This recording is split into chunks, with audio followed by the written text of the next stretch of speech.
Gen's boot prints lay heavy around the tiny pool, the lush, well-tended green turned to mud.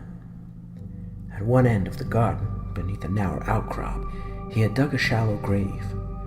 Now, as the dawn's light slowly crept over the sands to touch the cleft wall 20 feet above, he covered over the young girl's body, his pale, cream desert clothes smeared with her blood and with the dark earth of the cleft. From the steps above, Anna watched, exhausted after a long night. She had done what she could, but the girl had clearly been ill for some months, and the exertions of childbirth had eaten up what little strength remained in her. She had died with a sigh of relief. Even now, in the silence of the dawn, she could hear Gen's howls of anguish, his hurt and angry ranting, could hear the words of blame which, at the time, had washed over her. It was her fault. Everything was her fault. So it was, so it had always been.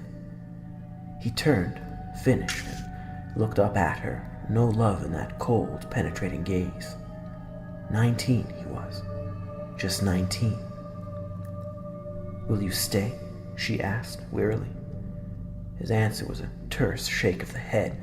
Almost belligerently, he stomped across the surface of the garden, churning up yet more of her precious growing space, oblivious, it seemed, to the significance of what he did. She watched him crouch beside the pool, unable in her heart to be angry with him for all he had done and said. No, for she knew what he must be feeling. She knew herself how that felt, to lose the focus of one's life, the meaning. She looked down at her unwashed hands and slowly shook her head.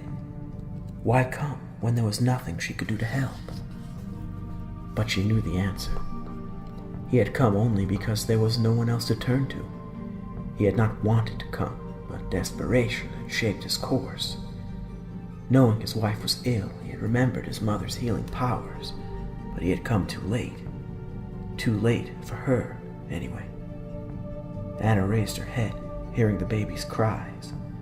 Stretching, she stood and went down the narrow steps, ducking beneath a stone lintel into the interior. The baby was in a small inner chamber. She crossed the room and ducked inside as its cries grew louder. She stood over it a moment, staring down at its pale blue eyes, and picked it up, cradling it against her. "You poor thing," she whispered, kissing its neck, feeling it relax against her. "You poor, poor thing." She went out and stood against the rail, watching as Gen crouched by the pool, washing.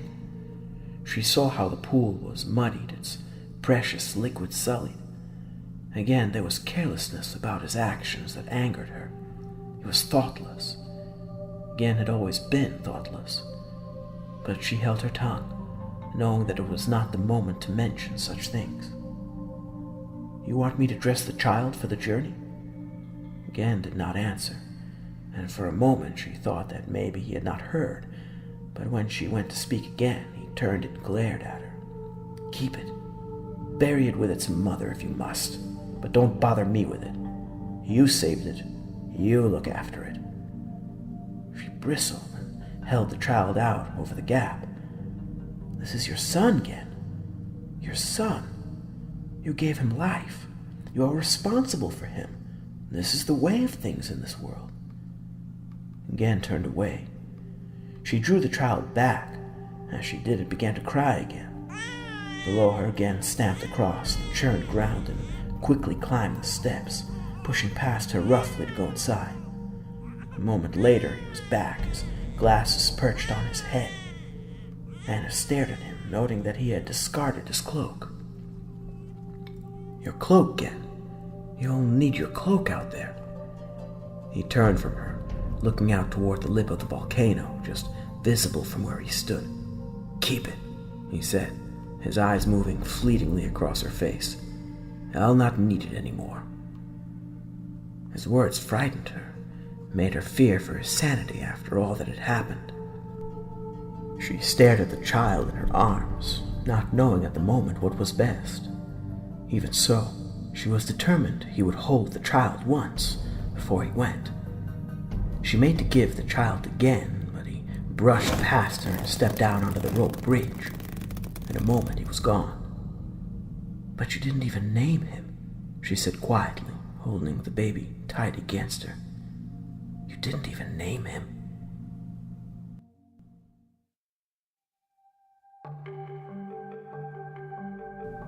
Within the great volcano's shadow, the desert floor was fractured. There, in a crack some 80 feet by 15, the darkness was intense. The casual eye might, indeed, have passed on, thinking it no more than a natural feature, but for the strange lip, a wall of stone some 5 or 6 feet high that surrounded it. For a moment all was still, then a tall, cloakless figure climbed up onto the lip of the cleft wall, stepping out into the dawn light. All was silence, as silence as only such desert places possess. In the cool of the desert dawn, a mist rose from the warm heart of the volcano, wreathing it in a faint, mysterious veil. Anna watched as the tall, cloakless figure climbed the volcano's slope, the mist swirling about him, concealing, then revealing him again. The heavy lenses he wore gave his head a strange yet distinctive shape. For a moment he stood there, his head turned, looking back at the dark gash of the cleft a mile below him, his tall, imperious shape, backlit by the sun that bled through the shifting layers of haze. Then, with a dreamlike slowness, like a specter stepping out into nothingness, he turned and vanished.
The sandstorm had scoured the now rock ledge clean. Now, all along the sculpted, lace-like ridge, shadows made 1,000 frozen forms. The rock face was decorated with eyes and mouths, with outstretched arms and tilted heads, as if a myriad of strange and beautiful creatures had strayed from the dark safety of the caldera's gaping maw, only to be crystallized by the sun's penetrating rays. Above them, in the shadow of the volcano's rim, lay a boy, staring out across the great ocean of sand that stretched toward the mountainous plateaus that were hazed in the distance. The only thing larger than that vast landscape was the clear blue sky above it. The boy was concealed from watchful eyes, his very existence hidden from the traders who, at that moment, had stopped their caravan a mile out on the sands to greet an old madwoman. The patched and dirty clothes he wore were the color of the desert, making him seem but a fragment of the arid landscape. The boy lay perfectly still, watching, the heavy lenses he wore adjusted for long sight, his sensitive eyes taking in every tiny detail of the caravan. The storm had delayed the caravan 2 days, and while 2 days was nothing in this timeless place, For the boy, it had seemed a small eternity. For weeks before the caravan was due, he would dream of them night and day, conjuring them up in his mind, imagining himself cloaked and hooded up on the back of one of those great beasts, leaving with them off into the greater world. Of those dreams he told his grandmother nothing. No, for he knew how she fretted, worrying that one of the more unscrupulous traders might come in the night and take him, sell him into slavery in the markets of the South. And so he hid when she said hide and held his tongue about the dreams, lest he add to her worries. Right now, the boy's eyes were focused on the face of one of the 8 men, the one he often studied, a dark man with a narrow head, his features sharp and curved within the hood of his jet-black cloak, his beard trimmed close to his cheeks. Studying the halted caravan, the boy noted the changes since they had last passed by. They had 19 camels now, 2 more than last time. This and other smaller signs, new necklaces on several of the camels, small items of jewelry on the wrists and about the necks of the men, the heavier lading of the camels, revealed the trade was good right now. Not only that, but the ease of the men spoke volumes. As they haggled with his grandmother, the boy noted how they laughed, revealing small, discolored teeth that perhaps evidenced an addiction to the sweet things they sold. He watched, taking it all in, knowing that his grandmother would ask him later, "What did you see, Atrus?" "I saw." He saw the one with the knife-like face turn to his camel and, reaching across the ornate and bulging saddlebag, take a small cloth sack from within a strange, hemispherical wicker basket. The sack seemed to move and then settle. Atrus adjusted his glasses, certain that he had imagined that movement, and looked again, time to see his grandmother place the sack upon the pile of other things she bartered for. For a brief while longer he watched, then, when it showed no sign of moving, looked to his grandmother. Anna stood facing the eldest of the traders, her gaunt yet handsome face several shades lighter than his, her fine gray hair tied back into a bun at the nape of her neck. The hood of her cloak was down, as was his, their heads exposed to the fierce, late afternoon heat, but she did not seem to mind. She did it deliberately to convince the traders of her strength and self-reliance. Yes, and suffered for it too, for even an hour out in the burning sun was more than enough, not to speak of the long walk back, laden down with heavy sacks of salt and flour and rolls of cloth and other items she'd purchased. And he lay there, hidden, impotent to help. It was easier, of course, now that he could help her tend the garden and repair the walls. Yet at times like this he felt torn between his longing to see the caravan and the wish that his grandmother did not have to work so hard to get the things they needed to survive. She was almost done now. He watched her hand over the things she'd grown or made to trade, the precious herbs and rare minerals, the intricately carved stone figures, and the strange, colorful, iconic paintings that kept the traders coming back for more, and felt a kind of wonder at the degree of her inventiveness. 7 years he had lived with her now, 7 years in this dry and desolate place, and never once had she let him go hungry. That in itself he knew was a kind of miracle, knew not because she had told him so, but because he had observed with his own lensed eyes the ways of this world he inhabited, had seen how unforgiving the desert was. Each night, surviving, they gave thanks. He smiled, watching his grandmother gather up her purchases, noting how, for once, one of the younger traders made to help her, offering to lift one of the sacks up onto her shoulder. He saw Anna shake her head and smile. At once the man stepped back, returning her smile, respecting her independence. Loaded up, she looked about her at the traders, giving the slightest nod to each before she turned her back and began the long walk back to the cleft. Atrus lay there, longing to clamber down and help her, but knowing he had to stay and watch the caravan until it vanished out of sight.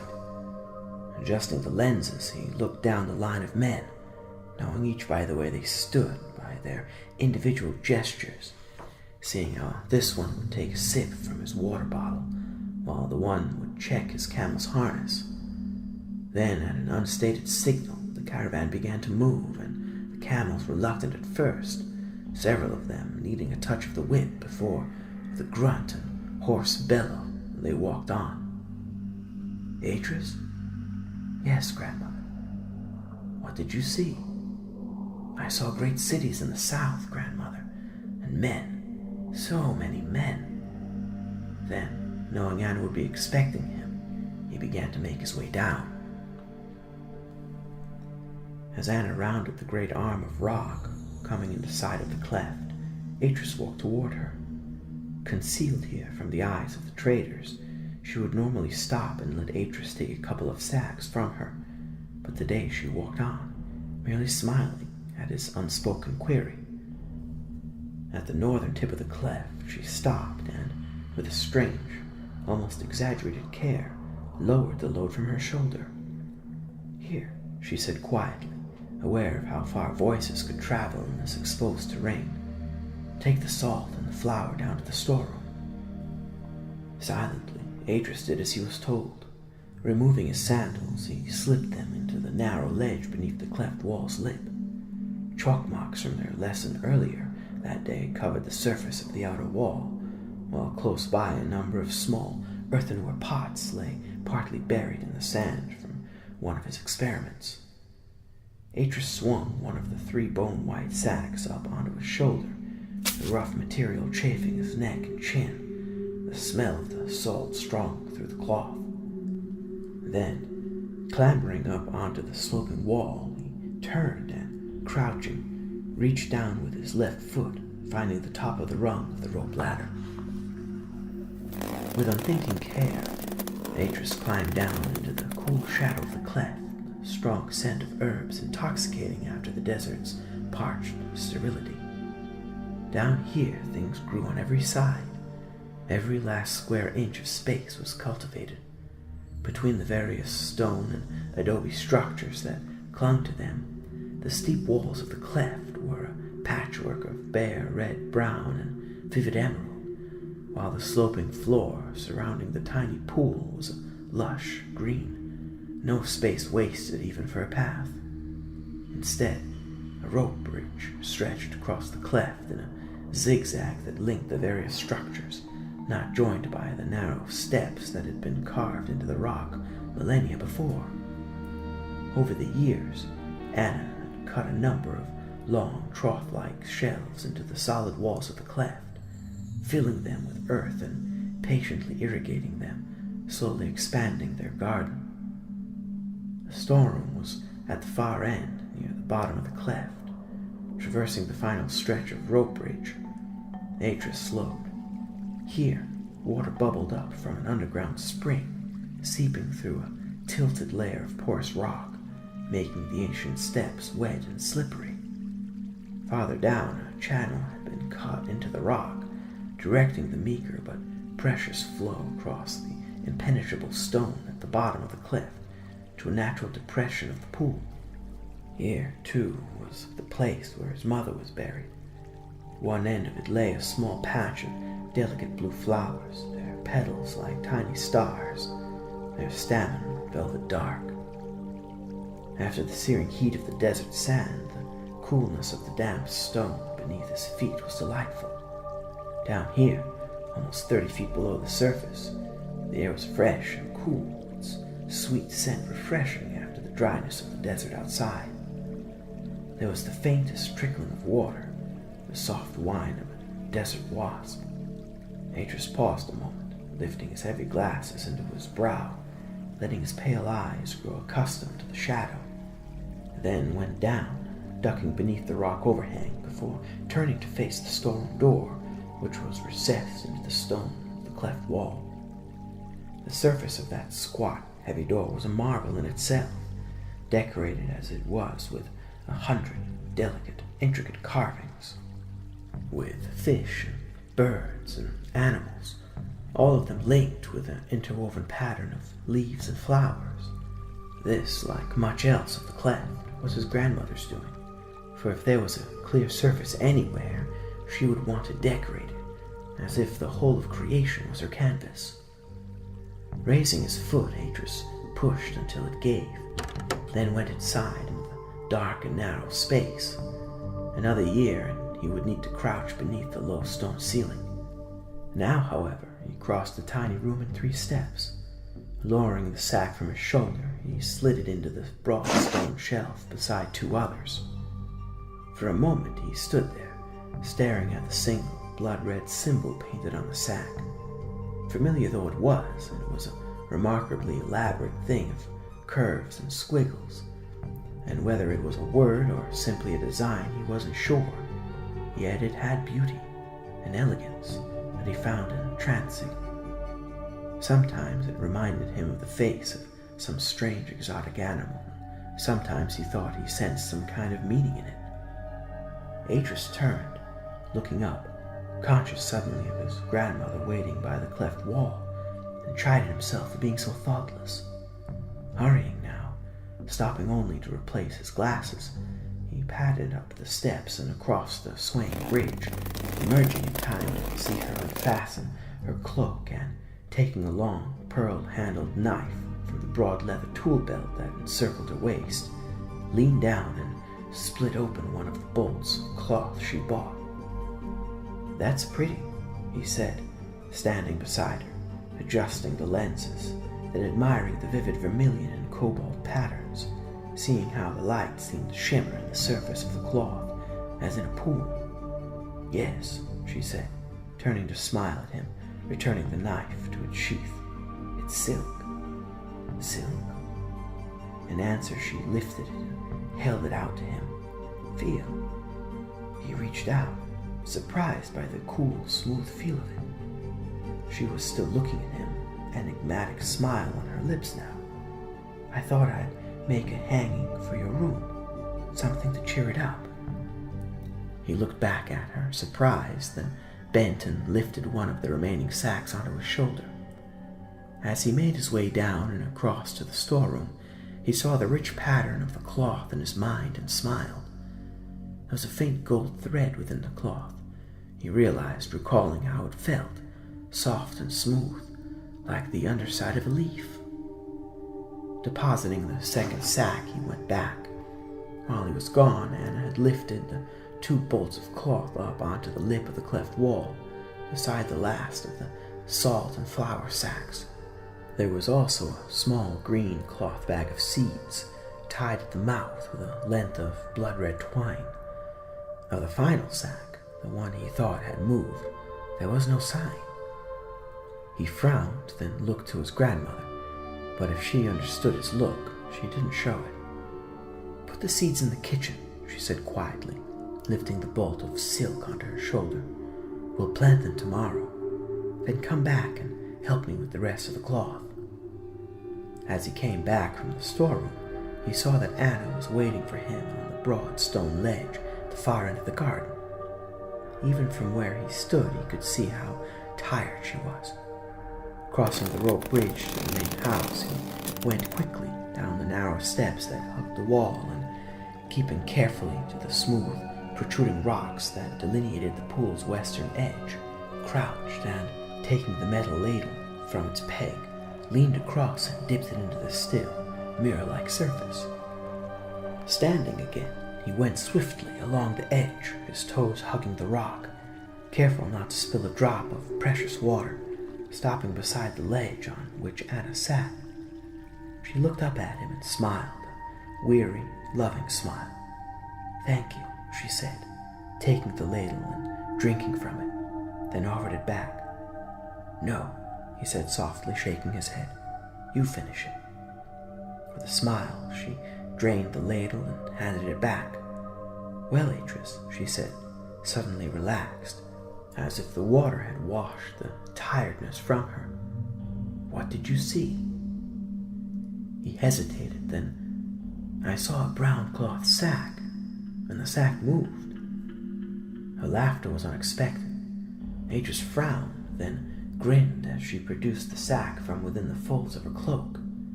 It was strange, for it seemed not to hold anything. Not only that, but the cloth of the sack was odd, much coarser than those the traders normally used. And it was as if it had been woven using only half the threads. If it had held salt, the salt would have spilled through the holes in the cloth, yet the sack held something. "Well," she said, amused by his reaction, "are you going to take it?" He stared at her, genuinely surprised. "For me?" "Yes," she said, "for you." Gingerly, he took it from her, noticing that the sack's mouth was tied with the same red twine as the seed bag. "What is it?" "Look and see," she said, taking her knife and handing it to him by the handle. "But be careful. It might bite." He froze, looking to her, perplexed now. "Oh, go on," she said, laughing softly. "I'm only teasing you, Atrus. Open it." Slowly, reluctantly, he slipped the blade beneath the twine and pulled. The mouth of the sack sighed open. Putting the blade down on the rock, he lifted the glasses up onto the top of his head, then grasped the sack's neck, slowly drawing it open, all the while peering into its dark interior. There was something there, something small and hunched, and the sound made him drop the sack and jerk back, the hairs at his neck standing up with shock. "Careful," Anna said, bending down to pick up the sack. Atrus watched, astonished, as she took out something small and finely furred. For a moment he didn't understand, and then, with a shock, he saw what it was. A kitten. Anna had bought him a kitten. He made a sound of delight, then, getting to his feet, took a step toward her, bending close to look at the tiny thing she held. It was beautiful. Its fur was the color of the desert sand and sunset, while its eyes were great saucers of green that blinked twice, then stared back at him curiously. In all, it was no bigger than one of Anna's hands. "What is it called?" he asked. "She's called Packet." Packet. Atrus looked up at his grandmother, frowning, then reached out and gently stroked the kitten's neck. "The name's an ancient one. The eldest of the traders said it was a lucky name." "Maybe," Atrus said uncertainly, "but it doesn't feel right. Look at her. She's like a tiny flame." He smiled as the kitten pressed against his hand and began to purr noisily. "Then maybe you should call her that." "Flame?" Anna nodded. She watched her grandson a moment, then spoke again. "There's a small clay bowl in the kitchen." Atrus looked up. "The blue one?" "Yes. Flame can use it. In fact, she could probably do with some water now, having been in that sack." Atrus smiled, then, as if he'd done it all his infant life, picked the kitten up with one hand, cradling it against his side, and carried her across, vaulting up the steps in twos and threes before ducking inside the kitchen. A moment later he re-emerged, the bowl in his other hand. "Come on, Flame," he said, speaking softly to the kitten as if it were a child, his thumb gently rubbing the top of his head. "Let's get you a drink."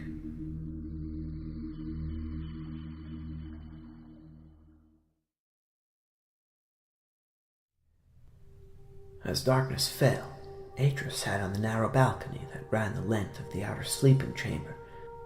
The dozing kitten curled beside him on the cool stone ledge as he stared up at the moon. It had been a wonderful day, but like all days it had to end. Below and to his right, he could see his grandmother framed in the brightly lit window of the kitchen, a small oil lamp casting its soft yellow glow over her face and upper arms as she worked. preparing a tray of cakes. They, like the kitten, were a treat to celebrate his 7th birthday in 2 days' time. The thought of it made him smile, yet into his joy seeped an element of restlessness. Happy as he was here with his grandmother, he had recently begun to feel that there was more than this. There had to be. He looked past the moon, following a line of stars until he found the belt of the hunter, tracing the shape of the hunter's bow in the night sky as his grandmother had taught him. There were so many things to know, so many things to learn. And when I've learned them all, grandmother? He remembered how she had laughed at that, then leaned toward him. There's never an end to learning, Atrus. There are more things in this universe. Yes, and more universes than we could ever hope to know. And though he did not quite understand what she meant by that, simply staring at the vastness of the night sky gave him some tiny inkling of the problem. Yet he was curious to know all he could, as curious as the sleeping kitten beside him was indolent. He looked down from that vastness. All about him the cleft was dotted with tiny lights that glowed warmly in the darkness. Atrus? He turned, looking up as Anna came and crouched beside him on the narrow ledge. Yes, grandmother? You have a lot to write in your journal today. Atrus smiled, then stroked the kitten, petting it between the ears and feeling it push back against his fingers. I wrote it earlier, while you were in the storeroom. Ah. She reached out, gently brushing the kitten's flank with the backs of her fingers. And how goes your experiment? Which one? He asked, suddenly eager. Your measurements. I saw you out there earlier. For nearly 6 months now, Atrus had been studying the movement of the dunes on the far side of the volcano. He had placed a series of long stakes deep into the sand along the dune's edge, then had watched, meticulously measuring the daily movement of the dune, using the stakes as his baseline, then marking those measurements down in a chart in the back of his journal. I've almost finished, he said, his eyes shining brightly in the moonlight. Another few weeks, and I'll have my results. Anna smiled at that, amused and yet proud of the care he took. There was no doubting it. Atrus had a fine mind, a true explorer's mind, and a curiosity to match. And have you a theory? She asked, noting how he sat up straighter to answer her. They move, he answered. A little or a lot?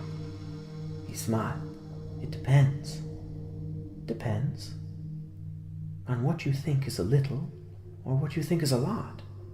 She laughed, enjoying his answer. A little would be, several inches a year. A lot would be a mile. Then it's neither, he answered, looking down at Flame again. The kitten was dozing now, her head tucked down, her gentle snores, a soft sound in the darkness. Anna reached out, her fingers brushing his hair back from his eyes.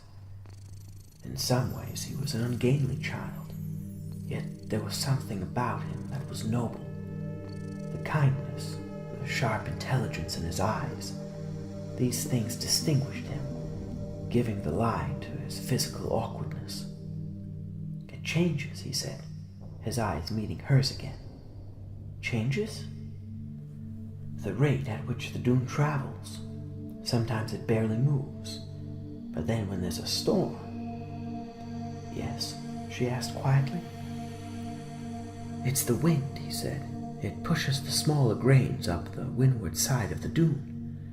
From there they tumble over the crest onto the leeward side. That's why the dune is shaped the way it is. The larger, coarser grains don't move as much.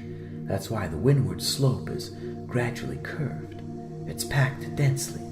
You can walk on it as on a rock. But the leeward side... Yes, she said, encouraging him. He frowned, wrinkling up his nose as he thought it through. Well, the leeward side is consistently changing. The fine grains build up, forming a steep slope until they all tumble down. If you try to walk on it, you sink down into it. It's not packed like the windward side. Anna smiled, her eyes never leaving his face. You say it tumbles over? Do you know why? Atrus nodded enthusiastically, making flames stir in his lamp. It has to do with how the grains balance on each other. Up to a certain angle, they're fine, but beyond that. And have you measured that angle? She asked, pleased with him. Again, he nodded. 35 degrees. That's the steepest it gets before it begins to slip. Good, she said, resting her hands on her knees. It seems like you've considered everything, Atrus. You've tried to see the whole. Atrus looked down, gazing at the sleeping kitten. Now he looked up again. The whole? She laughed softly. It's something my father used to say to me. What I mean by it, it's that you've looked at the problem from many angles and considered how the pieces fit together. You've asked all the questions that need to be asked and come up with the answers. And now you have an understanding of it. She smiled and reached out again, letting her hand rest lightly on his shoulders. It may seem a small thing, Atrus. After all, a dune is but a dune, but the principle's a sound one, and will stand you in good stead whatever you do, and however complex the system is you're looking at. Always consider the whole, Atrus. Look at the interrelatedness of things, and remember that the whole of one thing is always just a part of something else, something larger. Atrus stared at her, slowly nodding, the seriousness of his gaze belying his 7 years. Seeing it, Anna sighed inwardly. Sometimes he made her feel so proud. Such fine, clear eyes he had, eyes that had been so encouraged to see, that yearned to observe and question the world around him. Grandmother? Yes, Atrus. Can I draw a picture of flame? No, she said, smiling down at him. Not now. It's time for bed. You want Flame to sleep with you? He grinned and nodded. Then bring her through. She can sleep at the foot of your bed tonight. Tomorrow we'll make a basket for her. Grandmother? Yes, Atrus. Can I read for a while? She smiled and reached out to ruffle his hair. No, but I'll come and tell you a story if you like. His eyes widened. Please. And Nana? Yes, she asked, surprised by his use of the familiar term. Thank you for Flame. She's beautiful. I'll take good care of her. I know you will. Now come inside. It's late. Atrus' bed was on a shelf of rock cut into the back wall of the inner sleeping chamber, like a tiny catacomb.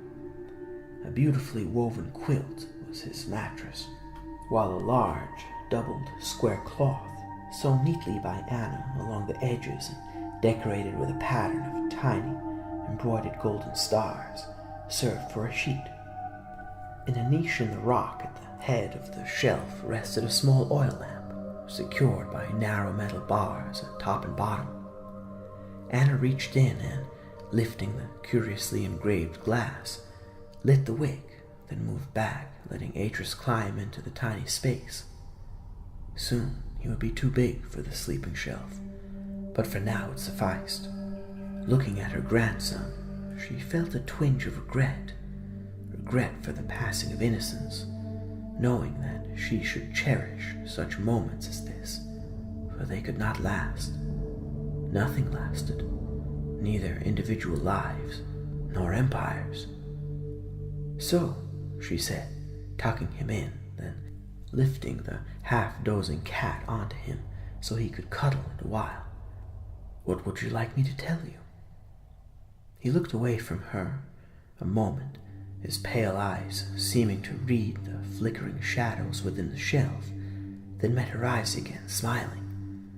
How about the tale of Karat? But you've heard that several times now, Atrus. I know, but I'd like to hear it again. Please, grandmother. She smiled and lay her hand on his brow, then, closing her eyes, began the ancient tale. It was set in the land of the Denis, dating back, so it was said, to the time, thousands of years ago, when their homeland had suffered the first of the great earthquakes that, ultimately, had caused them to flee and come here. Kirath had been the last of the great kings, last not because he was deposed, but because, when he had achieved all that he had set out to achieve, he had stepped down and appointed a council of elders to run the Denis lands. But the tale of Kirath was the story of the young prince's teenage years and how he had spent them in the great underground desert of Tre-Merti, the place of the poisoned waters. And when Atrus heard the tale, what did he think? Did he imagine himself a young prince like Kirath, banished into exile by his dead father's brother? Or was it something else in the tale that attracted him? For there was no doubting that this was his favorite story. As she came to a close, narrating the final part of how Kirath had tamed the great lizard and rode it back into the Denis capital, she could sense how Atrus clung to her every word, following each phrase, each twist in the story.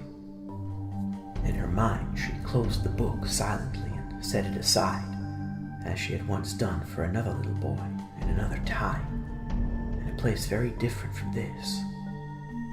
Are there many tales, grandmother? She laughed. Oh, thousands. And do you know them all? She shook her head. No. Why, it would be impossible, Atrus. Denis was a great empire, and its libraries were small cities in themselves. If I were to try to memorize all of the tales of the Denis, it would take me several lifetimes, and even then I would have learned but a handful of them. And are the tales true? Atrus asked, yawning and turning to face the wall. Do you believe them? He was silent, then, with a sleepy sigh. I guess so. Yet she sensed that he was not satisfied. Reaching out, she lifted the blanket until it covered his neck, then, leaning across, kissed his brow. Shall I leave Flame where she is? He answered, already half asleep. Smiling, Anna reached across and, lifting the glass, snuffed the lamp, then stood and left the room. The lamp was still burning in her workroom on the far side of the cleft. The half-completed sculpture lay where she'd left it on the desk, the workbox open next to it, the delicate stone working instruments laid out in their trays. For a moment she stood there, looking down at it, considering what needed to be done, then moving past it, reaching up to take a tiny, pearl-backed case from the shelf where she kept her books. Thumbing the clasp, she opened it and stared at her reflection, drawing a wisp of gray hair back off her brow. What do you see, Anne? The face that looked back at her was strong and firm, the bone structure delicate without being brittle, refined rather than coarse. In her time, she had been a great beauty, but time was against her now. The thought made her smile. She had never been vain, yet she had always wondered just how much of her real self showed in her face, how much that interplay of eye and mouth revealed, and yet how much those same subtle features could hide. Take Atrus, for instance. When he smiled not simply with his lips, but with the whole of his face, the whole of his being, a great, radiant smile that shone out from him. Likewise, when he was thinking, it was as if one could see right through him, like glass, and watch the thoughts fizz and sparkle in his head. And her own face? She tilted her head slightly to the side, examining herself again, noting this time the tiny blue beads she had tied into her braids, the colorful, finely woven band about her neck. The face that stared back at her was pale and tautly fleshed, almost austere. The deep green eyes were intelligent, the mouth sensitive, yet it was in those few small, surrounding touches, the beads, the band, that her true nature was revealed. That part, at least, that loved embellishment. From childhood on, she had always been the same. Give her a blank page and she would fill it with a poem or a story or a picture. Give her a blank wall and she would always decorate it. Give me a child. She snapped the tiny case shut and slipped it back onto the shelf. Give her a child and she would fill its head with marvels, with tales and thoughts and facts beyond imagining. What do you see, Anna? Yawning, she reached across to douse the light, then answered the silent query. I see a tired old woman who needs her sleep. Maybe, she answered after a moment, smiling, remembering the girl she'd been. Then, stepping out onto the steps that hugged the cleft wall, she quickly crossed the cleft once more, making for bed.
The first sign was a darkening of the sky far to the east, high up, not where you would expect a sandstorm. Atrus was exploring the sun-faced slope of the volcano, searching for rare rocks and crystals to add to his collection, when he looked up and saw it, a tiny smudge of darkness against the solid blue. For a moment he wasn't quite sure what it was. He moved his head, thinking it might be a blemish on one of his lenses, but it wasn't that. Looking back, he found it was still there. Not only that, but it was growing.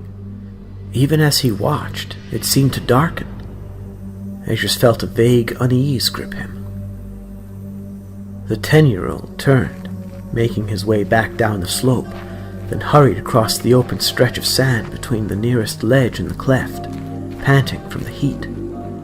Stopping only to slip his sandals into the gap between the cleft wall's lip, he clambered down the rope ladder, making the stone rungs clatter against the wall. That noise alerted Anna. On the far side of the shadowy cleft, the top half of the hinged door to her workroom swung open. She looked out, her eyebrows formed into a question. Atrus? Something's coming. People, you mean? He shook his head. No, something big in the sky, high up, something black. A sandstorm? No, the whole sky is turning black. Her laugh was unexpected. Well, well, she said, almost as if she'd half expected whatever it was. We'll need to take precautions. Atrus stared at his grandmother, perplexed. Precautions? Yes, she said, almost gaily now. If it's what I think it is, we'd best take advantage of it while we can. The chance is rare enough." He stared at her as if she was speaking in riddles. "Come on," she said. "Help me now. Go fetch the seeds from the storeroom, and bowls. Fetch as many bowls as you can from the kitchen, and set them up all around the cleft wall." Still, he stared at her open-mouthed. "No," she said, grinning at him. "If you could see it on the horizon, then it'll be upon us before long. We need to prepare for it." Not understanding, Atrus did as he was told, crossing the rope bridge to fetch the seeds, then crisscrossing it time and again, carefully ferrying every bowl he could find and setting them all around the cleft wall's rim. That done, he looked at her. Anna was standing on the cleft wall, staring out, one hand shielding her eyes against the glare. Atrus went across and climbed up, standing next to her. Whatever it was, it now filled a third of the horizon, a great black veil that linked the heavens and the earth. From where he stood, it seemed like a fragment of the night ripped from its appointed time. "What is it?" he asked. In all his 10 years, he had not seen its like. "It's a storm, Atrus," she said, turning to him with a smile. "That blackness is a huge rain cloud, and if we're lucky, if we're very, very lucky, then the rain will fall on us." "Rain?" "Water," she said, her smile broadening. "Water falling from the sky." He looked from her to the great patch of darkness, his mouth open in astonishment. "From the sky?" "Yes," she answered, raising her arms as if to embrace the approaching darkness. "I've dreamed of this, Atrus. So many nights I've dreamed." It was the first time she had said anything of her dreams, and again he stared at her as if she'd been transformed. Water from the sky? Dreams? Day turned to night? Putting his right hand against his upper arm, he pinched himself hard. "Oh, you're awake, Atrus," Anna said, amused by his reaction. "And you must stay awake and watch, for you'll see sights you may never see again." Again she laughed. "Just watch, my boy, just watch." Slowly, very slowly, it came closer, and as it approached, the air seemed to grow cooler and cooler. There was the faintest breeze now, like an outrider moving ahead of the growing darkness. "All right," she said, turning to him after a long silence. "Let's get to work. We need to scatter the seeds all around the cleft. Use all the bags but one. We'll not get this chance again, not for many years." He did as she told him, moving in a daze, conscious all the while of the blackness that now filled the whole horizon. From time to time he would look up fearfully, then duck his head again. Finished, he pocketed the tiny cloth bag, then clambered up onto the cleft wall. The flame was sheltering beneath the stone ledge on the floor of the cleft. Seeing her there, Anna called to him. "Atrus, you'd better put Flame in your room. If she stays where she is, she'll be in danger." Atrus frowned, not understanding how she could possibly be in danger. Surely the cleft was the safest place. But he did not argue, merely went and, gathering Flame under his arm, took her into the storeroom and locked her in. Returning to the lip of the cliff wall, he saw that the storm was almost upon them. Climbing out onto the open sands, he looked to Anna, wondering what they would do. Where would they hide? But his grandmother seemed unconcerned. She merely stood there, watching that immense darkness approach, undaunted by it, smiling all the while. Turning, she called to him, raising her voice against the noise of the oncoming storm. "Take your glasses off, Atrus. You'll see better." Again, he did as he was told, stowing the heavy lenses with their thick leather straps in the deep pocket of his cloak. Ahead, the storm front was like a massive shimmering wall of black and silver, a solid thing advancing on him, filling the whole of the sky ahead of him, tearing up the desert sand as it went. Strange, searing, bright flashes seemed to dance and flicker in that darkness. accompanied by a low, threatening rumble that exploded suddenly in a great crash of sound. Trembling, he closed his eyes, his teeth clenched tight, his body crouched against the onslaught. And then the rain burst over him, soaking him in an instant, drumming against his head and shoulders and arms with such fierceness that for a moment he thought it would beat him to the ground. He gasped with shock and staggered around, surprised to hear, over the rain's fierce thundering, Anna's laughter. He looked down past his feet on the earth, astonished by its transformation. A moment before he had been standing on sand. Now his feet were embedded in a sticky, swirling mess that tugged at him as he tried to free himself. "Anna!" he called, turning to appeal to her, putting his arms out. She came across, giggling now like a young girl. The rain had plastered her hair to her head, while her clothes seemed painted to her long, gaunt body, like a second skin. "Isn't it wonderful?" she said, putting her face up to the rain, her eyes closed in ecstasy. "Close your eyes, Atrus, and feel it on your face." Once more he did as he was told, fighting down his instinct to run, letting the stinging rain beat down on his exposed cheeks and neck. After a moment his face felt numb. Then, with a sudden change he felt hard to explain, he began to enjoy the sensation. He ducked his head down and squinted at her. Beside him his grandmother was hopping on one leg and slowly turning, her hands raised above her head and spread, as if in greeting to the sky. Timidly he copied her.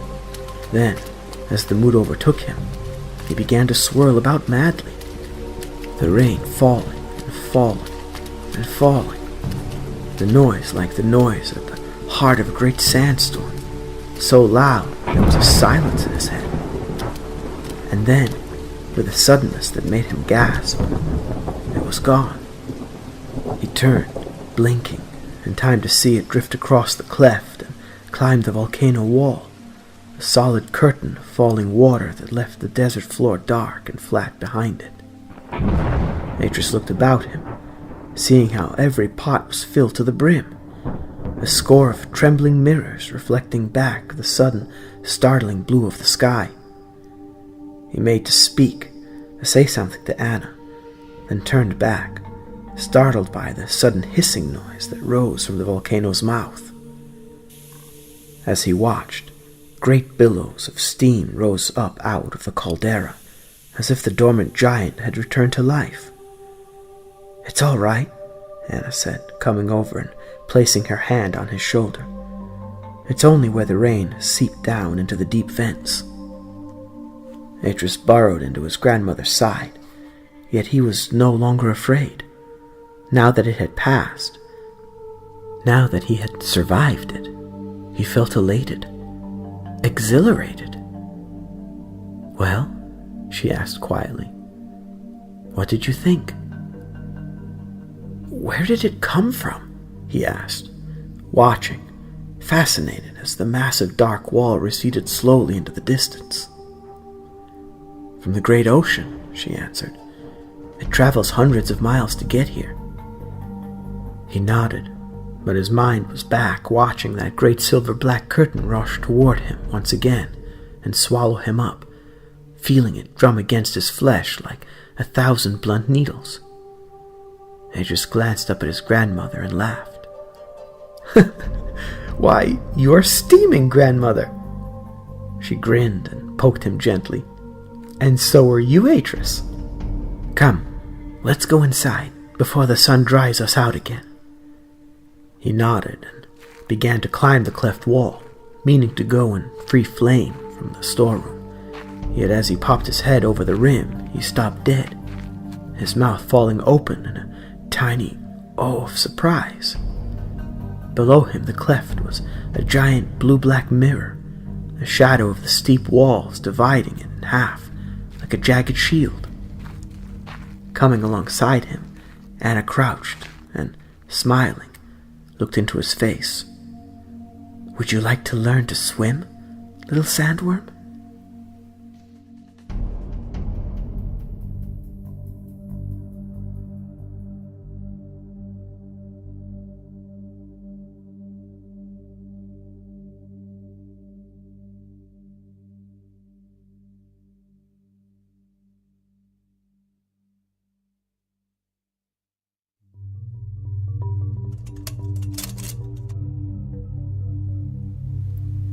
Anna woke Atrus in the dark, before first light, shaking him gently, then standing back.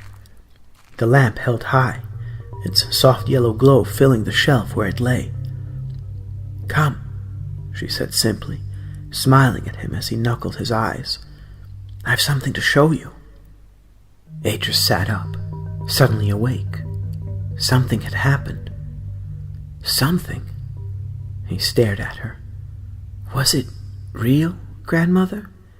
Did it really happen? Or did I dream it?" "It happened," she said softly. Then taking his hand, she led him out through her own shadowed chamber and onto the narrow balcony. The moon was 2 days off full, and though it was no longer at its zenith, its light still silvered the far edge of the pool. Atrus stood there, breathing shallowly, transfixed by the sight, staring down into the perfect ebon mirror of the pool. Not the pool he'd known from infancy, but a bigger, more astonishing pool. A pool that filled the cleft from edge to edge. Staring into it, he let a sigh escape him. "The stars." Anna smiled and leaned past him, pointing out the shape of the hunter in the water. "And there," she said, "look, Atrus, there's the Marcus star." He stared at the brilliant, pure blue star, then looked up, seeing its twin there in the heavens. "Is this it?" he asked, after a moment, turning to look at her. "Is this what you were going to show me?" She shook her head. "No. Come, follow me." In the moment before he emerged from the cleft, in that instant before he saw what his grandmother had woken him to see, Atrus paused on the second top rung of the ladder and looked down. Below him, far below him, it seemed, so far that it was almost as if he had been inverted and now hung out over space, lay the star-dusted sky. For a moment the illusion was perfect, so perfect that, had he let go of the rung, he was certain that he would have fallen forever. Then, conscious that his grandmother was waiting patiently on the other side of the lip, he pulled himself up onto the top of the cleft wall. Then he stopped, stone still, his jaw dropped, the sight that met his eyes incredible and dreamlike. Between the cleft and the lip of the caldera, the whole side of the volcano was carpeted in flowers. Even in the moonlight, he could distinguish those bright colors. Violets and blues, dark greens and lavender, bright reds and violent oranges. He stared, uncomprehending. It was impossible. "They're called ephemerals," Anna said, speaking into that perfect silence. "They're seeds. Hundreds of thousands of tiny seeds lay in the dry earth for years. And then, when finally the rains come, they blossom. For a single day, for one single night, they bloom. And then,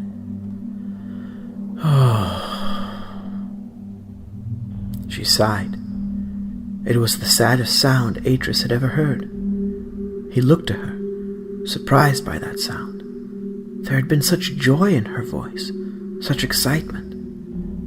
"What is it, grandmother?" She smiled wistfully, then reached out, petting his head. "It's nothing, Atrus. I was just thinking of your grandfather, that's all. Thinking how much he would have loved this." Atrus jumped down, his feet welcomed by the lush, cool feel of the vegetation. The earth beneath was damp and cool. He could squidge it between his toes. Crouching, He ran his hands over the tops of the tiny blooms, feeling how soft, how delicate they were, then plucked a single tiny flower, holding it before his face to study it. It had 5 tiny pink petals and delicate stamen, the color of sandstone. He let it fall. For a moment, he knelt there, his eyes taking it all in. Then, suddenly a new thought struck him. Jerking around, he looked at Anna. The seeds! Atrus stood and, picking his way carefully about the cleft wall, stooped here and there, examining all those places where, before the storm had come, he had scattered their precious seeds. After a while, he looked to Anna and laughed. It worked! The seeds have germinated! Look, Nana, look! She stood there, grinning back at him. Then we'd better harvest them, Atrus, before the sun comes up, before the desert takes back what it's given us.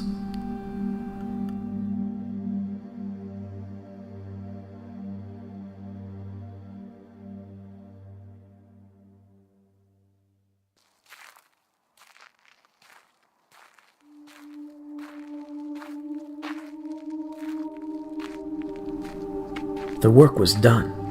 Now there was time simply to explore. As the dawn's light began to cast its long shadows over the sands, Atrus climbed the side of the volcano, flame in tow, the ginger cat intoxicated, it seemed, by the sudden profusion of flowers. She romped and rolled about as if the years had peeled back and she was a kitten again. Watching her, Atrus giggled. He wore his glasses now, the sun filter set low, the magnification high. Now was the time to indulge his curiosity, before the sun climbed too high and the heat grew too unbearable, and before, as Anna assured him they would, the blooms dried up and vanished. For a time he wandered idly, almost as aimless as the tiny, scrawny cat that was his constant companion. Then, without knowing it, he found himself looking for something. Or rather, not so much looking as trying to pinpoint exactly what it was he had seen but not understood. He stood still, turning only his head, trying to locate just what it was he'd glimpsed. At first he saw nothing. Then, with a little start, he saw. There! Yes, there in the shallow incline that ran down to one of the volcano's small, inactive vents. Atrus went across and stood over it, nodding to himself. There was no doubt about it.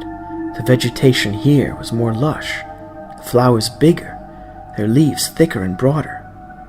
And why was that? He bent down and, reaching in among the tiny stems, pulled one of the plants up and examined its shallow roots. Earth clung to it. He lifted it and sniffed.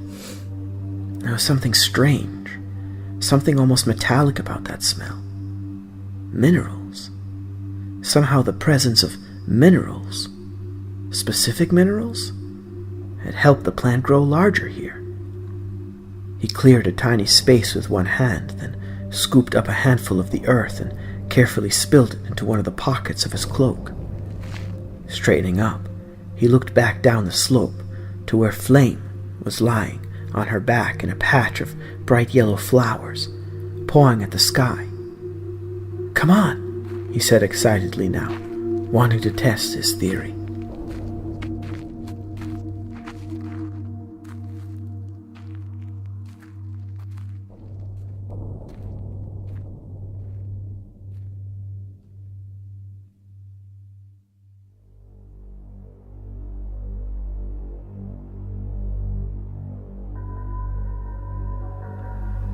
Almost 3 months had passed now since the day of desert rains.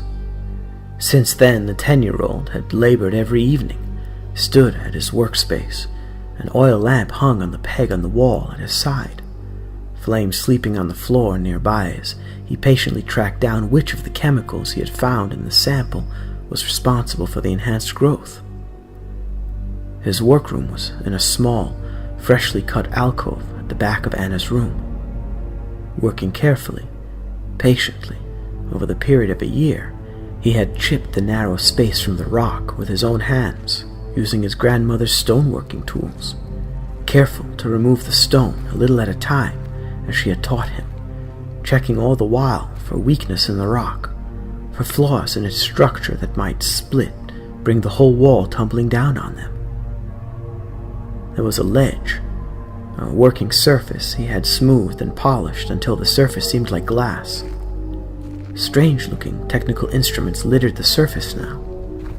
Above it, he had cut 3 narrow shelves where he stored his things, narrow cup-like pots made of stone and clay, tiny hand-woven baskets filled with various powders and chemicals, the bleached bones of various desert animals, and, on the topmost shelf, his collection of rare rocks and crystals, polished agates, like the pouting lips of strange creatures, a large chunk of zeolite, which reminded him of the whiskers of some exotic snow beast, nodules of blue azurite beside a cluster of bright yellow sulfur crystal, a long beveled finger of ice-like quartz, and in the tiny transparent box, a single tiger's eye. These and many others crowded the shelf, sorted into 7 systems: cubic, tetragonal, monoclinic, orthorhombic, triclinic, hexagonal, and trigonal he had read of in his grandmother's books. On the wall behind his work ledge was the hanging his grandmother had made for him from the red and blue silk she had bought from the traders that time, its fringed edge decorated with tassels of gold thread. Hand-drawn pictures and diagrams, some his, some Anna's, filled the remaining walls. His task had not been easy, not with the basic equipment he had at his disposal. Atrus had thought at first that the task would prove a simple one. He had expected to find at most 3, maybe 4 different chemicals in that sample. But to his surprise and dismay, it had not proven anything as straightforward. After weeks of testing, he had identified more than 30 different elements in the sample. The vents, it seemed, were a regular cornucopia of chemical life. Nor was it easy to devise ways to test his theory. His grandmother's books, which had whole chapters on the shaping and uses of stone and metal, had few entries on agriculture. He had been forced to improvise.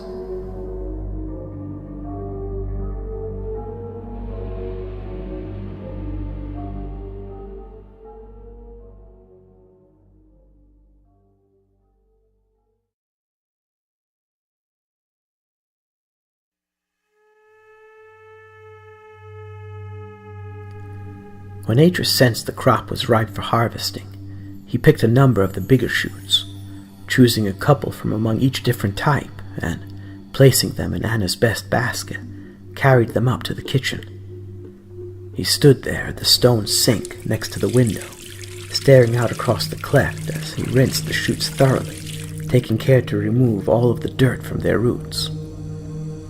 Down below, Flame had gone across the patch and was sniffing the earth where it had been disturbed, and tentatively rooting about with her paw. Atrus watched her a while, smiling broadly at her antics. Then, giving the shoots a good shake to remove the last few drops of water, he laid them on the cutting board and went across, removing one of Anna's knives from the rack. He began to chop and prepare the shoots. He watched Flame stretch and settle among the remaining shoots, cleaning herself, her tiny pink tongue licking her paws before she had begun to groom her short orange fur. "Hey, you," he said, laughing gently. It was bad enough that she ate the spearmint grass on the far side of the pool, without her making a bed out of his special patch. Finished, he took the chopped shoots across and scraped them into the earthenware bowl. They had a fresh, clean scent, like mint, though not as sweet. Taking a short length, he put it to his nose, sniffing it, then popped it in his mouth. It tasted good, too, fresh, and Atrus grimaced. There was a distinct aftertaste, a bitter, unpleasant tang. He ran the tip of his tongue around his gums, then shivered. Ugh! Atrus? He turned to find Anna standing there, looking at him curiously. What is it? Nothing, he said, picking up the bowl and taking it across to the sink again. Maybe he hadn't washed them thoroughly enough. The last thing he wanted was for them to taste bad. He felt Anna's fingers brush his back softly as she made her way past him to the scullery, then felt her breath on his neck as she leaned over him. They look good, she commented, smiling as he turned to look at her. Shall I cook some rice to go with them? He shook his head. No, I'll do it, and I'll make a special sauce. She nodded, and pressing his arm gently moved past him and out onto the steps. Atrus watched her go, then turned back, looking out across the cleft once more. Flame had settled now, curling up into a tiny orange ball amidst the bright green shoots. He smiled, then, pouring fresh water from the pitcher by his side, set to rinsing the shoots through once again.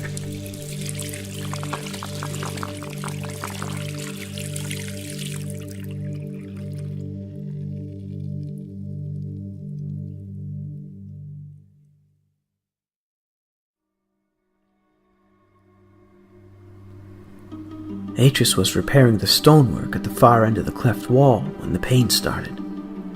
At first, he thought it was just a cramp, and stretching his left arm to ease the muscles down that side, made to carry on. Yet, as he reached up to take the trowel, a shooting pain went right through him, making him double over.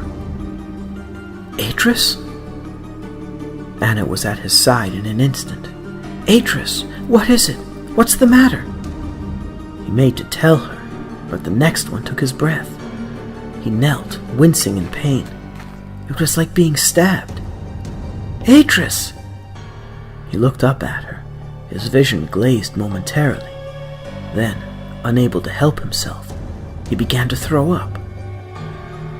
After a while, he lifted his head, feeling drained, exhausted, his brow beaded with sweat.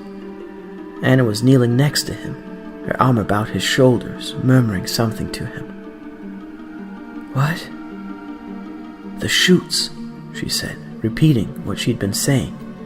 It must have been the shoots. Did you eat some? Atrus began to shake his head, then remembered. I did. Just one. There was a tremor in his stomach, a momentary pain. He swallowed and looked back at her. It must have been something in them, Anna said, reaching up to wipe his brow. What did you use? Use? His thoughts were in disarray. He felt lightheaded and disoriented. I didn't... It came to him suddenly. The chemicals. It must have been something in the chemicals. And then he remembered the aftertaste, that bitterness, not strong, but unpleasant enough to alert him. He groaned. Oh, I've let you down. No, Anna said, pained by his words. You can't get it right every time. If you did... He looked at her, angry, not with her, but with himself. I could have killed you, killed us both. Anna winced and made to shake her head to deny him, but he was staring at her now, defying her to say no. No, Atrus, she said finally. You haven't let me down. You'll learn from this. But Atrus seemed unconvinced. I nearly killed us, he repeated, shaking his head. I nearly... She reached out and held him to her, hugging him until he grew still, relaxed. Then helping him up, she took him over to the pool and, kneeling him beside it, scooped up water in her hands and washed his face and neck. There, she said finally, smiling at him. That's better. Slowly, wearily, he got to his feet. I guess I'd better dig it all up. He turned, staring. "Flame?" Anna stepped past him, then crouched beside the tiny orange bundle. For a moment she was still, her ear pressed against its side, then, with a slowness that confirmed what Atrus had most feared, she straightened up. "I'm sorry," she said. Atrus stepped across, knelt beside her. For a moment he was very still, looking down at the tiny animal. Then, carefully, as if it only slept, he picked it up, and, cuddling it against him, took it across to where a tiny patch of blue flowers bordered the cleft side. Anna turned, watching him, seeing how dignified he was at the moment, how grown up, how he kept in all he was feeling. And she knew, unmistakably, that in that instant he had shed something of his childness and had taken a further step out into the adult world. Out, away from her.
In the blistering heat of the late afternoon sun, faint wisps of sulphurous steam rose from tiny fumaroles in the volcano's mouth, coiling like a dancer's veils in the shadowy dark beneath the edge before they vanished in the intense glare above. Atrus stood on the lip of the volcano, staring out across the deep bowl of the caldera, his glasses, the largest of the two pairs that hung from his grandmother's workroom, pulled down over his face, the thick leather band hugging the back of his shaven head tightly beneath the white cloth hood he wore.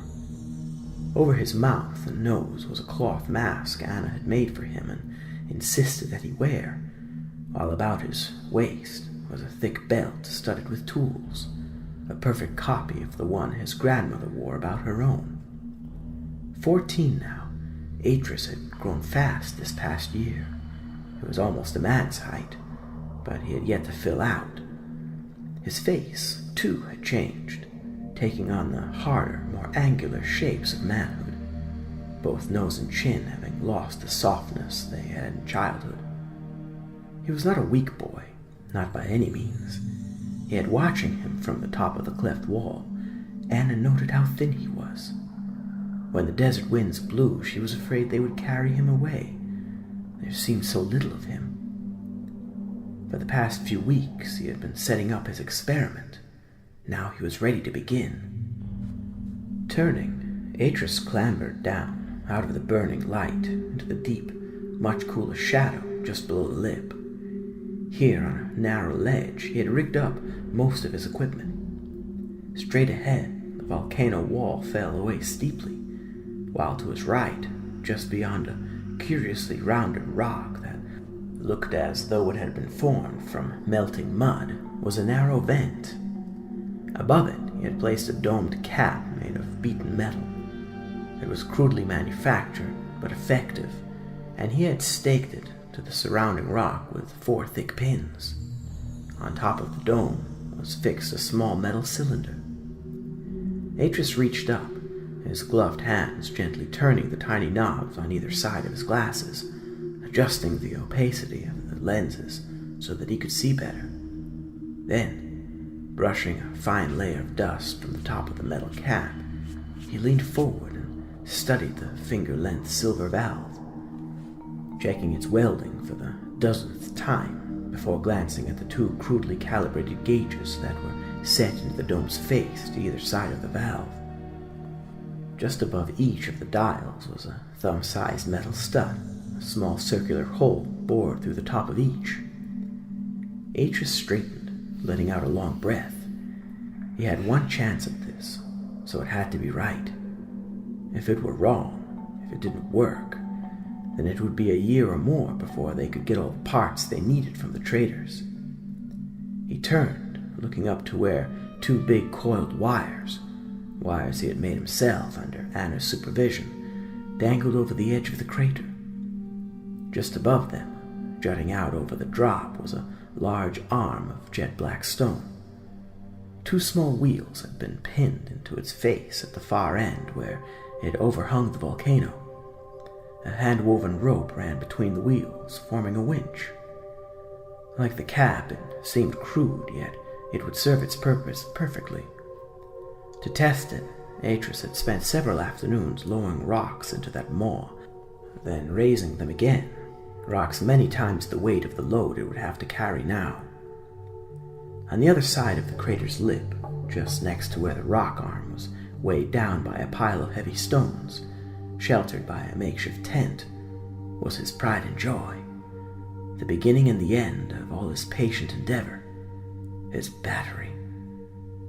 Reaching up, he grasped one of the wires, pulling it toward him, drawing out enough of its length so that it stretched to the metal cap.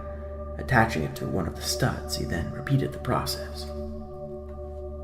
Adjusting his glasses, he clambered back up the wall and over the lip, out into the burning sunlight. For a moment he stood there, getting his breath.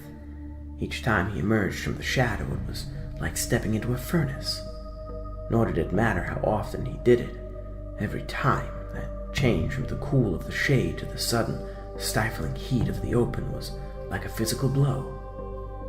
Ducking under the thick cloth screen of the tent, Atrus smiled. This time he had tried hard to look at all the angles, to make sure he took all aspects of the whole into account in his calculations. The battery rested in the corner of the tent, against the ledge of the rock. Looking at the massive thing, Atrus felt a justifiable pride. He had cut the block of stone himself, and, using Anna's finest cutting tools, had hollowed it, following the design of the ancient Denis book. Making the plates for the battery was comparably easy. Chemicals lay in abundance in the dry soil surrounding the volcano, and he had been fortunate to find a large deposit of galena, the ore containing a mixture of sulfur and lead, not far from the cleft. As for the sulfuric acid he had needed, the one substance that was in abundance on the volcano was sulfur. Indeed, when he finally came to make it, the only thing that had limited the size of the battery was its weight. Adjusting his lenses once again, Atrus knelt and studied it proudly. He had spent many nights buffing and polishing the stone, then, on a whim, had carved 3 ancient Denis words into its side, the complex characters tiny, elaborate works of art in themselves. Light, power, force. It looked like a tiny stone house, the metallic glint of its terminals giving it a strange, exotic look. Beside it, altogether different, lay a second, much smaller box, the explosive device. This one was made of an unglazed red clay, cast in his grandmother's kiln. Undecorated, the single, rounded aperture on its top face was plugged with a hard seal of wax, from the center of which jutted a length of thick twine which he had treated with a solution of various highly reactive chemicals. On its front face was a thick, clay handle. Carefully, he plucked it up and, wrapping it in its cloak, carried it outside. Easing his way over the lip once more, He steadied himself, one hand against the rough, crumbling wall as he edged down onto the ledge. Setting the box down, he turned and, standing on tiptoe, reached up and caught hold of the thick metal hook at the end of the rope, gently tugging at it, hearing the brake mechanism click and click again on the far side of the rim. That, too, was his own invention. On some of the earliest trials of the winch, he had found that the rock dragged the rope down too quickly, and when he tried to slow it, the rope had burned his palms. After much experimentation, he had devised a way of stopping the supply wheel after each rotation, so that the winch could only be operated by a series of gentle tugs.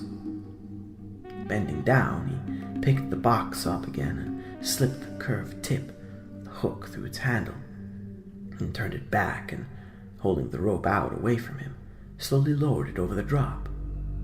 As the rope went taut, he moved back. There was only one more thing to do now. Reaching into the inner pocket of his cloak, he remembered the ancient Denis tinderbox.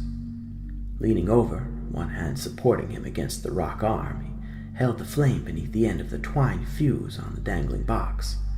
Then, when it had caught, released the catch and stepped back. For a moment he thought it had gone out. Then, with a fizz, it began to burn fiercely. Atrus turned and, half running up the slope, scrambled over the rim, making for the winch. This was the most crucial part. If the fuse burned too quickly, or if for some reason the winch jammed, things would go wrong. Kneeling beside the brake wheel, he slowly began to turn it, listening to click and click and click, all the while tensed against a sudden detonation, all the while counting in his head. When he'd counted 20, he threw himself down, stretched out flat behind the pile of stones, his hands over his ears. 24, 25, 26. The explosion rocked the side of the volcano. It had been 4 seconds early. Even so, that didn't matter. The box would have been in the correct place, opposite the fault. Atrus laughed, then, dusting himself off, stood. As the echoes died, he could hear, through the ringing in his ears, the sound he had hoped to hear, the strong hiss of the steam forcing its way through the cap and an accompanying high-pitched mechanical whine. Still laughing, he climbed up onto the lip and looked down. The winch arm had gone, as had a large chunk of the ledge, but the vent, protected by the huge rock, was fine. Steam hissed from the cap in a steady, forceful stream. Turning, looking down at Anna, where she stood on the cleft wall, he raised his arms and waved to her eagerly, grinning in triumph. "It works!" he yelled, pulling the mask down from his nose and mouth. "It works!" From below, Anna waved back to him, then, cupping her hands before her mouth, she shouted something, but it was difficult to make out what she was saying. His ears were ringing so much. Besides the furious hissing of the steam, that high-pitched whine seemed to grow by the moment. "Go back," she said, or something like it. Grinning, he nodded, then, waving to her again, turned back to watch the hissing cap. "It worked," he said quietly, noting how the cap was trembling now, rattling against the 4 restraining pins. "It really worked." Climbing down, he went across and, taking care not to get too close, edged around until he could see the gauges. Yes. A thrill of excitement went through him, seeing both arrows were deep in the red. It was passing a charge. He stood back, grinning, then felt himself go cold. Even as he watched, one of the metal pins began to move, easing itself slowly from its berth within the rock, as though some invisible but mighty hand were pulling it from the stone. Slowly he began to edge away. As he did, the noise from the cap changed, rising a full octave, as if the same invisible hand had pressed down on the key of an organ. Atrus turned and, scrambling up the slope and over the rim, began to run, ignoring the impact of the heat, fighting it. But it was like running through some thick, glutinous substance. He had gone barely 10 paces when he tumbled forward, coming up facing the way he'd come. And as he did, the whole of the rim behind him seemed to lift into the air. Coming to, Atrus looked up, surprised by the sight that met his eyes. On every side, the great walls of the volcano stretched up, forming a jagged circle where they met the startling blueness of the sky. He was in the crater. The rim must have given way. Slowly he got to his feet. Steam billowed across the rock-cluttered floor on the volcano, concealing its far edges. From time to time, a figure would form from the clouds, the crystalline shape strangely beautiful.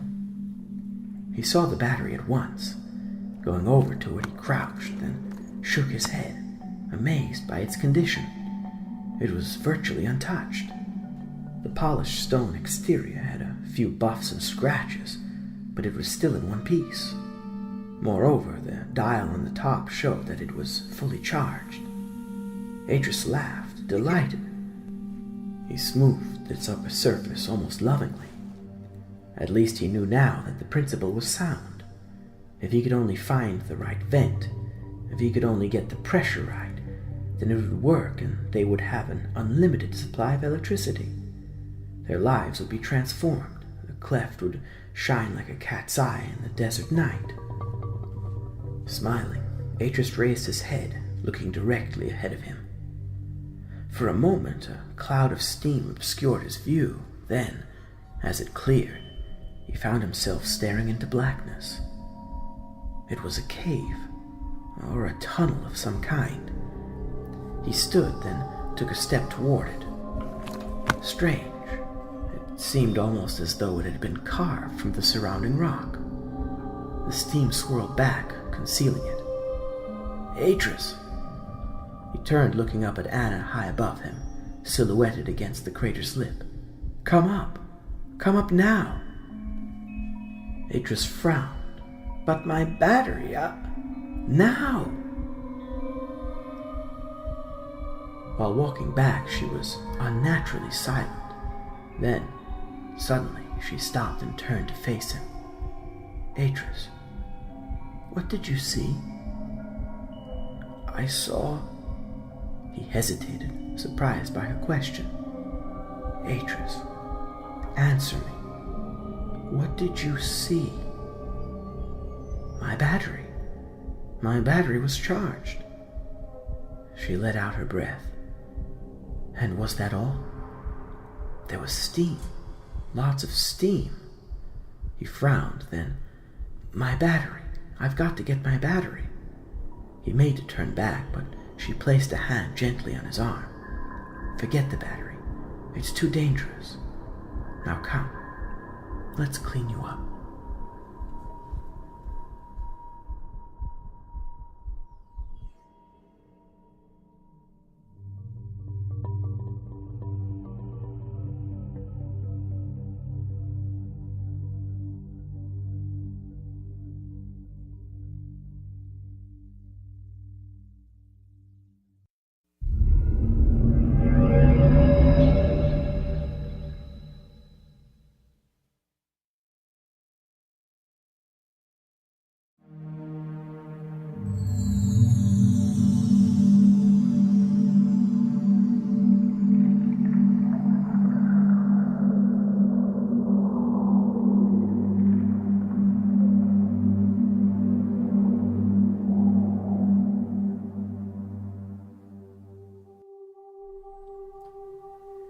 The moon was barely up when, making sure not to wake his grandmother, Atrus crept out.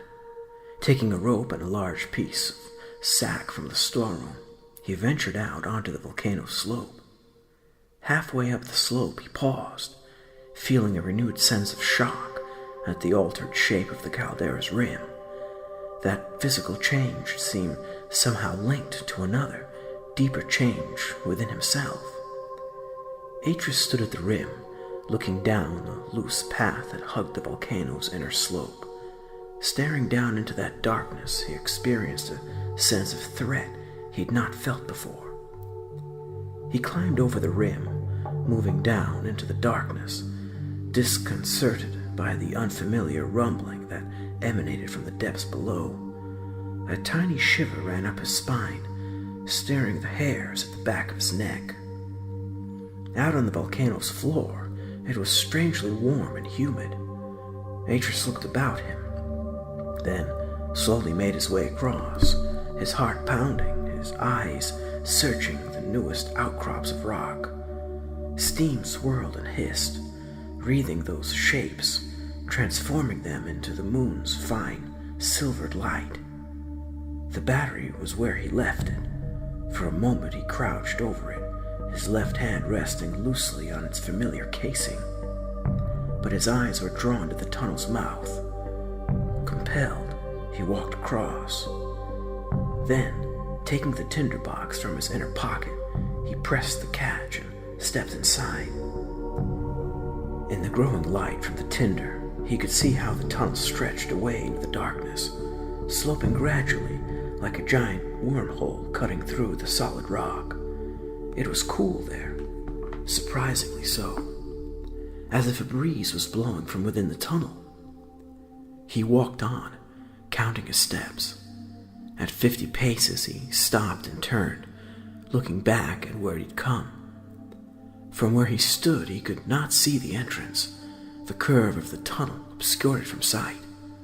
He walked on as if in some kind of spell, compelled to see where this led. The smell of sulfur was far less strong than it had been. Other stranger smells filled the air, musty, unfamiliar smells. Atrus turned and went over to the wall, placing his palm against it. It was cool and smooth and dry. He was about to move away when some irregularity further down the wall drew his attention.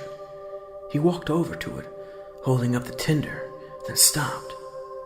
Facing him, a single word had been cut into the wall, a huge thing half his own height and twice its breadth. Denis!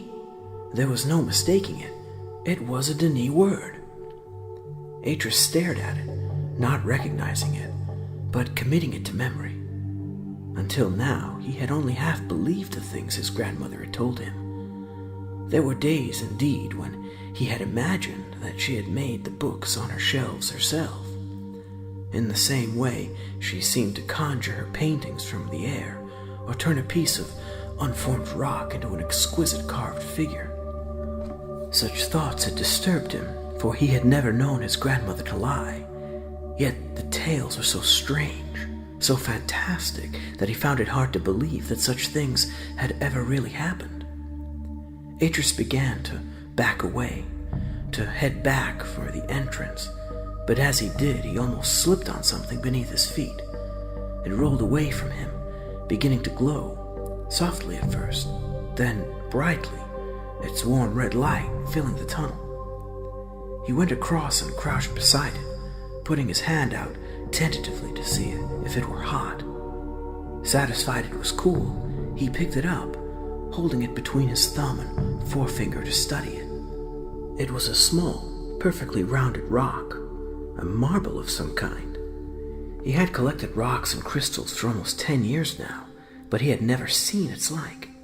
He cupped it in his right hand, surprised by its lack of warmth. Dousing the tinder, he slipped it into his pocket, then straightened up, holding the marble out and looking to see if there were any others, but several minutes' search revealed no more. Then, knowing that time was pressing, he turned and hurried out, meaning to raise the battery before Anna woke and wondered where he was. It almost took an hour for him to drag the battery back to the rim. Anna came and helped him for the last 30 feet or so, standing on the lip above him, straining on the rope while he knelt and pushed the battery from below. In silence, they carried it down the slope to the cleft. Anna disappeared over the cleft wall, returning a moment later with a bowl of water. Atrus sat, staring at his hands, where they lay folded in his lap, waiting for her to chastise him for disobeying her, but she was silent still. "It was my fault," he said finally, glancing at her, wondering why she had said nothing. I wanted to put things right. Expressionless, she handed him the bowl. Drink that, then come. I'll make you breakfast. I think it's time I told you a story. Atrus had been sitting on the ledge beside the kitchen window, the empty bowl beside him as he listened, fascinated to his grandmother's tale. He had heard all kinds of tales from her across the years, but this was different. Different because, unlike the others, there were no great deeds of heroism, no man to match the hour. Yet, finishing her tale, Anna's voice shook with emotion. And so, when Viovis finally returned, the fate of the Dani was sealed. Within a day, the great work of millennia was undone, and the great caverns of the Dani emptied of life. And all because of Tiana's misjudgment. Atrus was silent a while, and then he looked up at Anna. So you blame Tiana then? She nodded. But she couldn't have known, surely. Besides, she did what she thought best. To salve her own conscience, maybe, but was it best for the Dani? There were others who wanted Viovis put to death after the first revolt. If their voices had been listened to, if only Tiana had not spoken so eloquently to the Great Council. Anna fell silent again, her head lowered. Atrus frowned, then shook his head. I didn't know. No. Anna stared a moment longer at her hands, then looked to him and smiled. Nor does it really matter now. All that was in the past. The Dani are no more. Only the tales remain. He took the still glowing marble from his pocket and held it out to her. I found it on the floor of the volcano. At the sight of the marble, her whole countenance changed. Where did you say you found it? In the volcano, he said, his voice less certain than before. Near where the battery had fallen. She stared back at him. In the tunnel? Yes. Slowly, Anna reached out and took the fire marble from his hand, holding it up.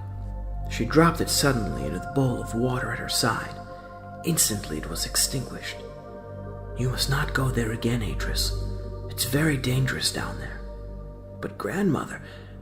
She stared at him, her normal, gentle face harder than he had ever seen it. You must not go there again, Atrus. You're not ready yet. Promise me, Atrus. Please. I promise. Good, she said, more softly, reaching out to rest her hand upon his shoulder. Each afternoon, as the sun began to descend and the shadows spread across the foot of the cleft, Anna and Atrus would sit in the cool shade of the low stone ledge beside the pool and talk.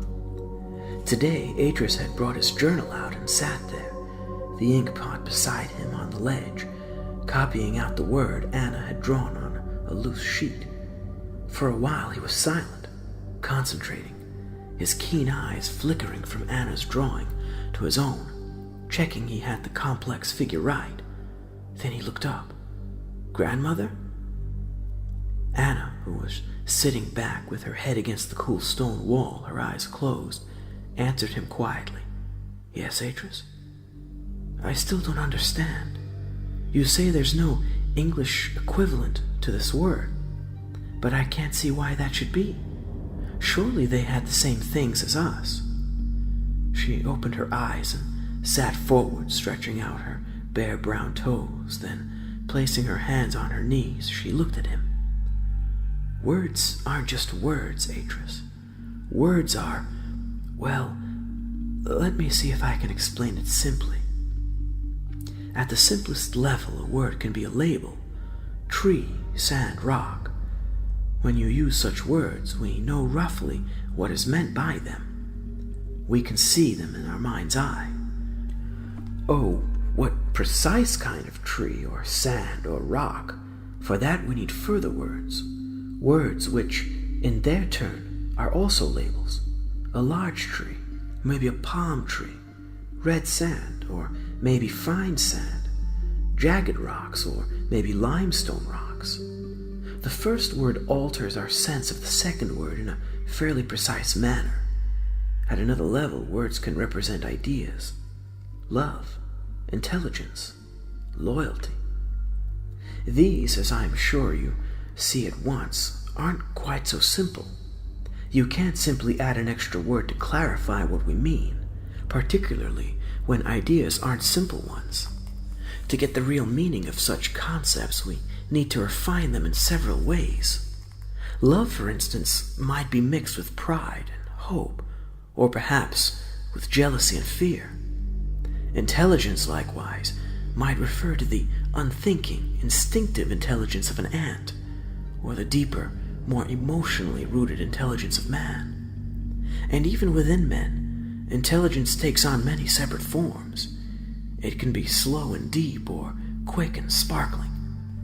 And loyalty can be the blind loyalty of a soldier to his commander, or the stubborn loyalty of a wife to a man who has wronged her. Or she saw he was smiling.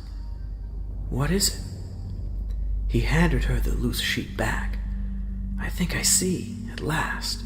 I think I know what you're going to say.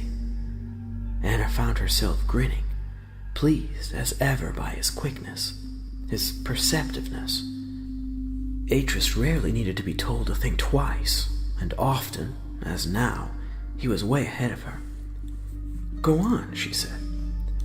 Atrus hesitated, tilting his head slightly, as he always did when he was thinking. Then, choosing his words carefully, he began. Well, just as those words that described ideas are a level above words that are simple descriptive labels, so there's a further, more complex level above that, one which this Denis word functions on. Yes, and? I see that, but he frowned, then shook his head. What I can't see is what could be more complex than ideas. I can't picture in my head what that higher level might be. And that's precisely why there is no English equivalent for this. Yes, but what does it mean? This word, this particular Denis word, is to do with the circulation of air, with wind patterns and humidity. Atrus stared at her now, his brow knitted. But surely such a word would be a label? No, not this word. This word does more than simply describe. But he clearly could not see what she was driving at. He looked at her, his pale eyes pleading for an explanation. Anna laughed. You must just accept that there is such a level, Atrus. But you said, I know what I said, and I still mean it. You must question everything and find the truth in it. But this once you must simply accept what I'm telling you. There is something beyond labels and ideas. Something which is a synthesis of the two. Something the Denis discovered many, many years ago and learned to put into words. One day you will understand more clearly. But for now, she could see Atrus was unhappy with that. He had been taught to question everything, to look with his own eyes and quantify and check. He had been taught never to accept the things simply because he had been told that they were true. And now, well, now she was asking him to break the habit of his thought. I should not have had him draw that word, she thought, wondering at the instinct which had made her do it. He is not yet ready for the garro of tea. Yet, generally, she trusted her instincts. Generally, they were proved right. As he looked away, she could see how he was still struggling with the notion of how an idea could also be a label, how something so general could yet be specific and descriptive, and part of her wanted to put him out of his misery and tell him. But he wasn't ready yet. Anna stood and stretched, then looked about at the orderliness of the cleft. Sometimes in her imaginings, she thought of the cleft and of her grandson's mind in much the same vein, as if the one were a metaphor for the other. Yet at that moment she understood the inadequacy of the comparison, for just as one day he would outgrow this tiny living space and venture out into the world, so his thoughts and speculations were certain one day to outgrow her careful nurturing of them. Looking at him, she knew he was destined to be greater than herself, wiser, more formidable of mind. Yet the thought did not scare her or make her envious. If anything, it made her sad, for she got great pleasure from teaching him, and to think of losing that. Anna sighed, then, picking her way carefully across the cleft, mounted the steps. It was time to make supper. A full month had passed, and as the moon came round full once more, Atrus made his way idly up the slope, whistling to himself, one of the songs Anna had taught him as a child, a Denis song that had the simplest of tunes. And as he whistled, he heard Anna's voice in his head, softly singing the refrain. As he came to the end of it, he looked up and stopped dead, staring open-mouthed at the sight that met his eyes. Ahead of him, the whole of the upper slope was wreathed in a thick cloud of brilliantly white vapor. The mist slowly roiled like the steam of the surface of a cooking pot, neither advancing nor retreating, yet turning in upon itself constantly. It was so strange, so unlike anything Atrus had ever seen, that he stepped back, suddenly afraid, and as he did, a man stepped from within that glistening whiteness, seeming for a moment almost to be a part of it. A tall, unearthly figure with a large forehead and a strong, straight nose, over the bridge of which were strapped a pair of glasses identical to Atrus' own. A white cloak flapped out behind the stranger, giving him the appearance of some great mythical king. Rooted on the spot, Atrus watched the stranger walk down the slope toward him, his fear transformed to awe by the strength and energy, the controlled power and cold assurance of the creature who approached. Atrus staggered back, astonished. Above him, the figure stopped and, lifting the thick lenses that covered his eyes, squinted down at Atrus. "I see you have my glasses." Atrus stared, unable to answer. The man who stood above him was as pale as the moon, his hair as white as bleached marble, and the irises of his eyes were huge, thin circle of pale green about them. His cheekbones were finely chiseled and yet strong, his hands both delicate and powerful. Everything about him, from the cut of his clothes to the aristocratic demeanor, spoke of an innate strength allied to an effortless elegance. He seemed old, certainly, but in a timeless way that reminded Atrus of his grandmother. He stared back at Atrus as an eagle stares, then spoke again. "Well, boy, have you no greeting for your father?" My recognition hit Atrus like a physical blow. He shook his head. What's your name?" "Atrus." "Atrus, of course." The man stretched out a hand and placed it on Atrus' head, a contact like an electric shock. "And I am Gen, son of Atrus." Atrus swallowed. He was dreaming. For certain he was dreaming. Nervously he touched his tongue against his upper lip, feeling the hard, salty shape of the grit of sand. No, not a dream. "Gen," Atrus said softly, echoing the word. The stranger nodded, then removed his hand. "Good. Now go and inform your grandmother that she has a visitor."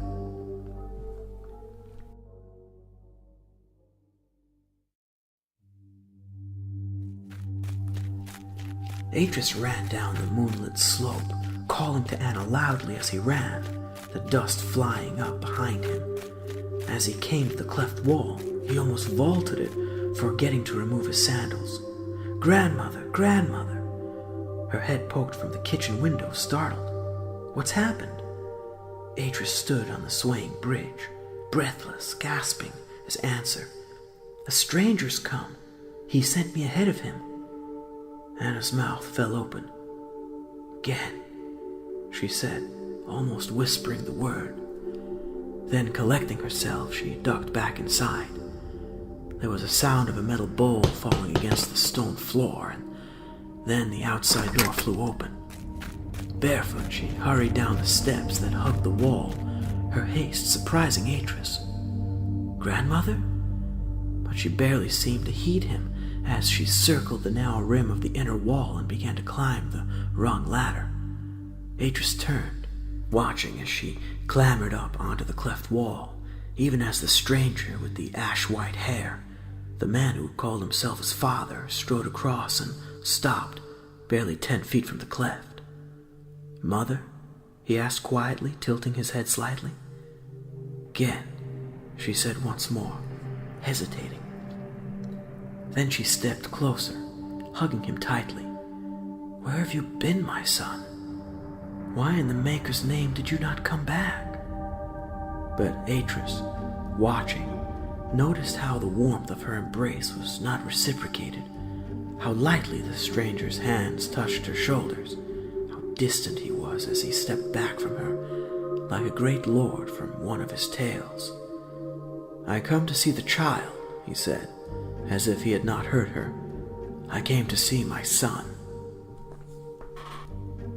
Atrus lay sprawled out on his belly on top of the cleft wall, staring across the shadowed rectangle of the kitchen and at the bright square of the window in which Anna and the newcomer were framed. Though the two had been talking for some while now, little of real importance had been said. Even so, there was a strange tension between them. Anna particularly seemed to be walking on eggshells, afraid to say too much, yet keen to know where Gen had been and what he had done. By comparison, Gen was relatively taciturn, ignoring her questions when it suited him not to answer them. Just now, Gen was sitting on the polished stone ledge to the right of the tiny galley kitchen beside the door, his booted feet spread wide, his long, delicate hands resting on his knees as he looked up at Anna. He had removed his cloak. Beneath it, he wore a close-cut suit of midnight blue, the jacket edged with scarlet and decorated with a pattern of repeated symbols in red and green and yellow.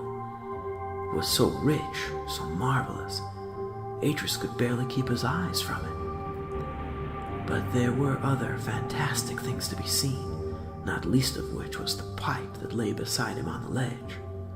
The bottom of the pipe was a hollow wooden bowl, from which a shaped glass stalk, trimmed with silver, led to a curved copper mouthpiece.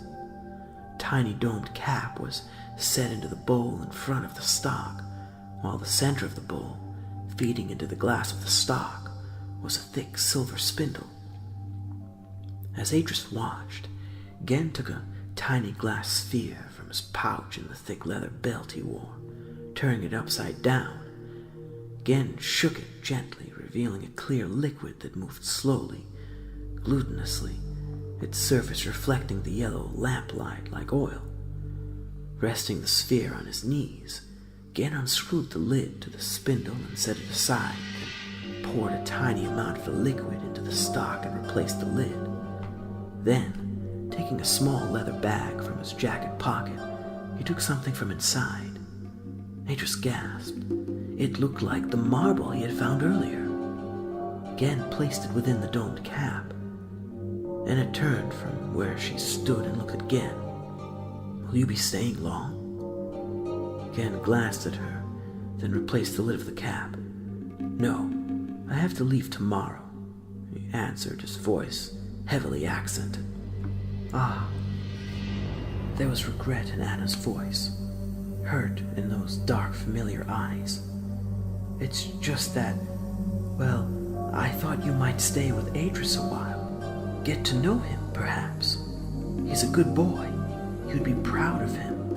And after all, Gen tightened the cap and looked up at her, his face expressionless. I intend to take him with me. Anna turned, facing him, shock in her face. With you?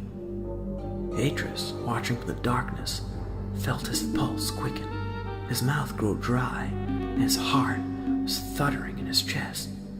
Gen lifted the pipe, staring at it, then cupped it between his hands and pressed his thumb down on the silver spindle. There was a snapping sound, and the pipe seemed to come alive, burning briefly with a fierce blue light. After a moment, that same light filled the whole of the stock, making the strange, oil-like liquid gently bubble. In that strange, unearthly light, Gen's face seemed very different, the shadows inverted. Yes, he answered, meeting Anna's eyes. Have you a problem with that? But Atrus belongs here. Here? There was incredulity in Gen's voice. And where is here? Nowhere, that is where. A hole in the ground. Yes, and that's all it will ever be. This is no place for a son of mine, no place at all. Anna felt silent, watching Gen as he lifted the copper mouthpiece to his mouth and inhaled, the muscles in her cheek twitching oddly.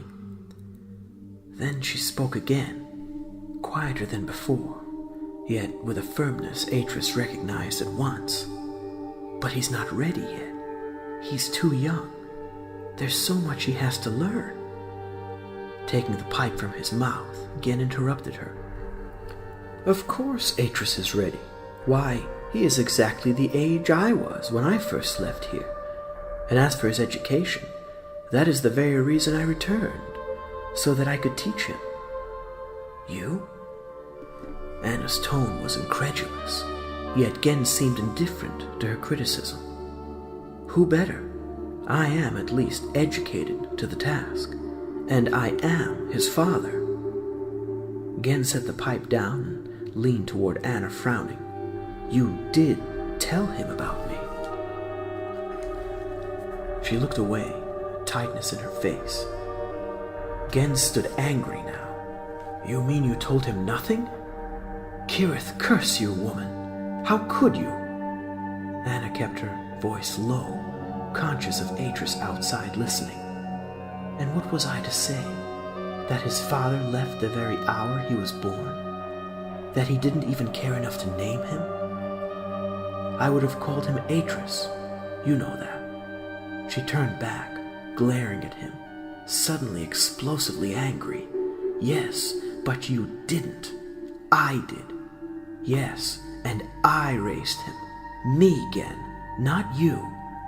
And now you want him back as though he were a parcel you left with me for safekeeping?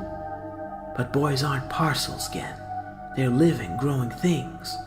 And Atrus hasn't finished his growing. I shall decide that, he said gruffly. Besides, he can help me with my studies. Be my assistant. Your assistant? In my researches, I have need of a willing helper, and the boy seems willing enough. Researches into what? Into the Dani culture. The Dani? Anna laughed bitterly. All that was gone. Don't you understand that yet? No, he answered, drawing himself up, a note of pride entering his voice. You are wrong. That is where I have been these past 14 years. In Dani, researching, studying, seeking out the great and mighty secrets of the Dani culture. He gave a single dignified nod. I tell you, none of it was lost. It is still all there. Atrus, watching, felt a shiver go down his spine, a tiny ripple of disbelief making him feel, for that instant, that he was in a dream. Still there? But that was impossible, surely. Anna shook her head dismissively. No, Gen, you forget. I've seen it with these eyes. It's gone. Destroyed. Can't you accept that? Can't you forget the past? Gen stared back at her coldly, pervious, accepting nothing. Oh, I can easily believe that you would like to forget it. She stared back at him silently. You never valued it, did you? He continued, not sparing her. You never cared for it the way I care. But I am not having that for my son. I want him to know about his past.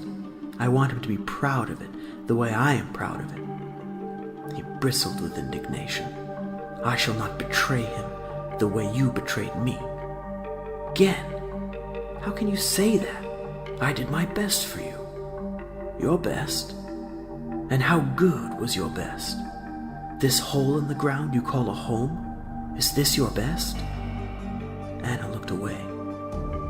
Atrus should decide. You can't just take him. Gen leaned right into her face, his face only inches from her own. Of course I can. I'm the boy's father. It's my right. Then let me come with you. Let me look after the boy while you are teaching him. Gen shook his head. That would not be right. It would not be the Dunny way. Or do you forget that also? Do you forget how you gave me up to the guild when I was but 4 years old? But, his voice overrode hers harshly, but nothing. He's coming with me, and that's that. If you wish to help, you might pack a knapsack for him for the journey. Not that he'll need much. But Gen, she reached out to touch his arm, but he pulled away from her. Turning, Gen reached down and picked up his pipe. Then, tugging open the door, he stepped out into the open air. For a moment he stood there, turned away from where Atrus lay, drawing on his pipe, the light from the kitchen making a silhouette of him. Then he turned back, his chest and arms and face revealed in that faint blue glow of the pipe. Atrus? He said, speaking to the boy where he lay on his belly on the cleft wall. Go to bed now and get some sleep. We shall be leaving early in the morning.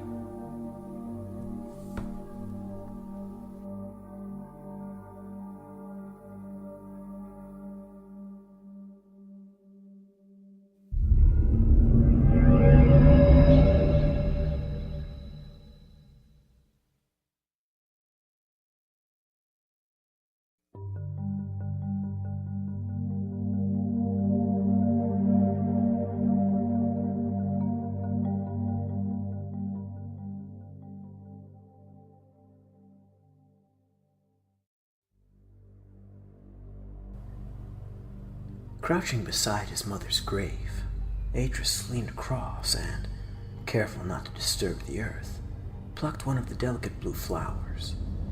Placing it in the journal he had opened on his knee, he closed the book gently, then slipped it into the small leather knapsack at his side.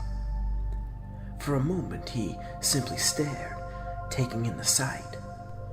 In the half-light he could not discern their proper color, yet he had only to close his eyes and he could see the flowers in the sunlight, like a quilt of lilac lain on the bed of rich, dark earth. Goodbye, he said silently. To be truthful, Atrus did not really know what to feel. Excitement? Certainly, the prospect of traveling, of seeing Denis, thrilled him. Yet the thought of leaving here, of leaving Anna, frightened him. Too much had happened far too quickly. He felt torn. Atrus, come now, we must go. He turned, looking across at the figure silhouetted against the dawn light at the far end of the cleft wall, and nodded. Anna was waiting for him close by. Embracing her, he felt a kind of panic, a fear of not seeing her again well up in him. She must have sensed it, for, squeezing him tightly, she then moved back, away from him, holding his upper arms and smiling at him. Don't worry now, she said softly. I'll be all right. The store's full, and what with all those improvements that you've made for me, I'll not know what to do with myself half the time. Her kind face lit with a smile. Besides, your father has promised me he'll bring you back 3 months from now to visit. 3 months? The news cheered him immensely. Yes, so you must not worry. She reached down and handed him his pack. He had watched her earlier, selecting various items from the meager store and placing them into the pack for his journey, including all of the tiny cakes that she had cooked only the previous day. Atrus stared at the pack, his fingers brushing lightly against his brightly embroidered cloth, moved by the simple care she took over everything, knowing he would miss that. "Now listen to me, Atrus." Atrus looked up, surprised by how serious her voice suddenly was. "Yes, grandmother?" Her dark, intelligent eyes searched his. "You must remember what you have learned here, Atrus. I have tried to teach you the mechanics of the earth and stars, the ways of science and the workings of nature. I have tried to teach you what is good and what is to be valued, truths which cannot be shaken or changed. This knowledge is from the Maker. Take it with you and weigh everything your father teaches you against it."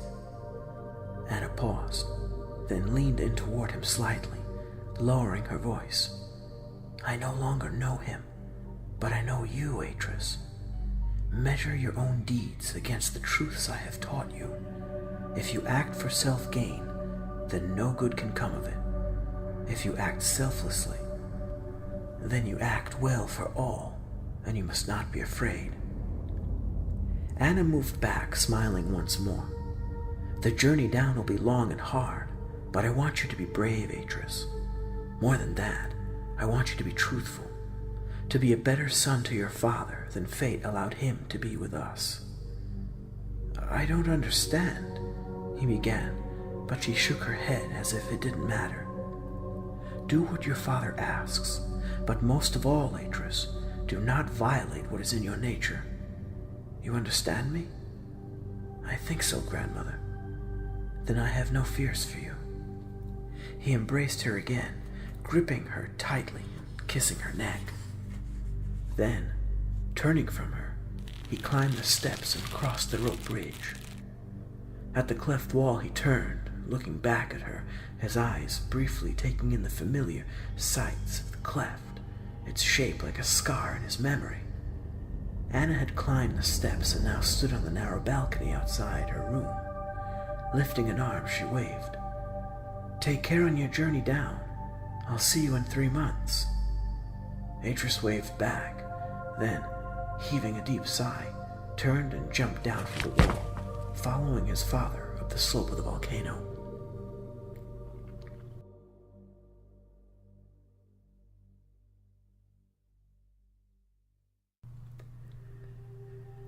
They were in the tunnel. "Father?" Gen turned and, holding the lantern high, looked back down the tunnel at Atrus. "What is it, boy?" Atrus lifted his own lamp and pointed at the dunny symbol carved into the wall. The symbol he had seen the morning after the experiment.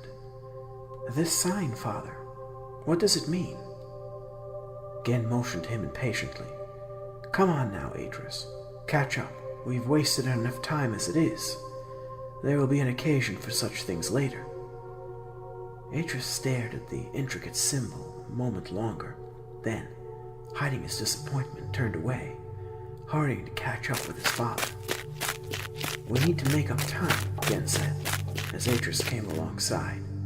"The journey is a long one, and I have several experiments in progress. I must be back in time to see how they have developed." "Experiments?" Atrus asked, excited by the sound of it. "What kind of experiments?" "Important ones," Gen answered, as if it were sufficient to satisfy his son's curiosity. "Now hurry. There will be time to talk when we reach the first of the Eater Tommen." Atrus looked up at his father. "Eater Tommen?" Gen glanced at his son as he strode on. "The Eater Tommen are way stations, rest houses, you might term them. In the days of the late Empire, there were plans to have commerce with the world of men. Such plans, unfortunately, did not come to pass, yet the paths were forged through the earth, and the rest houses prepared for those doughty messengers who would venture out."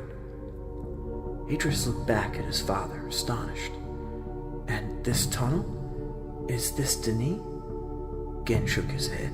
No, this is simply a lava tube. Thousands of years ago, when the volcano was still active, hot lava ran through this channel, carving a passage to the surface.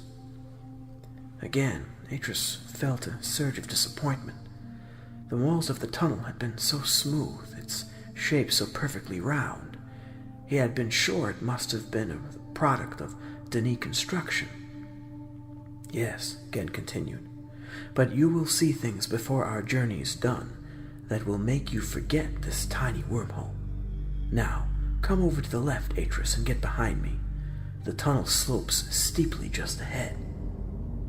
Atrus did as he was told, keeping close behind his father, careful not to slip, his left hand keeping his balance against the curved wall of the lava tube, his sandaled feet gripping the hard, dry floor. All went well until, by chance, he turned and looked back up the tunnel. Then, with a sudden rush of understanding, he realized where he was. The darkness behind him seemed suddenly oppressive. Who knew what waited back there beyond the lantern's glow? He turned back, realizing just how dependent on his father he was. If he were to lose himself down here. Ahead of him, Gen had stopped. Slowly now, he said, looking back at Atrus. It ends just here. Now we get to go down the well. Atrus blinked, seeing how the tunnel ended in a perfect circle up ahead. Beyond it was simple blackness. He went out and stood beside his father on the narrow, crescent-shaped ledge, overwhelmed by the sight that met his eyes. In front of him lay a giant oval of blackness, a chasm so huge it seemed you could drop a whole volcano into it. The well. Gen raised his lamp, letting its light glint wetly off the far wall of the great shaft, revealing the massive striations of the rock, then pointed to his left. Just there, see, Atrus? See the steps? Atrus saw them, cut like a thread of a screw into the uneven sides of the great hole, but the thought of using them, of descending the vast shaft by their means, frightened him. Gen looked at him. Would you like to go first, Atrus, or shall I? Atrus swallowed, then spoke, keeping the fear from his voice. You'd better. You know the way. Yes, Gen said, giving his son a knowing smile. I do, don't I? For the first 100 steps or so, the steps passed through a narrow tunnel cut into the edge of the chasm, with only a thin gap low down by the floor to the right. But then, suddenly, the right-hand wall seemed to melt away, and Atrus found himself out in the open, staring down into the massive well of darkness. Startled by the sight, he stumbled, and his right sandal came away, toppling over the edge into the darkness. He stood there for a moment, gasping, his back against the wall, trying to regain his nerve. But suddenly he found himself obsessed with the idea of falling into the darkness, and not just falling, but deliberately throwing himself. The urge was so strong and overpowering, it made the hairs of the back of his neck stand on end.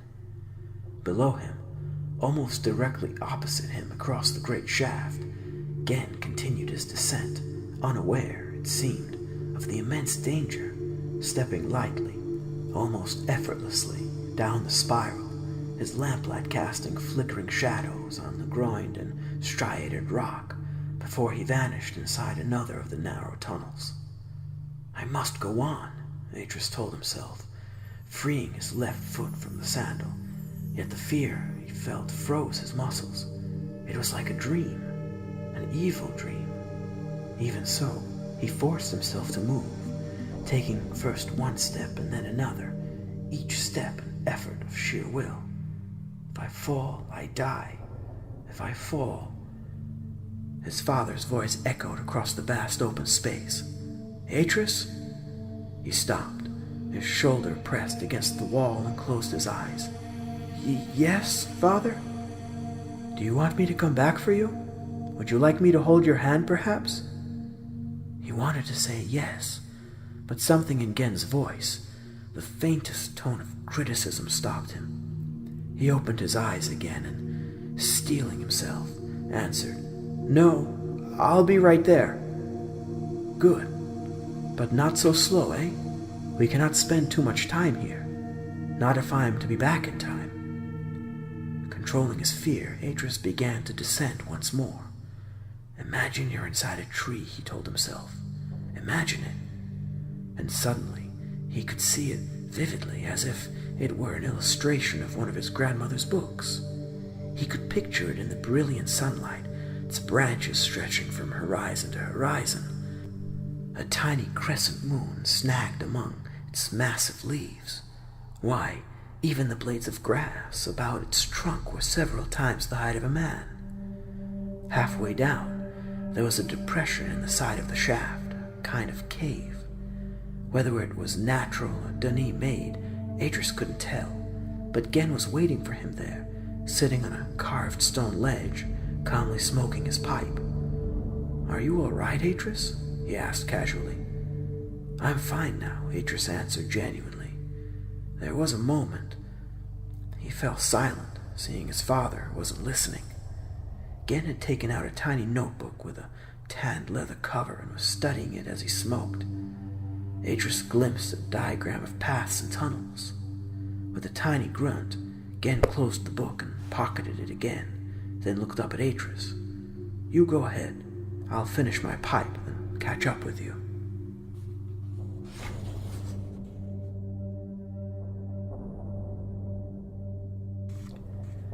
It was several hours, hard walking through the labyrinth of twisted tunnels, before they finally came to the Eder Taman.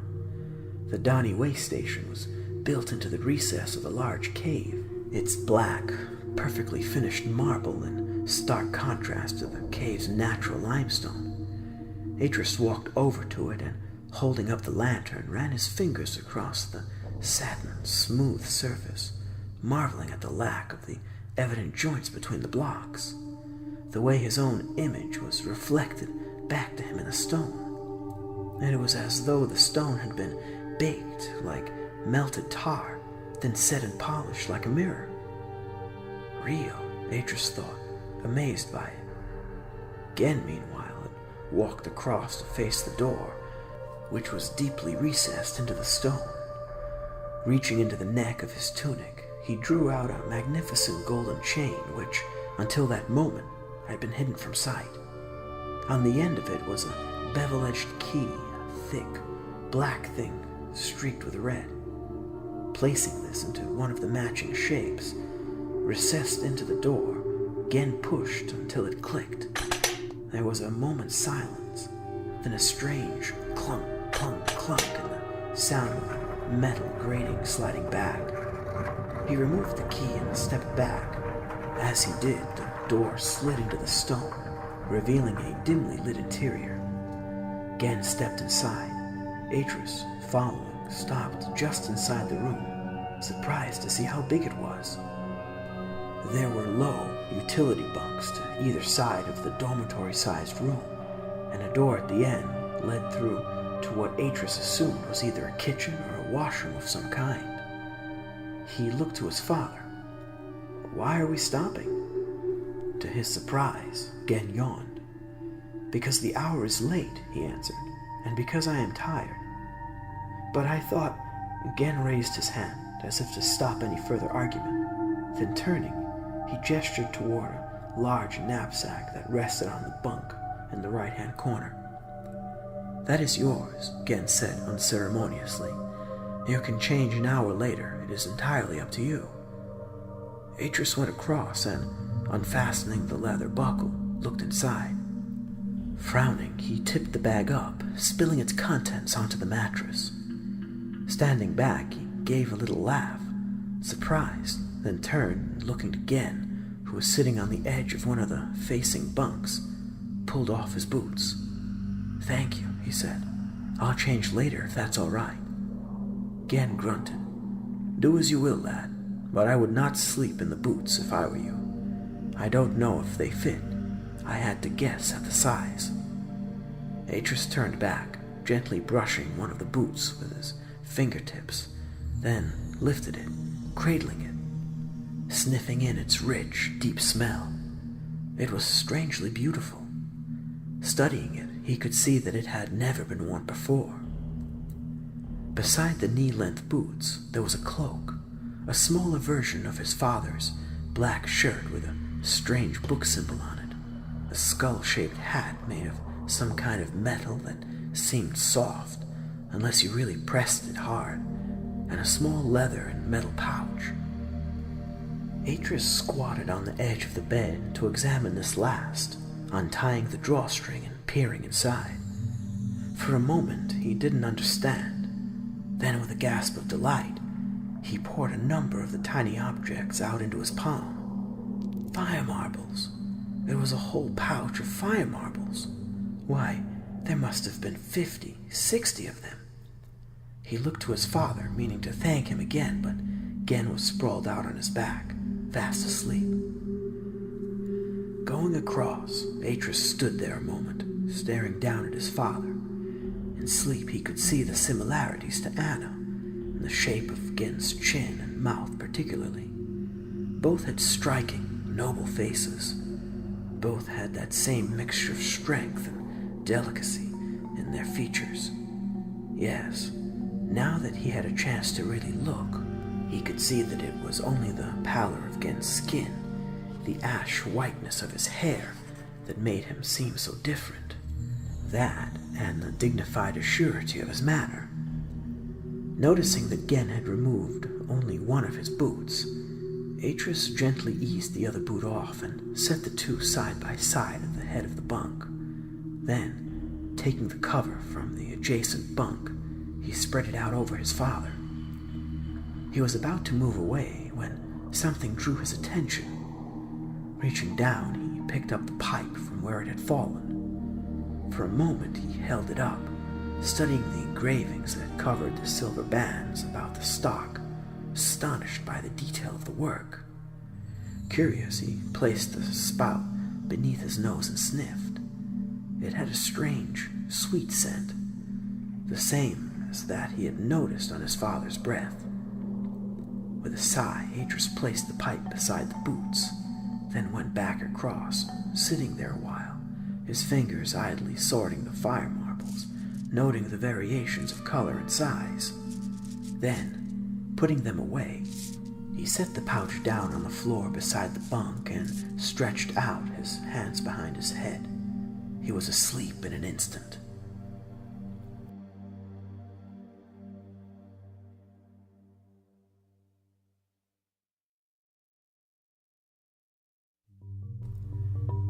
He woke to find Gen shaking him.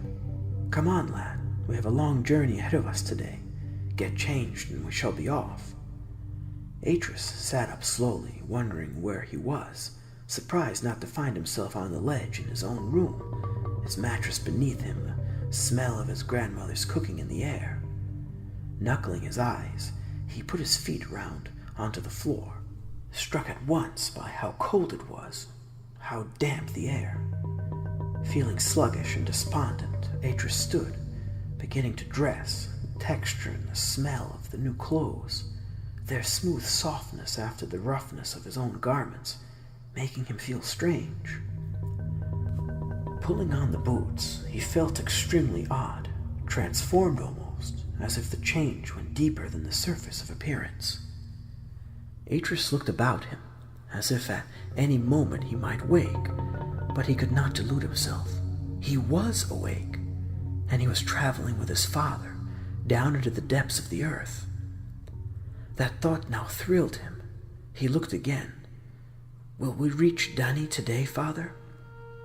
"No, not today." Disappointed, Atrus turned back, beginning to pack away his surface clothes, but Gen, seeing what he was doing, came across and pulled them from the pack, throwing them on the floor. "You will not need those rags now, Atrus. You are Dani now.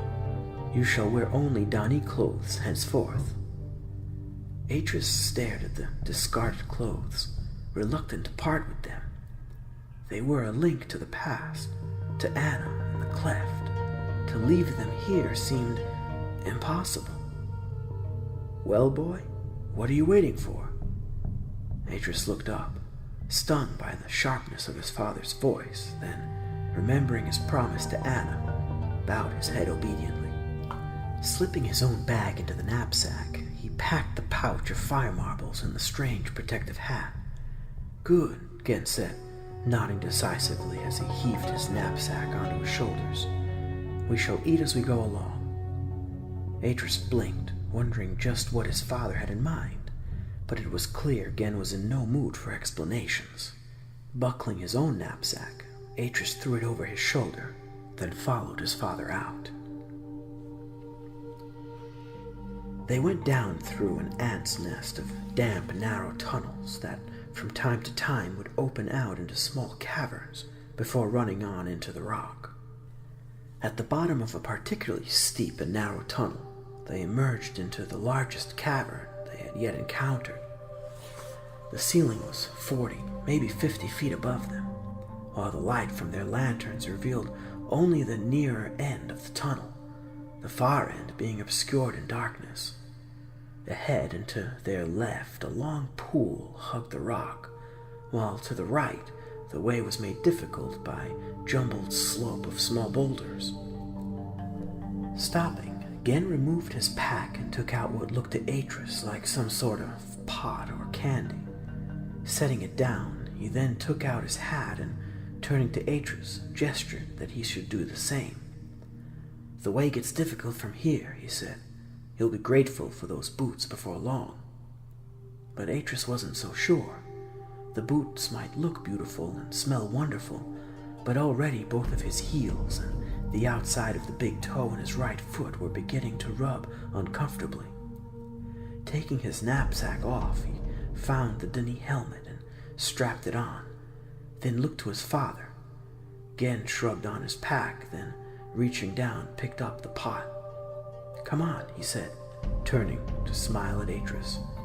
"I think you might like this next part." Atrus nodded, then reached down to retrieve his pack.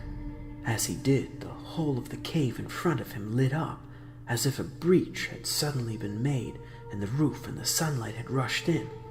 He looked up, startled, seeing at once that the brilliant light emanated from the pot, a broad and powerful beam spreading to fill the far end of the cavern, revealing a sight so amazing that Atrus blinked and rubbed the backs of his hands over his eyes. It was like a waterfall of crystal, cascading from the ceiling to the floor, its melted, flowing forms unlike anything Atrus had ever seen. "What is it?" Atrus asked, a note of pure awe in his voice, as he followed his father up into the great pile of rocks, his eyes drawn constantly to the glistening, crystalline curtain. "It's called dripstone," Gen answered matter-of-factly, moving the beam of the torch across the frozen face of it. "It's formed by mineral deposits in the water leaking through the roof of the cavern, building up over thousands upon thousands of years.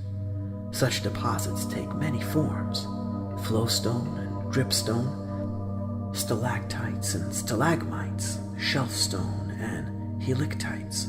Some are as delicate as lace, others as brutal as the rock itself." Gen laughed. "Never fear, Atrus. You will see many such wonders in the next few hours." As they came close, Atrus stopped, staring open-mouthed at the sight. He would never have guessed, never in 1,000 years. But Gen was already moving on, down the slope toward the entrance to another tunnel. Taking one last look, Atrus turned, then clambered down the rock, hurrying to catch up. Gen had not been wrong. In the hours that followed, Atrus saw a dozen such splendors.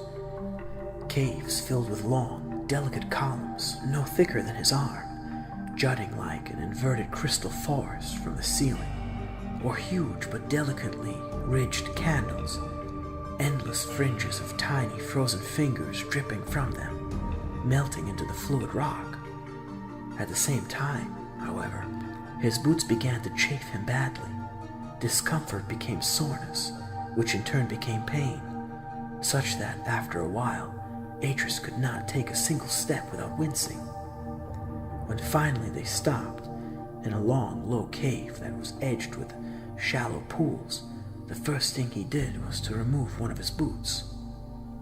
Gen came across and knelt beside him. "Show me." Gingerly, he let Gen take his foot by the ankle and study it. The skin had rubbed away in 3 separate places.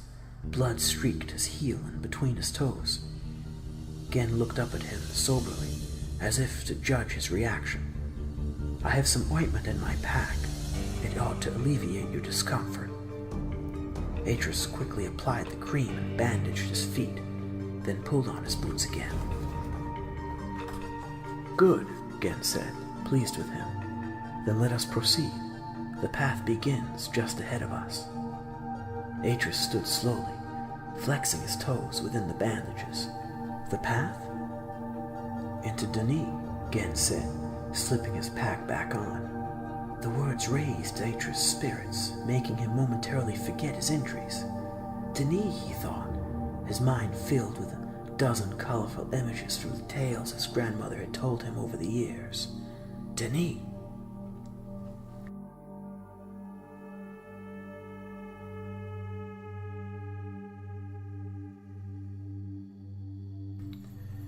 Atrus stared up at the elaborately decorated stone and metal arc that framed the entrance to the tunnel, then turned looking to his father.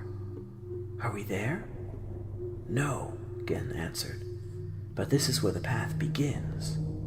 Immediately beneath the great arc, the tunnel floor was smoothly paved, the floor covered with an intricate, abstract swirl of variously colored stones and metals that seemed to merge and melt and never repeat itself. The path ran arrow straight into the tunnel, neither rising nor falling, in a manner that suggested it had been cut by the dunny, not bored by natural forces. Following Gen, Atrus stepped beneath the arc, their booted feet clicking on the marbled floor. The sound echoed back and forth along the tunnel. He was limping now, trying not to put too much weight on his right foot, but he was determined not to complain. "When will we be there?" he wanted to ask, bursting with the excitement he felt at the thought of finally seeing Denis, but he could see how Gen was lost in his thoughts and was loath to disturb him. Part way down the tunnel, the air seemed to change, to grow warmer, stuffier, and suddenly there was an odd, familiar smell in his nostrils. Sulfur. It was the sharp, eye-stinging tang of sulfur. Gen turned and gestured to him. "You had best put your lenses on, lad." Atrus did as he was told. Then, feeling in his tunic pocket, he pulled out the one item of his clothing he had managed to save, the mask Anna had made for him, and tied it about his nose and mouth. Then, wincing, he hobbled after his father. Slowly, the tunnel grew brighter, warmer, the air stuffier. The tunnel ended abruptly in a sheer drop. Ahead, the dunny path ran on, smoothly, uninterrupted it seemed, on giant pillars of stone. Below it, no more than 80 feet beneath where Atrus stood, was a bubbling lake of lava, black at the edges, fiery golden yellow at the center. The heat was intense, the fumes almost suffocating. Gen, he noted, now wore a mask about his mouth and nose, and for a moment he wondered what his father had meant to do, whether he'd meant him to venture out across the lake without any form of protection. The thought disturbed him. Gen turned, beckoning him on. "Walk quickly," he said, "and don't pause for a moment. Things are much cooler on the other side." Atrus hesitated, then followed his father out onto the bridge. The heat from the path immediately evident, even through the thick soles of his boots. 10 paces on, and he was half running, trying to keep his feet off the stingingly hot paving. Ahead, he now realized the bridge, which he thought continuous, was breached. A single span had collapsed, leaving a jagged gap over which a narrow beam of Denis stone had been laid. He watched his father cross this narrow causeway effortlessly, without breaking stride. He Yet when he came to it, Atrus found himself unable to go on. Just below him, the red-hot surface seemed to slowly undulate like some living thing, a great bubble of superheated air emerging every now and then to break the surface with a giant glop. The air filled suddenly with steam and a stinging scent of sulfur. Atrus was coughing now. His feet seemed to be burning and his chest felt fit to burst. If he did not cross the beam soon, he would collapse. "Come on," Gen urged from the other side. "Don't stop, boy. Get going again. You're almost there." His head was swimming now, and he felt that at any moment he would fall. And if he fell... He took 3 paces out onto the beam, feeling its intense heat to the thick leather of his boots. "Come on," his father urged, but he could not move. It was as if he, too, had been turned to stone. "Come on!" The beam lurched under him, and for a moment he thought he was going to fall, but some instinct took hold of him. As the narrow beam tilted, he jumped, his feet thudding against the stone on the other side. His vision blurred. He couldn't breathe. Staggering, he took a step backward.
Atrus woke in a cool, brightly lit cavern, the air of which was fresh and sweet after the air of the lava cavern.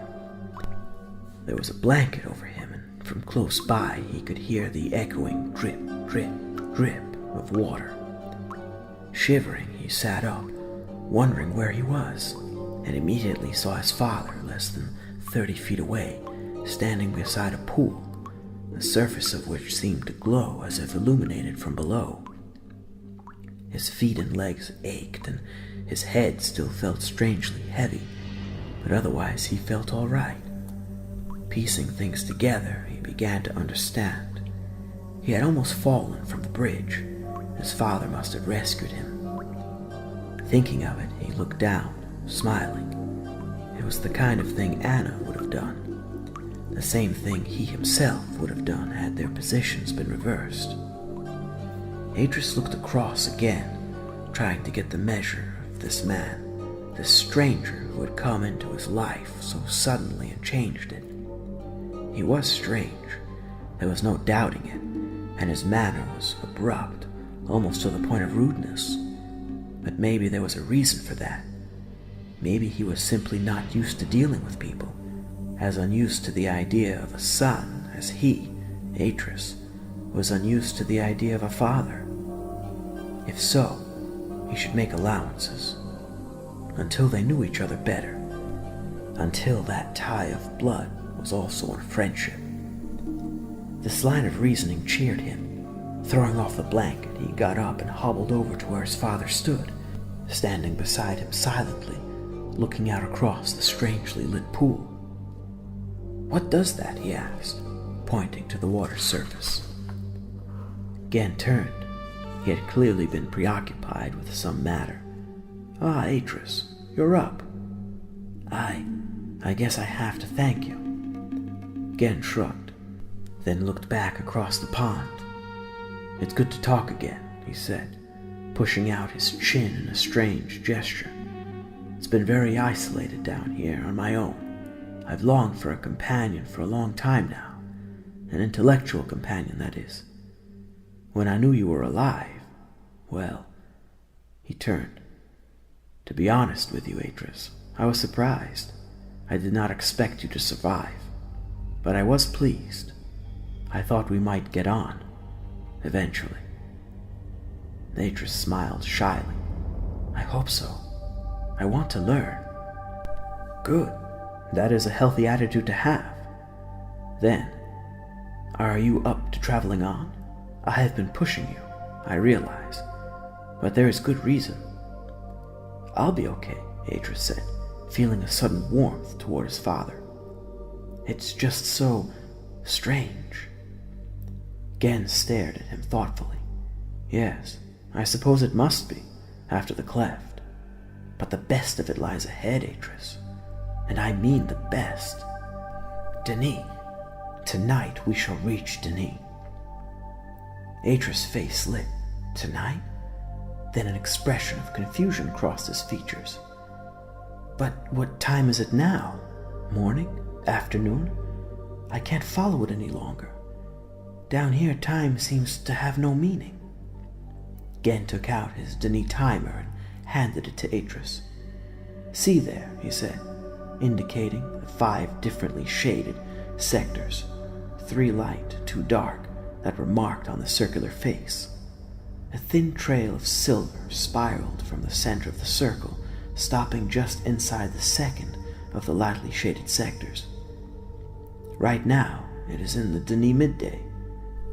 We Denis measure time differently from those who dwell on the surface. They set their clocks to the passage of the sun. We, however, set our clocks to the biological rhythms of our environment.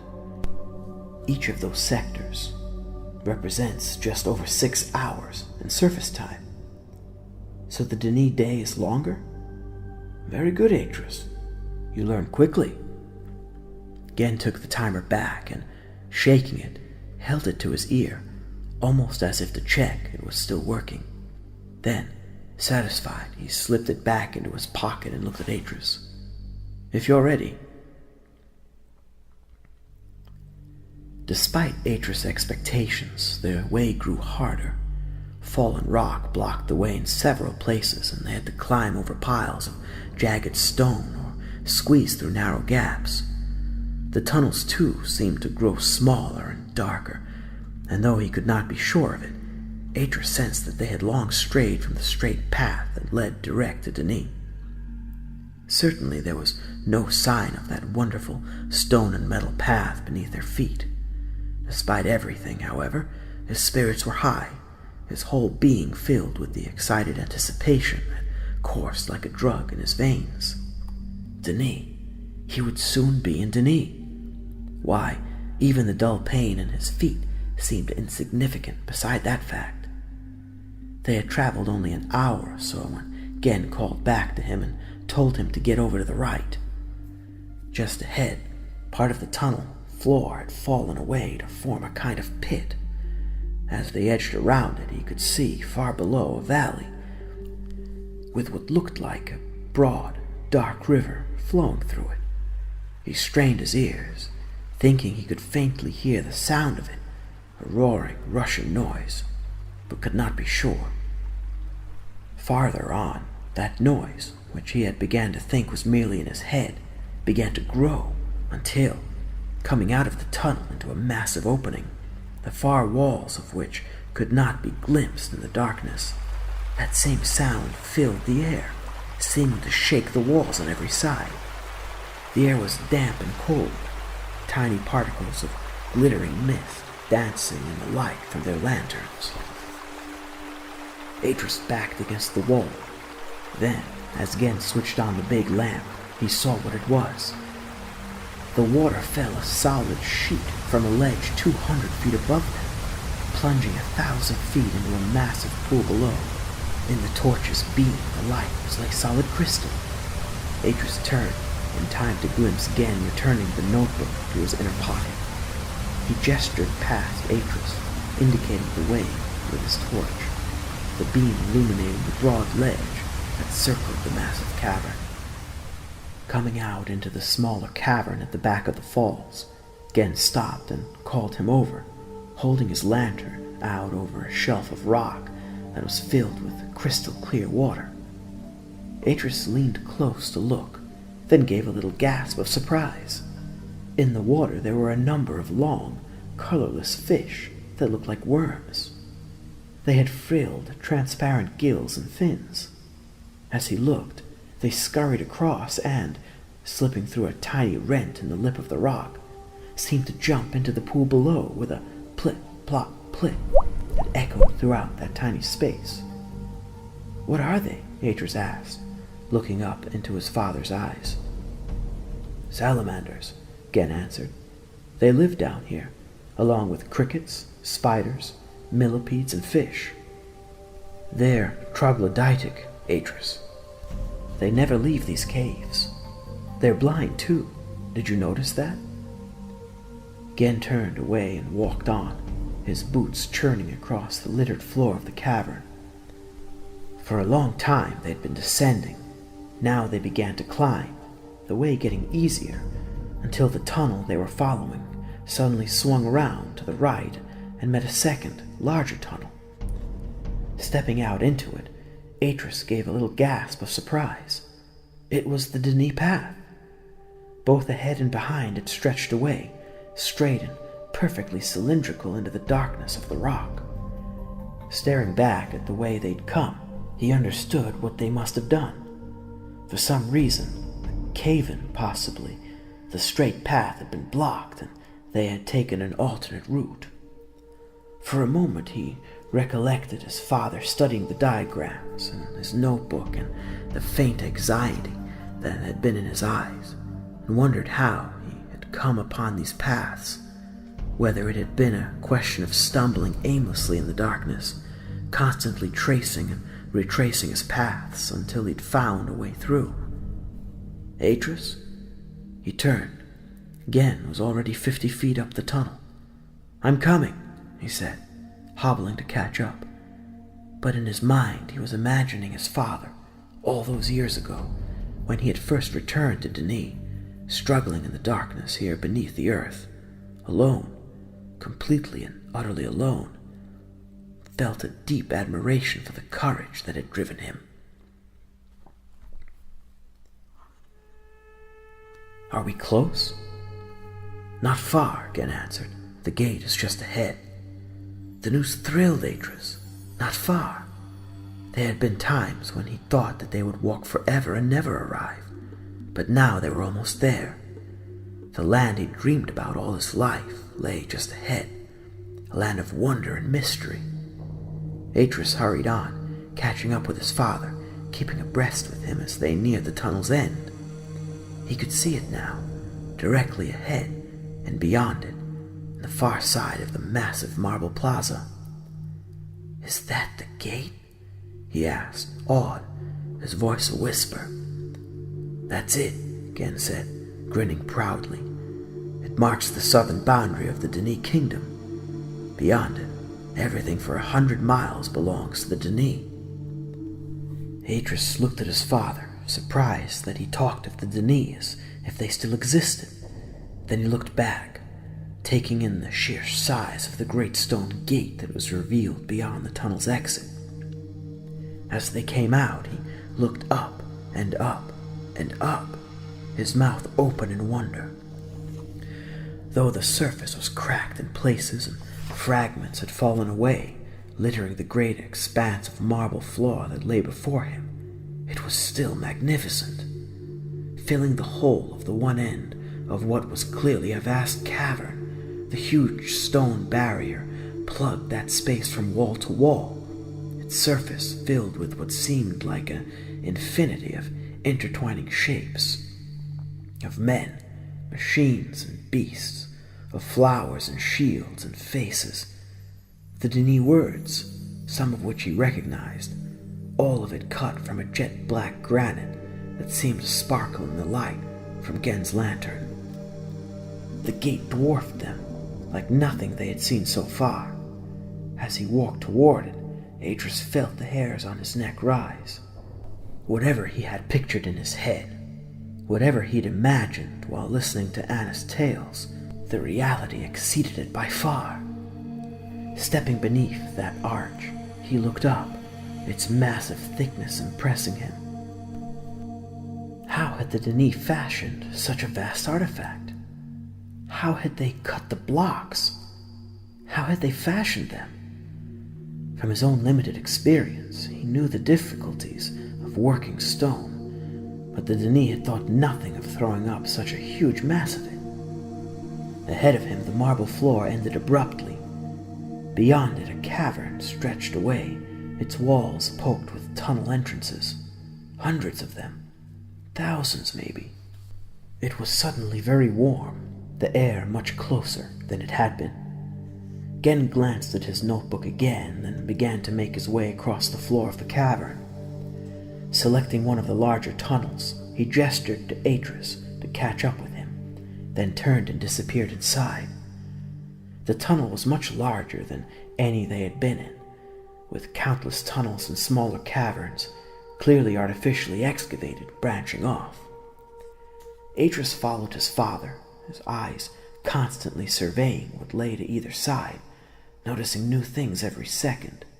Great wheels and gantries, factories and warehouses, great mounds of loose rock and equally huge pits over which massive abandoned cranes stood like sentinels. All of these and many other things, most of which he could not recognize at first sight. Great machines stood idly everywhere he looked, as though abandoned only a few hours before, their oil-like, lacquered surfaces gleaming darkly in their passing light. Huge mining rigs rested on great pneumatic platforms beside the gaping holes of shafts bored into the foot of the cavern's walls, like massive insects feeding their squat dark shapes, still and silent. Steam rose, unchanneled from great fissures on every side, steam that had once powered the industrial might of the Denis. Elsewhere, simple stone houses stood empty, roofless in the Denis style, the thin cloth screens that had once maintained their privacy shredded by the same force that had toppled the stone towers of the factories. Seeing it all, Atrus wondered just how it could have come to an end. It was so vast, so extraordinary. From time to time, other paths crossed their own, making him realize that there was not one Denis path, but an endless labyrinth of them, threading their way through the dark earth. Suddenly, without warning, Gen began to climb the wall of the tunnel, ducking into a much smaller shaft. Atrus, catching up, looked across to his right and saw that the tunnel was blocked some 20 yards ahead, collapsed in upon itself. Fearful of losing Gen, he climbed the tunnel wall, following him inside.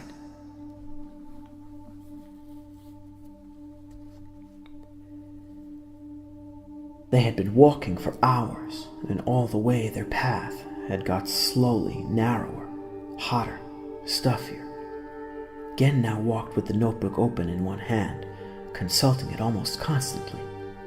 The path had taken so many twists and turns that Atrus felt numbed by it, but still Gen went on, confident, it seemed, that it led somewhere. Then, suddenly, the quality of the light changed. Atrus blinked, his senses sparked to life by that sudden change. There was a faint breeze, a slight cooling of the air. As they turned the next corner, there was a marked increase in the intensity of the light, a definite orange glow up ahead. The air was cool and clear, heavy suddenly with the scent of vegetation. The path climbed. Ahead there was an opening, a circle of brilliant orange light. As Atrus stepped out, it was to be met by the most astonishing sight he had yet encountered. Facing him was an enormous valley, 6 miles across and 10 broad, its steeply sloping shores descending into a glowing orange lake that filled at least half the valley's floor. At the center of that lake was a huge island, a mile or more in width. Two twisted columns of rock pushing up from that great tumulus to soar more than a mile into the air. Beyond that, to its right, the great rock walls were curiously striped, regular tiered levels of colored stone reaching up into the shadows overhead, above the level at which Atrus himself stood. Within those levels, great pools of orange water glowed. He looked up, expecting clouds, or maybe stars, but the blackness was immaculate overhead. Slipping his glasses down, he increased their magnification, studying the far side of the lake. Buildings. They were buildings. Buildings that clung to the great rock precipice, seeming to defy gravity. Atrus craned his neck, following the course of the rock walls upward, understanding, coming to him in an instant.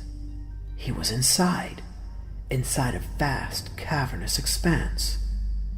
He stared, awed by the strange beauty of the sight. Beneath him the ground sloped steeply down to the sea's edge where, in a tiny harbor, a boat was moored. To the right, just offshore, the sea was dotted with tiny islands, like dark blemishes in that orange mirror. "There," Gen said, coming alongside. "Now perhaps you might understand why I could not leave you in that ridiculous crack in the ground. Is that not the grandest sight you have ever seen, Atrus?" It was, and he did indeed understand why his father had brought him, yet the reminder cast a shadow over what he was feeling at the moment. Suddenly he wanted Anna to be there with him, wanted to share it with her, to be able to talk to her and ask her questions. "Come," Gen said from just below him as he began to make his way down the steep slope. "Another hour, and we're home."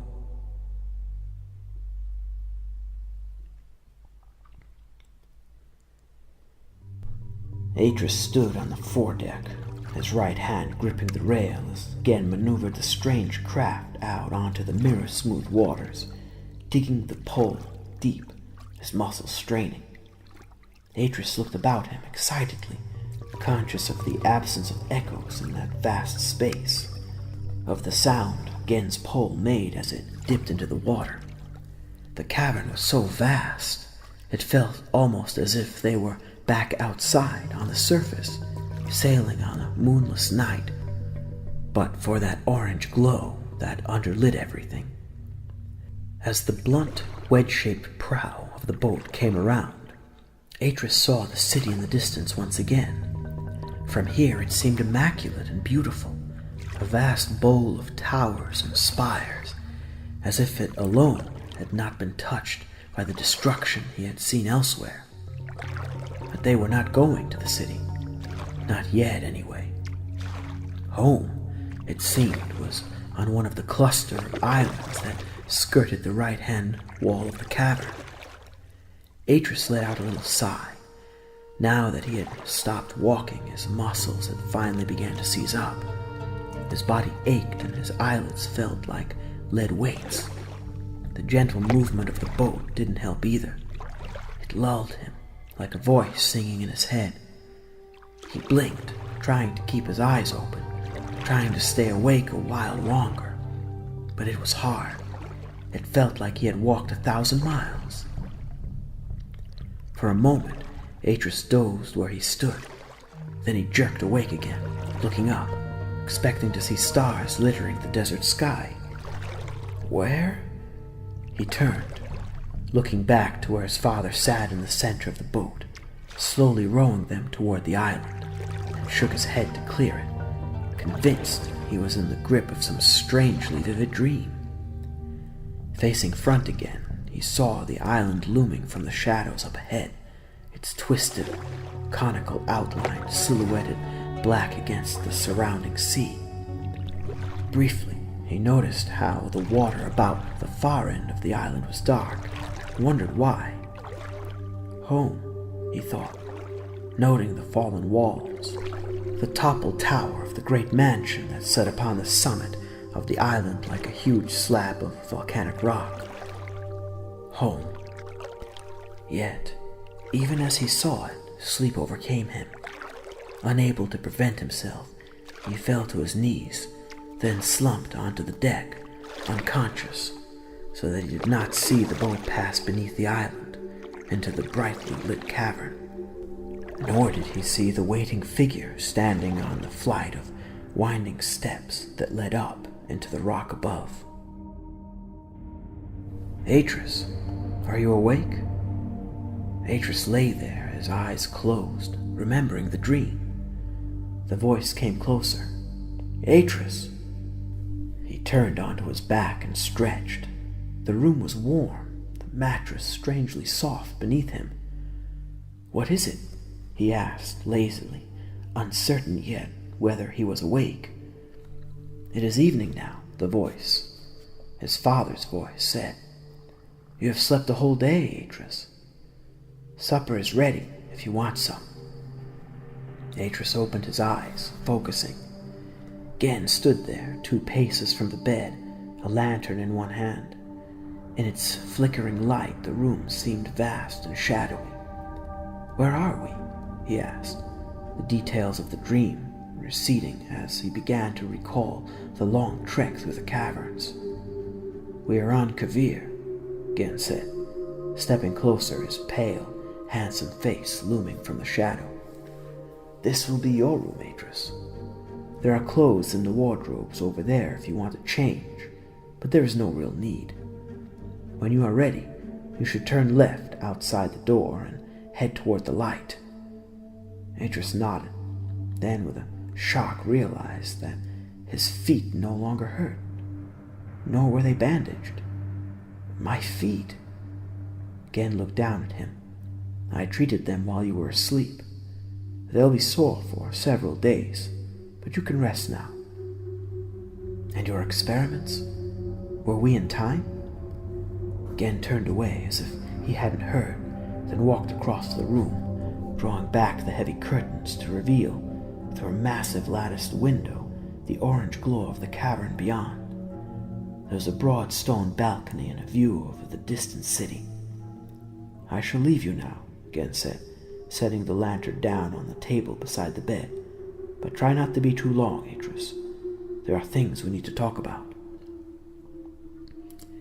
Atrus waited for his father to leave the room, then sat up, sliding his legs around and examining his feet in the lamp's light. Where the sores were worst, on his heels and ankles and in the balls of his feet, Gen had smeared them with an ointment that left a dark stain on the skin. Atrus touched one of the patches gingerly and sniffed his fingers. It was the same ointment his grandmother had used whenever he grazed his knees or shins or elbows on the rock. "Atrus?" "Yes, grandmother." "What do you see, Atrus?" "I see the Denise city, grandmother. I see—" Atrus stepped out onto the balcony, looking at it, trying to fix it in his memory so that he could tell her what he saw again. Far out, there was a moving shadow on the water. He narrowed his eyes, watching it a while, then shrugged and looked beyond it at the city once again. "Yes," he thought, "I see the most incredible sight I've ever seen."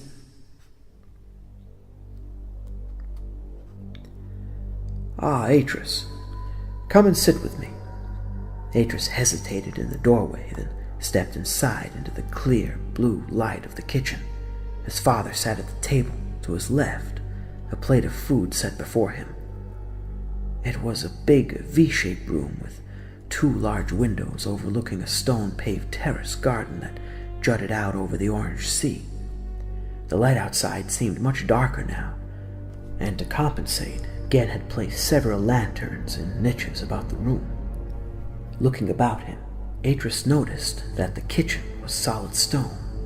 The cupboards, the table, the benches, even the sink and oven were made of a strange, smooth banded gneiss that, like the path they had followed into Denis, seemed to have been softened and then molded like clay. Tiny strips of metal, intricately fashioned, were threaded onto the black and white striped stone in a manner Atrus found hard to fathom. Though it was stone, it had a light, warm feel that was unexpected. How they had managed it was a mystery to him, yet it was clear that the Denis had developed processes well advanced of the ways of men. "How do you feel now?" Gen asked, gesturing him to take a seat across from him. How did he feel? Homesick, but also, now that his waking mood had passed, immensely curious. What did his father want of him? Gen had said something to Anna about teaching him. But teaching him what? "Hungry," he answered finally, finding it safest. "Good," Gen said. Turning, he picked up a small handbell from the table beside him and rang it. At once a figure filled the far doorway, looming briefly in the shadows before it entered the room. "Atrus, this is Ryjas, my serving man." The man who stood there, holding a large, shallow basket piled high with fruit, was tall, taller even than Gen, and had a great domed head that seemed to be made of polished ivory. He wore a baggy dark blue one-piece, tied at the waist with a length of similarly colored cord, but the most remarkable thing about him were his eyes, lidless eyes that were like blemished eggs, and his otherwise undistinguished face. Atrus looked to his father, uncertain how to behave. Then, when Gen gave him no clue, he turned back and, bowing his head slightly, said, "I am pleased to meet you, Ryjas." "It is no use trying to engage Ryjas in conversation, Atrus. Ryjas is a mute. He was born that way, and he will die that way. But he understands commands well enough. If you need something, you should simply ask Ryjas." Atrus hesitated and gave a little nod. "Well, boy, what are you waiting for? Are you hungry or not?" Atrus stood and, conscious of the servant's unnaturally staring eyes upon him, went over to him. A dozen different kinds of fruit were spread out in the basket, only a few of which he recognized, and then only from the trader's packs. Tiny beads of moisture speckled their brightly colored surfaces, enhancing their strange but perfect forms. He looked back at Gen. "Did you grow these, father?" "In a manner of speaking."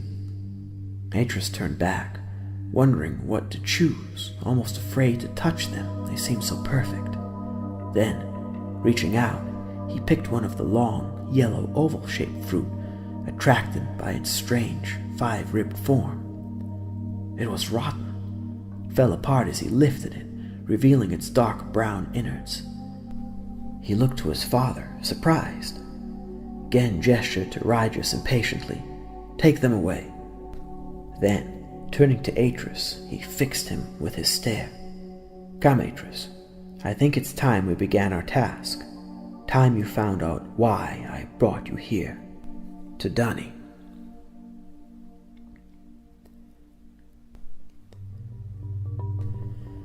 A twist of steps led up to a broad, high-ceilinged corridor, the end of which opened out onto a balcony directly above the terrace.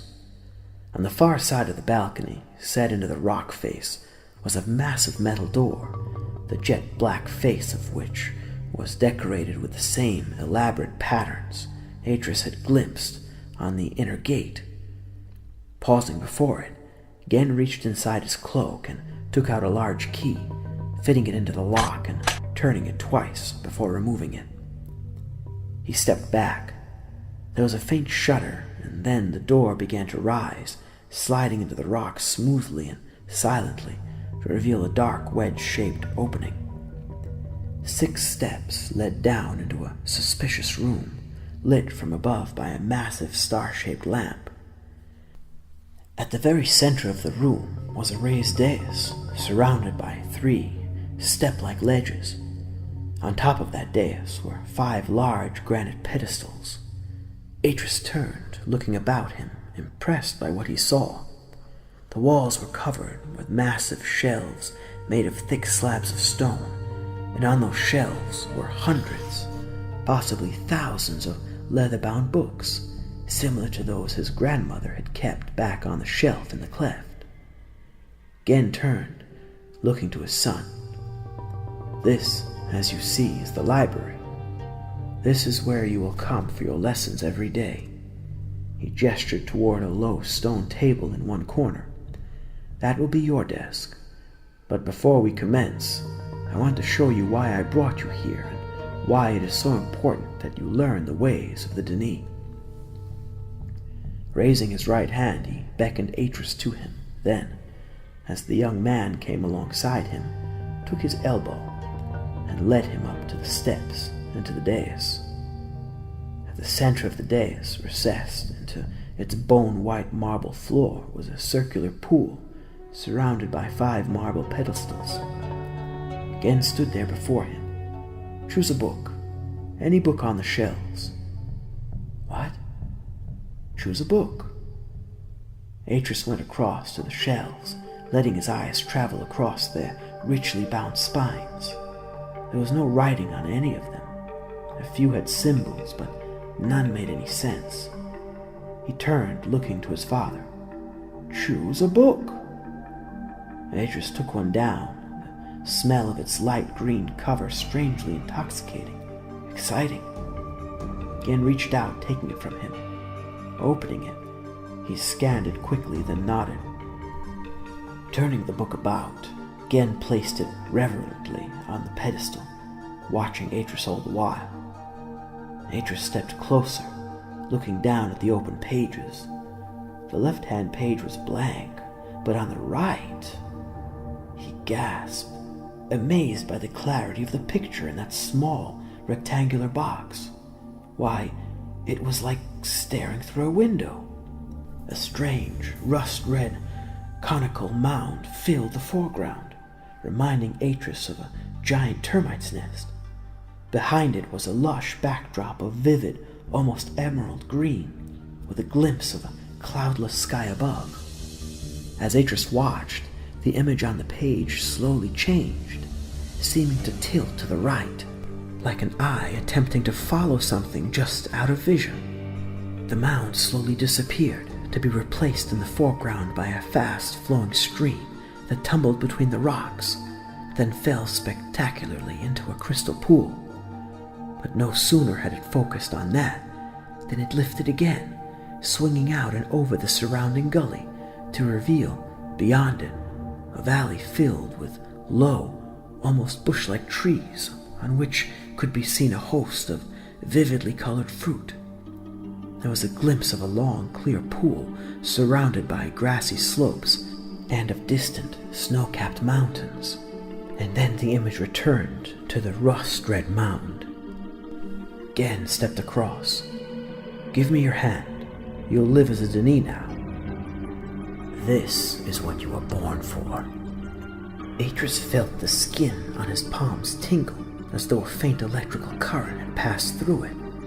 His hand seemed drawn to the image on the page, attracted to it. For a moment, that was all. Then, with a sudden, sickening lurch, he felt himself sucked into the page. Or rather, it was as if the page grew suddenly huge, enveloping him in a weave of its fibers. At the same instant, he felt a curious, shifting sensation. It felt as though he were melting, the fragile shell of him imploding, collapsing back in upon himself, and then the blackness seeped through. And as he finally surrendered to that blackness, so he found himself back in his body, standing on the grass, just in front of the mound, a fresh breeze blowing into his face, the stream below him, the waterfall in the valley just beyond. Gone were the marble pedestals, the book-lined walls, the solid rock ceiling overhead. Atrus reached out as if to touch them, but there was nothing. Atrus looked up, startled by the transition. Huge white clouds drifted in the sky, so blue it looked like a child's painting. The air hummed with tiny insects, while all around him the heady scents of fruits and flowers swamped his senses. He fell to his knees, astonished. This was magic, surely. Behind him, Gen shimmered into being. "Get up onto your feet, boy," Gen said, quietly but firmly. Atrus struggled to his feet, then turned to face his father. He was unable to believe what had just happened to him. Where are we? Gen stepped past him, standing beside the stream, his booted feet on the edge of a steep incline, looking down at the waterfall. As Atrus came alongside, Gen looked to his son, his chest swelling with pride. Once the Denis ruled 1,000,000 worlds, using what was grown in them to clothe and feed and provision themselves. So it was in the time of their greatness. He shook his head. But all that is past. Now, there's only you and I, Atrus. We two, and the worlds we shall make. Make, father? Gen looked out across the land that lay beneath them and nodded, a fierce pride in his face as he spoke. Yes, Atrus, I made this world. I made the rock on which we stand, and the very air we are breathing. I made the grass and the trees, the insects and the birds. I fashioned the flowers and the earth in which they grow. I made the mountains and the streams. All that you see I made. Turning to face Atrus, Gen placed his hands on his son's shoulders, his eyes burning with excitement now. I plan to make you my apprentice, Atrus, and teach you about the books. Would you like that? Looking up at his father, Atrus remembered suddenly how Gen had stepped from that great veil of whiteness in the volcano's edge, awed by the power in the figure that stood facing him. Yes, father, he acted clearly. I'd like that very much.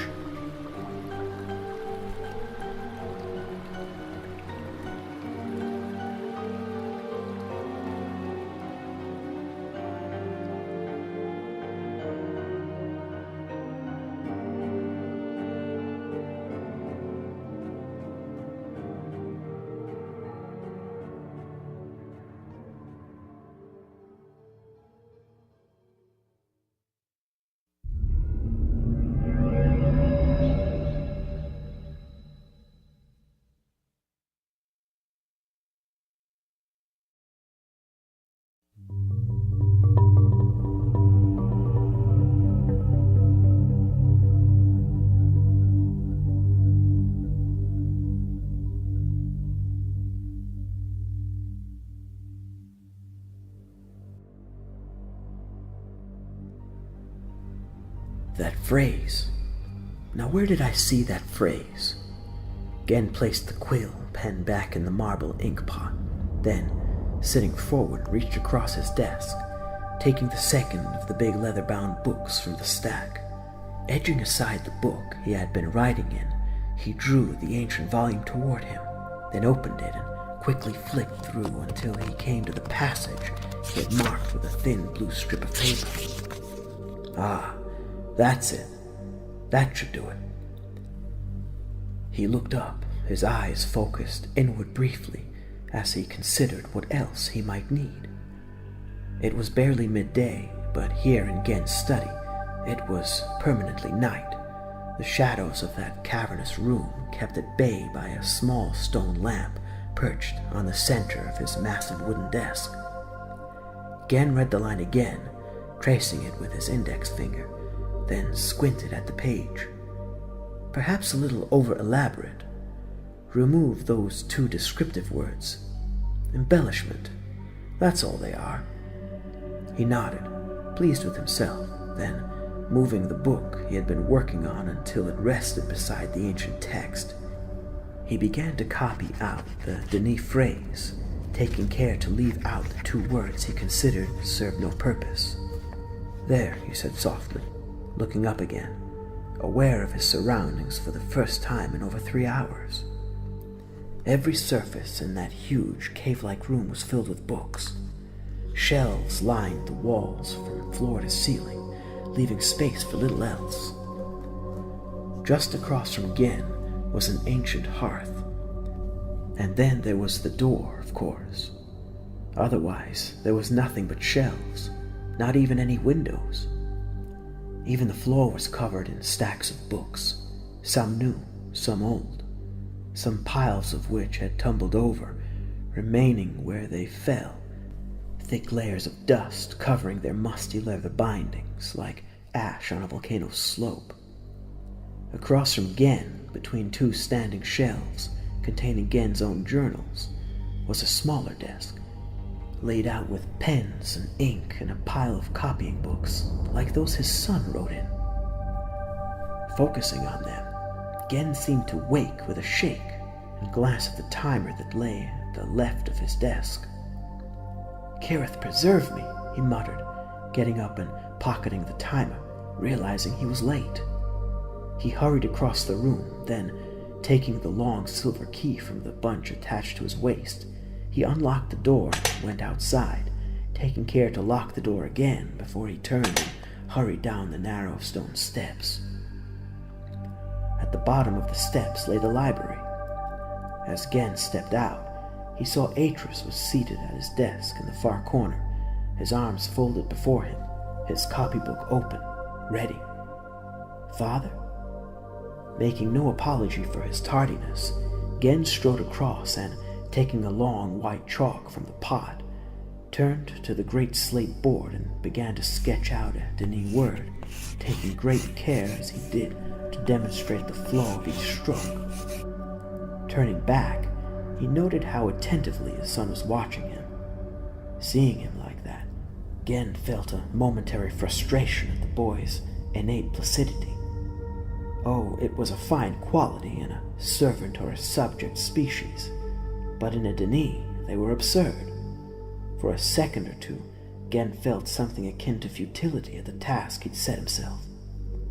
Unaware, Atrus labored on, slowly copying down the figure from the board, his tongue poking between his lips as he painstakingly mimicked the shapes his father's hand had made to form the strokes and the curls of the Denis word. "Atrus!" The boy looked up. "Yes, father?" "You must learn to concentrate. It is not easy, I know. It has taken me close to 30 years to master the art, but you must try hard, Atrus. You will achieve nothing unless you are willing to harness yourself to the yoke of learning." Atrus, his head down, his eyes staring at his desk, nodded. "Yes, father." "Good," Gen said, placated by the boy's humility, by his willingness to listen to his father's instruction, by his innate quickness of mind. Then, seeing a way he might improve matters, he went across and took a large, extremely thick volume from one of the shelves and carried it across. "Here," he said, setting it down on the desk beside Atrus' open workbook. "As it is clear that you need extra tuition, and as my own time is presently tied up in a number of experiments, I think we must try an experiment of a different kind." Atrus looked up at him, his eyes eager suddenly. "Yes, Atrus, this book is a very special book. It is called the Rehefkor. Once every school in Denis had several copies of this book. From it, pupils would learn how to write those fundamental Denis words that formed the basic vocabulary of our race. I suppose the nearest comparison you would have for it is a lexicon, but it is far more complex." Gen took the edge of the massive cover and pulled the book open, then pointed down at the detailed diagrams that filled both pages. As you can see, each double page spread concerns a single Denis word, and shows clearly what pen strokes must be used, and in what precise order.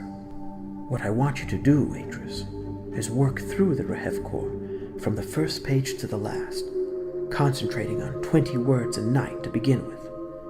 I will provide you with a supply of copying books to work in, but you must promise me to practice these figures until they are second nature to you, until you can sketch them in your sleep.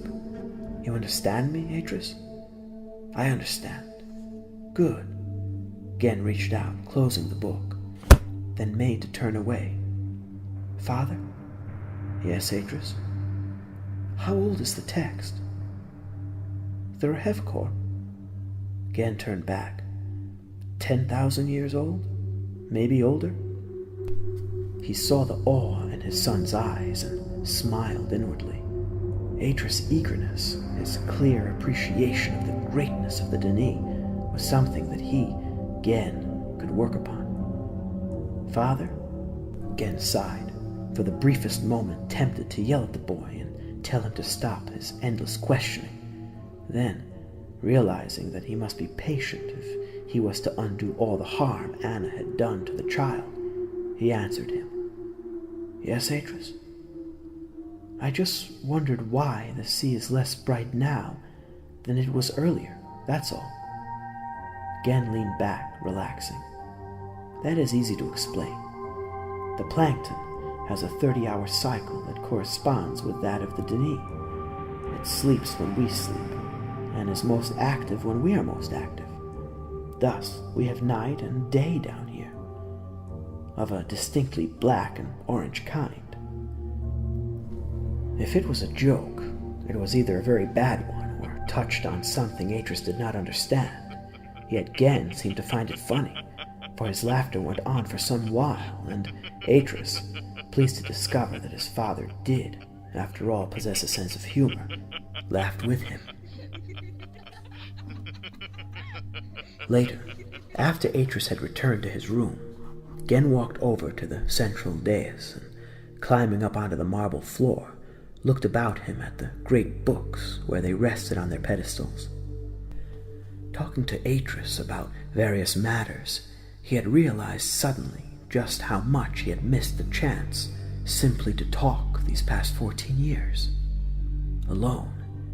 He had been so alone. Not emotionally, for he considered himself as emotionally self-sufficient as any man could be, but intellectually. He had missed the chance to stretch himself in debate, yes, and to demonstrate the vastness of his knowledge. And though the boy, as yet, was little more than a sounding board for his ideas, yet there was immense potential in him.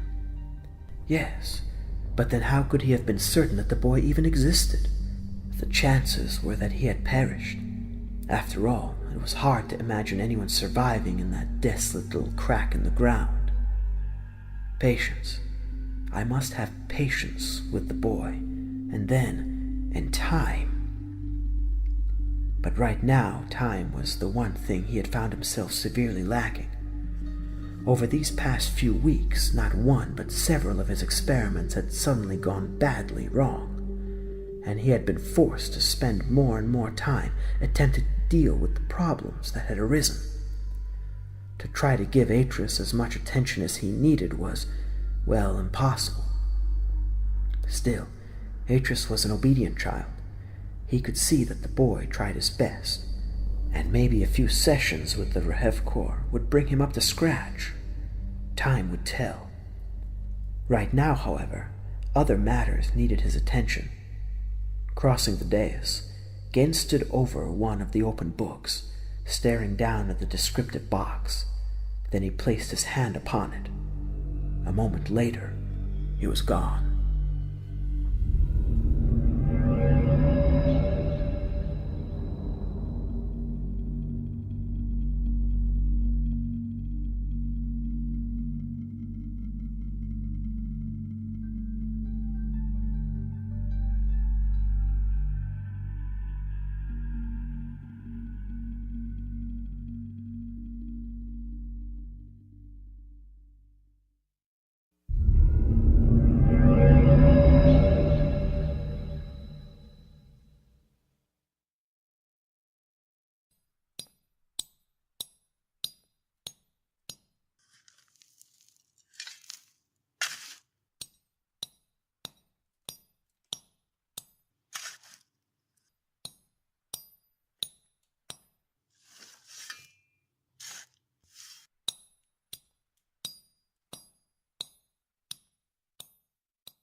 In the weeks that followed, Atrus fell heavily beneath his father's spell.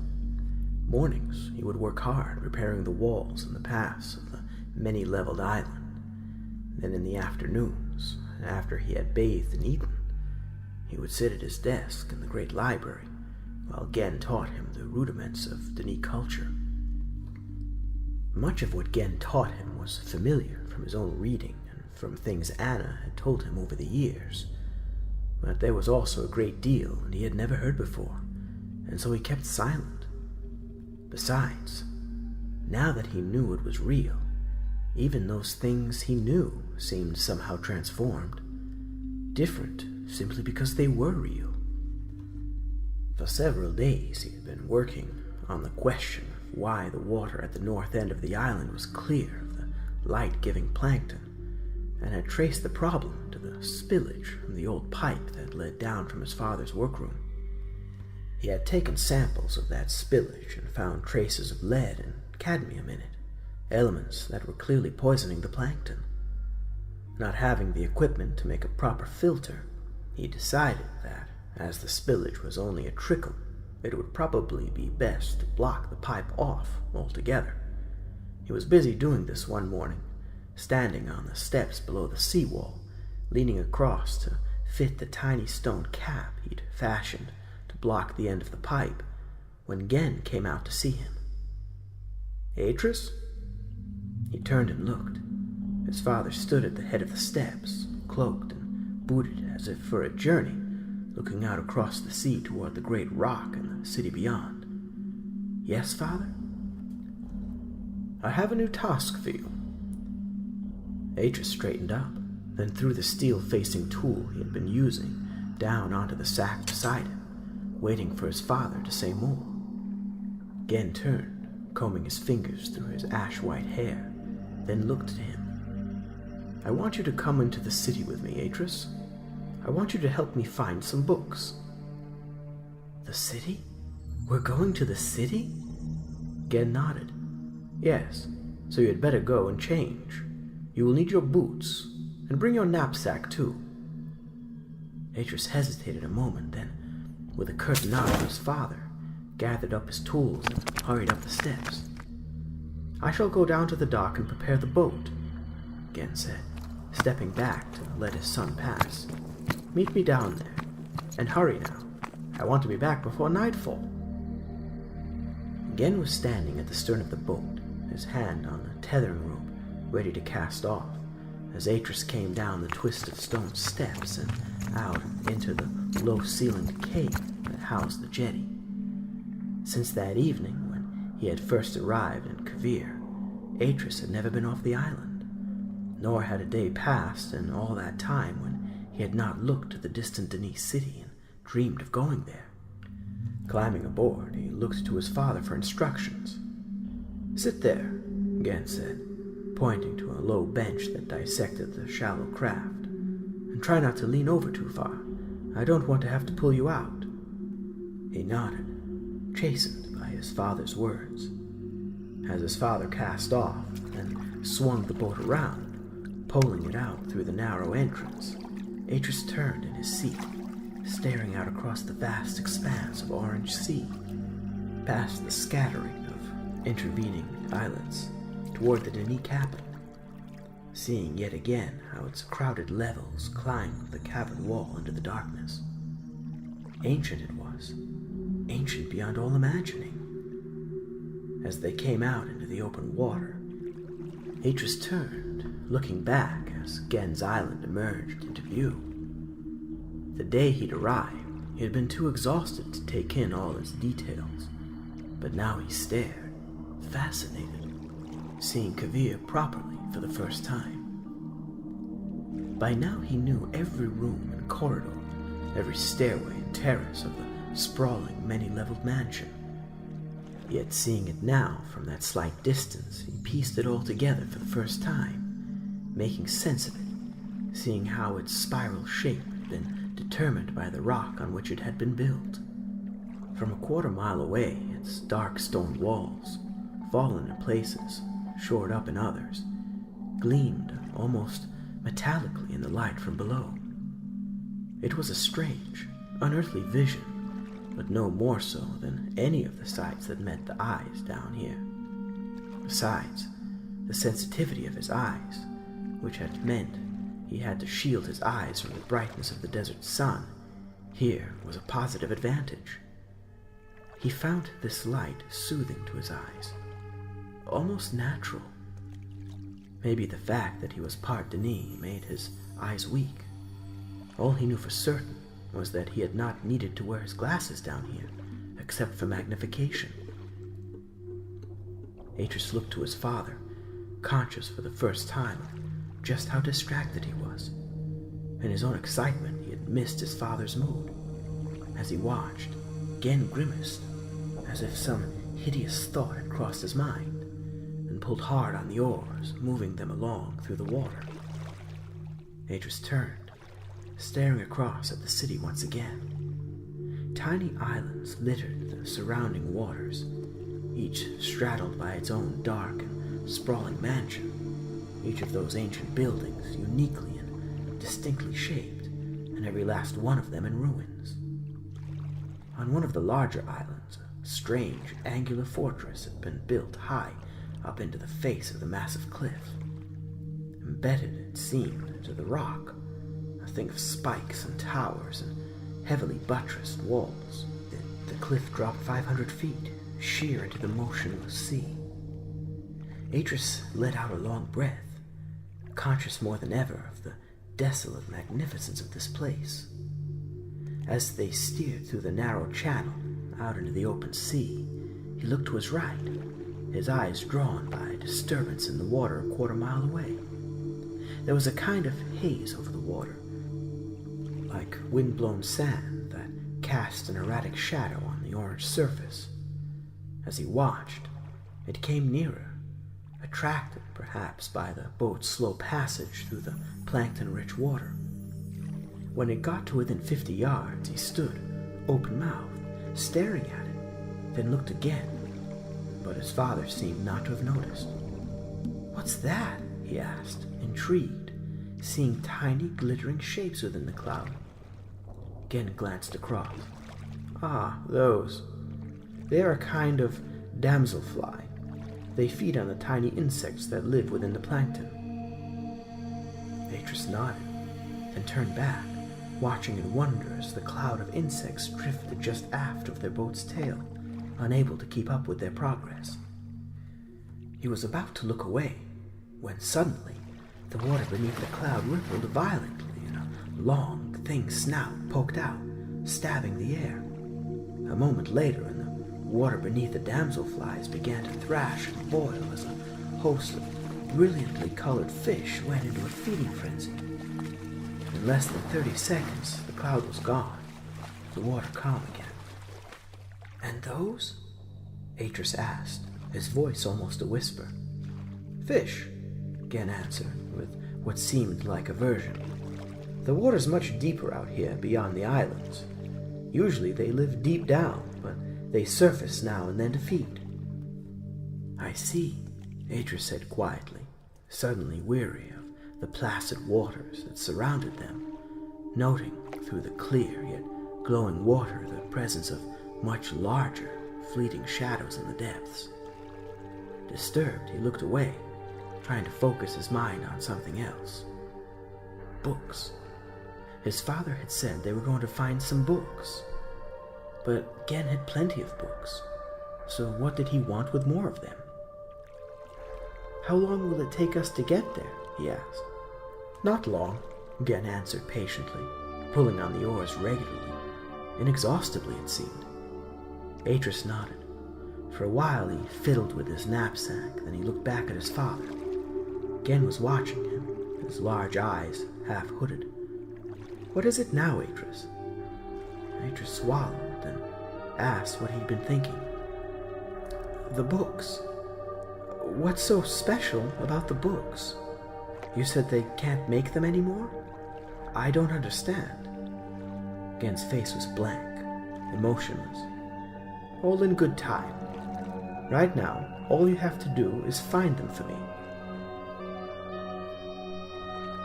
Atrus dozed for a while, then, woke with a start, surprised to find himself still on the boat, still traveling. Yawning, he stretched his neck, then looked up at his father, again smiled tightly. "So you're awake at last? Look, just behind you.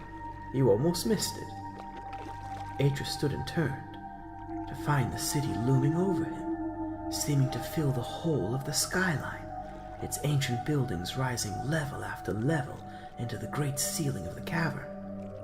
And, directly in front of him, an arch, bigger than any of those that he had seen on his journey down.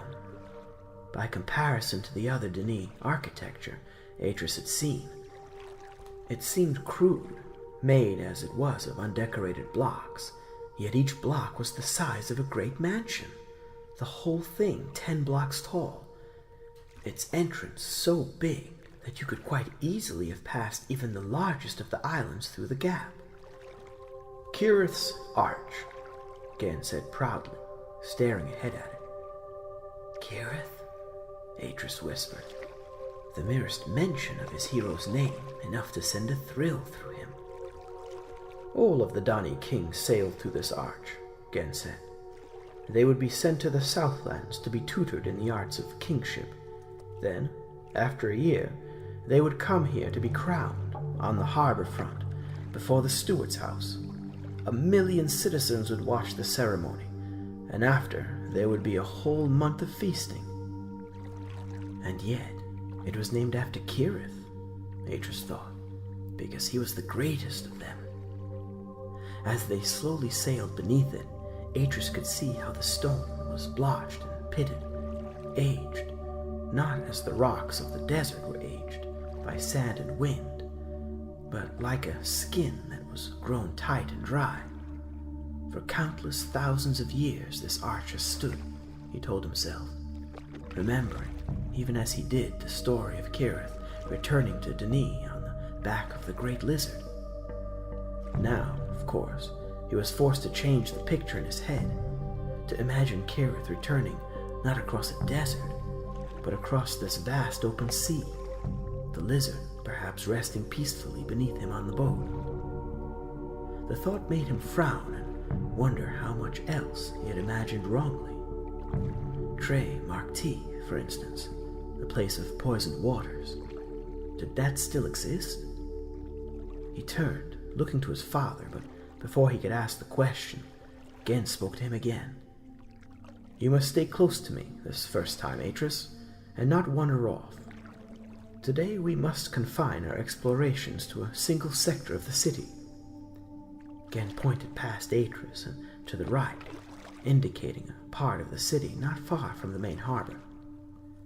"That is where we shall make our search, in the Jateri district. With luck, we shall find what we are looking for in the common library there." Atrus nodded, then stepped up onto the prow, watching the city slowly appear from beneath the arch. Directly ahead of them, massive walls of cracked white marble were arranged in 3 tiers, like giant steps about the harbor. At intervals along the front, a number of massive statues, each one several times the size of a man, had once stood, facing the arch, but only 2 were standing now, and even they were cracked and damaged. The rest had been toppled from the pedestals and now lay either in pieces on the marbled flagstones or on the floor of the harbor itself, broken limbs the size of pillars protruding from the glowing surface. Beyond the statues, on the far side of an impressively huge square, was what looked like a huge porticoed temple, 15 white stone pillars holding up what remained of a massive dome. Beyond that, the city climbed, tier after tier of streets and buildings, covered walkways and delicate arches, no single level the same as another. From afar, the city had seemed an amorphous mass of stone. From close up, however, it revealed an intricacy and variety that was astonishing. Even the color of the stone changed as the eye traveled up that vast bowl of jumbled architecture. The lowest levels, slate gray or a dull red-brown. The higher levels, the the same black streaked with red that was used for the island mansions and the inner gate. What could also be seen from close up was the sheer extent of the devastation the Denis capital had suffered. Wherever Atrus looked, he saw evidence of ruin and collapse. Indeed, there was barely a structure that was not damaged in some way or another. He lowered his eyes, staring down through the pellucid water. Far down, so deep they seemed more shadows than actualities, he could see the remains of the great fleet of merchants' barges that had once anchored here. Was it the quake that killed the people? Atrus asked, looking back at his father. Gen ignored him, concentrating on the task of bringing the boat alongside one of the great stone pillars that supported the jetty. He brought the small craft to a halt alongside the pillar. A rope ladder dangled from the jetty above, trailing against the side of the cracked stone. He glanced at Atrus, then signaled that he should climb the ladder, holding it taut from below while Atrus climbed the rungs.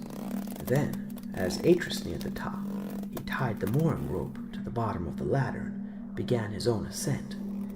Atrus stepped up onto the jetty, more awed by his surroundings now that he actually stood among them than he had been while sailing into that massive harbor. He looked back at the brutal shape of Kirith's arch, which dominated the natural bowl of the harbor, then slowly turned full circle. Gen climbed up beside him. "Come, Atrus, let us make up time." He pointed across the square toward the shattered dome. "Our destination is over there." The great square might once have been immaculately kept, but now it was littered with huge chunks of stone that had fallen from the city above. In places, huge cracks ran in zigzags through the marble paving, while in others the ground simply vanished into tiny craters. The steward's house itself was a study in desolation. The great dome was 2/3 gone, only 3 of the 15 great curving spans of the roof still intact, and the great doors had fallen from their hinges. Inside there was evidence that the rooms and the corridors had been put to the torch, possibly long before the final tragedy had struck. Overhead, charred beams stood out against the stony skyline. Atrus stared at his father's back, wondering what they were doing there inside that ruined place, but Gen barely glanced at his surroundings, making his way directly down the main corridor before turning right into a small room at the back of the building. It looked like a kind of pantry kitchen. Atrus watched as Gen walked over to one of the shelves and, reaching to the back of it, seemed to pull something toward him. There was a low, clunking sound, as if something were sliding back beneath their feet. Gen turned, a brief smile flickering across his features, then crossed the room and, edging behind the long stone workbench, placed his hands flat against the wall, moving them back and forth as if searching for something. With a little grunt of satisfaction, he flexed his shoulders and pushed. At once, the whole section of the wall swung back and tilted to the side, sliding into a niche in the rock behind. An unlit passage was revealed, leading up into the rock. It was all done so effortlessly, so quietly that Atrus stood there a moment, staring in disbelief. Gen turned, beckoning to him. "Come on then, boy. What are you waiting for?" Atrus went across and ducked inside, then stopped, unable to see more than a few feet in front of him. "Here," Gen said, pressing a lantern into one hand and a fire marble into the other. Atrus crouched, balancing the lantern on his knee, while he fitted the fire marble. Then, as it began to glow, he straightened up. Turning, he saw his father light his own lantern, then looked at him. In that fierce blue glow, Gen's eyes seemed huge and unnatural. Looking into them, Atrus realized how much a stranger his father remained. Even after all these weeks, he still knew so little about him. "I shall go ahead," Gen said, unaware, it seemed, of his son's close scrutiny. "But keep up with me, Atrus. These tunnels are like a maze. If you fall behind and lose sight of me, you are likely never to find your way out." Atrus nodded nervously, then, as his father squeezed past him and began to make his way down the sloping curve of the tunnel, hurried to keep up. Behind Atrus, there was the grating of the stone as the wall slid back into place. A dull, resonating thud echoed up the tunnel after him. Passages led off to either side, some leading up, others down into the earth, but Gen kept striding straight ahead. It was a good 10 minutes before he stopped and, turning, making sure Atrus was still with him, pointed up a narrow flight of steps. "It's a long climb," he said, "but quicker than trying to get there by the lanes." Up and up the steps went, twisting first to the right, then back to the left, as if following some natural fault in the rock. Briefly, it opened up into a narrow chamber with a balcony overhead and stone benches cut into the rock. Then it went on again, climbing more steeply. "Not far now," Gen said finally, as the steps ended and they came out into a relatively flat piece of tunnel. "Who made these paths?" Atrus asked, noting the words and the patterns carved into this final stretch of wall. "That," Gen answered, "is a mystery. For when people have been in a location as long as the Dani have been here, then many things are done for reasons for which are either unknown or lost in the haze of time. That said, I should imagine there have been tunnels here since the very beginning. Some scholars, the great Gervasi among them, claim that the wall of the cavern is so riddled with them that were any more to be cut, then the whole great edifice would cave in upon itself." Atrus narrowed his eyes, imagining it. Just ahead there was a glimpse of orange light. It grew until he could see the tunnel's exit outlined up ahead. They came out into a narrow, unfurnished room. Above them, the ceiling gaped. One could look straight up at the roof of the great cavern. This, Atrus knew, was the Dani style. Only a very few of their buildings, official residences like the steward's house, had roofs. The rest were open to the air. After all, what need was there for roofing when the rain never fell and there was never any variation in the temperature? At most, a typical Dani dwelling would have a thick awning of some kind stretched over the topmost story, and some of the 2- and 3-story buildings didn't even bother with that, their occupants sleeping and bathing in the lower floors. The room led out onto a small balcony. To the right, a set of steps led down into a narrow lane. Atrus went to the rail, looking down the empty thoroughfare, fascinated by the jumble of gray stone buildings that met his gaze, the labyrinth of walkways and stairways, covered paths. They went on, their heels clicking on the worn stone. The narrow lane curved to the left, climbing slowly between high walls that, in places, were cracked and fallen. Behind those walls lay a number of imposing-looking mansions, surprisingly few of which had collapsed, leading Atrus to think that they had been built to survive such shocks. It was a strange and fascinating place to be, and as he walked, a familiar voice sounded in his head, asking the question it always asked. "Atrus, what do you see?" He hesitated, then, "I see faded paint on the walls. I see boards and windows and piles of rubbish untended 30 years. I see disrepair and dereliction, signs of shared habitation, abandoned sedans and ragged washing hung on threadbare lines." "Good. And what do you make of it?" He looked about him once more, and answered Anna in his head. "The mansions are old and grand, from a time when this was, perhaps, a respectable, even fashionable place to live. Yet in more recent times, this must have been a poor district, a place of considerable squalor, even before the great quake did its worst. Good. Then why has your father come here? What could he possibly want in a place like this? Books, he answered silently. Yet, it hardly seemed good enough reason. Why should his father want more books?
At the end of a broad, once tree-lined avenue, bordered by massive houses, stood a Denis gatehouse. It was a huge, squat, square thing with twin turrets, a pair of massive studded doors that were closed against them. On the great slab of lintel above the doors, 2 Denis words had been cut deep into the ancient stone. Looking up at it, Atrus translated it in his head. District of Jatiri.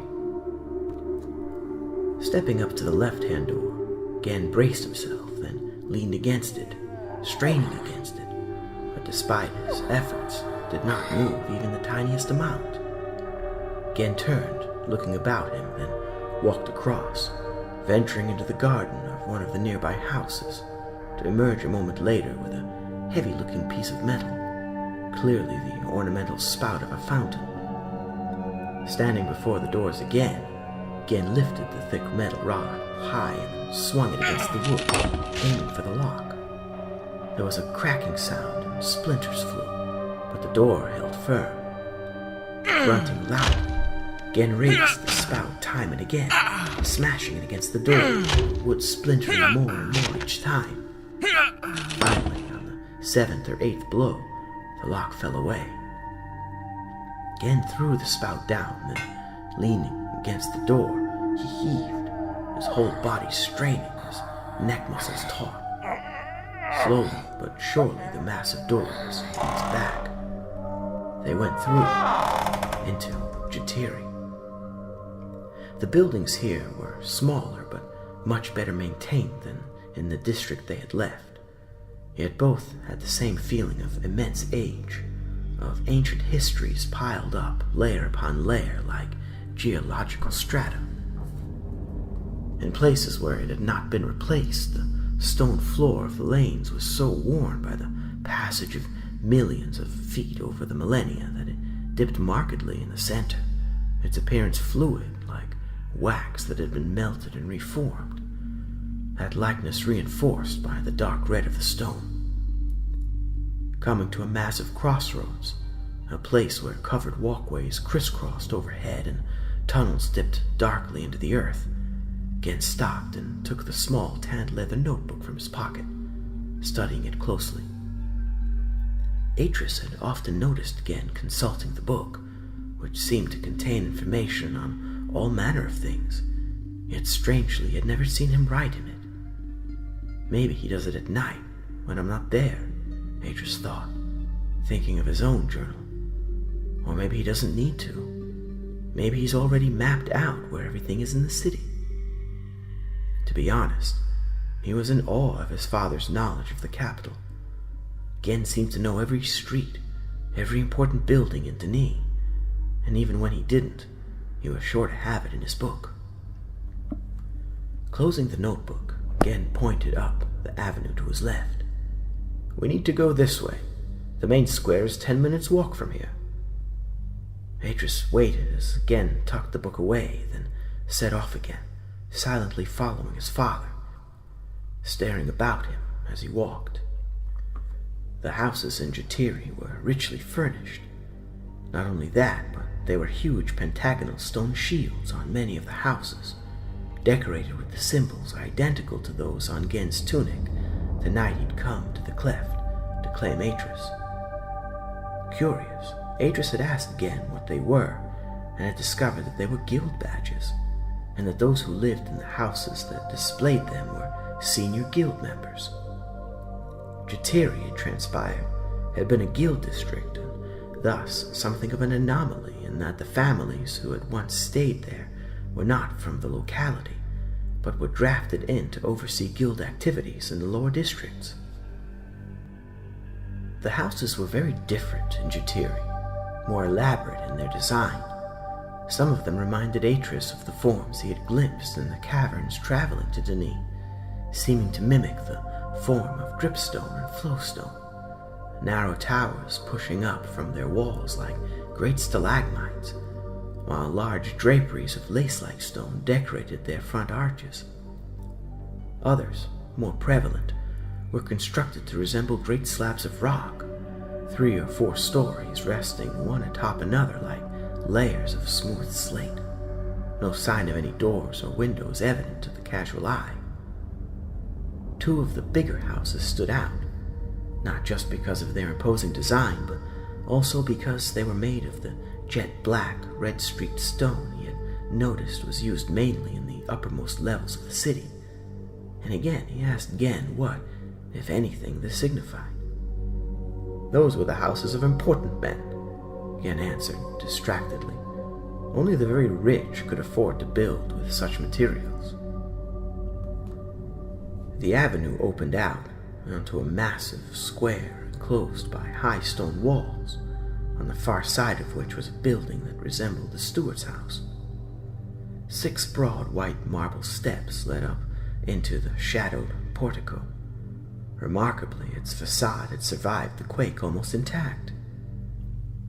On the top step, Atrus turned, looking out across the labyrinth of walls and rooftops toward the harbor far below, the great arch dominating the skyline, its top almost level with them. Then, turning back, he stepped into the shadows of the common library. Inside, beyond a row of 5 cracked pillars, was a small entrance hall, its floor covered in a mosaic. A dark, jagged crack ran through the center of it, but the picture was still clear. It showed a man standing beside a lectern, on which lay an open book, exactly like the books which stood on the pedestals in his father's library back on Kavir. The man's hand hovered just above the image on the page. On the far side of the wall were 2 doorways, one to the left, one to the right. Cut into the plinth over the left-handed door was the Denis symbol for enter, while on the plinth on the right the same symbol had a circle about it, from which jutted 7 short, wedge-shaped rays, like a star. From Anna's lessons he recognized it as the Denis negative. That sign read, "Do not enter." He went to the left-handed door. It opened onto a long, caged passageway with ornately latticed sides of interwoven bronze and iron that went directly down the middle of a much bigger, sloping corridor, the cracked walls of which were covered in carvings of open fields and blazing suns, and of men and women standing in those fields wearing strange glasses. His glasses, they just realized with a start of surprise, as they looked up into those limitless, unfamiliar heavens. At the end of the caged walk was a barrier. Gen vaulted it effortlessly and walked on into a big, high-ceilinged gallery, on the far side of which was a massive stone screen. Behind that could be seen 3 tall, black-painted doors. Atrus clambered over the barrier, then went across, joining his father. "Over there, through those doors, is the book room," Gen said. "From there, the common people of Denis would have the opportunity of traveling to an age." He looked at Atrus, clearly proud of his race's achievements. "Did everybody use these places?" Gen shook his head. "No, that is why they are called the common libraries. These places were for the common, working men and women of Denis. The great families had their own books, their own ages. They were rigidly administered by the guilds, just as these ages were, yet they were exclusive. Only those permitted by the families could enter them." Atrus frowned. "And the harvest worlds?" "The books they used were specialized books, much less restrictive than the ordinary books. They had to be, to take the great loads that were regularly brought back from those ages."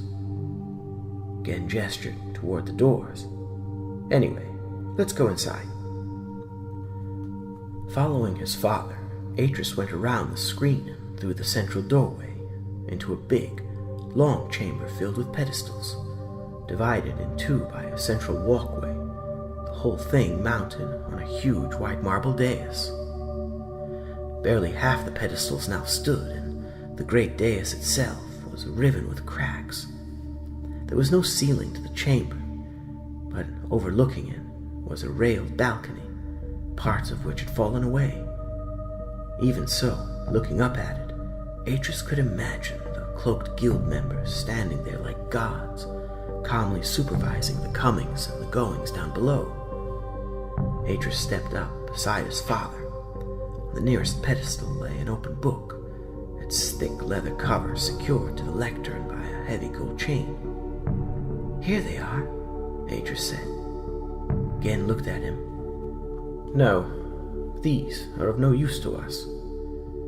Atrus frowned, not understanding, but Gen had crouched and was examining the top of one of the elaborately decorated pedestals, his fingers feeling beneath the beveled edge.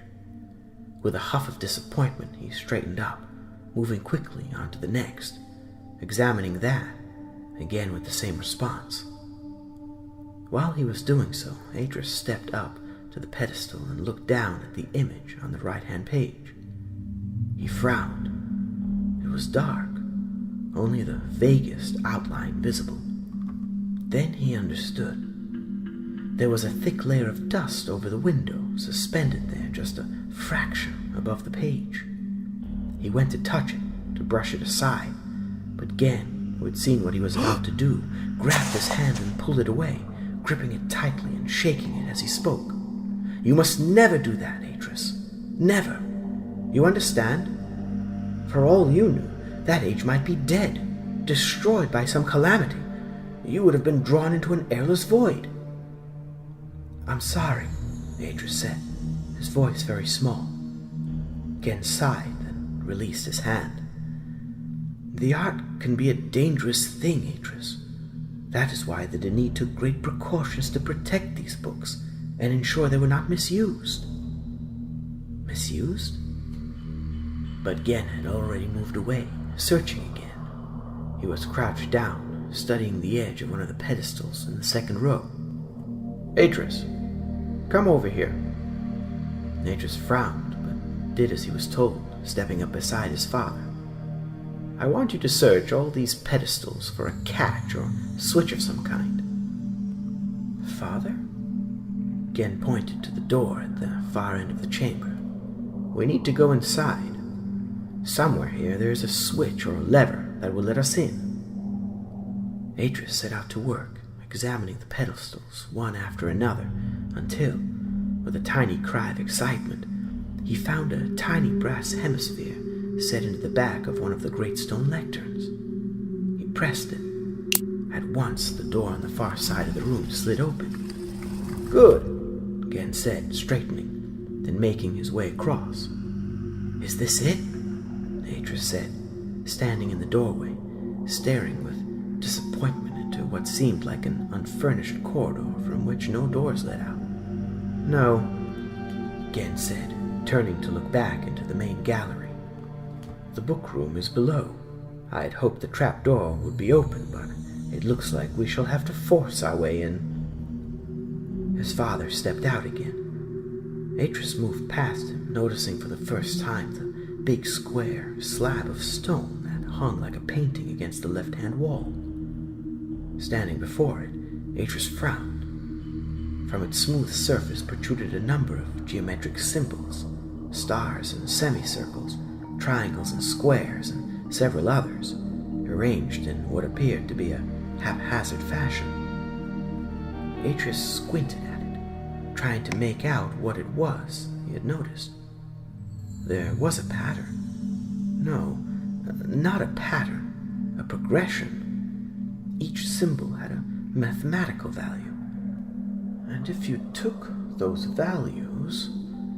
A map! It was a map! Gen came back into the room, carrying one of the fallen pedestals, his muscles straining as he kept the massive piece of marble balanced against his chest and shoulder. "Out of the way!"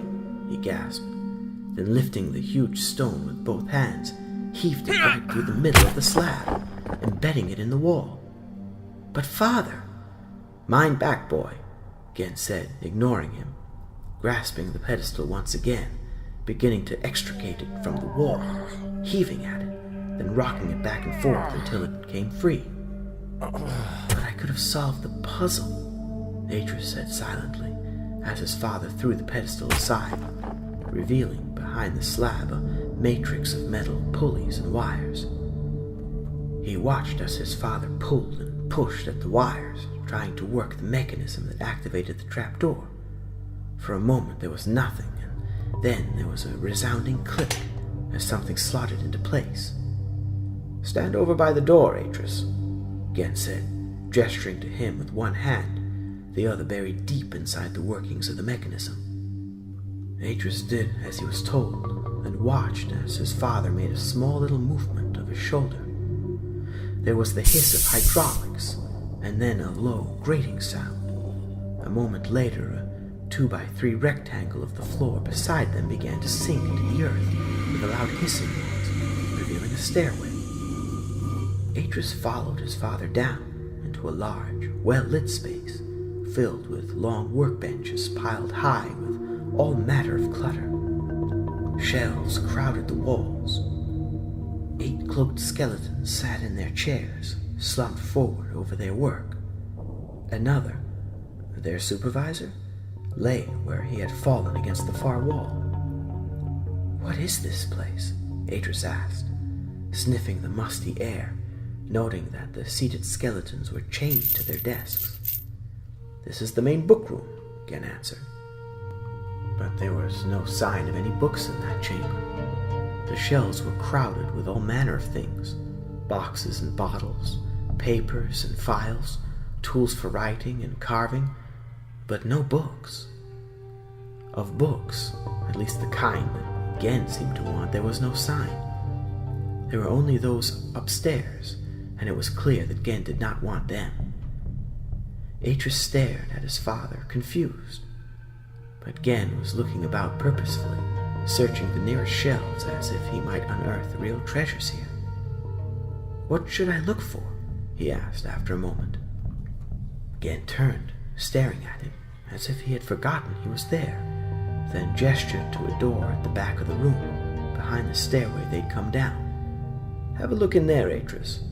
There should be a narrow passageway with 4 or 5 rooms off it. One of them will be the bookstore. If it is locked, call me, but it should be open. They would not have had time to lock it."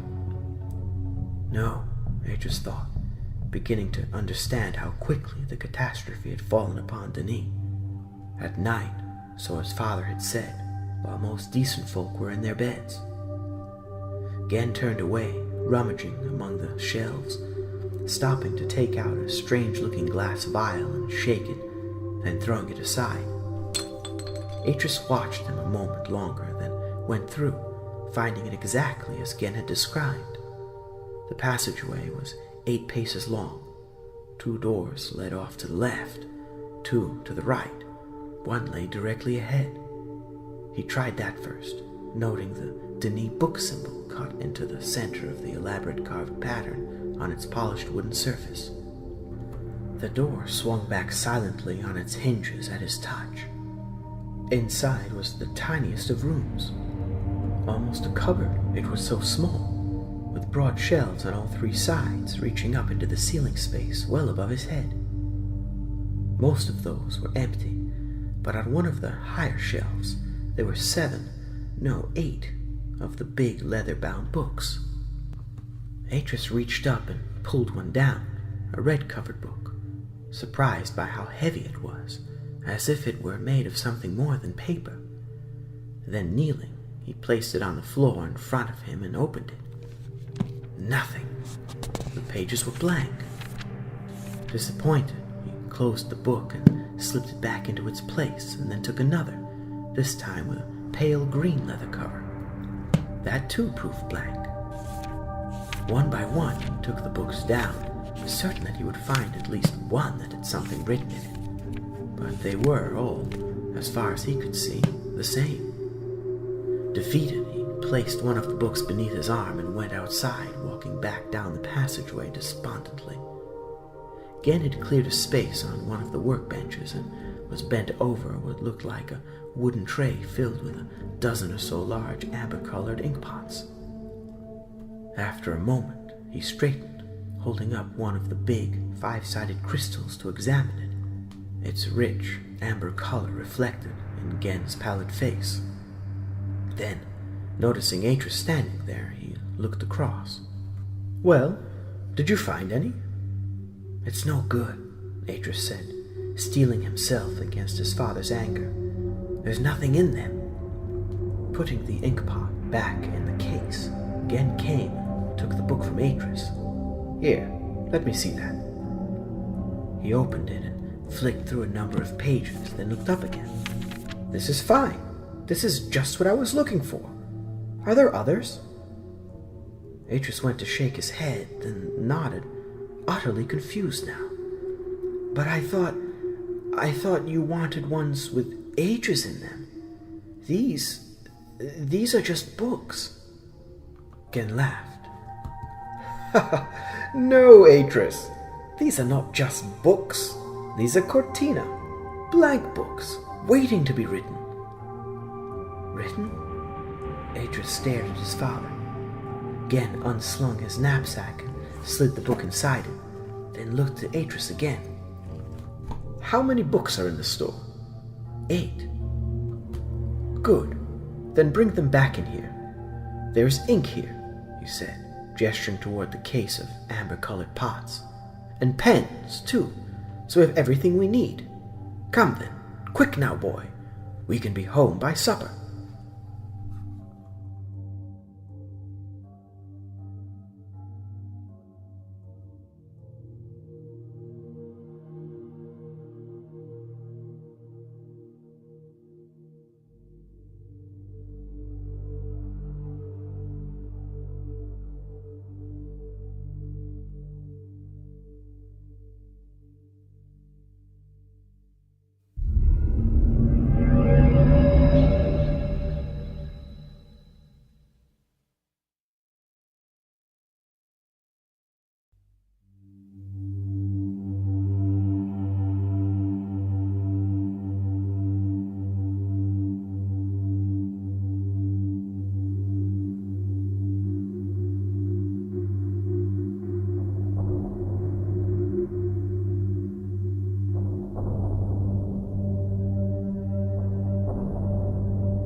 Atrus?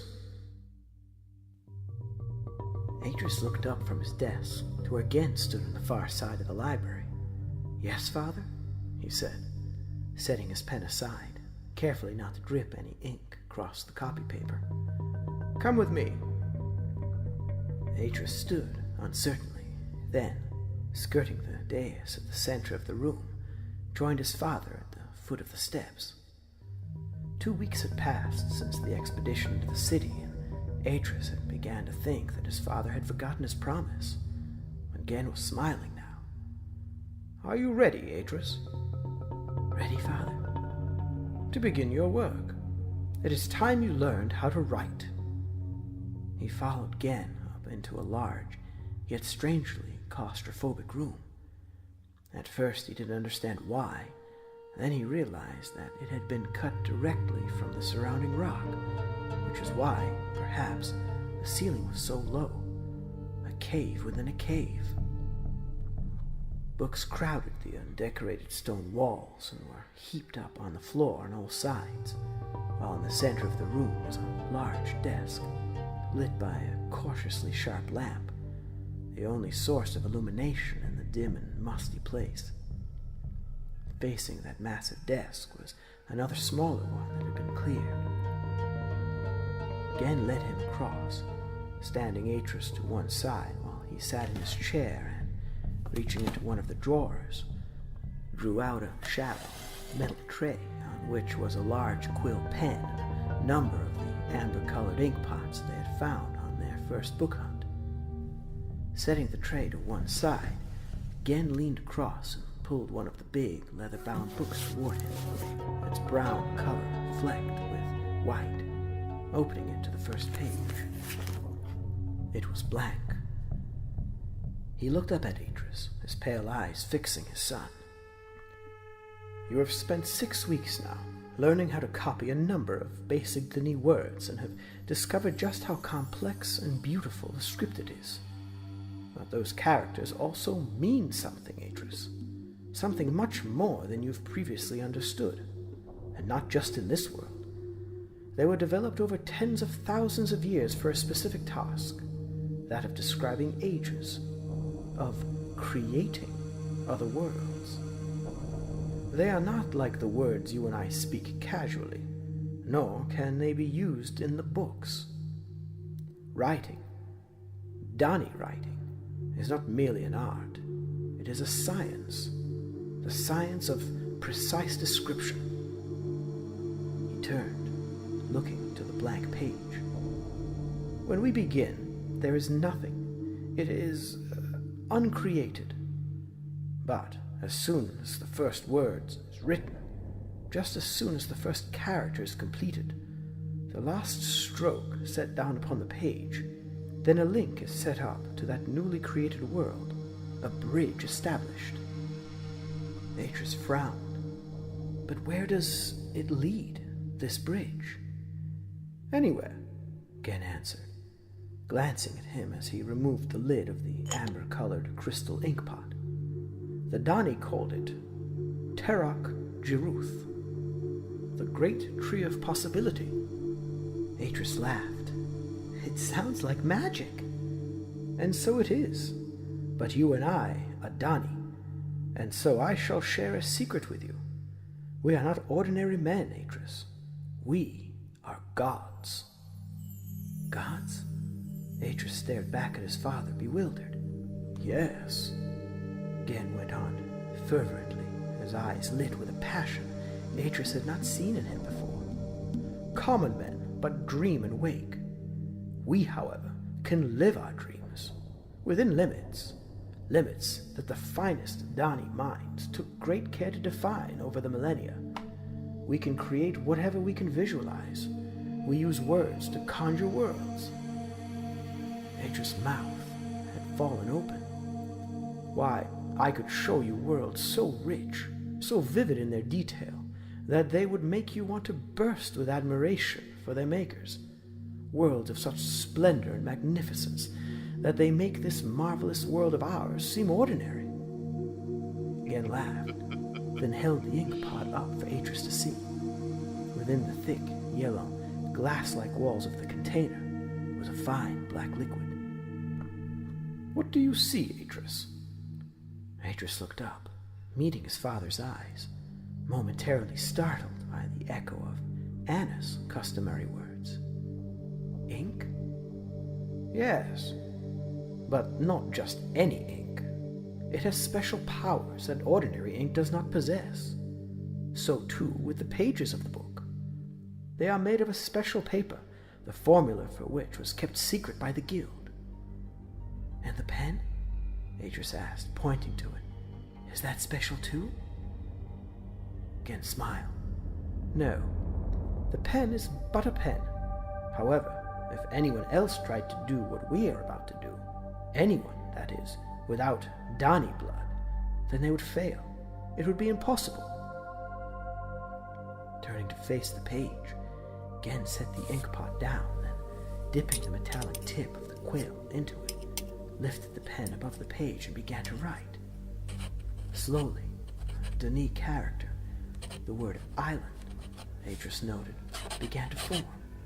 Its intense blackness burned almost into the pure white surface by the pen. Gen wrote another dozen characters onto the page, then lifted the pen and looked at Atrus. "Is it done?" Atrus asked, surprised that there had not been more. He had expected fireworks or the heavens to open. "Have you made a new age?" Gen laughed. "It exists, yes, but it is very crude. It takes a great deal of work to create an age. There are special formulas you have to follow, precise laws to obey. As I said, it is not simply an art. It is a science, the science of precise description." He gestured toward the open book. "As yet, I have merely sketched out the most basic elements of my new world.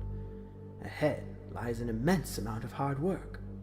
Every aspect of the age must be described, each new element fitted in. But that is not all." Reaching across, Gen took another, much smaller book from the pile at the side and held it out to Atrus. "Once the age is complete, one must always make a linking book." Atrus took the small book and opened it, noting at once how few pages were in it. All of them were blank. "Yes," Gen continued. "Whenever you travel to a newly written age, you must always carry a linking book with you. If you did not, you would be trapped there, without any way of traveling back." Atrus looked back at his father wide-eyed. "But what's actually in one of these linking books?" Gen took the book back. "Each linking book refers to one, the larger descriptive books, to one specific book. You might say that it contains the essence of the larger book, contain phrases and words that fuses it to the book and no other. But that is not all. For a linking book to work, it must also include an accurate description of the place one wishes to link to on that particular age, which is recorded by writing a special Dani symbol, the Garo Herti.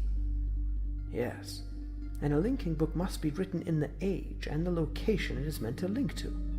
And so a linking book is, in a sense, a working substitute for the descriptive book." Atrus thought a moment then. "And can there be only one linking book for each descriptive book?" "Not at all," Gen answered, delighted by his son's understanding. Then, setting the slender book back on the pile, he added, "You can make as many linking books as you want, but you must always make at least one. That is the first rule. One you must not forget." Atrus nodded. "But what if you change the age? What if you decide to write more in the descriptive book? Would the linking book cease to work?" "No. If the descriptive book is changed, then all linking books associated with it will link to the changed world." Atrus' eyes lit, imagining it, only now realizing just how complex and powerful this writing was. "It sounds astonishing." Yes, Gen said, his eyes looking back at Atrus, godlike and wise beyond all human years. Oh, it is Atrus. It is.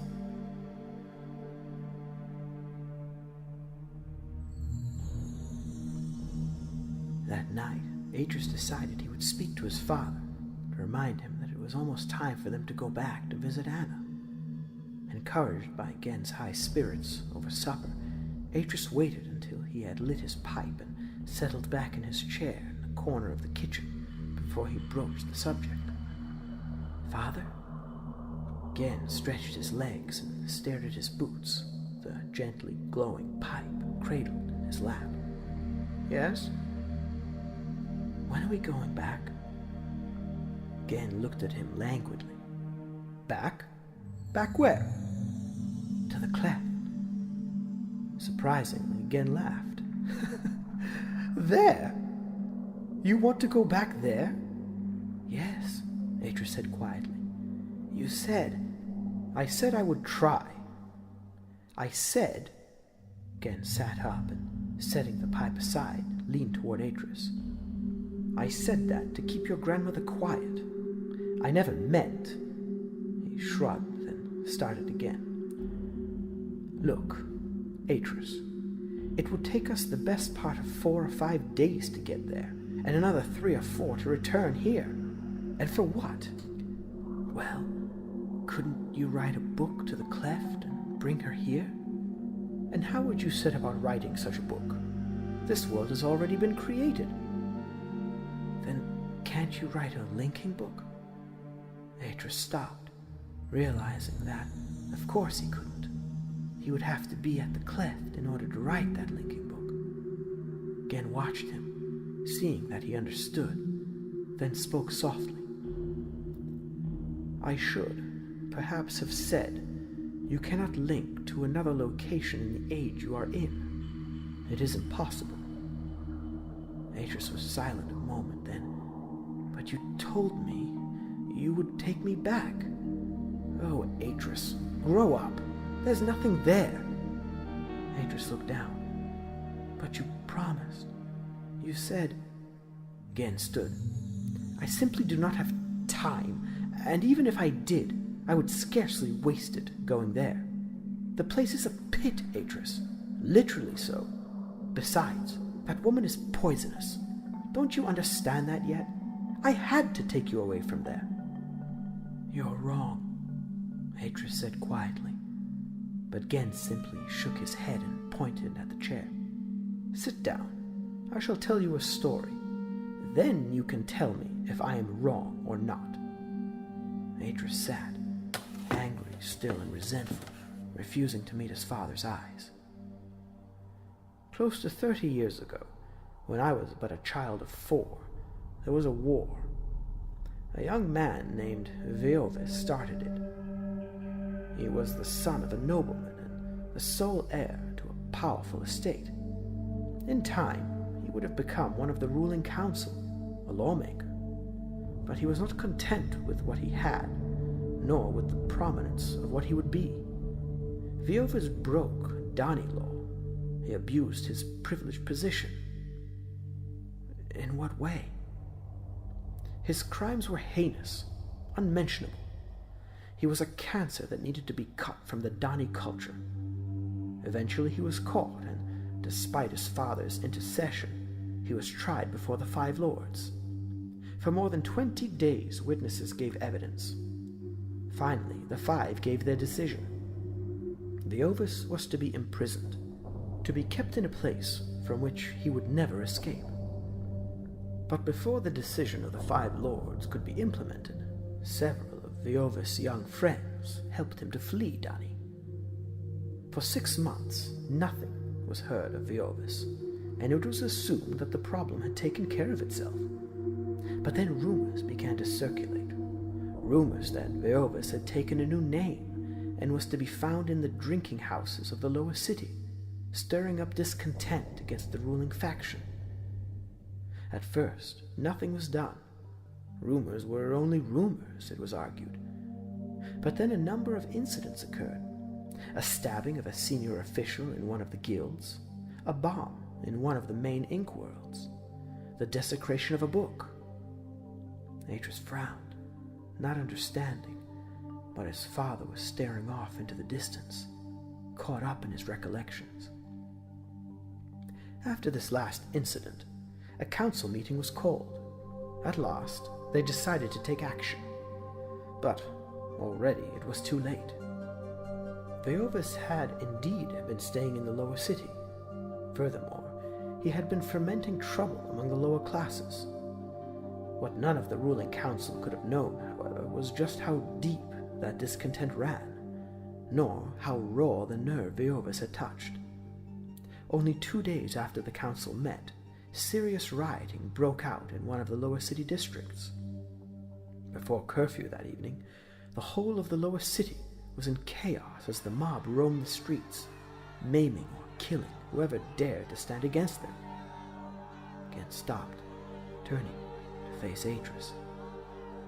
As I said, I was but a child at the time. I was staying in one of the great guild houses in the upper precincts. My home was several miles away, on a great bluff of rock that I could see from one of the windows in the refectory. I remember standing there all that afternoon as the roar of the mob and the awful cries of the dying came up to us from below, and wondering if it was the end. It was a terrible time, made worse by my fears for my own family. We were safe in the guild houses, of course.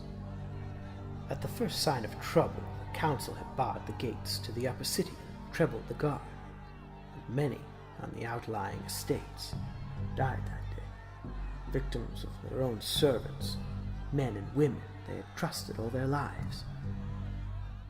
It was fully 6 weeks before the last of the rebels were subdued and Veovis himself captured, trying to make his escape through the lower tunnels. This time, when the five met, their decision was unanimous. Veovis was to die.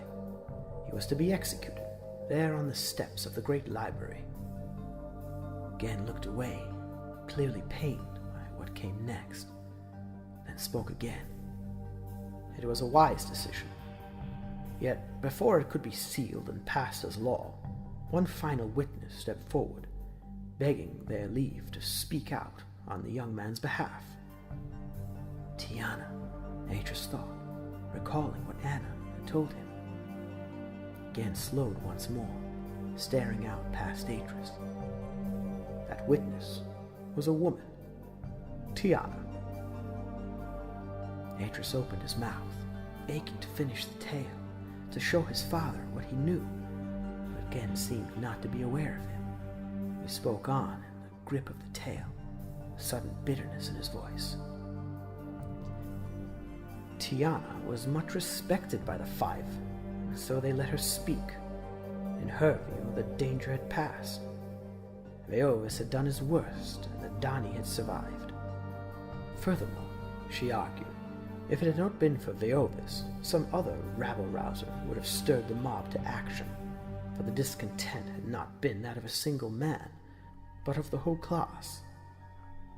In the circumstances, she said, her eloquence swaying those venerable lords, should not the council's original decision be carried out? Coming to the bottom of the steps, Gen stepped out onto the second ledge and, looking to his son, sighed deeply. And so it was done, Atrus. Veovis was placed inside his prison, the prison from which he could not escape. Gen paused, his eyes on Atrus. It was 3 days later when it happened. They had checked on him, of course, morning and evening, but on the evening of the third day, the guard who was sent did not return. 2 more were sent, and when they returned, it was with the news that the prison was empty. There was no sign of either Veovis or the guard. They should have known that something was seriously wrong, but they did not learn their lessons. And when Veovis did not reappear, they assumed that all was well, that he had fled, who knew where, and would not be seen again. But Veovis was a vengeful young man who seen his hopes dashed twice in the space of a year. Only a fool would think he'd simply go away and lick his wounds. Only a fool. Atrus blinked, surprised by the sudden anger in his father's voice. And so it was that Veovis did return, and this time it was not in the company of an unwashed and uncontrollable rabble, but at the head of a small but well-trained force of fanatics who had but one thing in their minds: to destroy Donnie. Tiana was wrong, you see. The danger had not passed, nor had Veovis done his worst. But she was not to know, surely. No?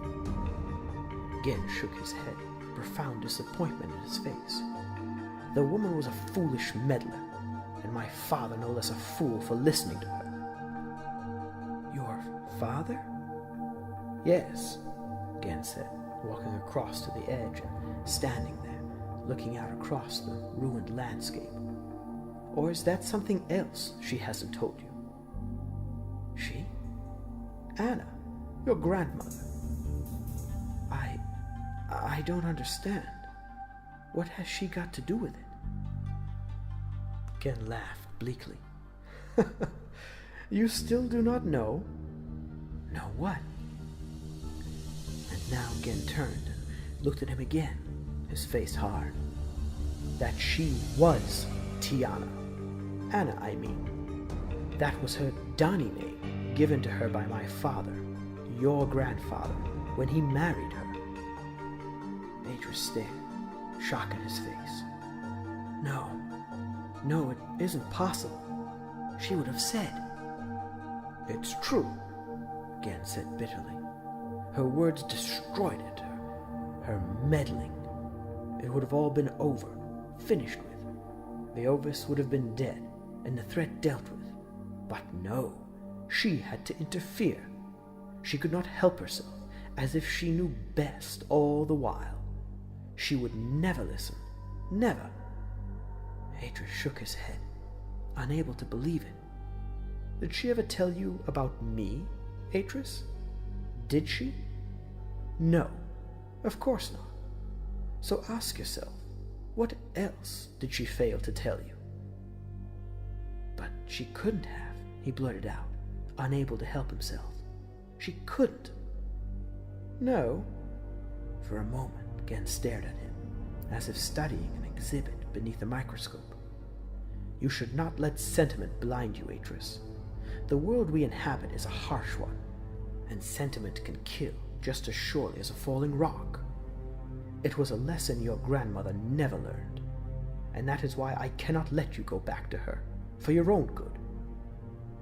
Atrus was silent a moment, staring down at his hands where they were clasped in his lap.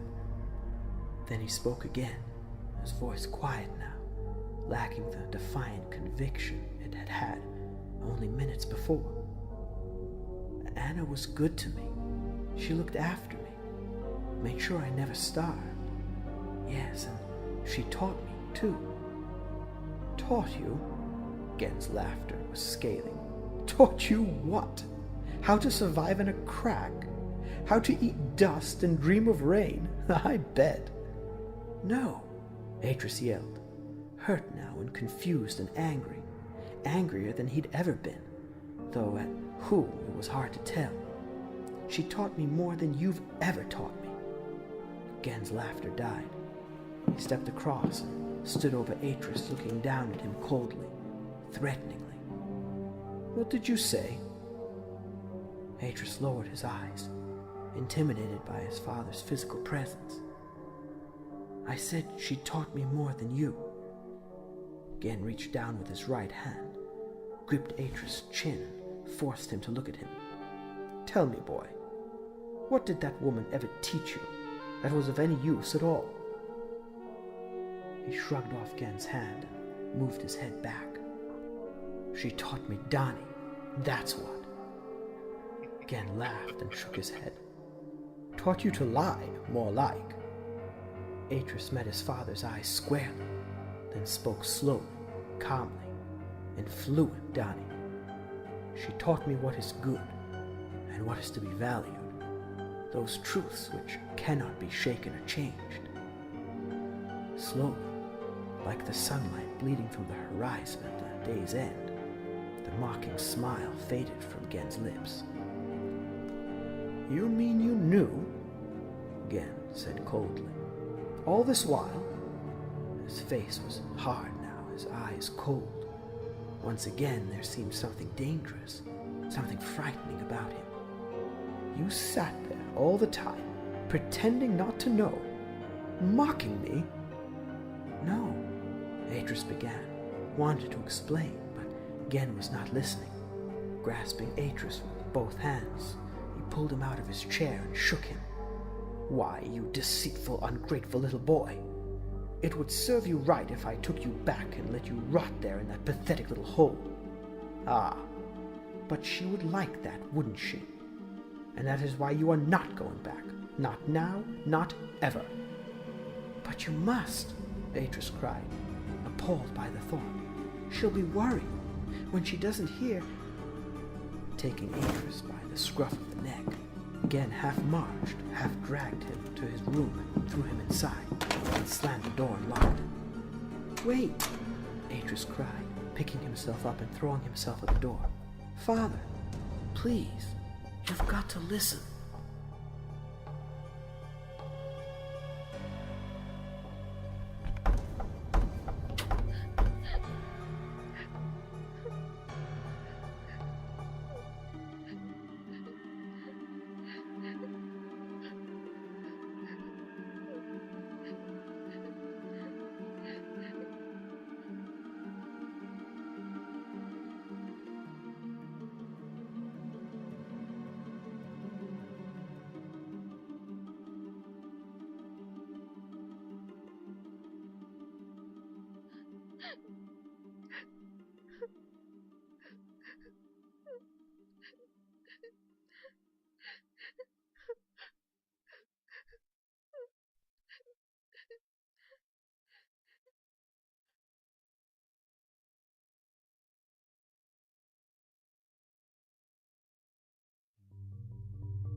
For 3 whole days, Gen did not return. When he finally did, he announced himself by rapping loudly on the door to Atrus' room. "Atrus?" Atrus was in his sleeping niche in the big wardrobe, a spot that felt more like his bed at home, reading a Denis book, a half-eaten apple in one hand. The sudden knocking made him jump. Hiding the apple in the book, he quickly closed the wardrobe door and hurried across to the bed, slipping beneath the silken sheets. "Atrus?" Gen's voice came again. Significantly, he spoke Denis now. "Are you awake? I need to talk with you." He ought to have told him to go away, but the anger he'd first felt had now evaporated. Besides, he wanted to know just what his father had to say for himself. "All right," he called back, feigning indifference. He heard the key turn in the lock. A moment later, Gen stepped into the room. He looked immensely weary, his pale eyes ringed from lack of sleep, his clothes unwashed. The same clothes he had been wearing the evening he had argued with Atrus. Atrus sat up, his back against the massive carved headboard, looking across at Gen, who was outlined in the half-light by the door. "I've been thinking," Atrus began. Gen raised his hand. "We speak only Denis henceforth." Atrus started again, this time at Denis. "I've been thinking, trying to see it from your point of view, and I think I understand." Gen came closer, intrigued. "And what conclusion did you come to?" Atrus hesitated, then. "I think I understand why you feel what you feel about Anna, why you hate her so much." Gen laughed, surprised, yet his face was strangely pained. "No, Atrus, I do not hate her. It would be easy if it were that simple. But I do blame her. I blame her for what she did to the Donnie, and for leaving my father here, knowing he would die." "I don't see the difference." "No?" Gen came closer, standing over him. "It is hard to explain just what I feel sometimes. She is my mother, and so she has to love me. It is her duty. Why, I even saw it in her eyes that last time. But she does not like me. To be honest, she never has." He shook his head, then continued. "It was the same with Veovis. She never liked him. She thought him odious, ill-mannered, and foul-tempered. Yet when it came down to it, she felt that it was her duty to love him." Gen sighed heavily. She was a hypocrite. She did not act on what she knew to be the truth. It was a weakness that destroyed a race of gods. "And yet you two survived," Atrus said quietly. "She saved you, brought you out of Denis." "Yes," Gen said, staring away into the shadows on the far side of the room. "Some days I wonder why.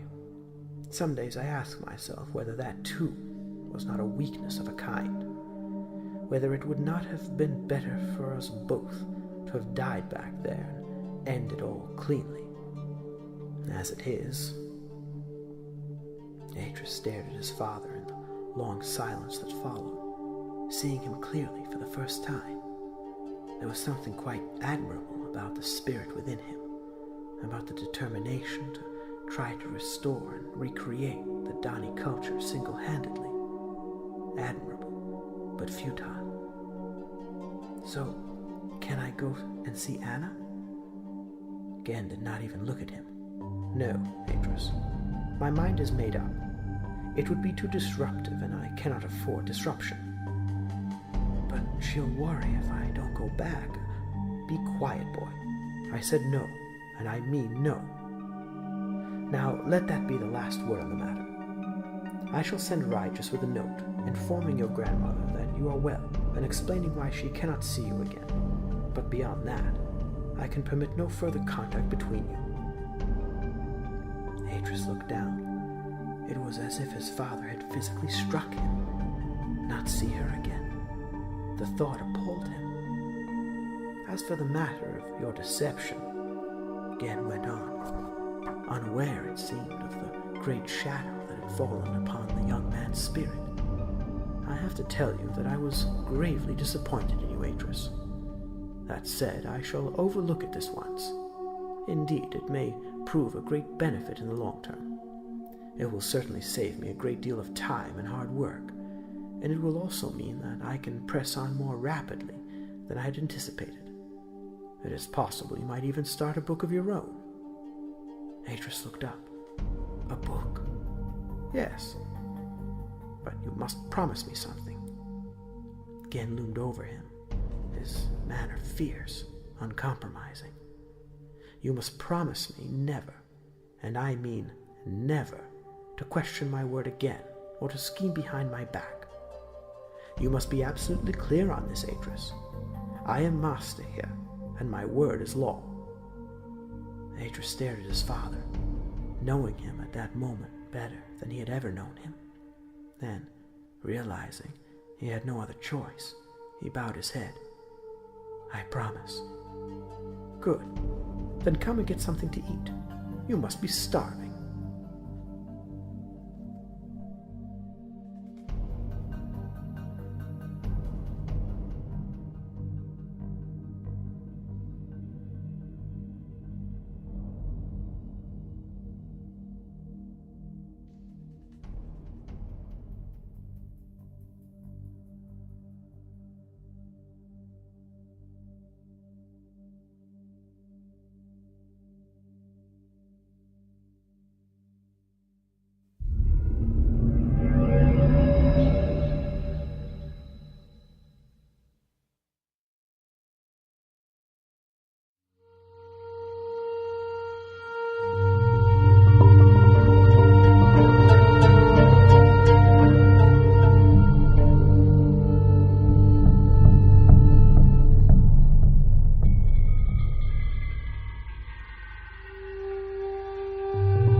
Atrus asked, looking about him in the cave into which they had leaped, his eyes taking a moment to adjust to the darkness. Gen edged past him. Standing on tiptoe, he reached into a narrow recess high up at the back of the cave.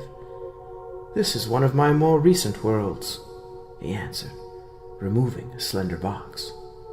Within was a linking book that would get them back to Denis. Quickly checking that it had not been tampered with, he slid it back into the hole in the rock, then turned, looking to Atrus. "This is my 37th age." "Ah," Atrus said, if only because he could think of nothing else. Personally, he would have spent a little time and effort thinking of a name for the age, something mystical and romantic perhaps, but Gen was pragmatic when it came to his creations. For 3 years now he had been accompanying his father to these ages, and never once had Gen thought to give an age a name. Numbers. It was always numbers with his father. At the front of the cave, a narrow tunnel curved away to the left, sloping steadily upward. Fastening his cloak at the neck, Atrus followed Gen out, wondering what kind of world this was. Up above, it was night. They emerged into a rough circle of open grass, surrounded on 3 sides by the bare rock of the hillside. Below them, under a dark, blue-black sky in which sat 2 small moons, one white, one red, lay an island. At the center of the island was an oval lake. Atrus stood there, taking in the sight, impressed by the circle of low hills that formed a natural bowl about the lake. The lake itself was dark and still, reflecting the twin moons, the surrounding sea shimmeringly bright. Looking at it, Atrus began to question it, as he always did, wondering what words, what phrases his father had used to get that soft, sculpted shape to the hills. Or was that a product of the underlying rock? Was it limestone? Or clay, perhaps? And those trees, over to the right, were they a natural variant? Or had Gen written them in specifically? The air was sweet and cool, rich with the varied sense of living things. "It's very beautiful," he said finally, looking to his father. But Gen merely grunted, surveying his work with what seemed a haughty disregard. I have done much better work than this," he answered, climbing up onto one of the rocks, then stepping down the other side. "In some ways, this is my least successful experiment. I tried to keep it simple. Too simple, possibly."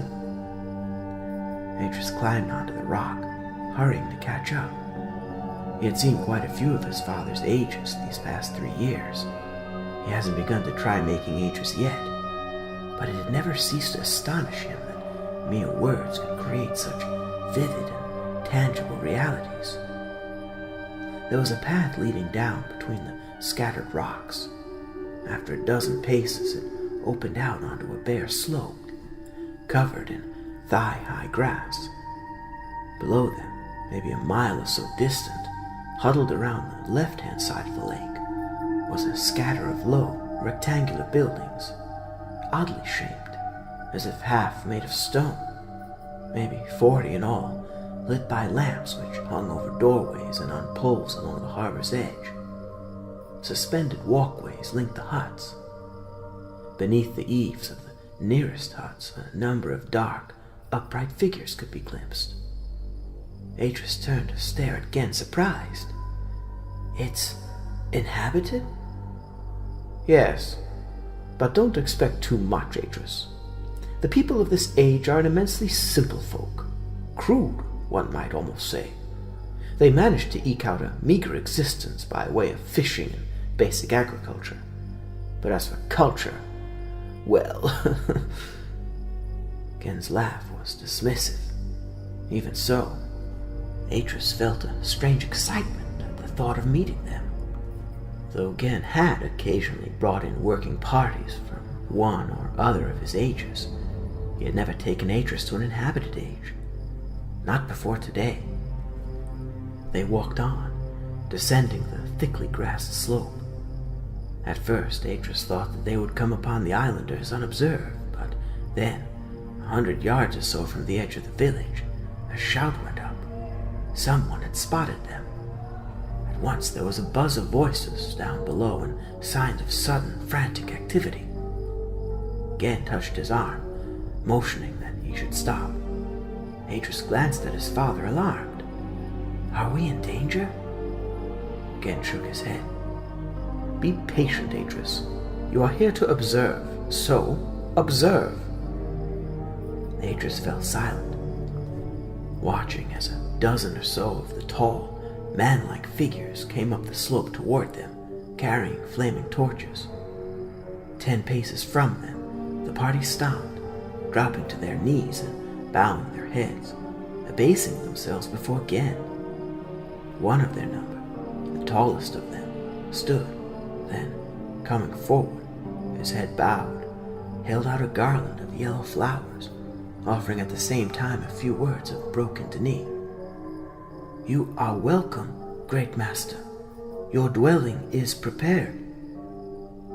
In the flickering light of the torches, Atrus saw what he was wearing. It was a crude, hand-woven copy of a guild cloak. "Good," Gen said, lowering his head so that the man could place the garland over it. Then, straightening up, he gestured to the man. "Gather the villagers. I shall speak to them at once."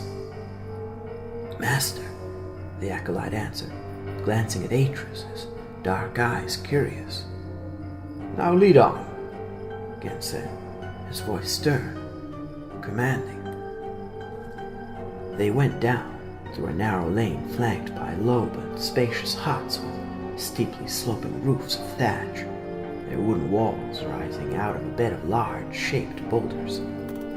Suspended, slatted wooden walkways swayed gently overhead as they walked through, and as they came out beside the lake, Atrus saw how the earth there had been covered with boards, how steps had been cut into the face of the rock, leading down.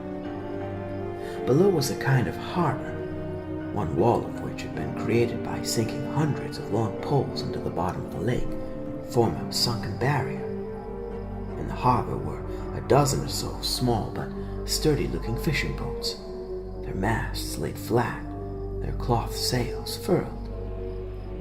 People were gathering from all over now, men, women, and children. They were pale-skinned, stocky, clearly human in their dark brown smocks. Their hair was uniformly light in color and spiky, reminding Atrus of straw.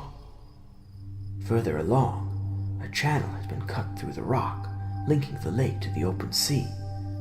It was not very broad, barely wide enough for a single boat to navigate, but a strong wooden bridge had been thrown across it. On the other side, the land began to climb again, and on the top of the narrow ridge, behind which was the more massive slope of the hill, was what looked like a meeting hut of some kind, much larger than the huts that faced the harbor.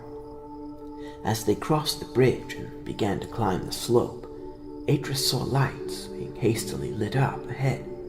Garlands hung between the wooden posts of the front of the building.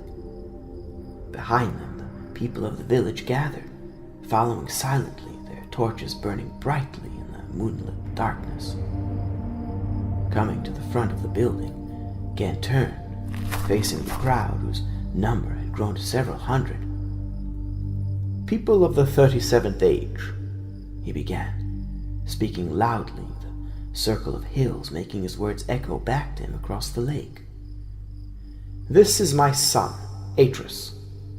I have decided that we shall stay with you for a time.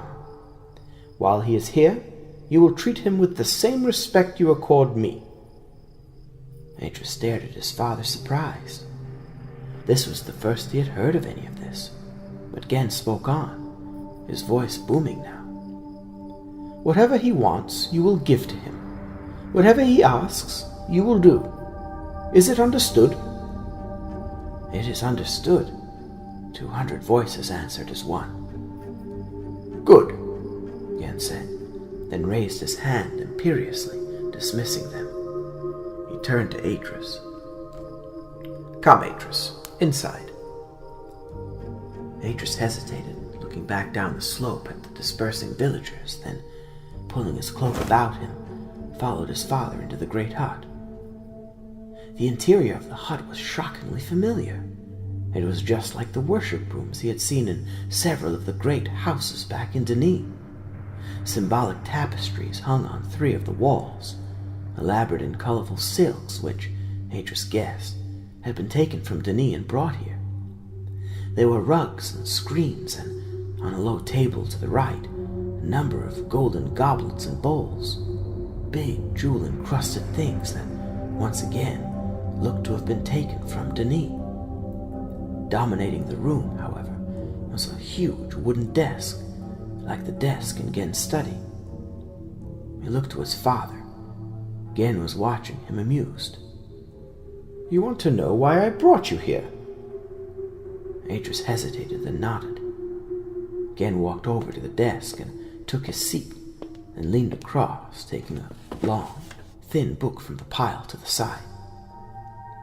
"The truth is, Atrus, I brought you here for a number of reasons, but mainly so that I might answer a few of those questions you are forever asking me concerning the making of an age. I wanted to flesh out your theoretical knowledge. To that end, you will keep a notebook while you are here. In it you will write down all your observations about this age." He held the book out, letting Atrus take it. "I also wanted you to experience things for yourself, without preconceptions. I wanted you to see, with your own eyes, the awe in which we are held in the ages." "Awe, father?" "Yes, Atrus, awe. And so they should, for are we not gods? Do they not owe their very lives, their very breath, to us? Would they be here had I not written on the whiteness of the page?" Gen paused, then. "I want you to stay here a while and observe this age, to see just what is possible. It will help you with your own writing. You will stay with one of the locals, an old woman whose husband died some years back. You will be courteous to her, but aloof. You understand?" "I understand." Gen sat back. "Good. Then go now. My acolyte is just outside. He will take you to where you will be staying." The acolyte walked silently before Atrus, his ceremonial torch, its shaft carved with tiny Denis symbol, held up before him.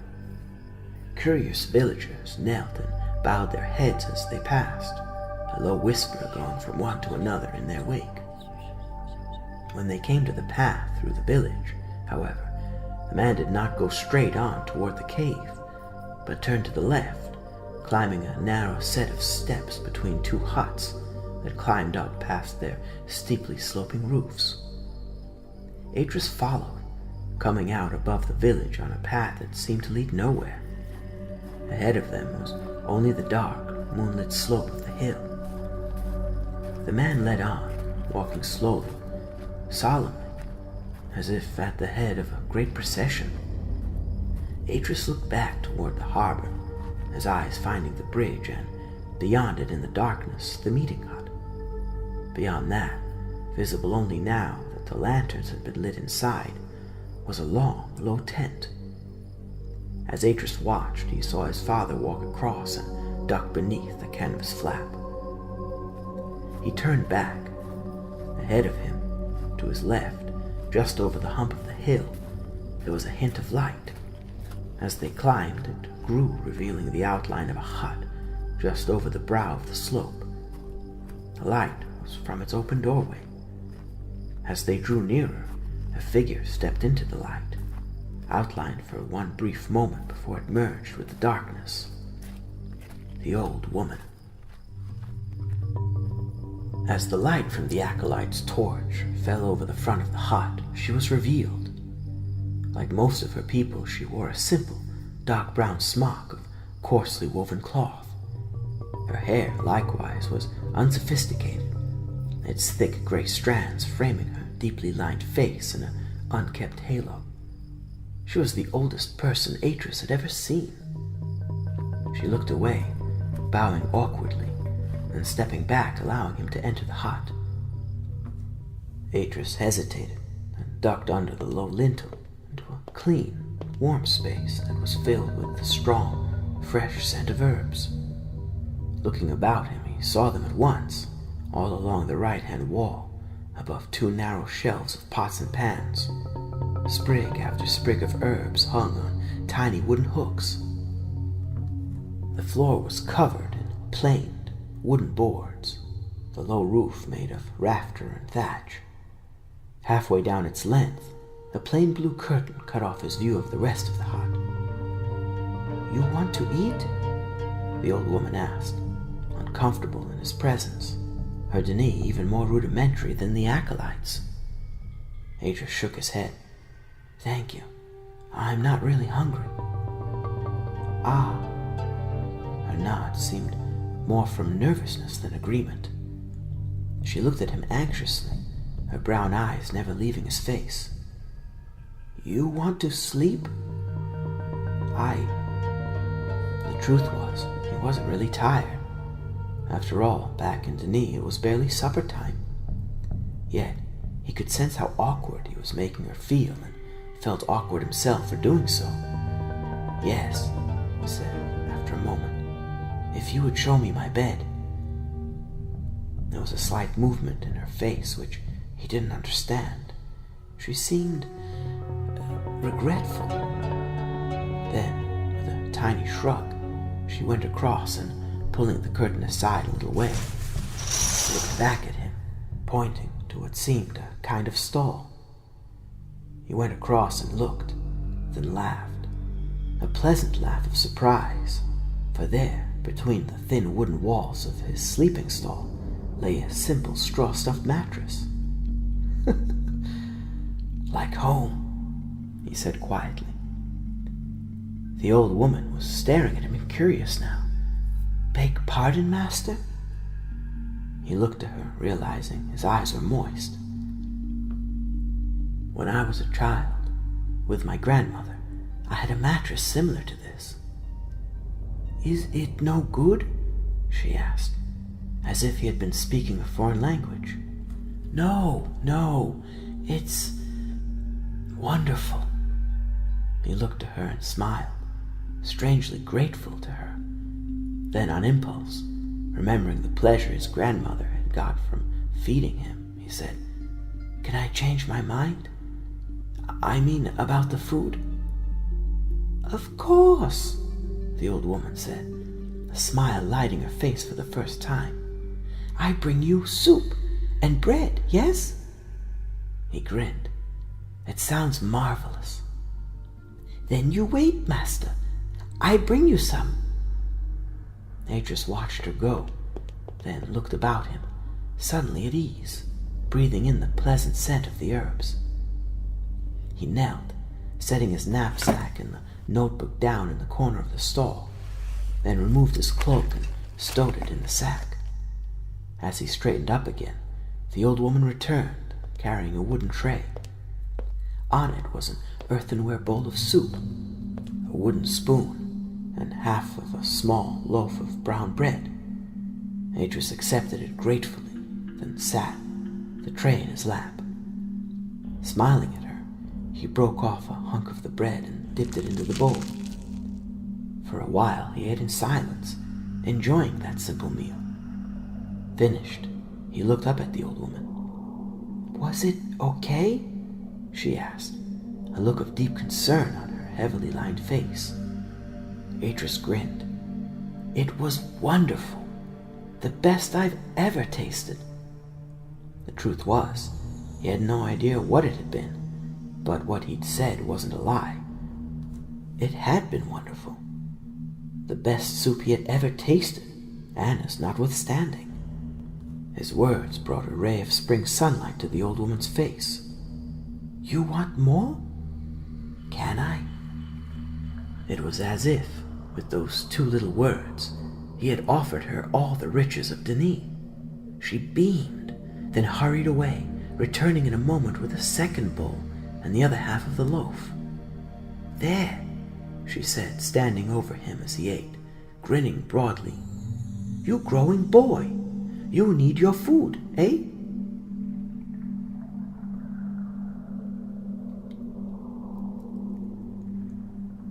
Atrus woke in the darkness before dawn, wondering for an instant where he was, the scent of the herbs in that tiny, enclosed space oddly disturbing. He sat up, listening to the silence, then stood, making his way quietly outside. Both moons had set and the land was dark now, intensely dark, the sky almost bright by comparison, like the desert sky at night. Yet, looking up, he knew that he was not on Earth. Where was the hunter now? Where the dipper? Were they elsewhere in that vast star-dusted sky? Or was he somewhere else entirely? In another universe, perhaps? The thought was one that he had had more and more often these past few months. A dangerous, unspoken thought.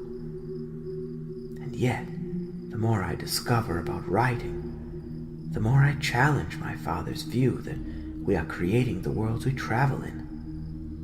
What if they weren't so much making those worlds as linking to pre-existing possibilities?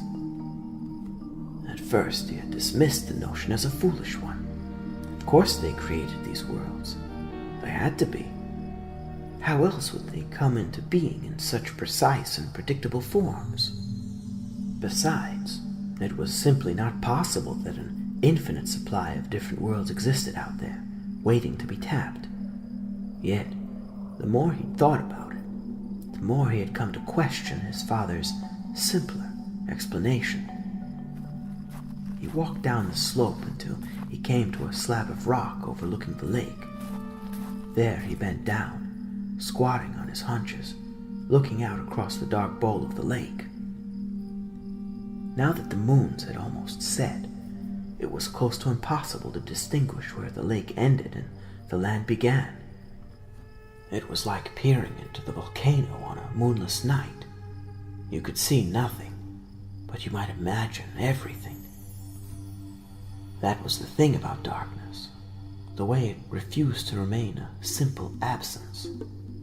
Unlike snow, which he had seen on one of Gen's other ages, the darkness took on forms, thousands of forms, for the dark was both fluid and potent. Behind him, over the crest of the hill, the day was making an appearance. Slowly, very slowly, light bled into the bowl, etching sharp-edged shadows on the hillside facing him. Atrus watched it, fascinated, then turned, squinting against the bright arc that peeped over the curve of the hill. Turning back, he noticed something just below him on the edge of the lake. At first, he thought it was some kind of sea creature, a seal perhaps. But then, as it straightened up, he saw it clearly, silhouetted in the half-light. A girl. It was a girl. As he watched, she bent down again, making a series of little bobbing motions. He frowned, puzzled. What in Kirith's name was she doing? Then, with a little jolt, he understood. Washing. She was washing. That little mound beside her was a basket full of sodden clothes. He laughed, and as he did, he saw her tense and look around like a startled animal. Gathering up her basket, she scurried up the hillside, disappearing over the dark hump of the hill, her tiny figure briefly outlined against the arc of the sun. Atrus watched, astonished by her reaction, then stood. The sun was half risen now. In its light he could see the thatched roof of the hut, its long, dark shape embedded in the deeper darkness of the slope. Atrus turned, making a slow circle, his arms outstretched as he breathed in the rich, clear air. Then, Determined to make an early start, he hurried up the slope, making for the hut.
"Young master?"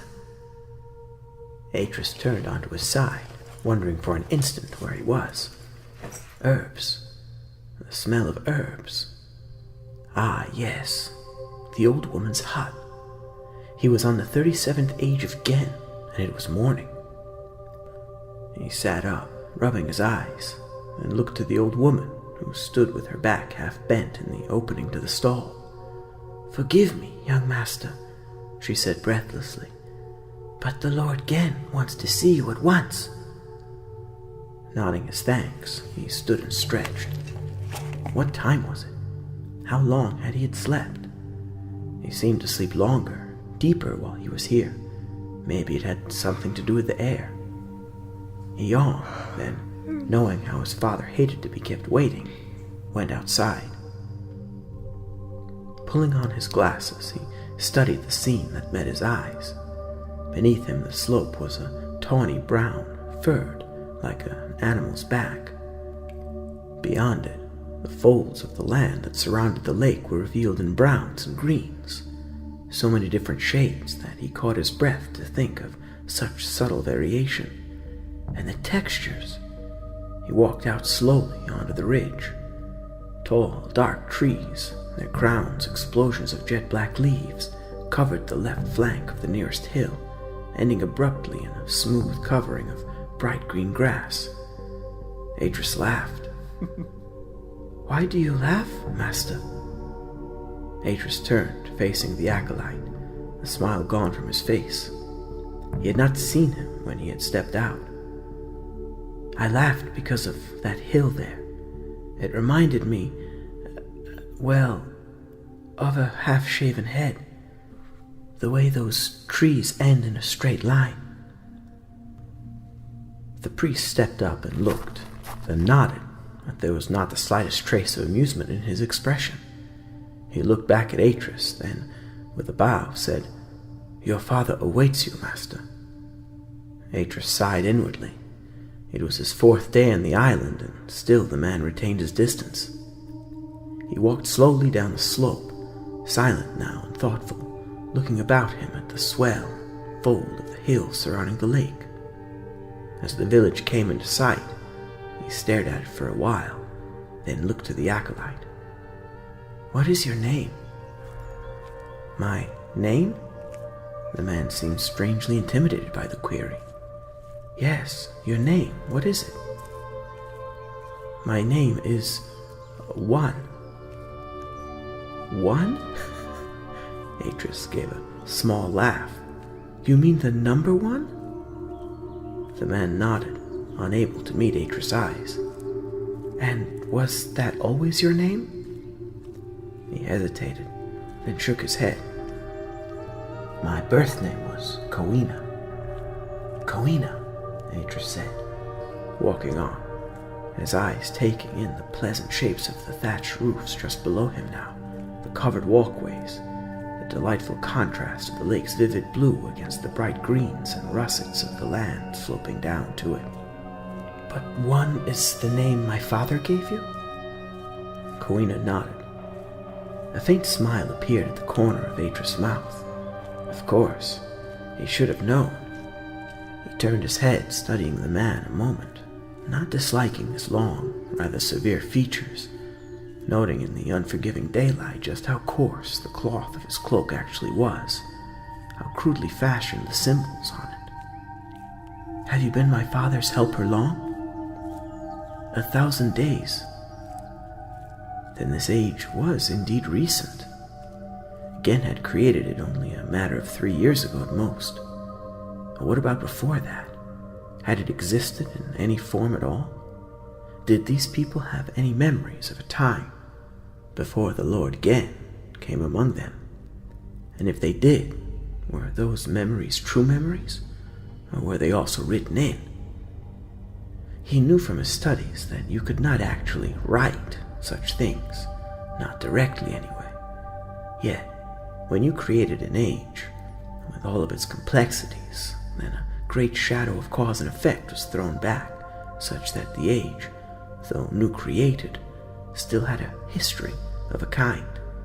Not a real history, of course. How could it have a real history, after all? But in the minds and memories of its inhabitants, it would seem as if it had. To them, the past would seem as real as it did to him or Gen. Or so Gen argued. For himself, he was no longer quite sure. A strange, high-pitched cry from somewhere to his left made Atrus start, then turned to look for its source. There was a strange flapping noise in the air, then a shadow whisked past his feet. He looked up in time to see a strange, plump-bodied animal shoot past, swimming, it seemed, through the air. Kowina was staring at him, astonished. "Master?" he asked. "Are you all right?" "That," Atrus said, pointing after it. "That animal. What is it?" That is a bird, Master." Atrus stared open-mouthed, watching the bird circle over the lake, the flapping noise coming from the long arms it used to pull itself through the air. He watched it swoop, then dive. "Amazing," Atrus said. "I've never seen its like." Kowina was staring at him now. Atrus shook his head. In the other ages there had been many birds, but never anything like this. This was simply bizarre. It was more like a small rodent than a bird, and seemed far too heavy to fly. And those strange, furred wings. What did he write? He wondered. Why would Gen create such a creature? Or had he? What if this wasn't deliberate? What if it was an accident? Atrus turned, looking to Kowina. "Come," he said, intrigued by the thought that his father might purposefully have created such a creature. "Let's go down. My father will be angry if he is kept waiting." Gen, who was finishing his breakfast, sat at a table covered in a thick red cloth edged with golden tassels. He was eating from a golden bowl, a golden goblet at his side. Behind him, on a stand, was a silk pendant, the Denis symbol of a book emblazoned in black on its pure white background.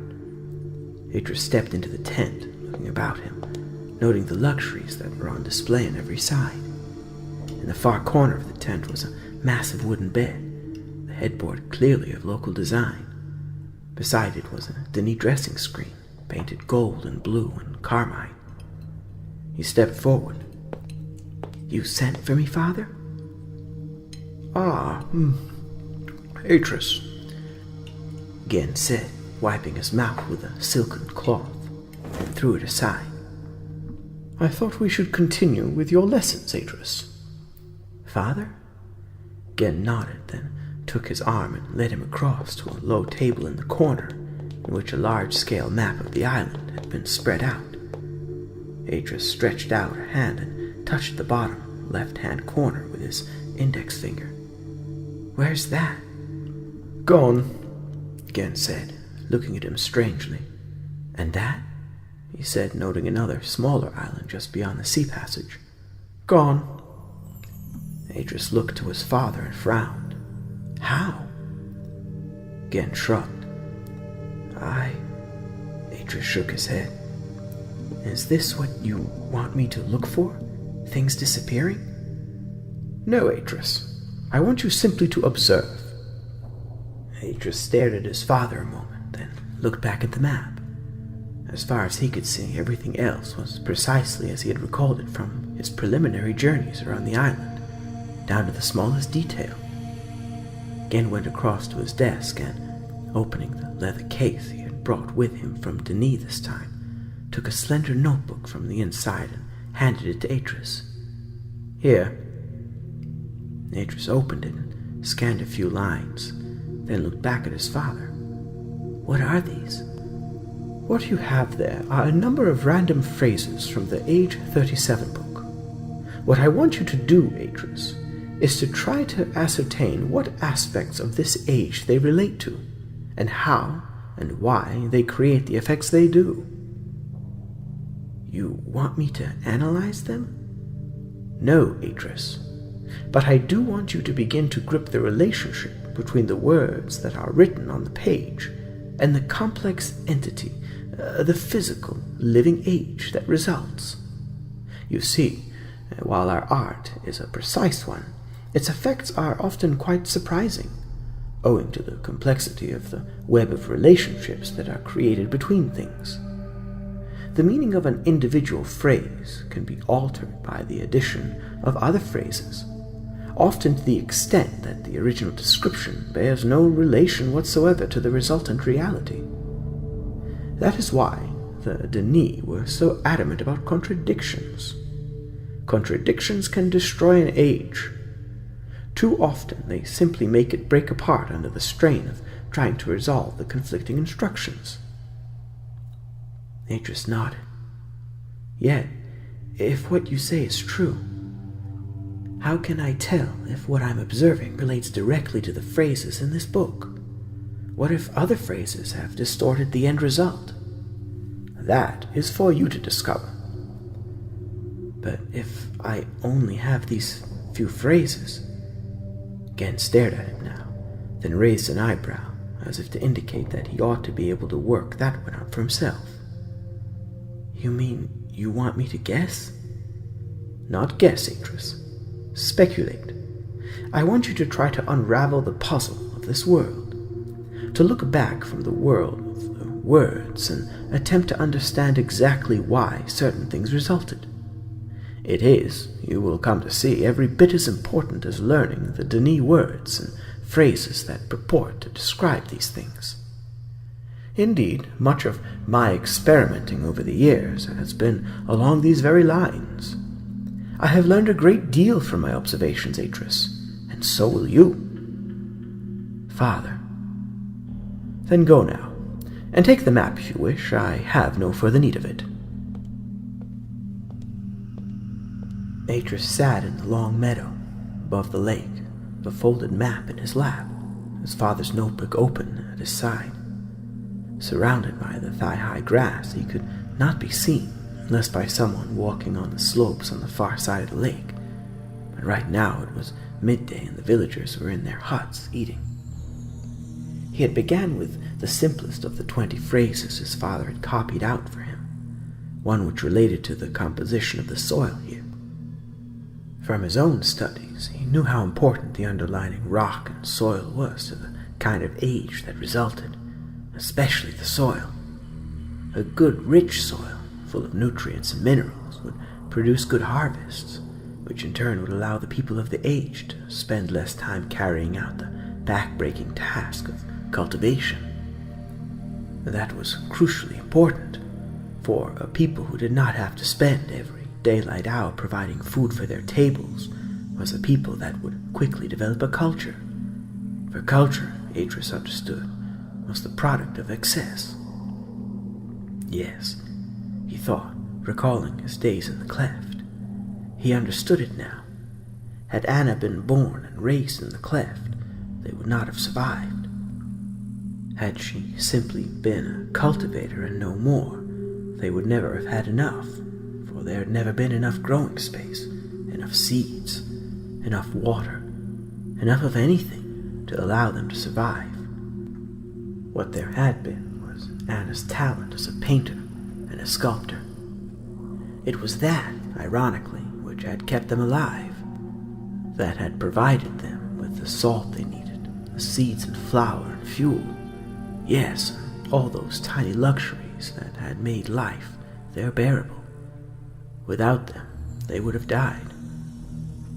As it was, he had grown beyond the expectations of such a dry, uninhabitable place. The rich soil of Anna's mind had nurtured him, bringing him to ripeness. Only now did he understand that. After years of blaming her, he saw it clearly once again. The soil. It was all down to the soil. Growth began not in the sunlight, but in the darkness, and the tiny cracks deep down in the earth. Atrus smiled, then looked to the side, reading the Denis phrase again. By rights, the soil here ought to have been rich and fertile, yet from his own observations he saw that other factors had affected it somehow. There was a slight acidity to it that was unhealthy. He frowned, wishing that his father had given him the whole book to read and not just random phrases. Yet, he knew how protective his father was of his books. He was about to lay back and think the problem through when he heard a tiny cry from somewhere just behind him. Setting the map aside, Atrus stood, looking about him at the meadow. Nothing. At least nothing he could see. He took a few paces, then frowned. He couldn't have imagined it, surely. It came again, this time a clear cry for help. He ran toward the sound, then stopped, astonished. Just ahead of him, the thick grass ended in a narrow chasm about 6 feet across and 12 or 15 long. A chasm that had not been there the last time he looked. He stepped up to its edge, careful not to fall, and peered down into its darkness. It was the girl, the one he'd seen that first morning. She had fallen in and now seemed stuck up to her knees in the dark earth at the bottom of the crack, some 8 or 10 feet down. "It's okay," he said. "Don't worry. I'll get you out." He turned, looking about him. He needed a rope or a branch or something. Anything he could throw down to her, then haul her up. Yet, even as he stood there, thinking about it, he heard the soft fall of earth and, looking back, saw how it had fallen over her, making her position worse. The edge of the nearest corpse was 50 yards away. By the time he had got there, broke off a branch and come back, she might quite easily be buried under it. There was only one way.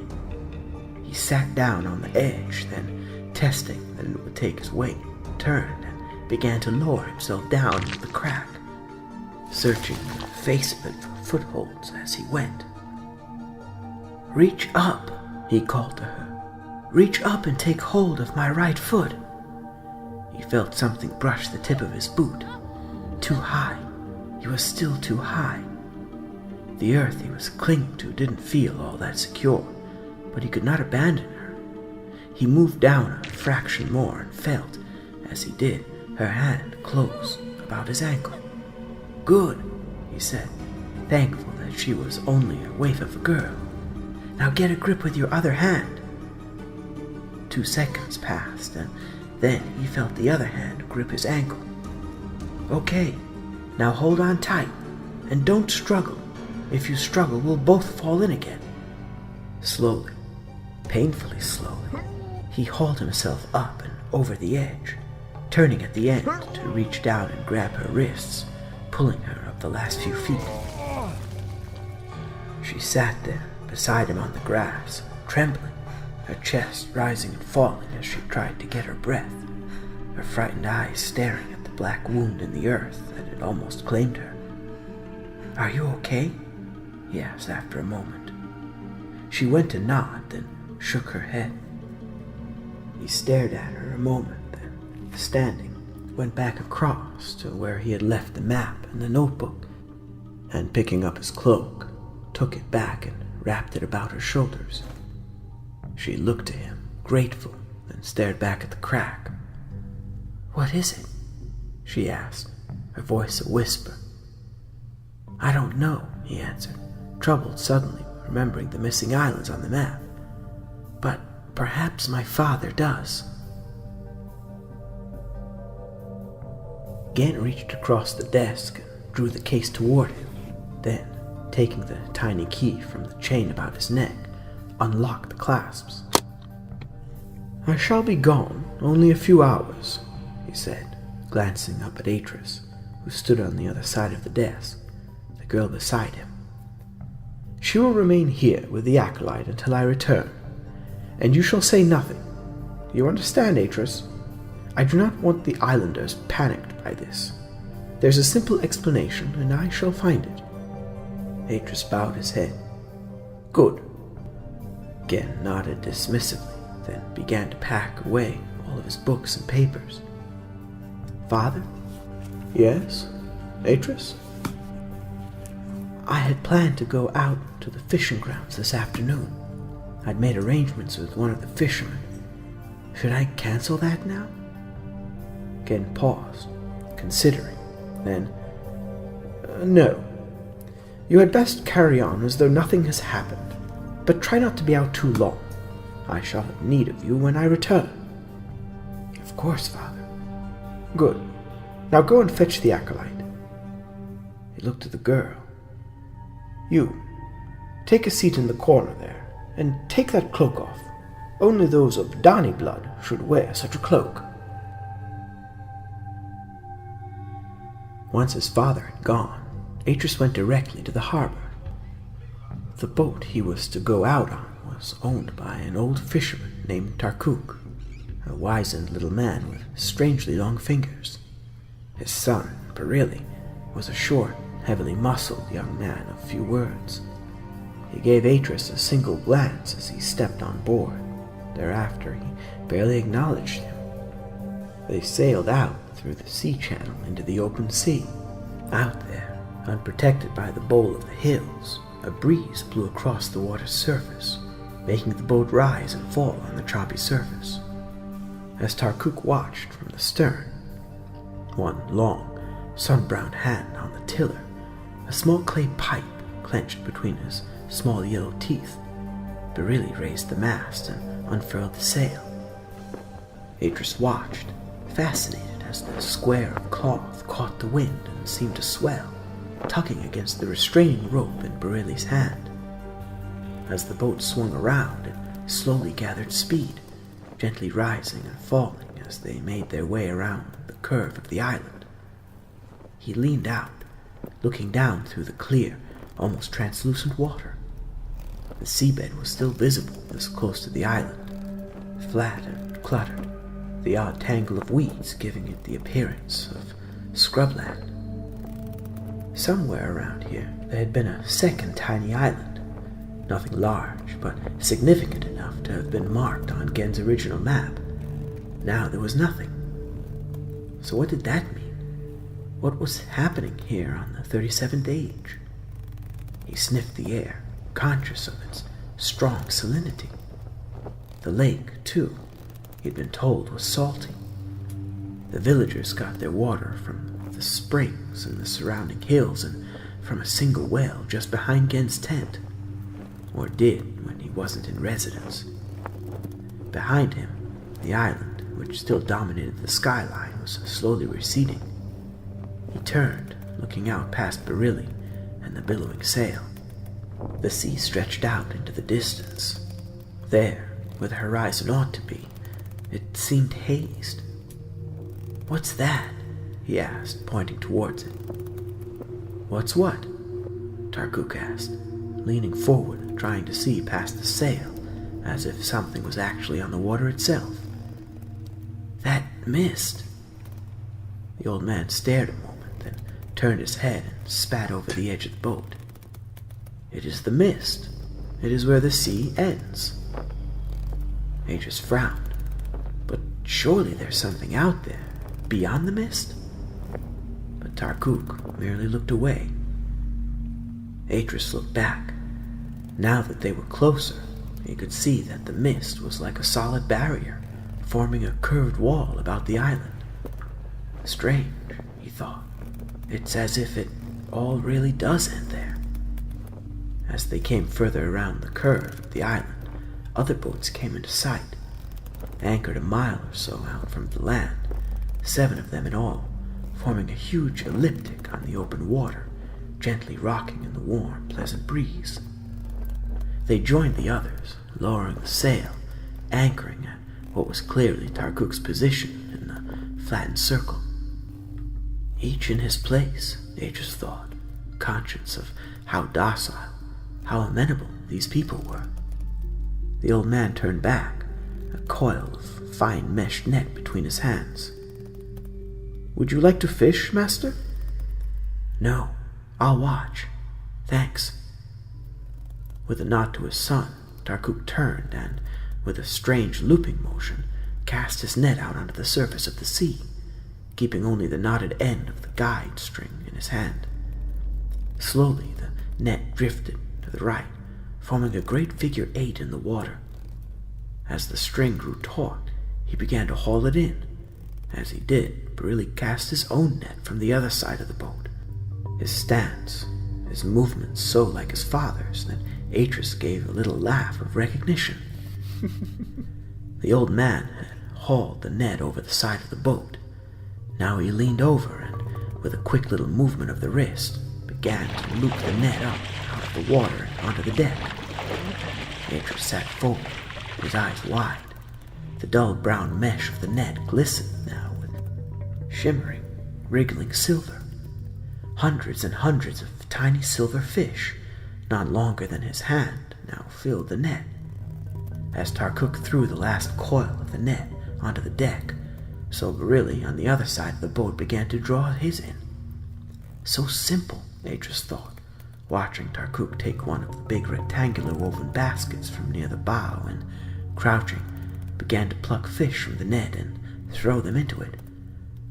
Careful not to get in his way and mindful of the gentle sway of the boat, Atrus stepped across and, kneeling, looked into the basket. It was like looking into a chest of silver, only the silver was alive. Reaching out, he closed his hand about one of the wriggling shapes and tried to pick it up, and found that he was holding nothing.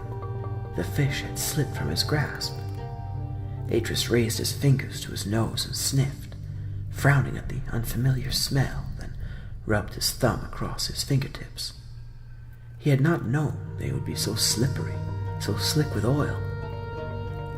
Tarkuk had stopped and was watching him, a deep curiosity in his eyes. Atrus met those eyes and smiled, but the old man was not to be reached so easily. He made a small motion at the corner of his mouth, then looked down, getting on with his work again. He looked at Tarkuk. "Looks like there are enough fish here in the boat to feed the whole village." "You think so?" The old man shrugged. "Once you've lopped off the head and taken the bones and the skin into consideration, there's not much meat on a single fish. It would take several dozen of them to make a half-decent meal. Besides, we use them for other things too. For their fat mainly. We make oil from it, for our lamps." Atrus nodded. "And your clothes?" "Those are made of linen." "Linen?" "There is a plant. It grows on the island. We harvest it and dry it, and then we weave it into cloth." He had seen it, but not known what it was. And in his head, Atrus put another piece of the puzzle into place. Fish that had an oily fat for fuel, a plant that could be woven into clothes. Such things, when written in, would allow human life to thrive in a place like this. He felt a tinge of admiration again. It was simple, certainly, but clever. Very clever. Can we go out further? Further? The old man seemed puzzled by the question.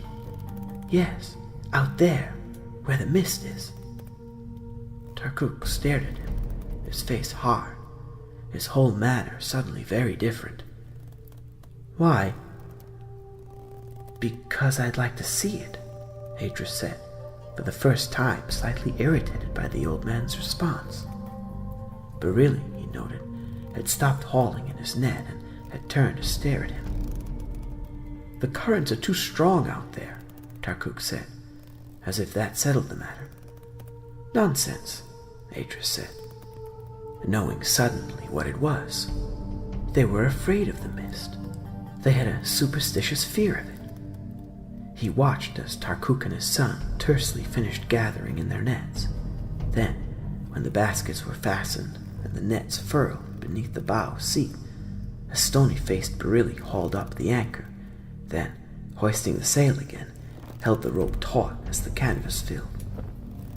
As they moved out between the boats, Atrus noted a startled look on the faces of the other fishermen. Ignoring Tarkuk's piercing look, he went to the side, trailed his hand briefly in the water, noting how warm it was. The breeze had dropped, but the water was still choppy. Indeed, it seemed to be getting choppier the faster they sailed from the island. Ahead, the wall of mist came closer and closer. Again, he let his hand trail lightly in the water, then jerked it back surprised. Cold. The water was freezing cold. Atrus stared down into the water. Out here, the water was dark. One could not see where it ended, if it ended, beneath them. He had the sudden, gut-wrenching feeling that they had sailed out over some kind of shelf, and that beneath them was a mile or more of water. Ridiculous, he thought, then turned, looking to where Barilli stood, the rope slack in his hand. He looked to the sail, then frowned. The wind had dropped completely. By rights, they ought to be slowing, but the boat was traveling faster than ever. The currents, he thought, beginning to understand. He turned, looking to the old man.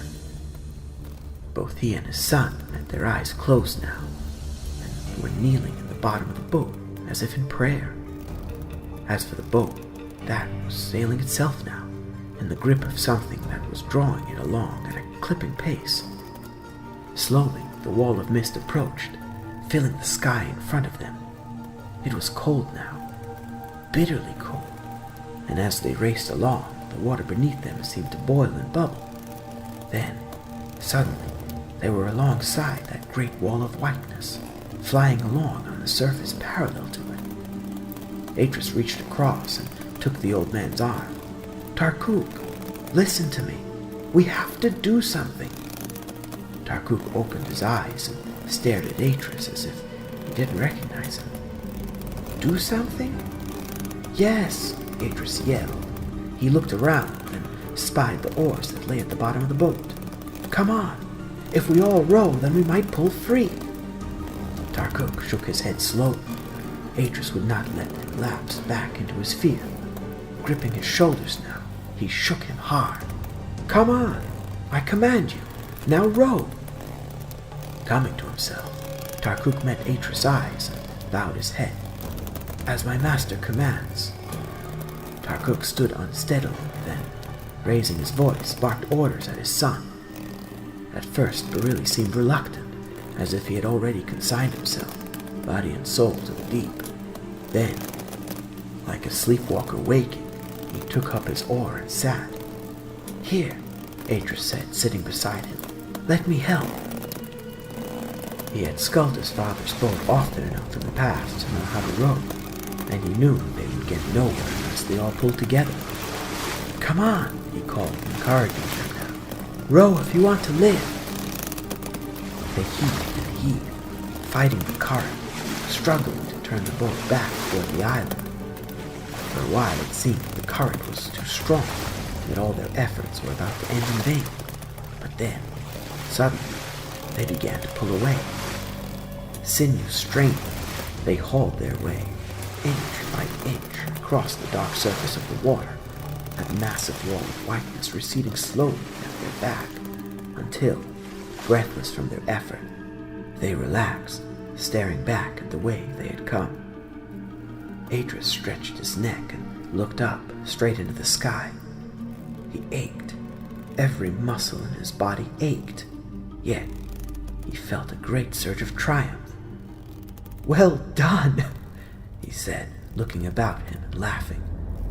But Tarkuk and his son were looking down, silent strangely, eerie silent. "What is it?" he asked after a moment, touching the old man's arm. At the touch, Tarkuk jerked away. Atrus blinked. What is going on here? What had he missed? He had made a mistake, true, but they had survived, hadn't they? Why, he had forced them to survive. He had made them row when they had given up. He reached out, shaking the old man by the arm. "What is it? Answer me. I have to know." Tarkuk glanced at him, then dropped his eyes again. "We have cheated the whiteness." "Cheated?" Atrus laughed, astonished. "What do you mean?" But the old man would say no more.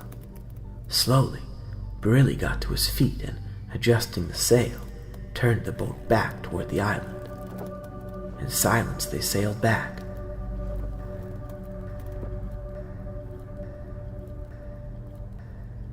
As they climbed from the boat and mounted the steps, Atrus meant to speak to Tarkuk again, but the old man seemed reluctant even to acknowledge him now. Atrus shook his head, perplexed. What had happened out there? Just what exactly had he missed? He didn't know, but he would. He would make it his business to find out, before his father returned. Atrus hurried across the bridge, conscious of the gathering clouds overhead, then ran up the slope toward his father's tent. Surprised by his sudden entrance, Coina got up hurriedly, making him a little bowing motion, still uncertain quite how to behave toward Gen's son. "Young master, is everything all right?" The girl was sitting on the ground nearby, staring up at Atrus. "No," Atrus answered, walking past Coina and sitting in his father's chair. "Master?" Coina came across and stood before him. "Are there more cracks?" "No, but there is something I want an explanation for." "Master?" Atrus hesitated, then, "Something happened." "Something?" "Yes. When I was out there on the boat, the old man said something about cheating the whiteness." Coina gasped. "You have been out there?" "Out where?" Atrus said, knowing where he meant, but wanting to hear it from his lips. "To the Myst wall." Atrus nodded. "We sailed the dark current, and then we rowed back." Coina's mouth had fallen open. "No," he said quietly. "What is it?" Atrus asked. "What am I missing? What don't I understand?" Coina hesitated, his eyes pleading with Atrus now. "Tell me," Atrus insisted, "or I shall have my father wring it out of you." The man sighed, then answered him, speaking reluctantly. "The whiteness, it was our master, before your father came." He fell silent. There was the rumble of distant thunder. Atrus too was silent for a time, taking in this new piece of information. Then he looked at Coina again. "And my father knows nothing of this?" "Nothing." "The old man and his son, what will happen to them?" Coina looked down. It was clear he did not want to say another word, but Atrus needed to know. "Please, you have to tell me. It's very important." The man shrugged, then. "They will die. just as surely as if you had left them out there." Atrus shook his head. Now that he had understood, he felt a kind of dull anger at the superstitious nonsense that could dream up such a thing. He stood, his anger giving him strength, making him see clearly what he had to do. "Listen," he said, assuming the manner of his father. "Go and fetch the villagers. Tell them to gather outside my father's hut. It is time I talk to them." The sky was darkening as Atrus mounted the steps of the meeting hut and turned to face the waiting crowd. A light rain fell. Everyone was there, every last man, woman, and child in the island, Tarkuk and Barilli excepted. Atrus swallowed nervously, then, raising his hands, the way he'd seen his father do, began to speak, trying to make his voice, not so powerful or deep as his father's, boom in the same sonorous way. "This afternoon we went out to the Myst wall. We sailed the dark current and came back." There was a strong murmur of discontent at that. People looked at each other, deeply troubled.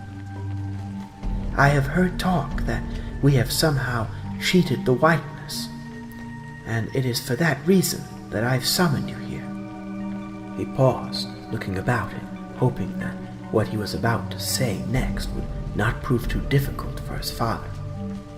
"I understand your fears," he went on, "but I am proof that the power of the whiteness is waning. For did I not sail to the Myst wall and return? Did the whiteness take me? No, nor shall it. In fact, when my father, the Lord Gen, returns, he and I shall go out beyond the Myst wall." There was a gasp at that, a great gasp of disbelief and shock. "It cannot be done," Kawina said, speaking for all gathered there.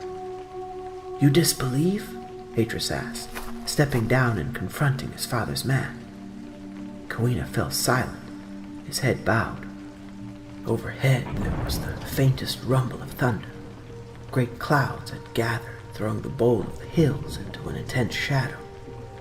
Atrus glanced up at the ominous sky and spoke again. "All will be well," he said. There was a great thunderclap. Lightning leapt between the clouds overhead, discharging itself in a vivid blue-white bolt on the crest of the hill facing them.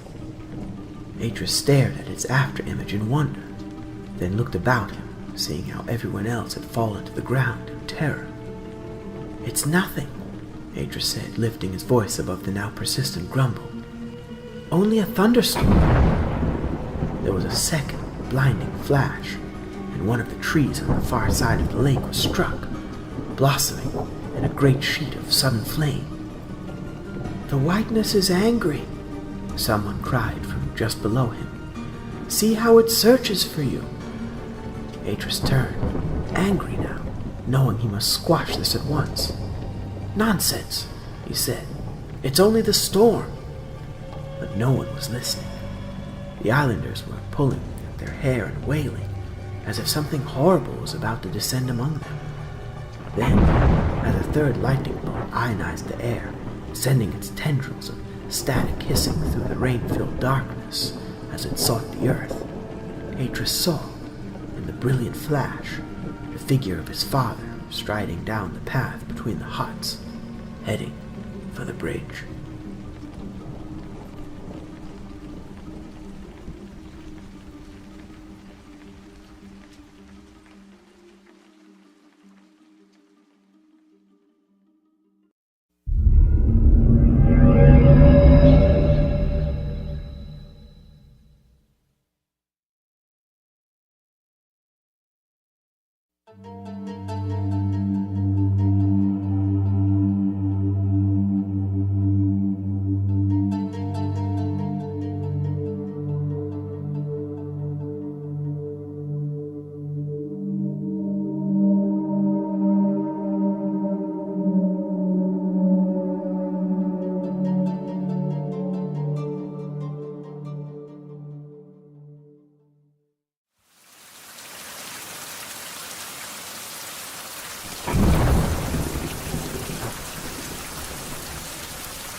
Atrus stood, head bowed before his father in his tent as the rain hammered down on the canvas overhead. The terrified islanders had fled back to their huts while the storm raged, but Gen was in no mood to placate or reassure them. Right now he was sitting forward in his chair, glaring at his son, his hands gripping the edge of his desk tightly. "There was trouble, you say? What brought that on?" "I wanted to see the Myst wall. I sailed out to it." "And you found the dark current?" Atrus looked up, surprised that his father knew of that. He nodded and proceeded to tell his father all that had transpired in his absence. When he'd finished, Gen stared at him thoughtfully, then, loosening his grip, sat back.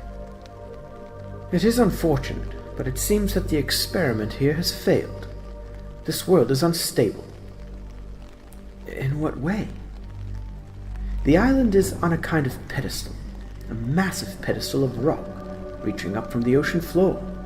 Surrounding it there is an ocean, a deep, intensely cold ocean." Atrus frowned. "But the water here is warm, and there's fresh water in the lake." "That comes from the crust, far below the surface. There is geothermal warming.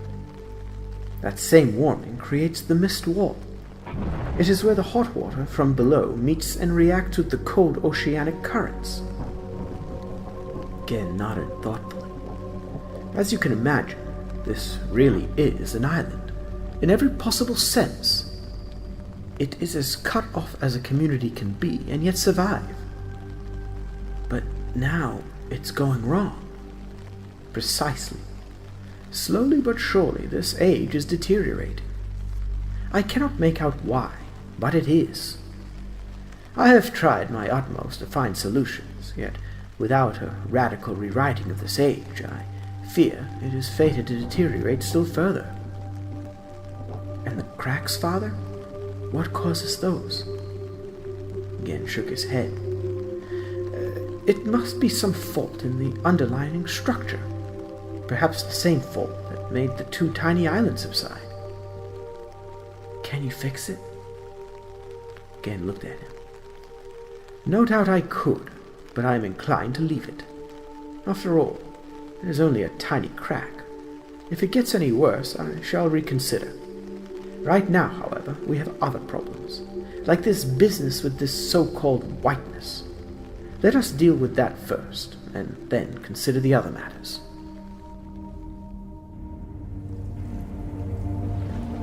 Gen crouched beside the crack in the meadow as the rain fell. His eyes narrowed. He had spent hours back in Denis, finding the right words in the ancient book.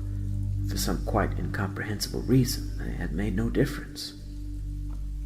Gen stood, combing his fingers back through his rain-slicked hair, then kicked a lump of earth into the crack, the frustration he felt at that moment making him want to hit out at something.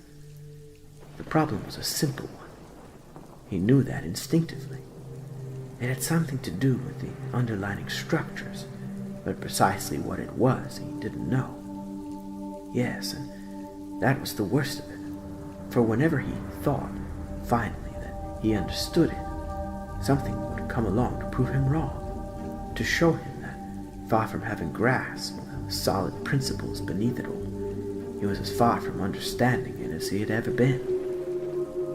If it had only been written down somewhere, yes, but the guildmasters had been too clever for that. Such secrets had been passed down by word of mouth from generation to generation. The book did not exist wherein those formulas were written. That is why he always had to search old books, looking for clues, looking to unearth those wonderful, delicate phrases that would best describe this effect or that. But nothing ever said just why this phrase worked, or that one did not. Gen huffed, exasperated with it all, and turned, realizing only then that his acolyte was standing there, 10 paces off, his cloak drenched, the dyes run, his dark hair plastered to his head. "What is it, man?" I wondered if you wanted anything to eat, master. Eat? He waved the man away impatiently. How could the fellow think of a food in a time like this? Gen turned, staring out toward the gap in the hills. If only he could remove the mist wall. He laughed quietly. Of course. It had been staring him in the face all the time. The ocean. He had only to make the ocean warm. 1. The man turned, looking back up the slope at him. Yes, master? Tell Atrus I shall return in an hour. In the meantime, have the villagers prepare a feast on the harbor front. A feast such as they had never had before.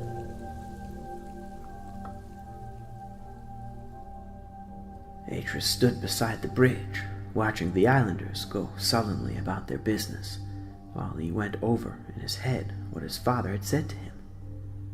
Gen's decision not to stabilize this age played heavily on Atrus' mind. He felt somehow responsible for these people. It was not their fault that there were flaws in the underlying fabric of their age, and if there really was a steady deterioration, surely it was their duty, as the masters of this age, to set things right. Atrus sighed, then walked across, conscious of how, in these last few hours, so much had changed among the islanders. Before now, they had been nothing but pleasant to him, but now, as they set up the trestle tables and prepared the food, there was an air of resentment, even of hostility about them, which made him feel uncomfortable. If only he could do something.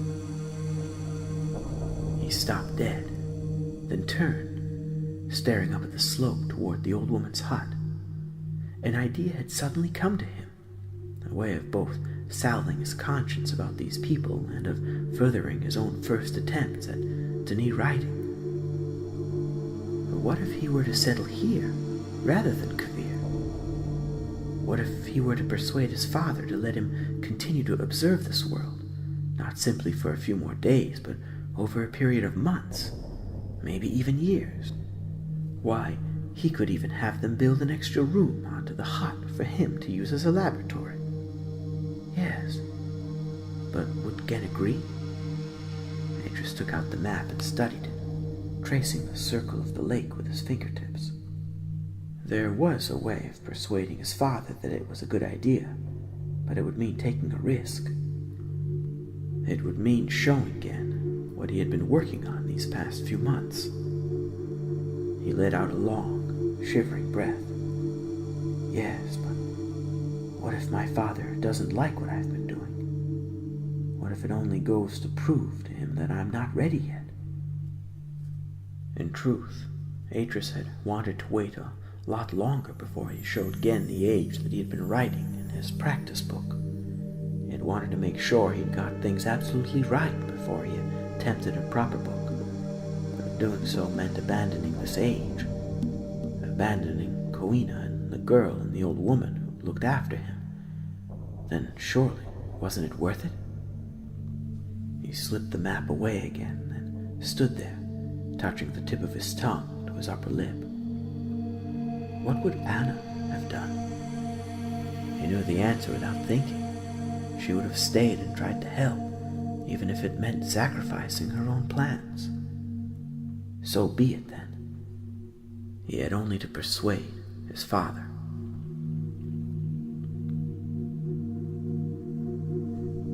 Gen returned that evening, just as he had promised, appearing on the crest of the hill just as the sun was setting at his back. Silhouetted against the blood-red orb, he raised his arms and called to the islanders gathered below, his voice booming out across the silent lake. "Look," he said, pointing out beyond the gap in the hills. "The mist wall is down. The whiteness is no more." The islanders crowded across to gape, witnessing for themselves the absence of the mist wall. In the blazing orange light of the sunset, they had a vista of endless ocean. They turned, a great murmur of awe running through them, then, almost as one, fell to their knees, staring back at the slope as Gen strode down toward them. Watching from the steps of the temple, Atrus frowned. When his father had not returned within the first few hours, he had began to worry, but now he understood. Gen had written a new entry in the book of age 37, something unseen, unobserved, that had got rid of the Myst wall. Going down to join his father on the harbor front, where the feast had been set up, Atrus felt a tenseness in his stomach. He was determined to ask him tonight whether he could stay here to get the matter settled and done with at the earliest opportunity. But he remembered the last time he had asked his father for something, that time when he had wanted to go back to the cleft to visit Anna, and was afraid lest Gen say no again. And if he does? Atrus sighed and made his way across the bridge. If Gen refused, that would be it. There was no way he could defy his father over such an important matter. Besides, all Gen had to do was refuse him access to the book. No one noticed him come out onto the harbor front. All eyes were focused up the hill, watching as Gen came down among them, magnificently attired in velvet and leather. As Gen stepped out into the open space, his acolyte, Koina, stepped forward to greet him. He bowed low, then scattered a handful of tiny yellow petals at Gen's feet. Gen looked about him, coldly impervious at that moment. Then, spying Atrus between the tables, gestured for him to come across. "Father?" he asked quietly, noting the strange look in Gen's eyes. Gen was not to be interrupted. Turning to face the crowd, he raised his arm again. "From henceforth, there will be no mention of the Myst or whiteness. From this hour, the very words are forbidden. But now let us eat. Let us celebrate this new beginning." Atrus stared at his father's back, wondering what he meant by that, whether it was truly a new beginning. Yet, as the islanders filed past to take their seats at the long tables and begin the evening's feasting, Atrus saw how their eyes stared at Gen in awe, scarce able to credit that such a wonder had come to pass.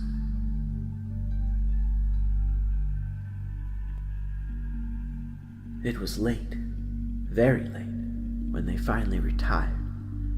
Making his bed up in the corner of the tent, Atrus was conscious of his father's pacing up and down behind his screen, a glowing pipe visible through the thick silk panels. They had barely spoken since Gen's announcement, and Atrus had a good dozen questions he wanted to ask his father, but he sensed that now was not the time. Besides, he was tired, and if there were things to discuss, nothing was that urgent that it could not wait until the morning. Not even his idea of staying here. He was just settling, turning on his side to face the tent wall, when he grew aware of the scent of Gen's pipe close by. He turned to find Gen standing over him. "We must be gone from here tomorrow." "Gone?" "I have things to do elsewhere. Important things." Atrus hesitated and sat up, staring at his father in the half-dark. "I was going to ask you something." "Then ask." "I thought I might be able to help you. You know, if I made some long-term observations of the island. I thought maybe we could have the islanders build a hut for me. I could move my things here from Kavir and maybe have them make me an extra room for my experiments." "No." "No? But—" Gen turned away. "No buts, Atrus. The notion of you being here on your own, unsupervised, is completely out of the question. It does not fit with my plans. But if we could understand why things are going wrong—" "You will not persist with this, Atrus. I have more important concerns than this trifling age." "Then why did you give me the phrases to study? Why did you remove the Myst wall if you were thinking simply of abandoning the sage? You presume to know my reasons, Atrus? No, it's just that I feel your original instinct was right. If we can understand what is going wrong here, we can prevent such things from happening elsewhere. He heard his father's sharply indrawn breath, but instead of the expected explosion of anger, Gen was silent. Atrus sat forward. He could barely see his father in the darkness. The white moon was still up, but its light barely penetrated the thick canvas. The only real illumination in the tent was the gentle glow of Gen's pipe, which cast a faint blue light over his chin and mouth and nose. "Father?" Gen turned his head slightly, but still there was no answer. Atrus fell silent, waiting. After a moment, his father turned and came across again. "What you say has some merit, Atrus, and, as you say, accords with my original intentions.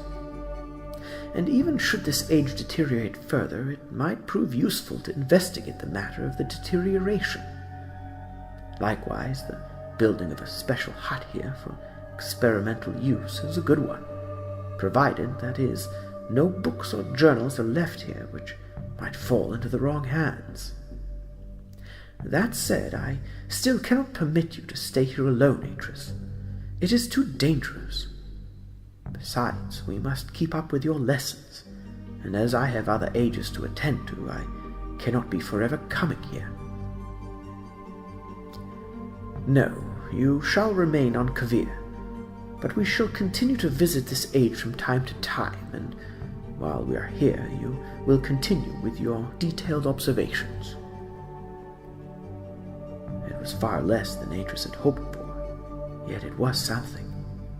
He knew now that his guess had been right. Gen had been willing to abandon this age and leave it to its fate. Now at least he had the chance to do some good here. And if he could discover what was going wrong, then perhaps his father would begin to trust him and allow him greater liberty. That was for the future. As he lay down, the scent of Gen's pipe lulled him into the darkness. He recalled the look of astonishment and awe on the islanders' faces as they stared out at the endless ocean. And as he drifted into sleep, one final insight came to him from the darkness. He made the ocean warm.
Gen stood several paces off, watching as Atrus dug the spade deep into the grassy surface of the meadow, using his booted heel, then pushed down on the handle, turning back the turf, exposing the dark richness of the earth beneath. Throwing the spade aside, Atrus knelt beside the hole. Taking a dark blue cloth from inside his pocket, he laid it beside him, then began to lay out the instruments he needed: spatulas and droppers, scoops and pipettes, and 4 small cap jars containing variously colored chemicals, removing them one by one from the broad leather belt he wore about his waist. Finally, he took a slender black case from inside the pocket of his tunic and, opening it, took out 4 long glass tubes and laid them next to the shining silver instruments. That accomplished, he looked up again, his glasses glinting in the afternoon sun. "I'm ready, Father." Gen lifted his chin slightly, his own glasses opaqued against the brightness. "Then let us see what has resulted, eh?" Atrus set to work, using one of the scoops to place a small amount of earth into each of the tubes. That done, he picked up the first of the jars, uncapped it, then set it down again. Using one of the droppers, he drew up a measure of the clear amber liquid and, taking the first of the tubes, added it to the earth, swirling the mixture around at the bottom of the tube. Lifting it up to the light, he studied it a while, then, nodding to himself, threw the dropper aside and, taking a cork, sealed the tube. He went through the motions again, this time taking a heaped spatula of light blue powder to add to the earth in the second tube, mixing the two together thoroughly. Twice more he carried out the procedure, until all 4 tubes lay stocked on the cloth. Pleased with himself, Atrus looked again once more. "I think it's worked." "You think?" Atrus looked down. "I'm pretty sure it has. The reactions certainly correlate with what I expected, but I'd like to make absolutely sure. I'd like to test them again, back at the hut." Gen nodded, and turned away, drawing his cloak about him as he went. "I shall see you there, then, in a while." Atrus watched his father a moment, then set about packing away his equipment. He had expected more from Gen, a smile, perhaps, or some small indication by word or gesture that he was pleased with what he had achieved. But as ever, there was nothing. Glancing up, he noticed that the young girl, Solar, was watching him from the far side of the meadow, and smiled to himself. He was rather fond of her, in a big brotherly kind of way, but she was not the best of company. It was not as if he could really talk to her, at least not the way he had talked to Anna. He pushed the thought away, determined not to be morose. Not today, anyway. For today, if his father's tests did prove him right, he had achieved a great thing. As he fastened the sample case, then slipped the instruments back into his belt, he allowed himself a smile. By rights, Gen should have been inordinately proud of him for finding such an elegant solution. But Gen was Gen, his distance part of his intelligence. It had been a full week before Gen had even read the brief phrase he had written for the Age 37 book. With a shrug, Atrus stood, looking about him a moment, checking he had not left anything. Then, with a brief wave and a smile to Solar, they started back. They had built a new hut close to the old woman's, extending it as he'd suggested to include a separate room where they could carry out experiments. Gen was waiting for him there, his own equipment already set up. "Here," he said, gesturing to Atrus. "Give me the samples. I shall carry out my own tests." "Father." He bowed, hiding his disappointment, then handed over the slender case. But at least Gen was taking him seriously. When he had first proposed this, Gen had ridiculed the idea. "Why, I have been searching for close to 30 years for such a phrase, and you say you have found one that will solve the problem?" It was not strictly true. He had not found it in a book. He had worked it out for himself, from first principles, after studying the matter for nearly 8 months. But Gen had not wanted to hear his explanation. Gen was interested only in whether it worked or not. And now it was his turn to watch as Gen took a little of each sample and, placing each on a separate slide, began to examine the first of them under the big gold-cased instrument he had brought with him from Denis. For a tense few minutes, Gen barely moved, under the faintest movement of his fingers on the calibrated knobs. Then he removed his eye from the long tube and looked across at Atrus. The bacteria are different. Not all of them. Gen stared at him silently, as if expecting him to say something more. When he didn't, he looked away, taking the second of the slides and fitting it into the viewing slot. Atrus watched him, smiling now, adding to the mix of different bacteria had been a final touch, the thing that had finally made it work. Years ago, in the cleft, he had tried a much simpler, purely chemical solution to the same kind of problem, and had failed. Here, he had tried to look at the whole picture, chemical and bacteriological, and it had worked. It wasn't the solution to everything that was wrong, and he had been careful, when he'd first presented it to his father, not to offer any form of criticism of the age. But it was a start, and maybe, if his father trusted him more after this, he could make further changes. He longed to see the Age 37 book to confirm his hypothesis and discuss it with his father, but he knew how sensitive Gen was.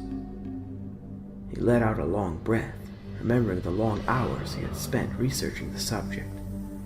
Until he had began to study the composition of the soil, he had not understood the full complexity of it.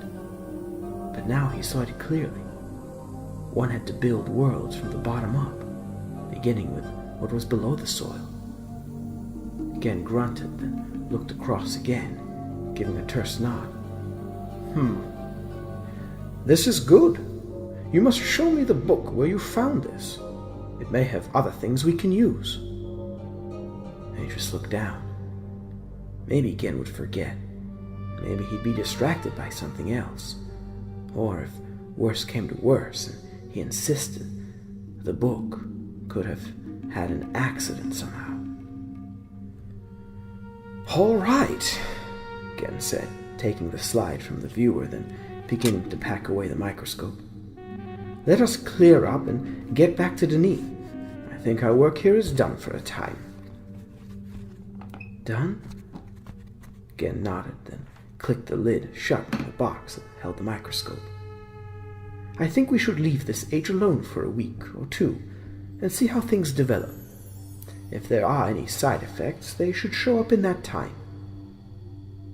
Side effects? But Gen was impatient to return. Come, Atrus. Pack your things. I want to be back within the hour.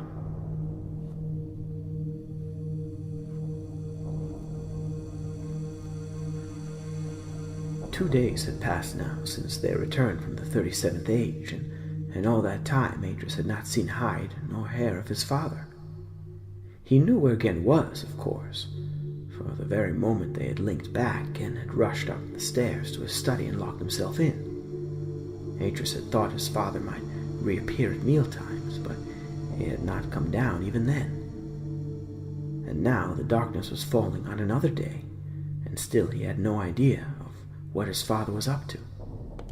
Walking over to the desk in the corner of his room, Atrus picked up his journal and, stepping out on the balcony, opened it to one of the earliest entries, one written when he was barely 9 years old.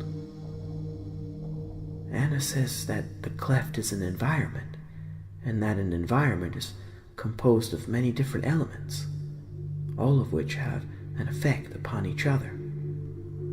She says that though some of the things, the sun for instance, are not actually in the cleft itself, they must still be taken into account when we look at how the cleft works. Too much sun and the plants die, too little and they never grow. I asked her, how do we manage to live here at all? He sat upon the balustrade, looking out toward the great rock and the city beyond, and sighed. Looking back across the years, it was indeed a wonder that they had survived. How much of a wonder he had not fully realized until now. I have come a long way, he thought, but I still have not half the understanding that she had. Atrus turned, meaning to go back inside and write a line or two, and saw that Righteous was standing in the middle of the room, looking across at him. He had long ago got used to the man's silence and to his sudden appearances in rooms, yet he found himself still curious about what the man knew, what secrets he had. Yes, and what it was like to inhabit a world of words one could not penetrate. Walking through, he set his journal down and looked across at the man. "You have a message for me, Righteous?" Righteous bowed his head and held out the note. At last, he thought, knowing it was a summons. What has the man been up to? He unfolded it and cast his eyes quickly over the elaborate handwriting. It was terse and to the point. "My study, now." He nodded to Righteous, dismissing him, then went across and slipped the journal back into the case he kept it in, locking the clasp with a key. Then, satisfied that all was secure, he hurried out. Gen was waiting in his study, ensconced behind his desk. There was a pile of copybooks at his elbow, and other 5 spread out along the front of his desk. With a jolt of surprise, Atrus recognized them. They were his. "Ah, Atrus," Gen said, glancing up and continuing to write in the open book in front of him. "Come and sit down across from me." Atrus took the seat, facing his father, watching as Gen finished the sentence he was writing, and put the pen back into the inkpot. Gen looked up at him, then nodded toward the books. "As you see, I have been reading your practice books, and I have selected 5 which, I feel, have some small merit." You waited tense now. "I want you to choose one." "Father?" Gen passed his hand over the 5 books. "At present, these are but words on paper, but now I am giving you the chance to make one of these books real." Atrus blinked. "Yes, I am giving you a blank book, a cortina. You will choose one of these 5 books and write it out properly into the cortina." Here it was, the moment he had dreamed of, and he was unprepared for it. "Well," Gen said, frowning at him, "which one is it to be?" Atrus leaned forward, looking to see which books his father had selected, surprised by the choice of 2 of them. But his main book was there. He reached out and tapped it. "This one." Gen nodded. "A good choice." Turning in his seat, he reached down and lifted a big leather-bound book from the pile beside him and held it out to Atrus. Atrus took it, his mouth suddenly dry, his heart pounding. A book. His father had given him a book. "You must be very careful, Atrus. Any mistakes you make in copying will be set into the age. You must check every word, every phrase after you have copied it. Yes, and recheck it. And if you do make a mistake, then be sure to bring the book to me." He bowed his head. "Father." "Good. Now take your copybook and go. And Atrus?" "Yes, Father?" "You might add that phrase you recently discovered, the phrase about the soil. It will do your age no harm, after all." Gen laid the book flat on the desk before Atrus, then opened it to reveal the empty descriptive box on the right-hand page. Until he linked, it would be blank, or almost so, for there was a chaotic swirl of particles, like a snowstorm. Yet as soon as he emerged into the new age, the image would appear, as if by magic, on the page. "Shall I go first?" Gen asked, looking to him. "Or would you like that honor?" Though he had linked many times now, so often that it had almost become a thing of routine, this once he was afraid. Afraid because he had made this age. "Well," Gen insisted when he did not answer. "I'll go," he said, then Taking a long, calming breath, he placed his right hand on the empty page. There was a crackle of static, as though a faint electrical current had passed through his hand. It seemed drawn into the very fabric of the page. Then, with a sudden, sickening lurch, Atrus felt himself sucked into the rapidly expanding whiteness of the page. In that instant, he felt the familiar, shifting sensation of the link. For that brief moment, it felt as though he were melting. And then, with a shocking suddenness that never diminished, the blackness seeped through until there was nothing but the blackness.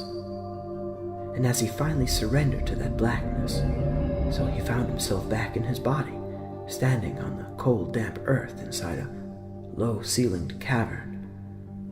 Relieved, Atrus shook himself, then stepped aside, conscious that his father was linking after him. He waited, expecting Gen to appear at any moment, for the air to take on that strangely fluid quality it had when someone was linking through, a quality that, looking at it, was like a flaw, an occlusion in the eye itself. Strange. Atrus frowned and made to step toward the space he'd just left, even as the air changed and, like a bubble squeezed out of nothingness, his father appeared. Gen looked about him, eyeing the walls critically. "Good," he said quietly, taking in a deep breath. "The air smells very fresh." Atrus watched his father, conscious that he was being judged, that this was a test of sorts. "You have the linking book on you, I assume." Slowly, Atrus' mouth fell open. The linking book! In his excitement, he had completely forgotten about the linking book. He was so used to traveling in ages where the linking books were already in place that he had overlooked it. He groaned, the blood draining from his face. Gen held out a linking book before his eyes. "You forgot, but fortunately I did not." Atrus closed his eyes, the thought that he might have trapped them there forever, making him tremble. "I'm sorry," he began, but Gen cut him short with a terse little gesture of his hand. His father's eyes were livid with rage. "Do not tell me how sorry you are, Atrus. Sorry is utterly inadequate. Sorry is for fools and idiots who cannot think straight. I considered you better than that. But your gross carelessness in this instance is a sign of your immaturity. There was but one single crucial thing you had to remember, and you forgot." Gen huffed out a great sigh of exasperation, then smacked the book across the top of Atrus' head, his voice rising with controlled anger. "What if I had not thought of bringing your linking book? What then? Where would we be?" Here, Atrus thought. Forever here. Gen thrust the book into his hands, then turned away, making for the entrance. Atrus stood uncertainly, then followed his father across. "Well," Gen said, slowing down to let Atrus catch up, but refusing to look at him, "I suppose you had better show me what you have written." He led his father out, through a narrow stone passage that was very different from how he'd imagined it, how he thought he'd written it, and into a cave-like depression that was open to the sky, bright sunlight pouring down onto it from the clear blue heavens. There was a pool to one side, surrounded by lush vegetation and a few light-colored rocks. On the far side, a flight of tiered rocks climbed the rock face. Gen pulled his glasses down over his eyes and stepped out into the sunlight. For a long while he was silent, almost as if he disapproved of what he saw, but then he spoke. It was with an air of surprise. "This is good, Atrus. You appear to have chosen the very different elements well. They complement each other perfectly." He turned, looking directly at Atrus, who still stood in the shadow. "Which books did you use?" As ever, Gen thought that he had derived the different elements from his age, from various ancient books, the way Gen himself did. But Atrus hadn't done that here. This was all his, uniquely his. The greatest trouble he had was in finding the right Dini words to express what he wanted. That was why it had taken him so long, why he had had to be so patient. I can't remember, he said finally. There were so many. No matter, Gen said. He glanced at Atrus briefly, then walked on. Skirting the pool, Gen paused to look about him, then began to climb the steps.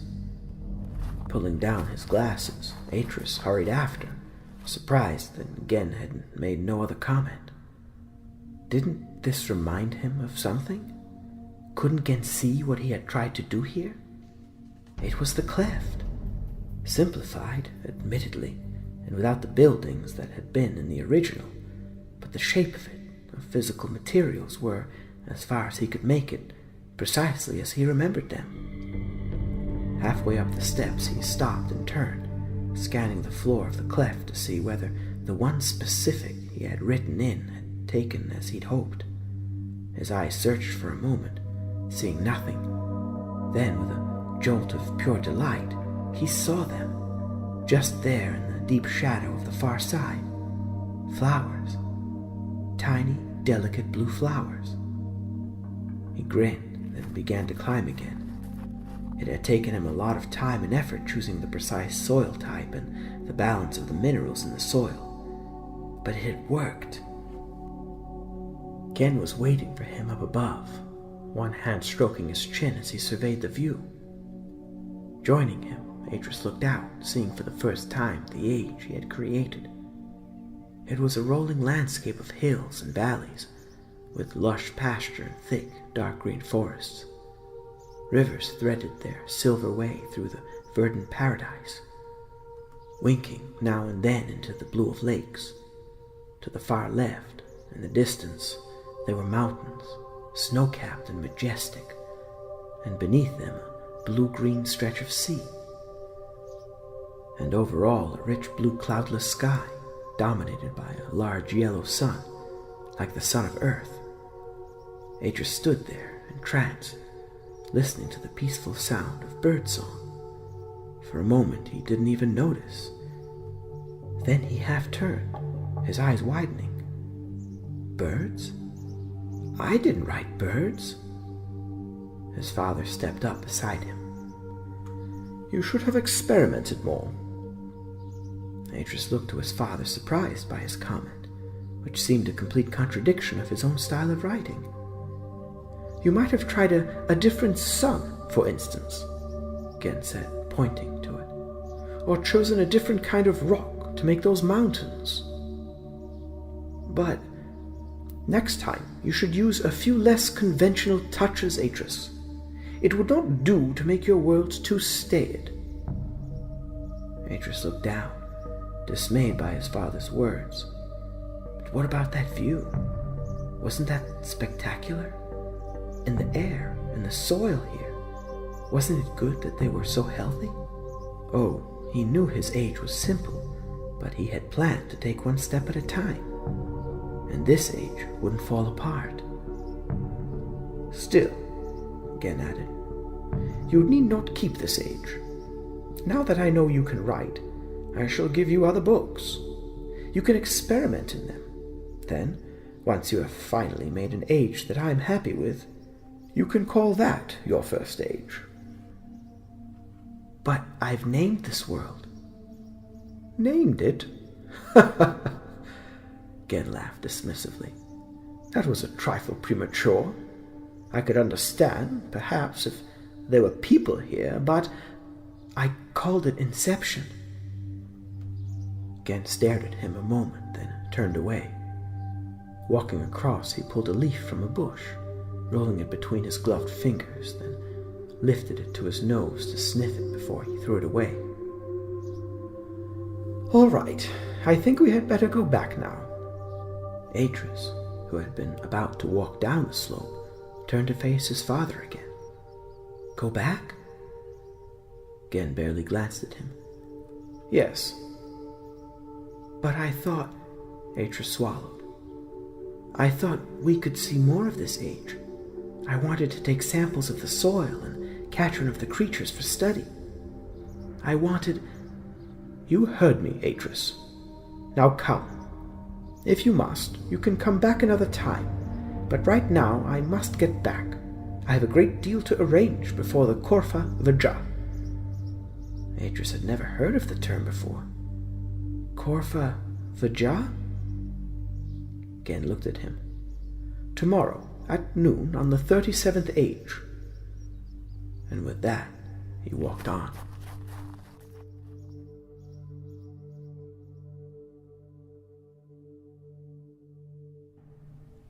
Back in the library on Denis, Gen closed Atrus' book and, slipping it beneath his arm, headed for the steps that led up to his study.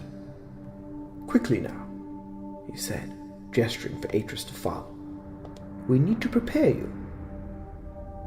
The room seemed unaltered since Atrus had last seen it. If anything, it was even more untidy than before, with even more books piled about the walls.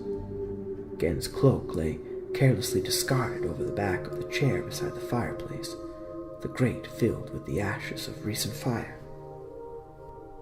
Atrus blinked, imagining his father working here late into the night, a flickering firelight making the shadows in the room dance. Sit down, Gen said, pointing to the chair across the desk from him. We have much to do before the morning. Atrus sat, watching as Gen pulled his book down from a pile at the side of his desk, then peeled the glasses from the top of his head and stuffed them into the drawer beside him. Father? Yes, Atrus? What is the Corfa Vajah? Gen barely glanced at him. He took a book from the side, then set out a writing pen and an ink pot on the desk beside it. It is a ceremony for a new god, he answered, sitting down and opening the book. The book was not blank. It was already written in. From where he sat, Atrus could see that the last two entries had been added to the page only recently. I don't know. Gen looked at him. Of course you know. He took the ink pot and unscrewed the top, and looked across at his son. You are a true Dani now, Atrus, a writer. You have made an age. That fact ought to be recognized. Besides, it does not do to become too familiar with the peoples in our worlds. They must be reminded of our godhood now and then. And what better way than a ceremony? Yes, but I am arranging something special for the occasion. Gen hesitated a moment, his eyes half closed, thinking, then dipped his pen into the pot. What are you doing, Father? Making changes. Changes? Gen nodded. Small ones. Things you cannot see. Then that, Atrus pointed, is the Age 37 book? Yes. Atrus felt himself go cold. He thought Gen had finished with making changes. He thought that the age was fixed. Father? Gen glanced at him distractedly. What is it, Atrus? What you said about me being less conventional in my writing. What did you mean exactly? Did you mean I ought to take more risks? Gen looked up, then set his pen aside. Not risks so much as, well, let me be blunt with you, Atrus. You take too long about things. Far, far too long. These copybooks, he gestured toward the stack beside him. There's barely a thing in most of them. When I gave you the choice of 5, I knew which one you would pick, because it was the only one that was even vaguely like a proper age. Gen stood, leaning over his desk. Cursed boy, you should have made 12, 20 ages by now. You should have experimented a little. Tried out a few things to see what worked and what didn't. Sticking to the tried and tested, that is all well and good for scribes, but not for us, Atrus. Not for us. Atrus stared again, bewildered by the patent contradiction in his father's words. Did his father want quick worlds or stable worlds, or something else entirely? Gen huffed, exasperated. You are no good to me if you work at this pace all the time. I need ages, dozens of them, hundreds of them. That is our task, Atrus. Don't you see? Our sacred task. To make ages and populate them. To fill up the nothingness with worlds. Worlds we can own and govern, so that the Dani will be great again. So that my grandsons will be lords of 1,000,000 worlds. Gen stood there a moment longer, his eyes piercing Atrus. Then he sat, shaking his head slowly, as if disappointed. You had best go to your room now. I shall send Rygus down to see you. He will bring you the special clothes you are to wear for the ceremony.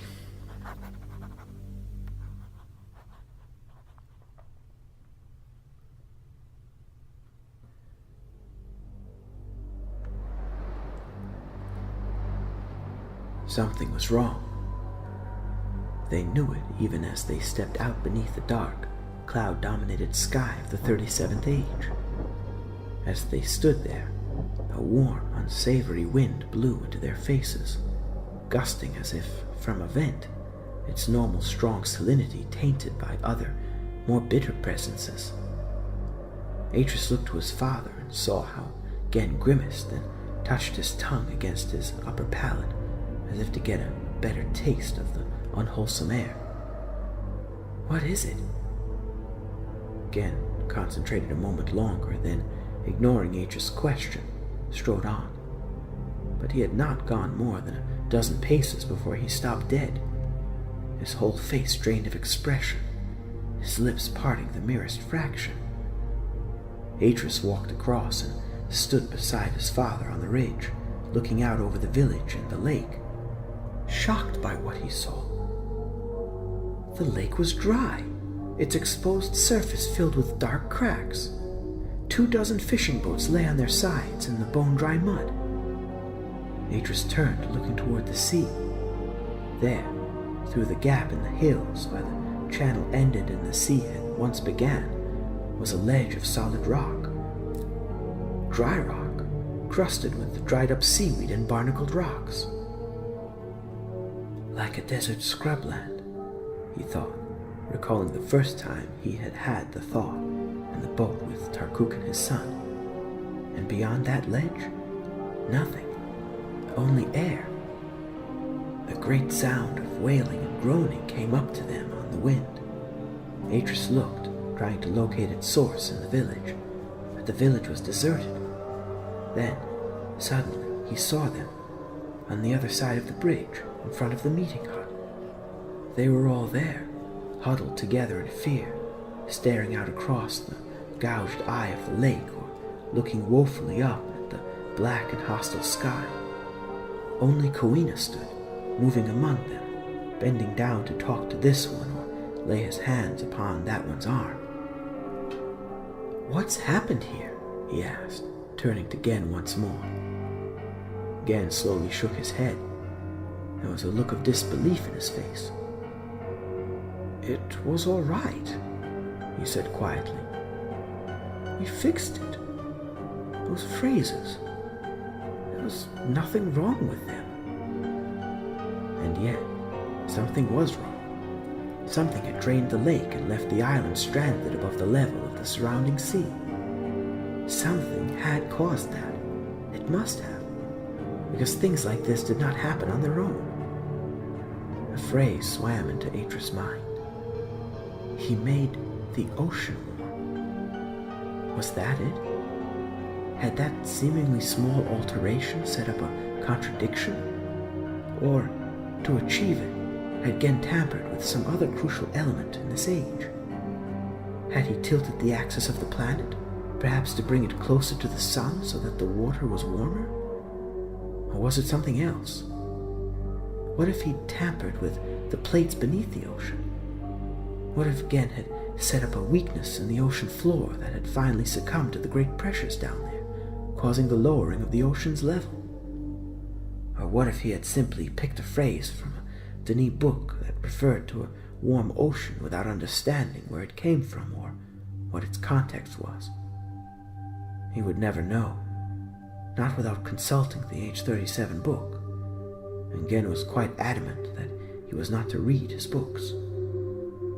Great black-fisted thunderclouds were gathering overhead now. There was a low grumble of thunder. Looking about him, his face much harder than it had been only moments before, Gen began to walk slowly down the hill, toward the village.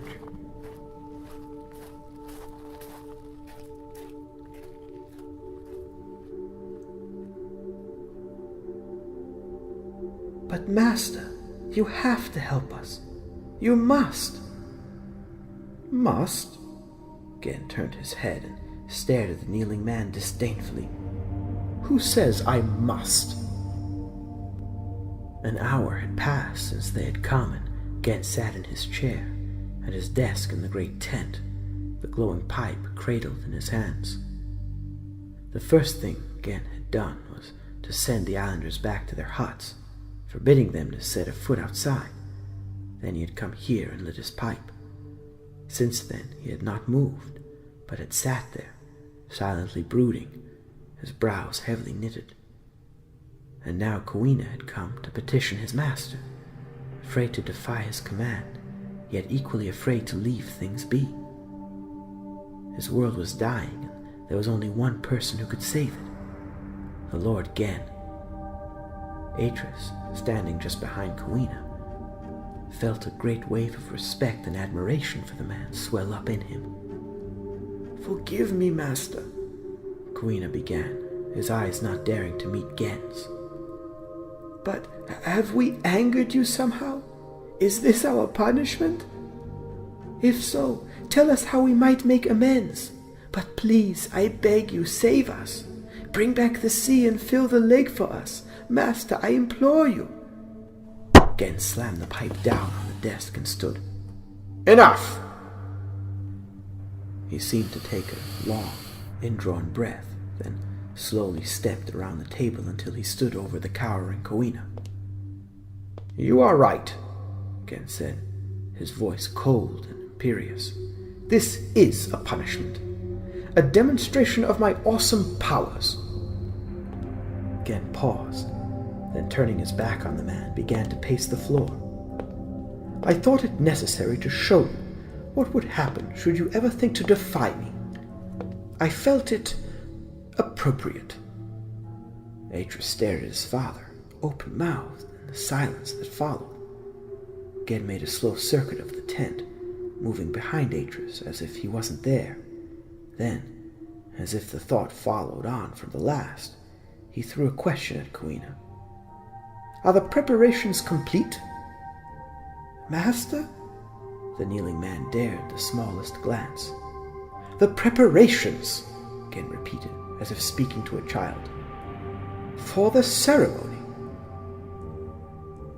Kowina blinked, then nodded. Then, realizing what he had done, he hastily dropped his head again and said, Yes, Master. Everything is ready. Then we shall hold the ceremony in an hour. You will gather the islanders on the slope in the front of the temple. The temple? Then Kowina understood. Gen meant the meeting hut. Even so, he seemed rooted on the spot. Well? Gen said, turning around so that he faced his servant again. Had you not better go and arrange things? Master? Kowina's face was suddenly blank. He seemed bemused and shocked. I said go. Gather the villagers and prepare for the ceremony. I do not wish to be kept waiting. Kowina backed away a little. But, Master, aren't you going to help us? The lake... Go! Gen yelled, his face dark with fury. His hand had gone down to his waist and produced a long dagger from beneath his cloak. "Now, before I slit you open like a fish!"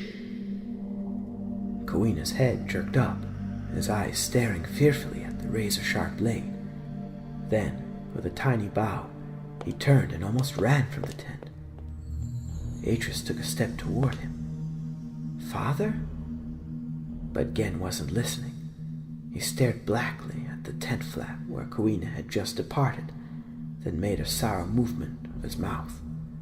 He glanced at Atrus, as if looking at a book or some other object he had forgotten he had placed there. Then, sheathing the knife, turned and went back to his desk. Picking up his pipe, he drew deeply on it, then sat back, resting his neck against the back of the chair and closing his eyes. "Father!" But Gen was impervious to words. Pursing his lips, he blew a long stream of smoke into the air. An hour. The Korfa Vijah, the god-crowning ceremony, was in an hour.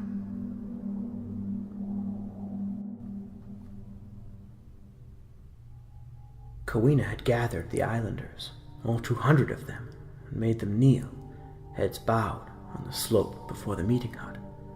5 great torches burned on the top of tall poles that were set into the ground between the people in the hut, their flames gusting and flickering in the wind. Deep shadows danced in that mesmeric light, like an evil spirit searching among the gathered mass for one specific soul to torment. They were mainly silent, cowering beneath the mass of dark and threatening clouds, yet each growl or rumble of that heavenly chorus provoked a corresponding moan from those frightened souls. At the prearranged signal, Kawina turned and raised his arms, calling upon the god to come down.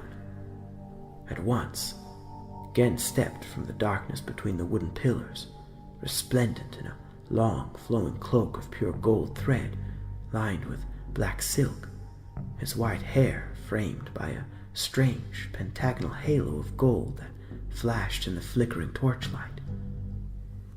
"People of the 37th age," he commanded, his voice booming over the noises of the storm, "prostrate yourselves before your new master, the great Lord Atrus."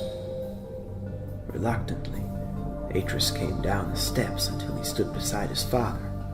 He was wearing a cloak and a halo much like Gen's, only his were a brilliant red, the material shining transparently, as though it were made of 1,000,000 tiny rubies. In genuine awe, the people pressed their foreheads to the earth, murmuring the words the acolyte had had them prepare. "The Lord Atrus is our master. He blesses us with his presence." Gen beamed, and called to the 2 men still inside the temple. "Attendants, come!" Slowly, with great ceremony, the 2 attendants, recruited from among the fishermen, came from within the temple, carrying between them on a velvet cushion an astonishing pendant of precious metals and blood-red jewels and delicate porcelain. Stepping forward, Kawina stood before the 2 men, passing his hands over the great pendant in blessing in the way Gen had showed him. Then, moving back, he looked to Atrus, who had turned to face him. "And now," Gen said, his voice echoing across the black and empty lake, "behold the great Lord Atrus!" And as Kawina lifted the pendant and placed it around Atrus' neck, carefully not to knock the halo, so Gen pointed up toward the sky.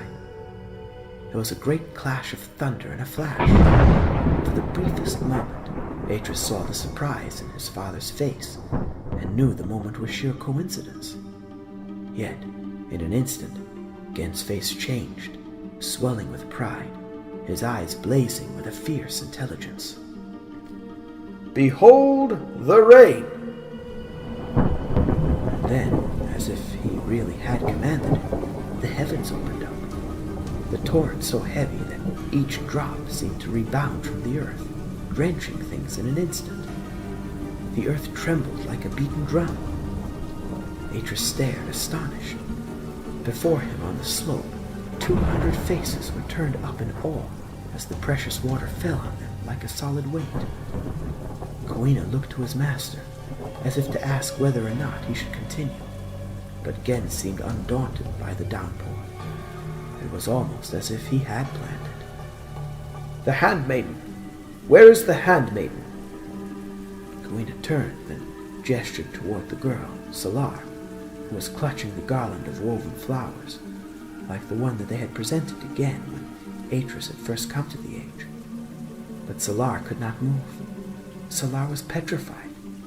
She stared up at the sky, her eyes like tiny, startled beads. Seeing how it was, Gen strode down and grasped her by the arm, then began to drag her across the muddy slope toward the hissing torches and the temple beyond. Appalled by his father's treatment of the girl, Atrus started forward. "Father, let her go!" Coming closer, Gen glared at him, the fierceness in his look enough to make Atrus lower his gaze. Gen threw the girl down at Atrus' feet. "The garland," he growled. "Present the Lord Atrus with the garland." Atrus wanted to reach down and pick up the girl, but his father's eyes were on him, defying him to help her. And still the rain beat down relentlessly. Slowly, Salar got up to her knees. The garland, which she had held loosely in one hand, was ruined now, mud spattered and ripped in several places. She glanced up at him, frightened now and tearful. "Lord Atrus," she began, her voice almost inaudible beneath the noise of the storm. "Speak up, girl," Gen bellowed. "Let's hear you now." "Lord Atrus," she began, her voice struggling to keep an even tone. It was a great flash, a huge thunderclap. The young girl shrieked and dropped the garland. "Kirith, help us!" he said impatiently, then, placing the heel of his boot against her shoulder, pushed her roughly aside and bent down to pick up the ruined garland. He studied it a moment, then, with a grimace of disgust, discarded it. Again turned toward Kawina. "Dismiss them," he said. "The ceremony is over." But Kawina wasn't listening. Kawina was staring at the lake, watching the precious water drain away into the cracks. The rain fell and fell, but it did no good. It would have had to rain for 1,000 years to fill that lake, for the lake drained into the sea, and the sea into the ocean, and the ocean now lay 100 yards or more below that great ledge of rock that once had been the seabed. Kawina turned, looking to Gen. "Master, you have to save us. Please, Master, I beg you." But Gen, who had seen what Kawina had seen, simply turned away. Throwing off his crown, he unfastened his cloak at the neck and let it fall. Then, going over to the tent, ducked inside, emerging a moment later with his knapsack, into which he quickly stowed his pipe. "Come," he said, gesturing to Atrus. "The ceremony's over." Atrus stared a moment, then, casting aside the pendant, ran after Gen, catching up with him and grasping his arm, turned him so that he faced him, shouting into his face over the sound of the storm. "We must get back and change things. Now, before it's too late." "Too late? It's already too late. Look at it. I said it was unstable." "No," Atrus yelled, desperate now. "You can change it. You can erase the changes you made and put things right. You can. You told me you can. After all, you are a god, aren't you?" That last seemed to hit home. Gen gave the briefest nod, then, pushing past his son, hurried across the bridge, making his way back up the rain-churned slope toward the cave, leaving Atrus to run after him.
For an hour now, Gen sat at his desk in silence, deaf to Atrus' pleas, staring into the air blankly as he sucked on his pipe. "You have to do something," Atrus said, taking up the cause again. "You have to.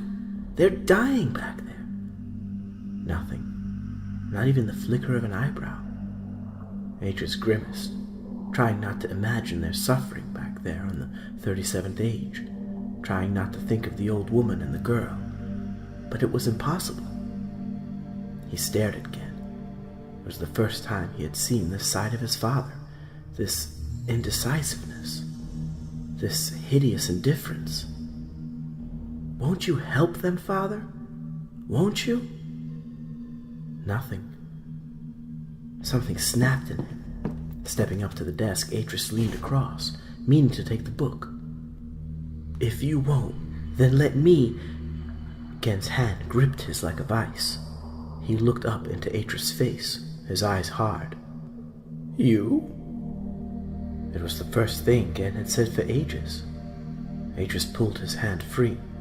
"They're dying," he said, for what seemed like the 1000th time. "We have to help them. We could make changes." Gen laughed bleakly. "Changes? To fix things?"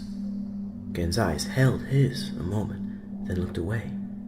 In his mind, Atrus saw it again, the water pouring from the edge of the great rock table as it rose and rose on a cushion of red-hot lava. "So that's it, is it?" he said, glaring at his father. "You can't fix it?" Gen straightened up, looking at Atrus, something of the old arrogance in his eyes. "Did I say that?" For a moment longer, Gen glared back at his son. Then, opening the book of the 37th age, he reached across and, dipping the pen into the ink pot, proceeded to cross out the last few entries in the book, using the Denis negating symbol. "There," he said, handing the book to Atrus. "I have fixed it." Atrus stared at it, stunned. Gen nodded at the book. "Well, you want to check for yourself?" He had been almost too afraid to ask. "Can I?" "That is what you wanted, no?" Atrus nodded. "Then go, but try not to be too long. I have wasted enough time already on those ingrates."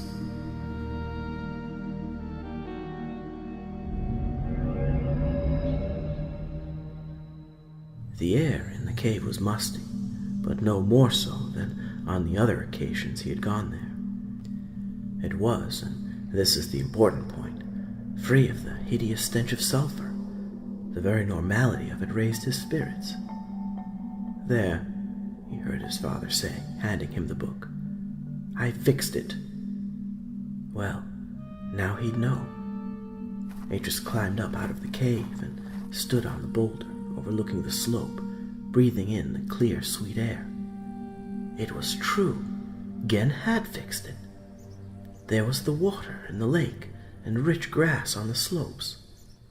He could hear birdsong and the sound of the wind rustling through the nearby trees. Down below, the village seemed peaceful, the islanders going about their lives quite normally.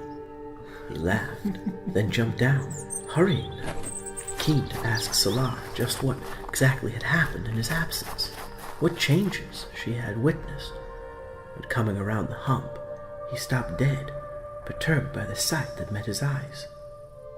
He ran to the ridge, then stood there, breathing shallowly as he looked out across the harbor.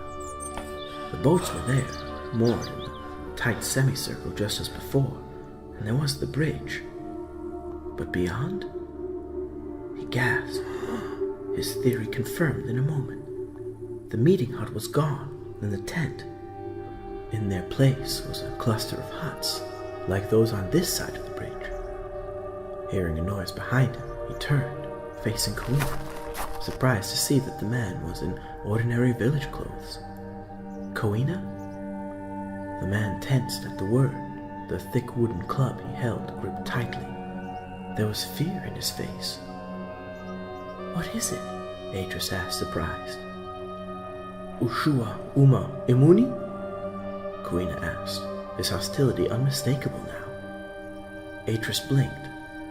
What was that language? Then, realizing he was in danger, he put his hands up, signaling that he meant no harm. It's me, Coina, Atrus. Don't you recognize me? Ushua Ilila Umawa, the frightened native demanded, waving his club. Atrus shook his head as if to clear it. What was wrong here? Why was everything so different? Out of instinct, he turned back toward the cave and stopped, realizing that there would be no linking book there. He felt in his pocket anxiously, then relaxed. His copy linking book was there.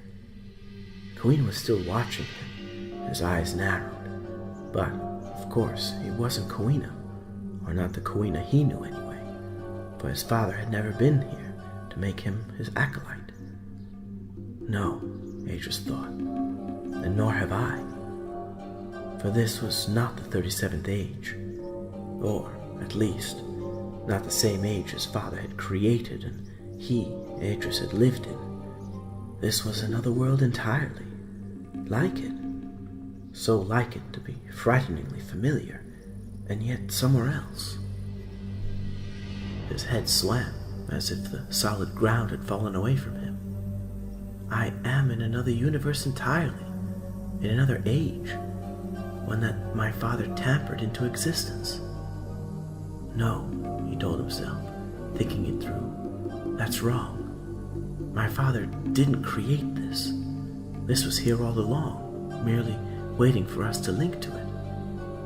An age where he knew everyone and was not known. He nodded to himself, understanding what had happened. His father's erasures in the book had taken them back down the central trunk of the great tree of possibility and along another branch entirely. Atrus took one last long look at the age, then, knowing he was not wanted, turned and fled toward the cave, where, after he was gone, his linking book would never be found.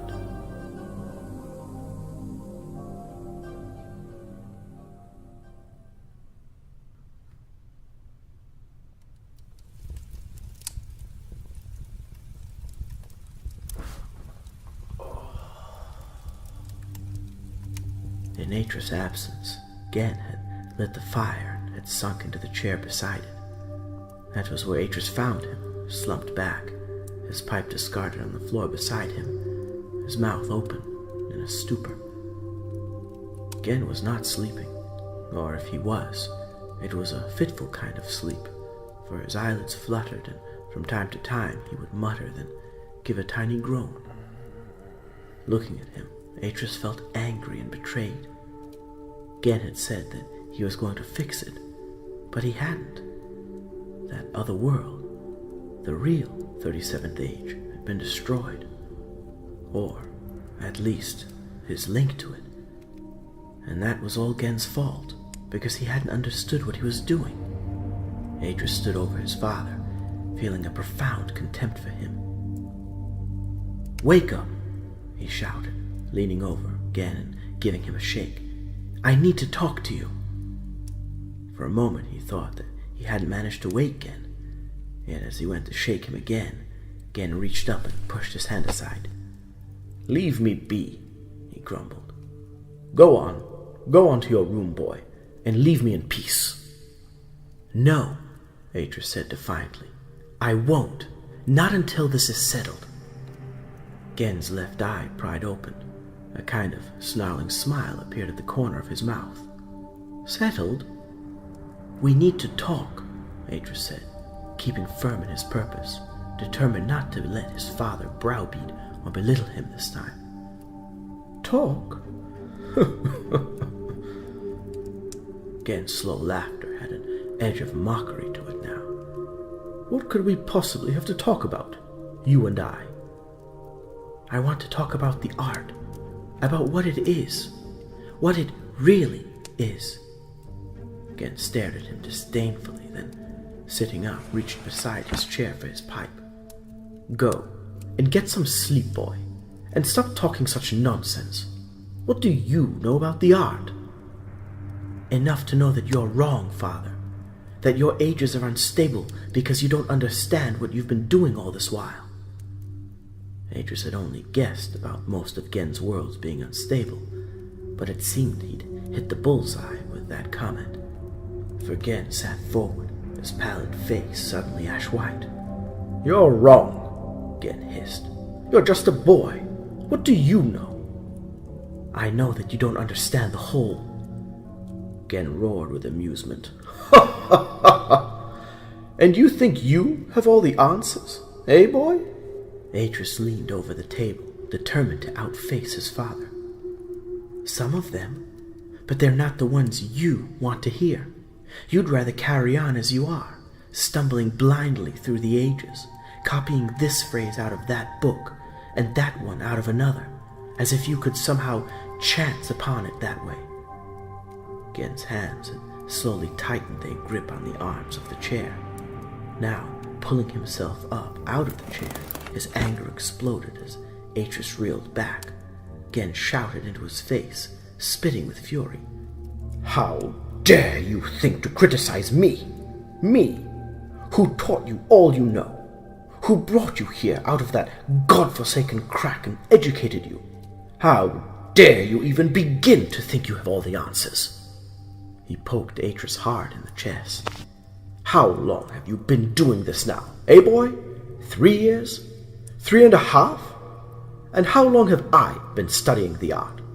30 years now. 30 years. Since I was 4. Gen made a small noise of disgust. "Ugh! You think because you managed to make one measly age that you know it all, but you don't, boy. You do not even know the start of it. Here." Gen turned and went over to the desk. To Atrus' dismay, he picked up Atrus' book and leafed it open. For a moment or two he read in silence. "This phrase here. Look how unnecessarily ornate it is. That's how a novice writes, boy. It lacks strength. It lacks economy of expression." And, reaching across, he took the pen and dipped it into the ink pot. Atrus watched, horrified, knowing what was to come, yet still unable to believe that his father would actually dare to tamper with his age. But Gen seemed oblivious to him now. Sitting at his desk, he drew the book toward him and began to delete symbols here and there, using the Denis negative, simplifying the phrases Atrus had spent so long perfecting. Phrases which Atrus knew from long reading in the ancient Denis texts were the perfect way of describing the things he wanted in his world. "Please," Atrus pleaded. "There is a reason for all those words. They have to be there." "In what book did you find this?" Gen asked, tapping another of his phrases. "This nonsense about the blue flowers." "It wasn't in a book." "Ridiculous," Gen said, barely masking his contempt. "Frivolous nonsense. That's all it is. This is overwritten, that's all. There is far too much unnecessary detail." Without another word, Gen proceeded to score out the section about the flowers. "No!" Atrus cried out, taking a step toward the desk. Gen glared at him, his voice stern. "Be quiet, boy, and let me concentrate." Atrus dropped his hands and groaned, but Gen seemed not to notice the pain his son was in. He turned the page and gave a tiny laugh, as if he found something so silly, so ludicrous that it was worthy only of contempt. "And this," he said, dipping his pen into the ink pot once again, then scoring out one after another of the carefully written symbols. "It's no good, boy. This description, it's superfluous." "Please," Atrus said, taking a step toward him. "Leave it be now. Please, Father, I beg you." But Gen was unstoppable. "Oh no, and this won't do either. This will have to go. I mean..." Gen looked up, suddenly the laughter fading from his face. "You understand me clearly now?" Atrus swallowed. Father?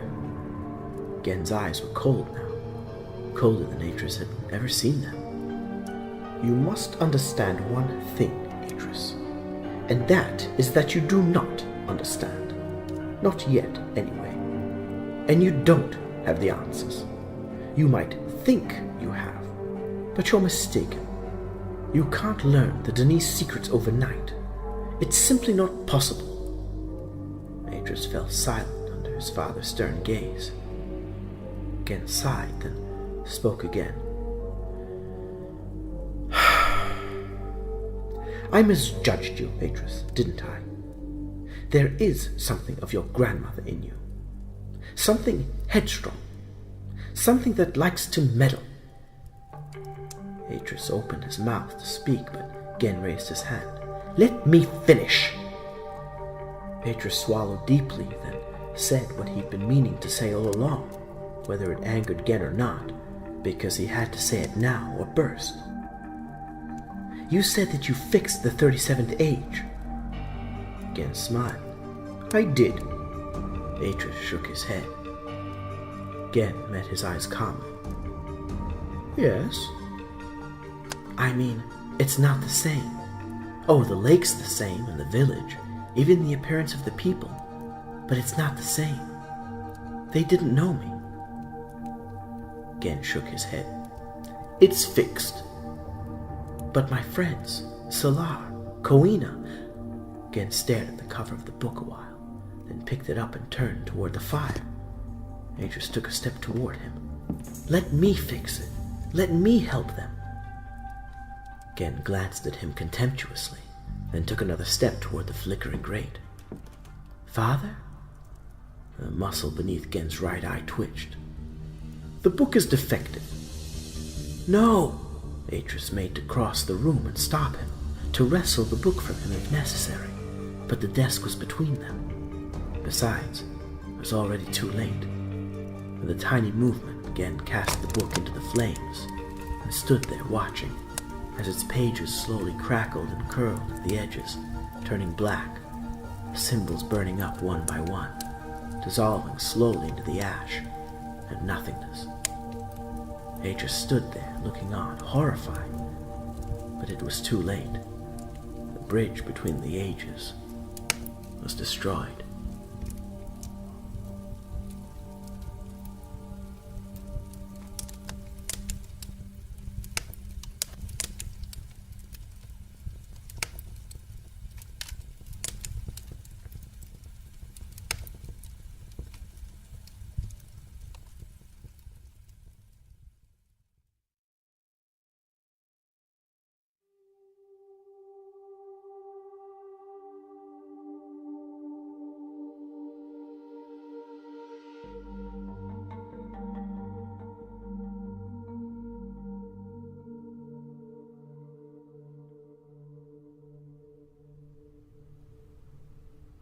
In the blue light of the lantern, each object in that quiet chamber seemed glazed in ice.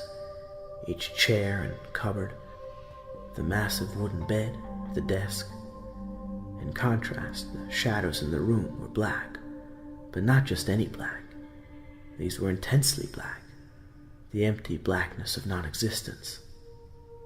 To a casual eye, it might have seemed that nothing there was real, that every object trapped within that cold, unfeeling glare was insubstantial, the projection of some dark, malicious deity who, on a moment's whim, might tear the pages from the book in which all this was written, and, with a god's indifference, banish this all into the shadow. All, that is, but for the young man seated on a chair at the center of it all, the light reflected in his sad, pale eyes. Slowly, Atrus returned to himself, then looked about him. The last few hours were a blank. Where he'd been and what he'd done were complete mystery. All he knew was that he was sitting in his room once more, the lantern lit, his journal open on the desk beside him. He looked, then read what he had written on the left-hand page. My father is mad. Remembering, he shuddered, unable to believe what his father had done. and yet the memory was burned into the whiteness of his mind.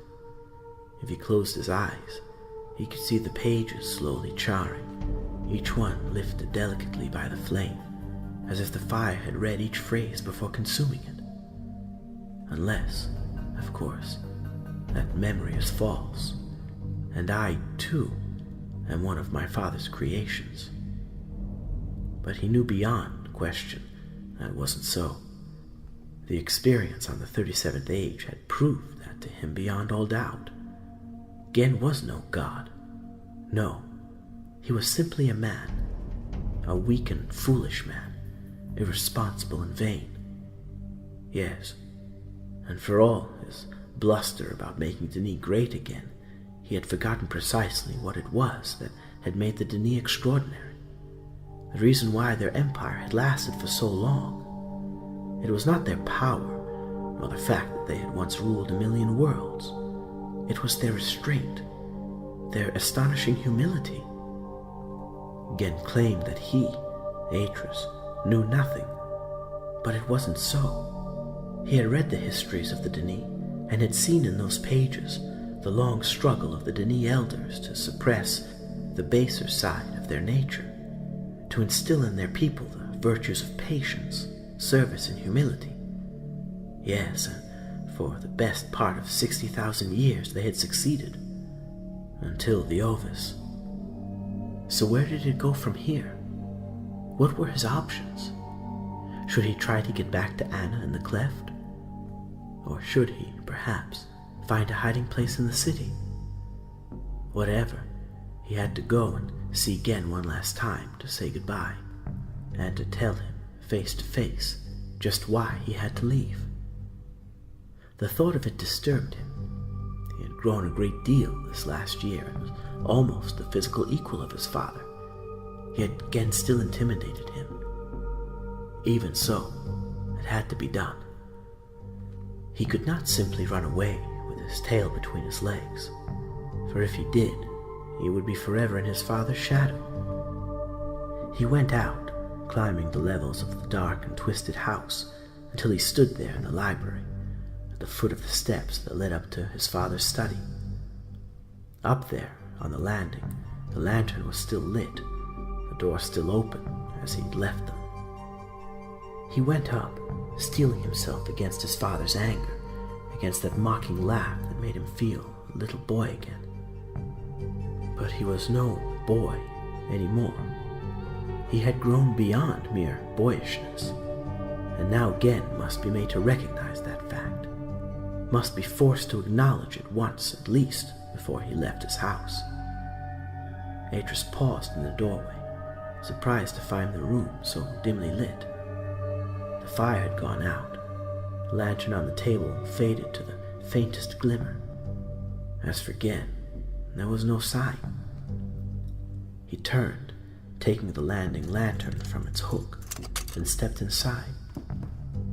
Books had been scattered here, there, and everywhere, as if in some fearful rage. And the desk? Atrus hurried across, setting the lantern down beside the other, then searched among the books stacked on the desk.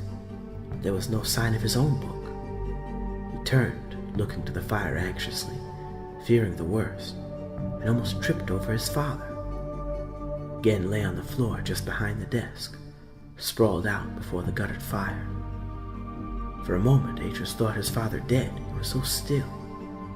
Then he noted a slight movement of Gen's right hand and knew that this wasn't death, only its counterfeit, a kind of stupor brought on by overindulgence with his pipe. The pipe itself lay to one side, the fire marble glowing dimly in its chamber. Atrus crouched and picked it up, sniffing the spout, then wrinkling up his nose in disgust.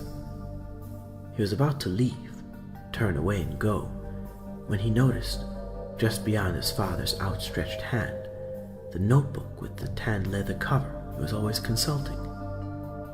For a second or two, he held back, a feeling of wrongness strong in him. But then the compulsion to know what was inside the book overcame him, and reaching out, he grasped the notebook, then moved back into the lantern's light. Taking a long, calming breath, he opened it to the first page, reading what was written there. The Book of Atrus. He frowned. Surely that was wrong. Surely it meant... And then he understood. It didn't mean him. The handwriting wasn't his, nor was it Gen's. No, this was his grandfather's book. Not Atrus, son of Gen, but Atrus, father of Gen. He read on, then stopped. The last thread that had connected him to his father broken in that instant. Slowly he sat down in Gen's chair, nodding to himself, a bitter laugh escaping him. There he'd been, admiring his father, exalting him almost for his courage, his patience in finding a path through the darkness of the tunnels back to Denis. And all the while, the path had been clearly marked, here in his grandfather's notebook. It wasn't Gen who had taken the risks, but Gen's father. Atrus closed the book and pushed it away from him, then turned, staring at the shadowy figure stretched out on the floor beside his feet. "Why weren't you what I wanted you to be?" he asked quietly, pained by the great weight of disillusion he was feeling at the moment. "Why did you have to be so small a man?" Gen groaned and stirred slightly, but did not wake. Atrus sat back, a long, shivering breath escaping him. For a moment longer, he stared at Gen's prone figure. Then, his eyes drawn to the lantern, he reached across and picked the notebook up again.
Gen woke with a pounding head and so many aches that he wondered briefly if he had not perhaps blacked out and fallen. It would not be the first time. Yet, it was the first time he had allowed himself such license while Atrus was on Kavir, and he cursed himself for not locking the door before succumbing to the second pipe.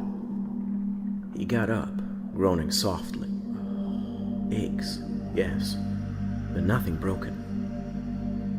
"No damage done," he said, walking slowly to the door. Then steadying himself against the landing wall, he looked down the steps, squinting now, his pupils tight, painful. "Atrus! Atrus, where are you?" But the library was empty. He went down, then out through the empty chamber, feeling a vague misgiving. Something had happened. Something. He stopped, remembering. The boy. He had argued with the boy. Crossing the open space between the library and the upper cabin, he threw open the door and hurried across the unlit chamber, until he stood in the shadowy opening on the far side. "Atrus?" He waited a moment and called again. "Atrus!" Nothing. The great mansion was empty. Unless the boy's asleep. He hurried down, bursting into Atrus' room without knocking. "Atrus!" The bed was empty. He turned, looking to the great carved wardrobe in the corner, then strode across and pulled it open. No, Atrus was not there, and none of his things were there either. The thought made Gen blink. He hurried back to his study and searched the cluttered desk, but the notebook was not there. Reaching down to his right, he pulled out the second drawer and took out the metal box he kept there, placing it on the desk. Then, taking the key from the tiny bunch about his neck, he unlocked it. He took the single page from the box and, folding it in half, slipped it into his pocket. Leaving the box where it was, he went over to the door and shouted down the unlit steps. "Rygus! Rygus! Where are you, man?" Not waiting for the mute, Gen hurried down through the house. On the final twist of the steps, he slowed, then stopped, his suspicions confirmed. The jetty was empty, the boat gone from its mooring. Gen slumped down onto the bare stone wall, letting his head fall forward. Curse the boy! Curse his ingratitude! Gen lifted his head, pounding at his temples, momentarily making his vision swim. As it cleared, he saw that Rygus was standing on the turn of the steps just above him. "The boy has gone," Gen said. "He took the boat. We need to follow him." The big mute hesitated a moment, taking in what his master had said, and came down the steps and, moving past Gen, went over to the far side of the cavern. There, in the shadows, a number of boxes were stacked against a wall. Removing them, Rygus exposed an old, unpainted doorway. He looked about him, then stepped over and took down an old boat hook from the wall. Placing the tip of the hook under the bottom edge of the door, he heaved. The door split and fell away. Gen stood, then went across. Inside, in the musty darkness, Rygus was removing an old canvas cover from over something. Gen blinked, then discerned what it was. It was a boat, an old Denis craft. "How did you know?" he wondered, looking to the mute.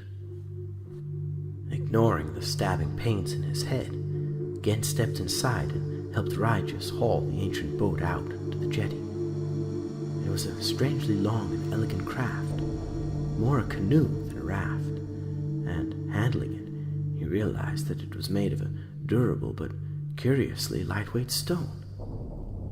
Gen shook his head, marveling that he had never suspected its existence. It made him wonder what else there was about the mansion that he did not know about. He looked to Rygus, watching as he attached the ropes and winched the ancient boat out over the water.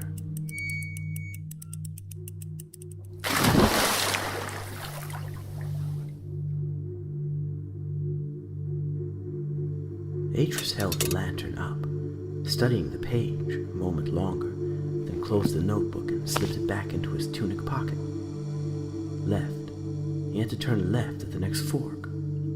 From there, a narrow tunnel led through to a small diamond-shaped cavern with a low shelf of rock to the right, at the far side of which was a series of limestone ledges leading to a flight of steps. He walked on, the lantern raised, following the slightly curved tunnel, conscious of the sound of his own footsteps in that confined space. How many times now had he stopped and listened, thinking he was being followed?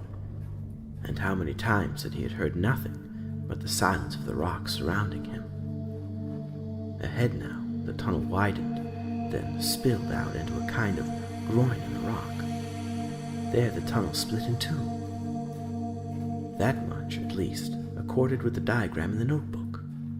Atrus took the left-handed fork, walking on quickly now, his heart pounding again. If it was the diamond-shaped cavern, he he would rest there a while and get his breath. But if it wasn't, twice already he had to retrace his steps. But this time it would mean a long trek back through the tunnels, and he did not relish that at all. The trouble was that you had too much time down here to think. If he could have walked on thoughtlessly, like a machine, it might have been okay. But as it was, he could not help himself imagining all kinds of things. And the worst of his imaginings was a vivid picture of the cleft, abandoned, choked with sand. It had been almost 4 years since he had last seen it. 4 years since he had last heard Anna's voice. He heard her now. "What do you see, Atrus?" "I see rock, grandmother, and tunnels, and darkness. Everywhere I look, darkness." But her voice did not return. It was only the sound of his own footsteps going on ahead of him and behind, filling the darkness beyond the lantern's reach.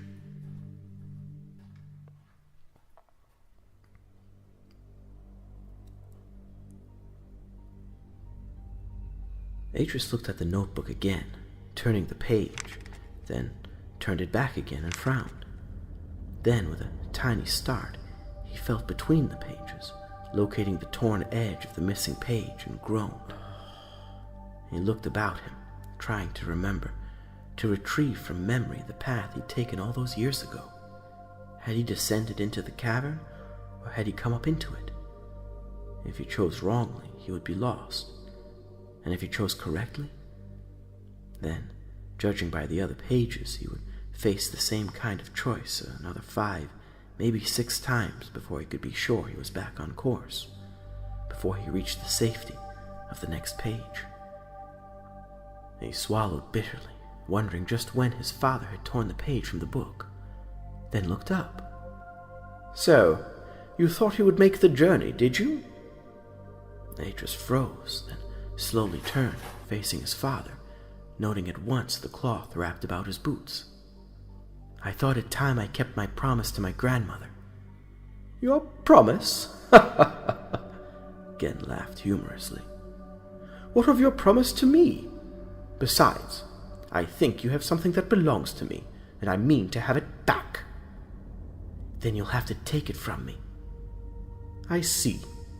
Gen half turned, gesturing to Rigis, who stepped from the shadows just behind him. At the sight of the mute, Atrus realized that he stood no chance. If it had just been his father, he might, just might, have got the better of him. But he knew the mute's strength of old. Why, he'd seen the man lift heavy rocks he himself could barely budge, and throw them out of the way. Atrus moved quickly, taking the notebook from his pocket. He threw it high into the air, then, casting his lantern away, turned and ran, climbing the rock face like an ape before vanishing into the tunnel. He heard his father's cry of anger and frustration, and knew that Gen had not expected that. Gen had thought he would come quietly, just as he'd always done in the past. But the past was the past. He knew now that he could not stay with the man, even if it meant losing himself here in the depths of the earth. He went quickly, his right hand keeping contact with the tunnel wall. Then, unexpectedly, the tunnel dipped. With a cry, he found himself tumbling head over heels, coming to a jolting halt against the wall.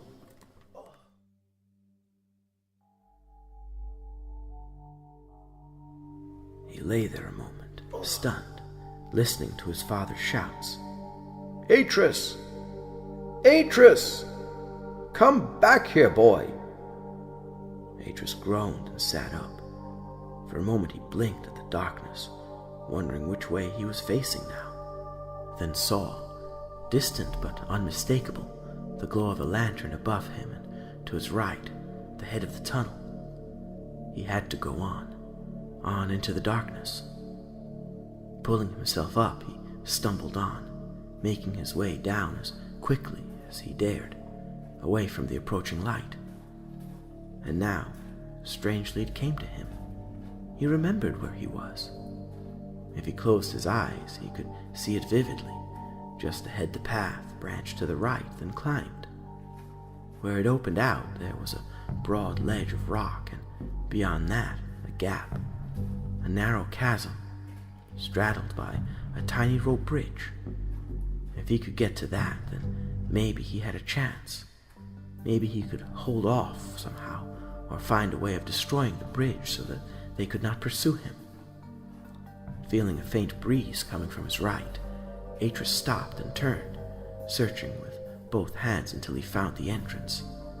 As he thought, the tunnel went sharply upward, forcing him to scramble up on his hands and knees, his head bent forward. There was a faint light up ahead, and as he came out of the narrow tunnel, he saw that he was precisely where he thought he'd be.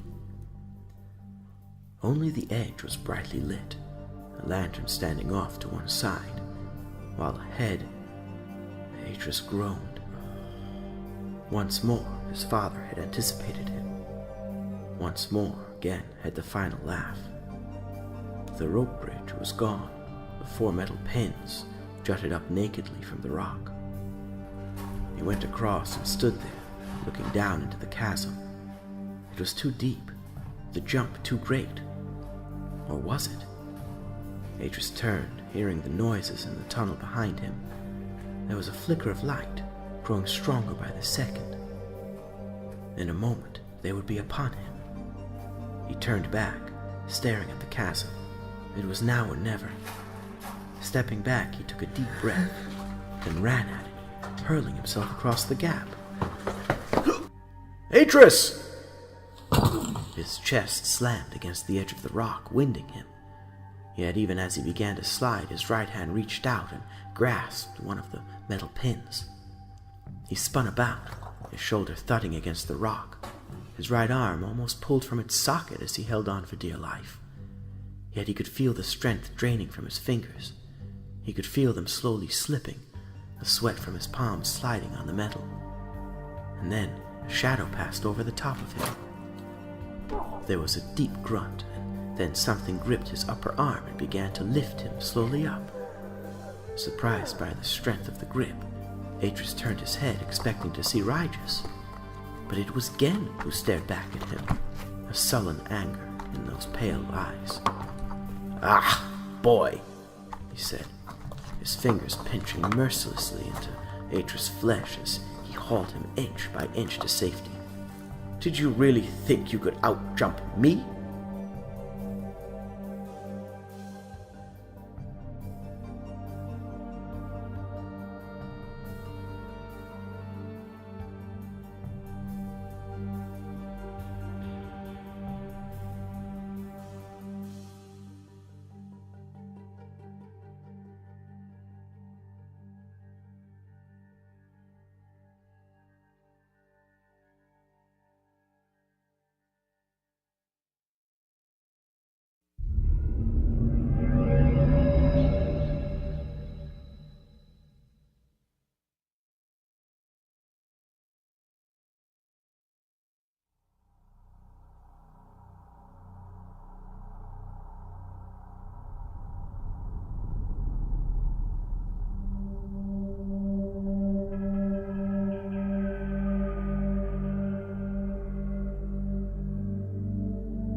Atrus stood there a long time after his father had gone, staring at the shadowed door in shock. He turned, looking across that huge high-ceilinged space toward the desk. There lay the age 5 book. A trap, he thought. Another door he'll hope I walk through. When I do, Atrus heard again the slam of the door as his father closed it on him. He stepped out from beneath the great carved arch, the pinkish light of the lamp above giving his features a false glow of health. Beneath his feet, alternating black and white tiles, circles on squares, stretched away to every corner of that great space, while the large mosaic at the center portrayed Rinaref, the most famous of all the Grand Masters of the Guild, his gray-bearded features somber, almost melancholic as he stared back across the ages. The stone, once polished and beautiful, was webbed with tiny cracks worn with age. A prison, Atrus thought, recognizing it for what it really was. The stone here was not the Levatic black used everywhere in the house, but a dull metallic gray carved with intricate patterns, like lacework, great bulbous pillars holding up the massive arch of the roof. He had seen that same stone in some of the most ancient structures in the city and realized that this was probably the oldest part of the house. How old, he wondered, 10, 20,000 years? Or older yet? It was hard to tell. The Denis had built for eternity, not knowing that their days were numbered. Finally, in the northern corner of the chamber, beneath a massive arch, stood a locked doorway that led out of his prison, blood-red stone pillars standing like sentries to either side. Remembering what his father had said about the Denis love of secret passages, of doors in solid walls and tunnels through the rock, he began a search. Slowly, patiently, he went from arch to arch, searching each of the massive alcoves carefully, his fingers covering every inch of stone, as high as he could reach right down to the floor. It took the best part of 2 hours, and though he found no secret doors or passages, it was still well worth the effort. In the floor of one of the more shadowy recesses, half embedded in the unfinished stone, he found the Denis stone cutter. It was a big old machine, like a massive crouching spider, and its power source was long exhausted. Yet one of the cutting blades was as good as new. At first, Atrus thought he might have to leave it there. It was so firmly wedged into the rock. But after half an hour rocking it back and forth, he freed it from the stone. He lifted the heavy cutter, feeling its weight, then nodded to himself. The door was solid metal, and he would get nowhere trying to break through it, not even with this. But if he could chip away at the rock to either side, then maybe he wouldn't need to. Knowing there was no sense in delaying, he set to work at once. Taking off his top, he wrapped the cloth around the main body of the cutter, then went across and, kneeling in the deep shadow beside the door, began to attack the stone. Low down and to his left. He could not properly see what he was doing, but after 10 minutes he stopped and, setting the cutter aside, checked with his fingers. It wasn't much of a notch, considering. In fact, he had barely chipped away more than a few flakes of the iron-tough stone. But at the top of that tiny, uneven depression, the stone had split. He traced the crack with his forefinger, then grinned. It was more than a foot long. Atrus turned, looking toward the desk. There was a lamp there and fire marbles.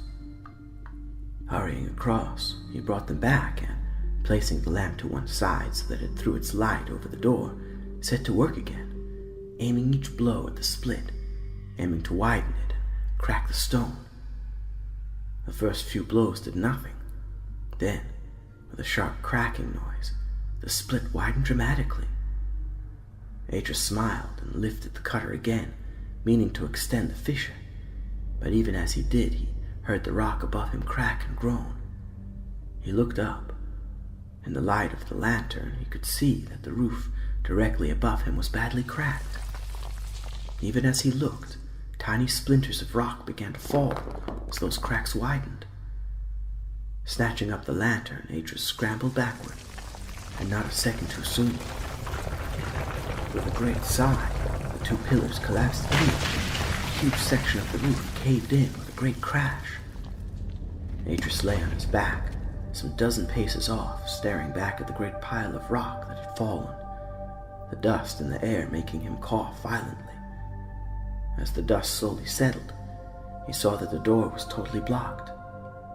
He edged back, then got to his feet, sneezing and rubbing his eyes. Now he'd done it. Now he was trapped here for sure. He coughed again, trying to clear his throat, then moved farther away, his eyes watering now. Trapped, yes, but at least there was one advantage to it. If he could not get out, then Gen could not get in. Atrus turned, looking to the age 5 book, and blinked, reassessing the situation. So just what did Gen want? And why, if this was a prison, had he provided him with the means to escape? The book? Why give him pen and ink? And why provide him with a linking book from the 5th age back to this chamber? A trap, he thought again. But now he wasn't quite so sure. Maybe his father had given him the book simply so he wouldn't starve. That thought intrigued him. He went over to the desk and stood there, staring down at the age 5 book. At the very center of its cover was a circular metal medallion, fixed to the leather by 5 tiny tacks. The Denis number 5, a square halved by a narrow bar, was raised in metal above the porcelain base, on which was engraved an intricate floral pattern. Atrus opened the book and looked at the descriptive panel. From the distant image, it seemed a pleasant, peaceful place, the island heavily wooded. Yes, but what's the catch? For there had to be a catch. He knew that now. If he had learned one single thing today, it was that Gen never did anything without some self-serving reason.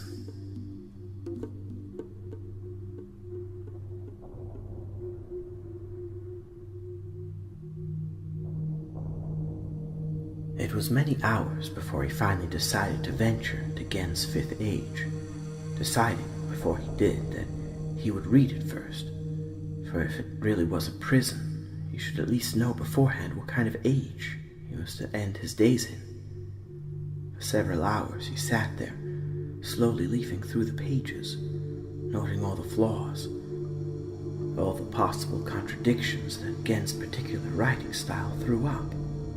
More than ever, he could see his father's limited vision on every page, like a hideous tapestry quilted together from exquisite patches of silk. The entire work was short-sighted and disjointed, and yet it was also, paradoxically, quite clever, surprisingly so. Even so, it was one single thing which, in the end, caught Atrus' imagination, one element which made him catch his breath and make him want to go and see. The tree. Atrus sat back, amazed by the elegance, the sheer economy of the Denis phrases that had described it, then leaned forward again, tracing each symbol with his finger, a thrill of pure aesthetic delight passing through him. A tree, a giant tree whose topmost branches speared the sky. Atrus smiled at the thought, then read on, memorizing the details of the world, fixing them in his mind like the symbols on a map. And if it was a trap? He looked about him at the huge and gloomy chamber. Even if it was a trap, at least he would get to see some sun again. At least he would feel the wind upon his skin, the rain falling on his arms and upturned face, the sweet and gentle pleasure of birdsong. For a moment he looked down, his face creased with pain at the memory of Solar and the old woman, recalling what had happened to their world. Never again, he swore, picking up the linking book, then opening the age 5 book to its descriptive page. Hesitating no longer, Atrus placed his hand against the image on the page. At once, he felt the page expand.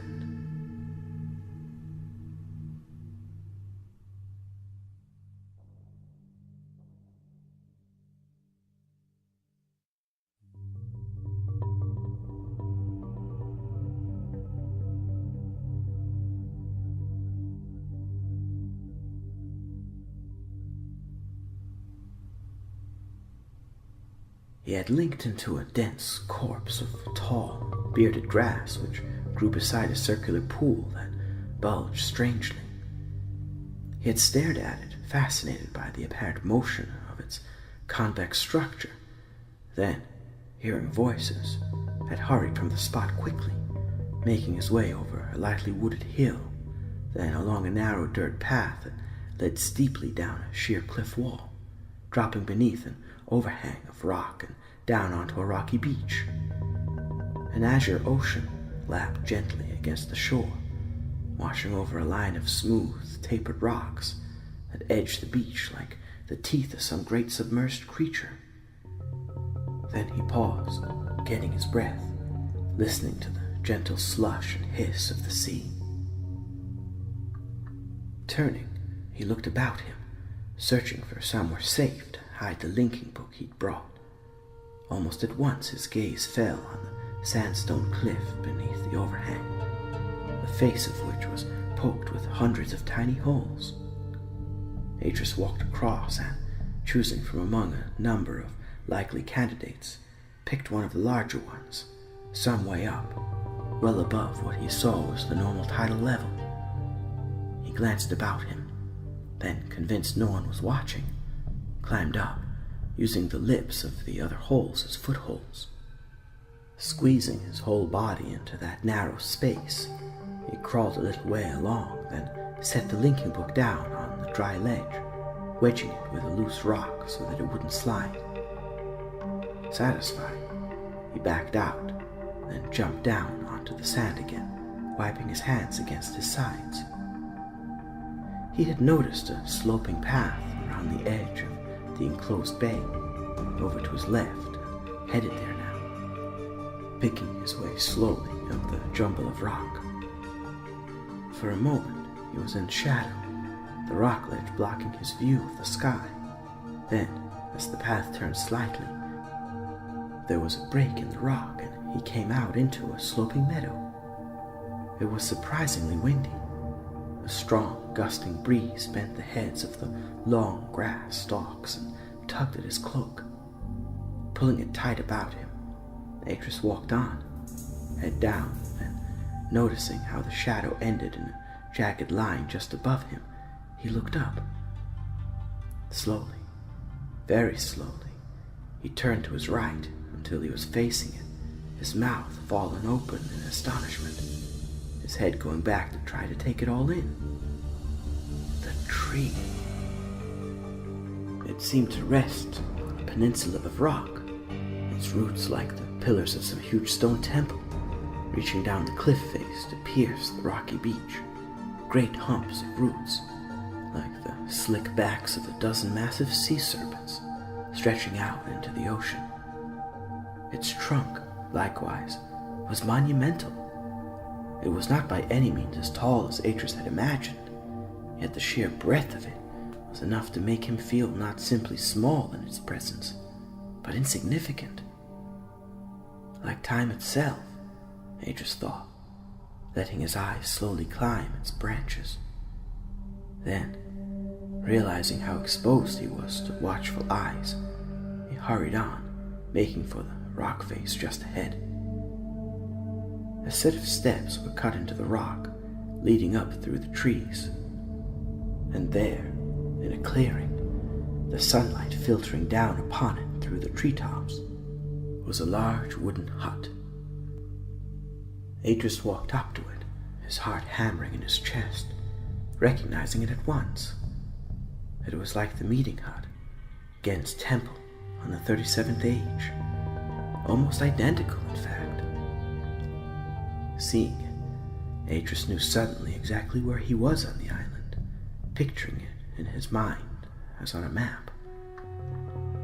He stepped up into the cool interior, passing between the painted wooden poles and into a space that was furnished in the most luxurious manner imaginable, with marvelous tapestries and statuary and silver-poled banners lining the walls. At the far side of the shadowed space was a throne, a massive thing that looked as though it had been cast from a single piece of glowing gold. Coming closer, however, Atrus saw that it wasn't gold, but a beautiful tawny stone, the like of which he'd never seen, even in Denis. Atrus stopped briefly to examine it, brushing his fingertips over the smooth, cool surface of the arm, wondering in which ancient book again had found the formula or phrase to produce such a wondrous material. Behind the throne was a large freestanding screen, on the pale lemon silk of which was embroidered the silhouette of a man. That silhouette, with its high, domed head and its familiar lenses, was unmistakable. It was Gen. Atrus nodded to himself at this evidence of Gen's presence. On how many other worlds had his father built such temples? In how many ages was that man a god? Knowing now what he would find, recalling all of this vividly from the Age 5 book, he went over to the screen and looked around it. There was a shadowy space beyond, a narrow set of steps leading down. He went down into the darkness. The low door, cut crudely from the rock, led to a long but narrow cave.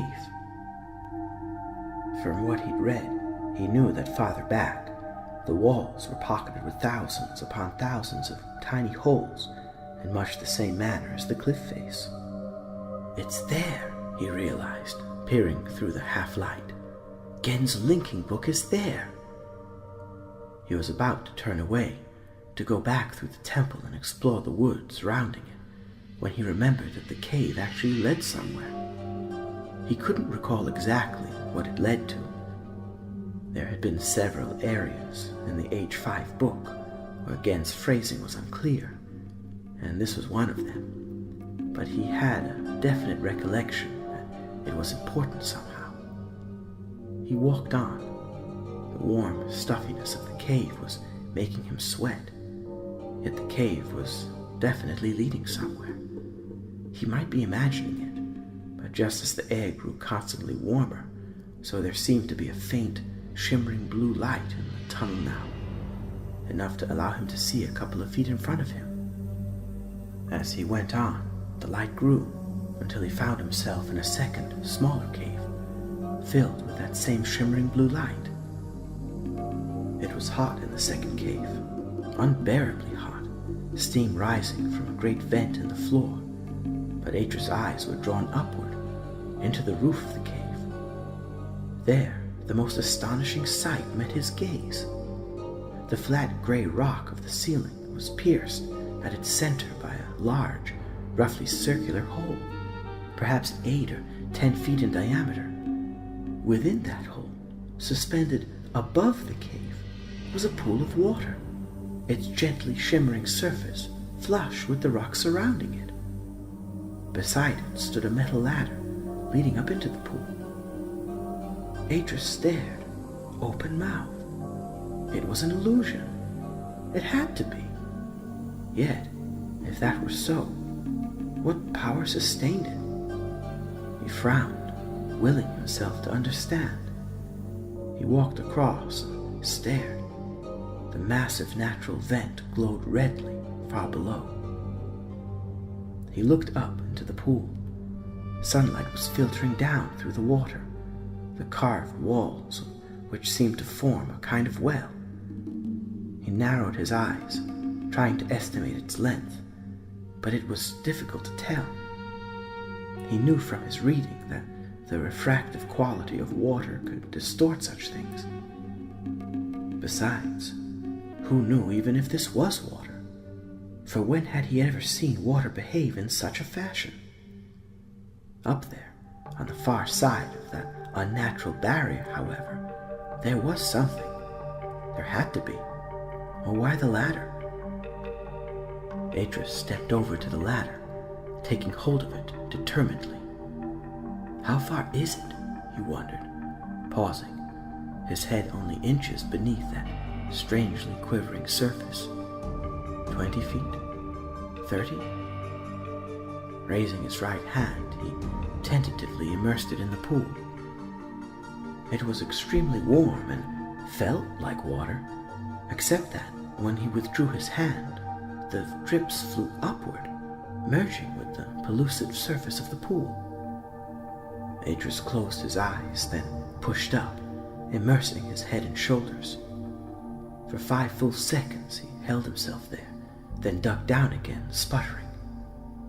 There, he told himself, opening his eyes wide and drawing a hand back through his sodden hair, grinning to himself.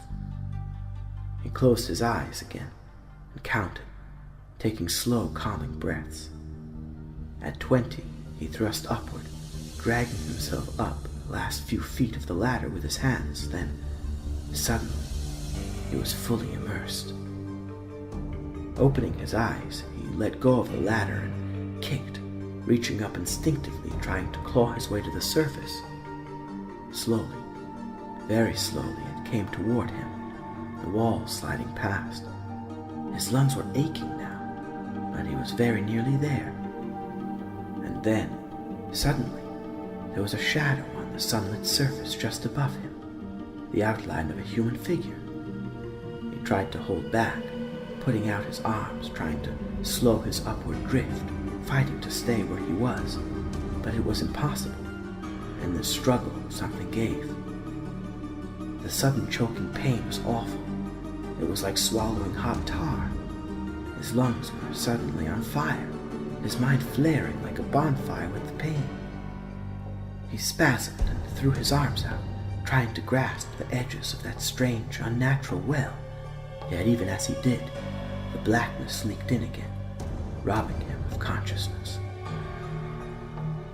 Slowly, arms out, he floated to the surface of the circular pool he had seen when he first arrived.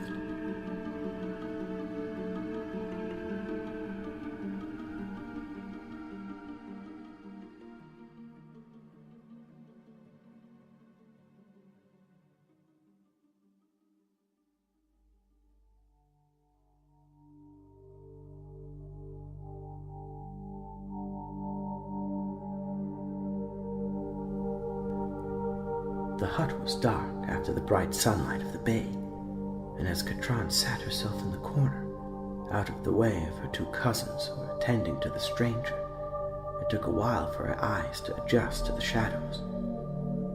At first they had thought he was dead. It was the strangest thing they had ever seen. They were reluctant to take him from the water. His flesh was pale and corpse-like, and there had been no pulse at his neck. The old man, Haria, had advocated throwing him back into the water, but her eldest cousin, Karel, had persevered, pushing the water from out of the stranger's chest and breathing his own air into the youth's blue mouth until, with a choking sound and the expulsion of a plentiful amount of water, the corpse had begun to breathe again. They had wrapped the stranger in a blanket and carried him back to the hut. That had been this morning. In the hours between, the stranger had slept, at first lightly, feverishly, but then peacefully. For the first few hours, Karel and his younger brother, Erlar, waited for the stranger to wake. "How long?" she asked impatiently. The Denis she spoke clearer, less accent than theirs. Karel, who was standing beside the bed, looked to her across the full length of the room and shrugged. But Erlar, who was at the stove, preparing a pot of soup, smiled and said gently, "Not long now, Katran. Let him sleep a little longer. If he doesn't come around soon, we'll wake him." "Is there any damage?" At that, Erlar looked to Karel. "It's hard to say," Carell answered. Who is he? She asked, posing the question that all of them had asked in their minds. Do you think he belongs to Gen? One of his servants, you mean? Carell sighed, then shrugged. I don't know. He has a pair of eye instruments like Gen's. Eye instruments? She sat forward slightly. I didn't see them. No, they were in the pocket of his cloak. Carell reached across and took them from the table beside the bed. Here. She looked at them and studied them, remembering what she'd been told by Erlar about the stranger's first appearance among them. Unearthly white, his arms spread as if to embrace them as they knelt there looking down. Katran studied the lenses a moment longer, then handed them back. Is he marked? Carell shook his head. There's nothing on his neck. Unconscious of the gesture, she put her hand to her own neck, her fingers tracing the box-like symbol imprinted in the flesh. Then maybe... Both cousins looked to her, waiting for her to go on, but she merely shook her head. Erlar smiled, then looked back at the pot he was stirring. He was talking in his sleep earlier. Talking? Katran stared at her cousin, her deeply green eyes intent. He was murmuring something about flowers. Her narrow mouth opened, the lips barely parting. Then she turned her head, anxiously looking across to where the stranger lay on his back on the wooden bed. There was a faint groan, a movement of the body. Katran half stood, then sat again. Carell, beside the body, reached down and, dipping the flannel in the bucket by his side, wrung it out, then began to wipe the stranger's brow, as he'd done many times now. Yet, even as he did, the youth's hand came up and firmly held his wrist. Carell swallowed nervously as the young man opened his eyes. There was surprise in those pale, yet clearly human eyes, fear and curiosity. Where am I? Carell made no attempt to free his hand. You are on Riven, in the village. Riven? Yes, Riven, Carell repeated, that one word sounding strange among the heavily accented Denis words. We found you in the pool. You were in a bad way. The water had got inside you. The young man's eyes opened wide, suddenly remembering. The pool? Are you hungry? Hungry, the stranger nodded. Famished. Good. Carell looked to his younger brother and gave a nod. At the signal, Erlar poured soup into a large wooden vessel and, after sprinkling a measure of dark powder into it, carried it across. Here, Erlar said, holding it out, as Carell helped the young man sit up, placing 2 pillows behind his back, between him and the wooden headboard. Thank you, the stranger said, taking the bowl. After sniffing it, he began to spoon it into his mouth, slowly at first, then with an appetite that made the brothers look to one another and smile. Would you like some more? Erlar asked, taking the empty bowl back from him. Please.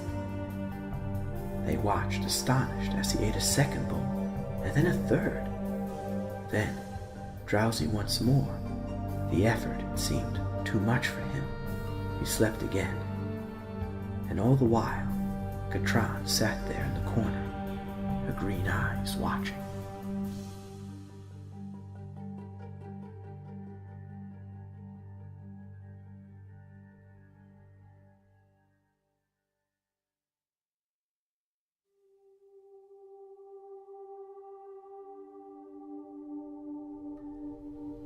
Atrus woke with a start, as if he'd fallen in his sleep, conscious of the unfamiliar yet not unpleasant smell of the shadowed place in which he found himself. Turning onto his side, he stretched, then lay still, hearing voices from outside. He remembered now. The two young men who had sat there while he ate, smiling kindly at him. He smiled himself at the thought. What had they called this place? Riven, that was it. Gen's fifth age.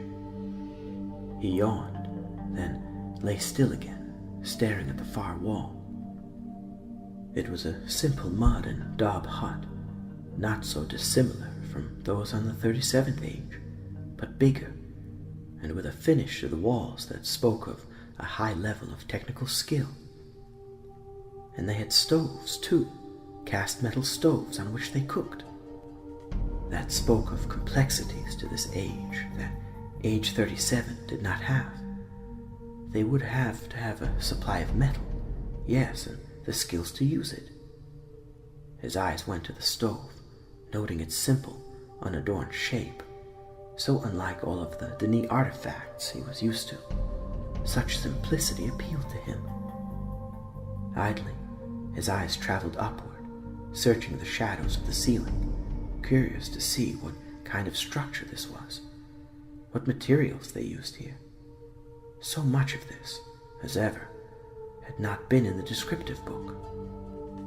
Only the building blocks were there in Gen's Age 5 book, the basic elements from which the complexities of such cultures developed. That thought fascinated him.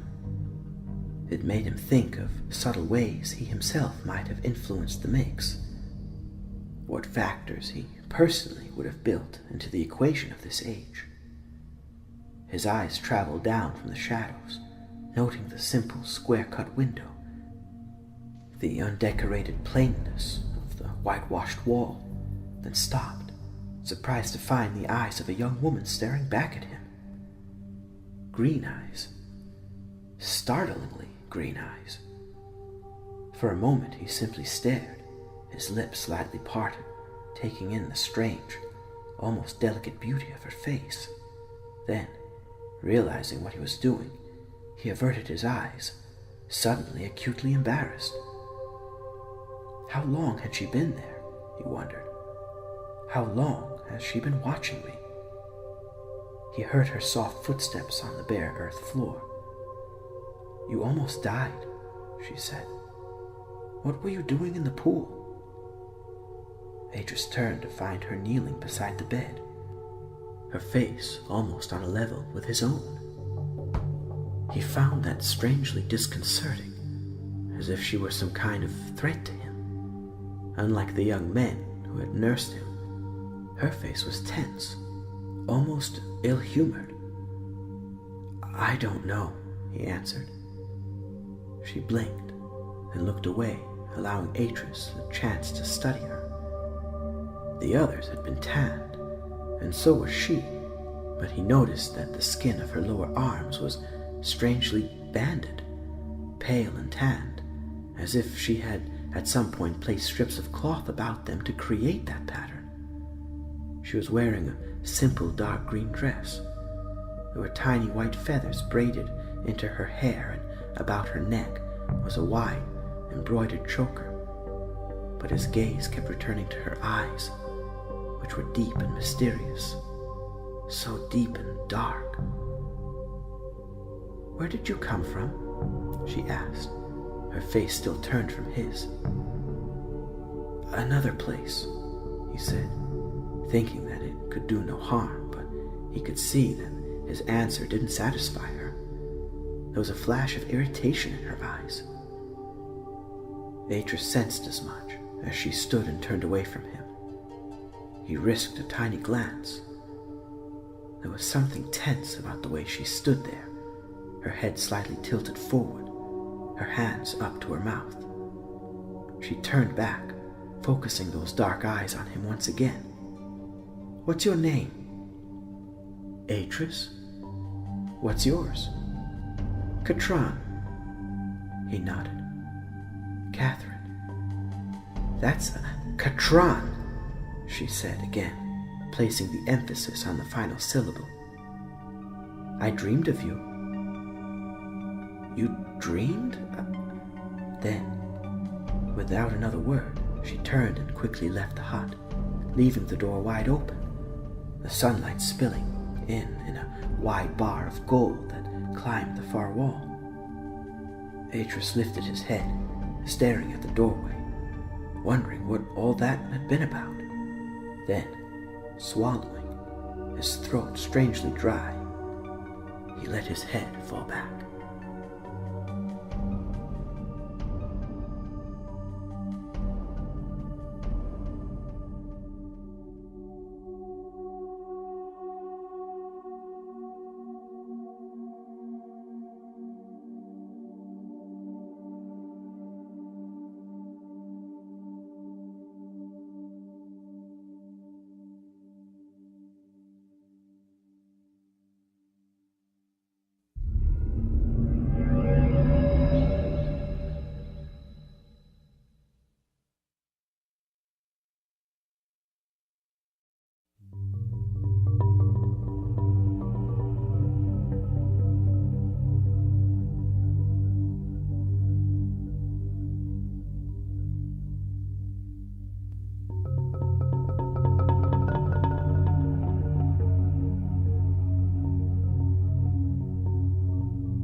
Atrus sat cross-legged beside the shallow bowl, his eyes closed, his fist clenched tightly, counting.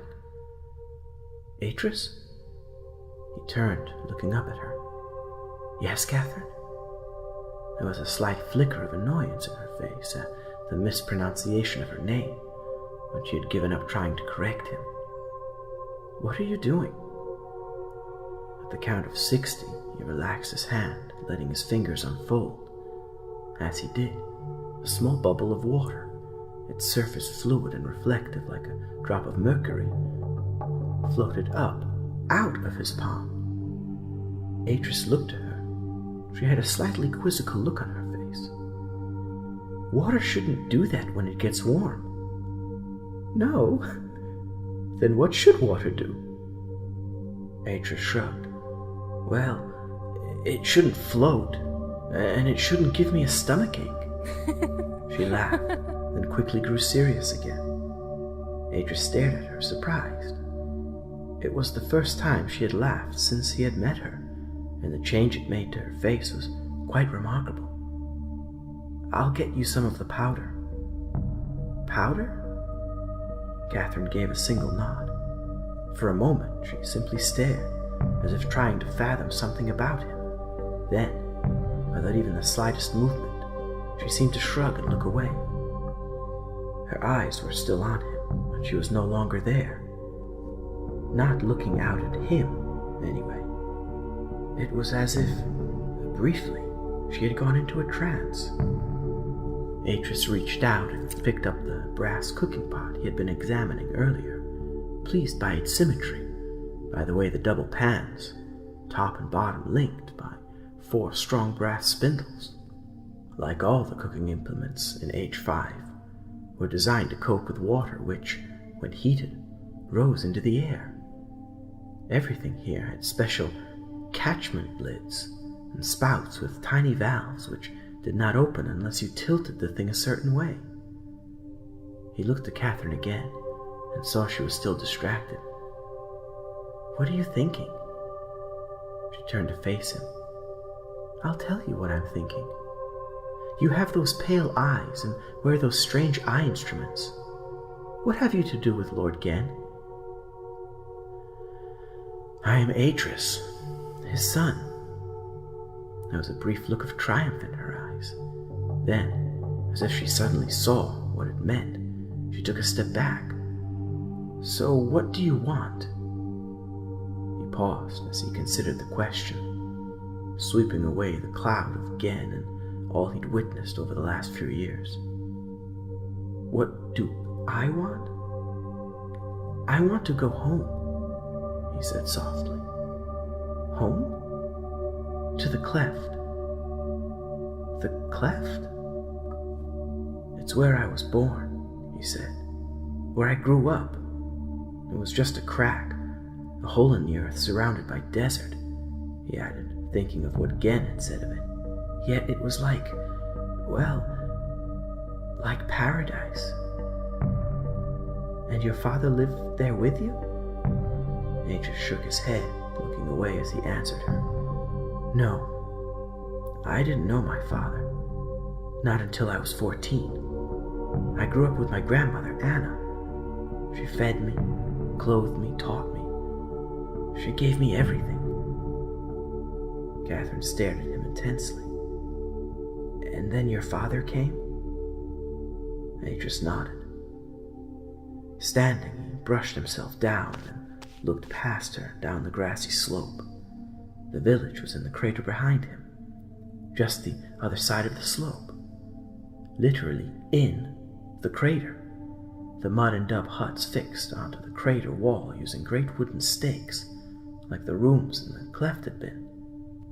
He smiled, remembering. The first time he had seen it had almost been his last.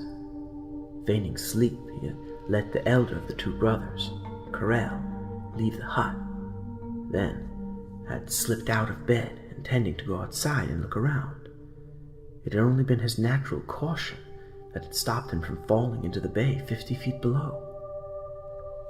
It also explained why the sounds changed in the evening. He had thought that the sea came to the beach close by the hut. He had not understood that it actually came beneath the hut, let in through a tunnel inlet to the left of the cliffside village. He turned, looking about him. To the left, no more than half a mile distant, lay the forest, its strange golden-leaved trees dominating the view there, their massive branches flattened, as if under enormous pressure from the sky. Directly south, on a raised promontory, was the corpse in which the temple stood, while over to the right, clearly visible from wherever one stood on the island, was the tree. Catherine stepped up beside him, her eyes on him all the while, almost as if she knew him. Her tone different now, steady. "I had a dream of you." He turned to face her, recalling the first time she had said it to him in the hut. "A dream?"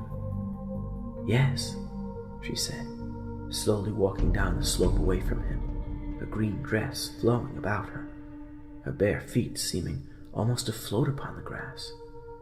"I dreamed of a dead man floating in the pool, and now you're here."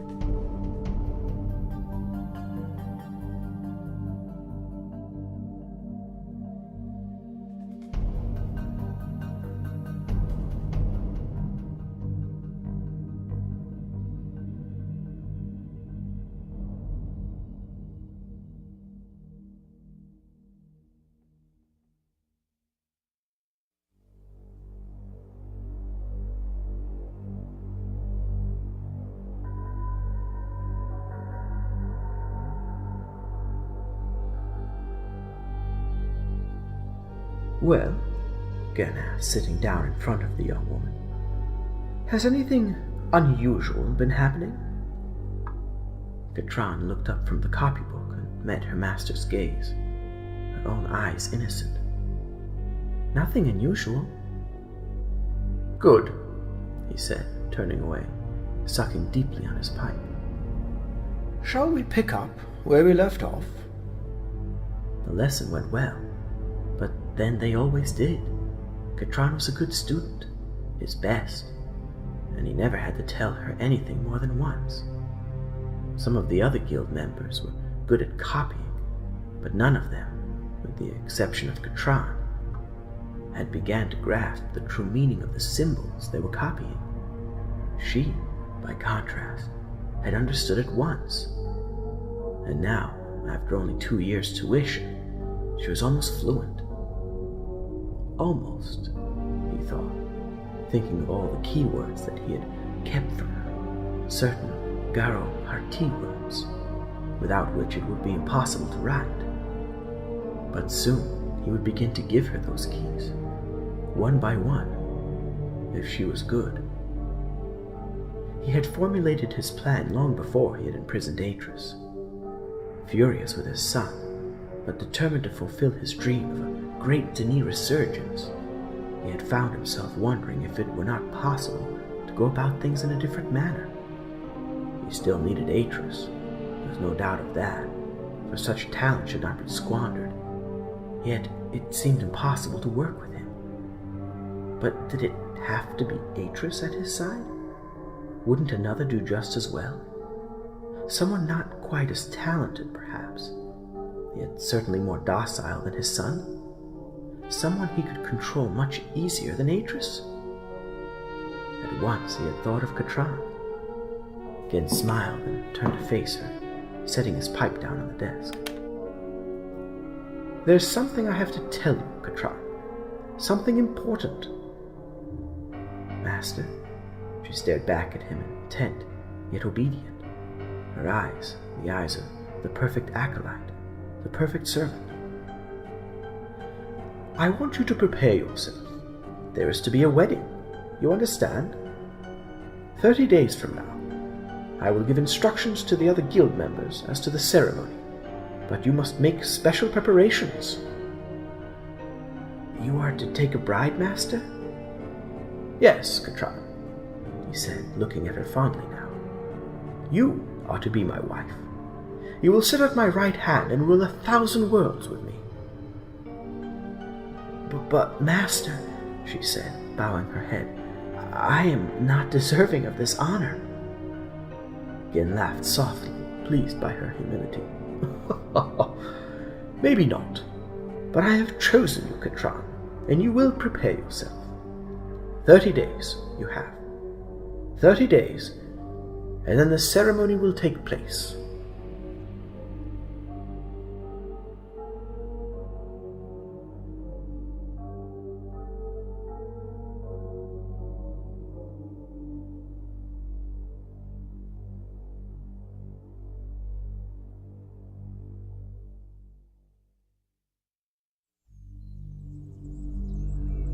Atrus had been looking for Catherine all over the main island, surprised that no one knew where she had gone.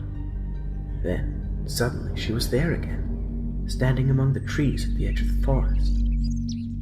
He almost called to her, almost shouted out her name, yet something about the way she was standing there, distracted, made him stop and double back into the wood, coming up behind her, one of the massive spongy boles hiding him from her sight.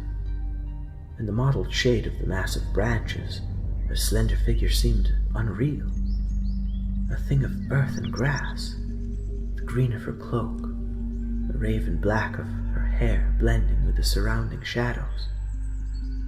Even from where he was standing, Atrus could see that something had disturbed her.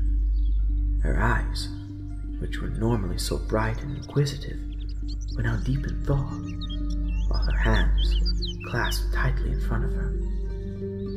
"What is it?" he asked silently, feeling a natural sympathy for her.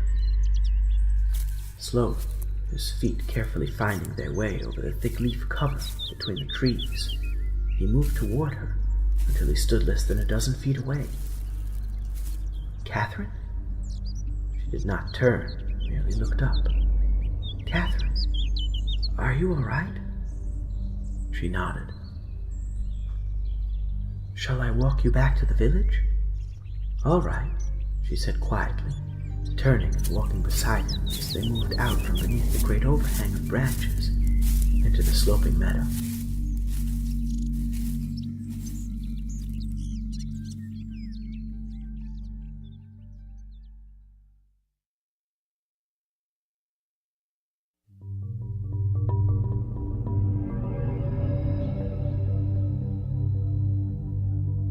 Atrus found his linking book where he had left it in the cliff face and linked back.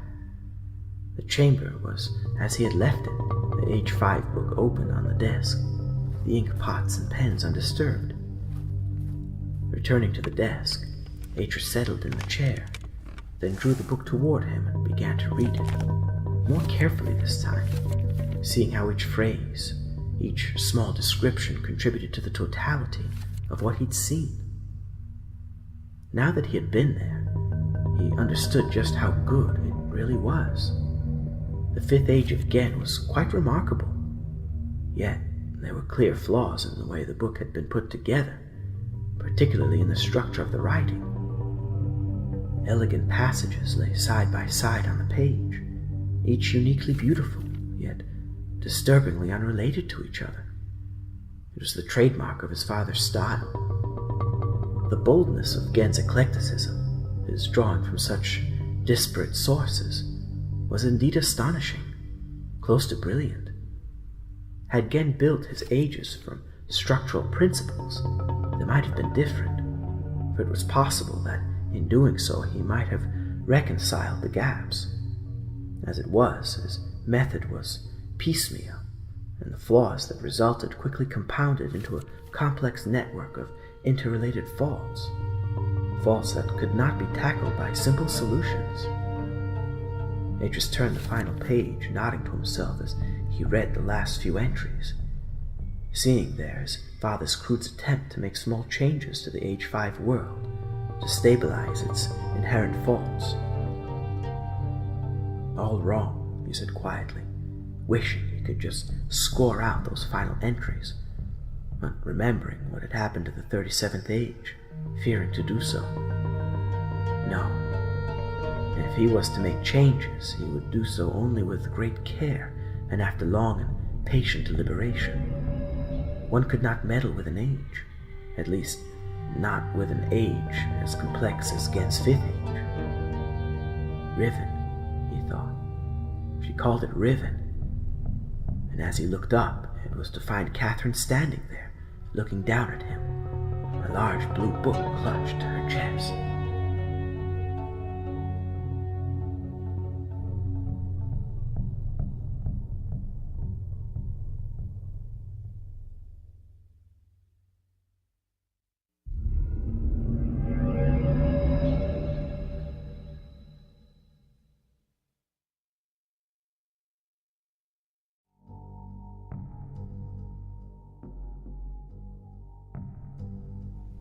Atrus stood there, staring at Catherine, stunned by her sudden appearance. She quickly looked around her and set the book down on the table. "I followed you," she said, before he could speak. "Saw where you hid your linking book." He glanced at the big blue-covered book where it lay on the table between them, then pointed to it. "I got it," she said, "from your father." "Got it? How? He doesn't allow books out of his library." She looked directly at him. "I stole it from his study while he was asleep." He stared at her open mouth. "But why?" Things are moving far too fast for him. He stood, putting his hands out as if to fend her off. "Slow down. What are you doing in my father's study?" "He takes us there." "Who?" "The guild. He has us copy things from books. He says it saves time." "The guild?" He laughed. In his mind, he saw again how mad his father was, trying to recreate the Denis guilds. She stepped around the desk and, reaching out, pulled down the edge of the choker she was wearing. Beneath it, burned into the flesh, was his father's sign. He met her eyes. How long ago was this? She made a face as if she hated to recall it. "He placed the mark on me 4 years ago. I was the 4th to have it. Since then, he's increased our number to 10. We are an elite. The other islanders have to do as we say. Your father insists on it." "So why bring me the book?" he asked, laying his hands on the flecked blue cover. "You can write. I want you to fix our world." Atrus stared back at her a moment, then went around the desk and sat, opening the book. It was blank. She had stolen a blank book. He looked up at her. "Why should I do that?" "Because you must." "Must? Who says I must?" "Don't you understand? It's falling apart. I'm asking for your help." Atrus sat back. "Go on." "It's been happening for a while now. There have been small tremors in the earth and cracks, and schools of dead fish have been floating into the bay. And then the tree..." He waited, his stomach muscles tensed, remembering what had happened on the 37th age. There too it began with little things. Instability. There was a fatal instability in all his father's worlds. "The great tree is dying," she said. "Why didn't you say this to me earlier?" "Because I wasn't sure of you at first." "Why?" He laughed. "Because of your power. The power your father has. The power to create and destroy worlds." "You think I have that power?" "Haven't you?" He hesitated, then nodded. "I can write." "Then help us, Atrus." He let out a long, sighing breath. What if this were another trap? After all, how likely was it that she had managed to steal books from his father's study? Then again, he remembered the voice he'd heard that time, when he'd been standing at the bottom of the steps that led up to Gen's study. He should have known, even then, that Gen was bringing people back from his ages. "Okay," he said. "I'll help you." He paused. "But I need more books.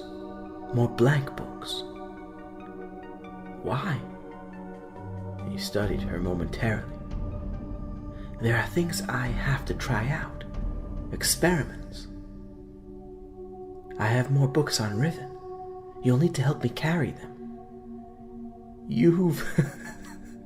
He laughed. "You mean you stole more than one?" "Yes. Your father trusts me. He..." "What is it?" he asked. Nothing. Just that we'd better be getting back to pick up the books. The quicker you get to work..."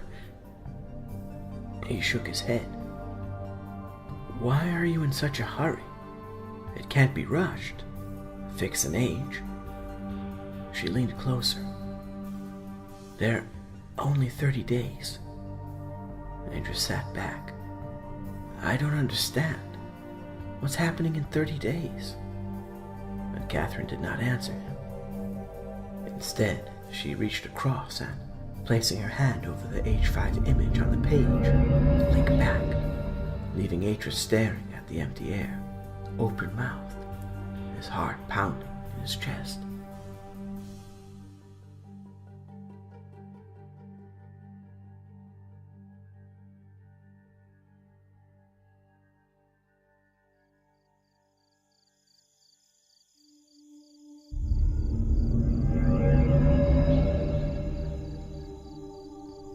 He linked back to the grassy plateau beside the pool. Catherine was waiting for him. Taking his hand, she hurried him through the trees and along the edge of the cliff top opposite the tree. Water lapped softly at the rocks 100 feet below. Looking at the tree across that narrow gap, Atrus could see little wrong with it. From this distance, it seemed the epitome of root hell, a vast symbol of neutral fecundity. Yet he had no reason to doubt Catherine. "It would be best if we were not seen," she said, hurrying him down a narrow path that hugged the cliff, then up a curving twist of wooden steps set into the earth between steep slopes of grass. He shrugged, then went on with her, up the final few feet of the path and onto a lush stretch of grass that nestled between two spurs of the great tree's massive trunk. "Here," Catherine said, beckoning him across. He went over to where she stood, then frowned deeply, seeing at once what she meant. Just beside her, the bark was deeply split, a huge crack reaching in to breach the medullary ray that carried the tree's necessary nutrients, and on, deep into the sapwood. The split was large enough for him to walk into. "You see," she said softly, her green eyes troubled. "This was his punishment." "His punishment? For what?" She walked past him, then sat, looking out across the water toward the copse, the white stone of the temple barely visible among the rich dark green. "One of the guild spoke out of turn.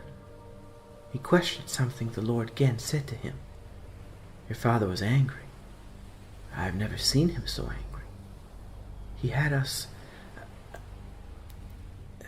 sacrifice the man." Atrus went across and crouched, facing her. "What do you mean?" "We fed him to the sea." She put her hand out to stop him. "It doesn't matter. What does matter is that he threatened us. All of us. Gen gave us a warning. Question me again, he said, and I shall destroy your world. For just as I made it, I can unmake it. Look to the great tree, he said. I shall leave my sign upon it." Another fissure, Atrus thought, remembering once more what had happened on the 37th age. Yes, everywhere he goes he leaves his mark, like a signature of his incompetence. And is that why I'm here? Is that the reason why he imprisoned me with the Age 5 book? To clear up after him? To put right what he has so abjectly failed to make good? He looked back at Catherine. "And the other guild members? Do they know what you plan to do?" She shook her head. "They would kill me if they did. They are in fear of your father, Atrus. They tremble before his every word." "And yet one of them gainsayed him?" Catherine looked down, as if ashamed. "That was your fault," he said after a moment. "You influenced him?" She looked up, her eyes beseeching him now. "I didn't mean to. I only thought—" She took a long, shuddering breath, then much quieter. "I thought Lord Gen might listen to him. I thought your father was a reasonable man." "My father? No," Atrus said matter-of-factly. "My father's mad." He turned and looked, seeing in the distance beyond the temple mound another promontory. "What's there?" he asked, trying to remember what Gen had written in the book. "That's where the guild members live. That's where we have our enclave." For some reason, the thought of her living alone with 9 men disturbed him. "Are they like you?" She laughed, then patted the grass beside her. "What do you mean? Like me? Young?" He went to shrug, then nodded. "No," she said. "Most of them are old. Even older than my father. Gen seems to like them that way. More docile, I guess. Apart from Avon." "Avon?" She nodded, sucking in her lips a moment. "My friend. He was the one Gen sacrificed." Atrus looked past her a moment, his eyes drawn to the dark shape of the split in that massive trunk. "Did you love him?" "Love?" The word came out surprised, but after a moment she nodded. "He was like a brother to me, as dear to me as Corell and Erlar. When the other guild members took him, I'm sorry," he said when she didn't go on. I feel responsible somehow. You shouldn't, she said, looking sharply at him. After all, he's not been particularly kind to you, has he? What kind of father imprisons his son? He stared at her. How is it you know so much? She looked away, then. Because your father tells me. Oh, some things he doesn't even realize he's telling me. He likes to talk to himself, and sometimes he forgets. Sometimes I'm in his study copying, and... Hold a moment, Atrus said. Tell me, why does he do that? She blinked again. It's as I said, it speeds up his work. Yes, but what does he want? His eyes held hers a moment, begging an answer, his head following hers when she tried to avoid his gaze. She smiled. I guess, she began, sitting up a little and turning herself to face him square on. I guess he wants to teach us how to write. Is that what he told you? She nodded. But that's impossible. No one but Denis can write. It simply doesn't work for anyone else. She was staring at him curiously now. You're sure of that? He nodded. It was the first thing he ever taught me about the art. And the books, the histories confirm it. Time and again they stress the fact. Strangely, Catherine seemed relieved. What is it now? He asked, puzzled by her reaction. I just thought, well, in my book. Your book? She stared at him a long moment, then nodded. Would you like to see it? He shrugged. Okay. Then come, she said, taking his hand and pulling him up after her. I'll show you.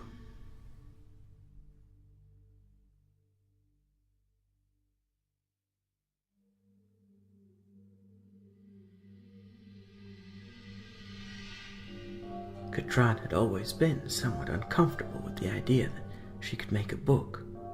Somehow the whole notion, which at first had fascinated and intrigued her, now horrified her, for she could conjure up her dreams from ink and paper. What did that make her? A mere figment? Just another conjuration of the Lord Gen's fitful imagination?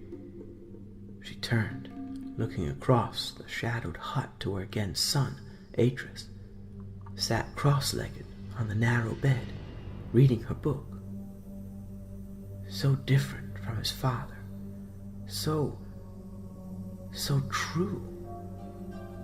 Her eyes went to the young man again, finding it strange the way his presence so disturbed her.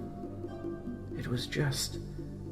Atrus looked up from the book and met her eyes, and she instantly knew what it was. It was kindness. His simple, natural kindness.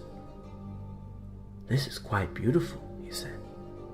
I've never read anything like it. It's like, well, it's like nightfall over the desert, or like the cleft when it's filled with stars. She went across and sat beside him. The writing, well, as I said, the writing's wonderful. It's poetic. But in practical terms, it's riddled with contradictions, I'm afraid. It breaks almost every single law of Denis writing. It has no structure, no architecture. And some of these symbols, I've never seen them before. I'm not even sure they mean anything.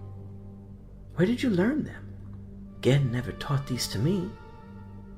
Catherine shrugged. For such a place to exist. Atrus sighed, then, closing the book, handed it back to her. I'm afraid it wouldn't work, but it does paint wonderful pictures in my mind. She smoothed her fingers over the pale lemon cover. The green and light blue flecks in it had always reminded her of the grass and water, the predominant yellow of the sun.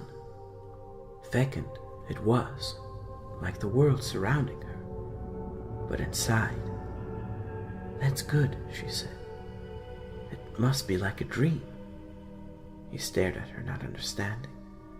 "When I go there, he shook his head. "But you can't." "It was just like my dreams," she said, turning to face him again.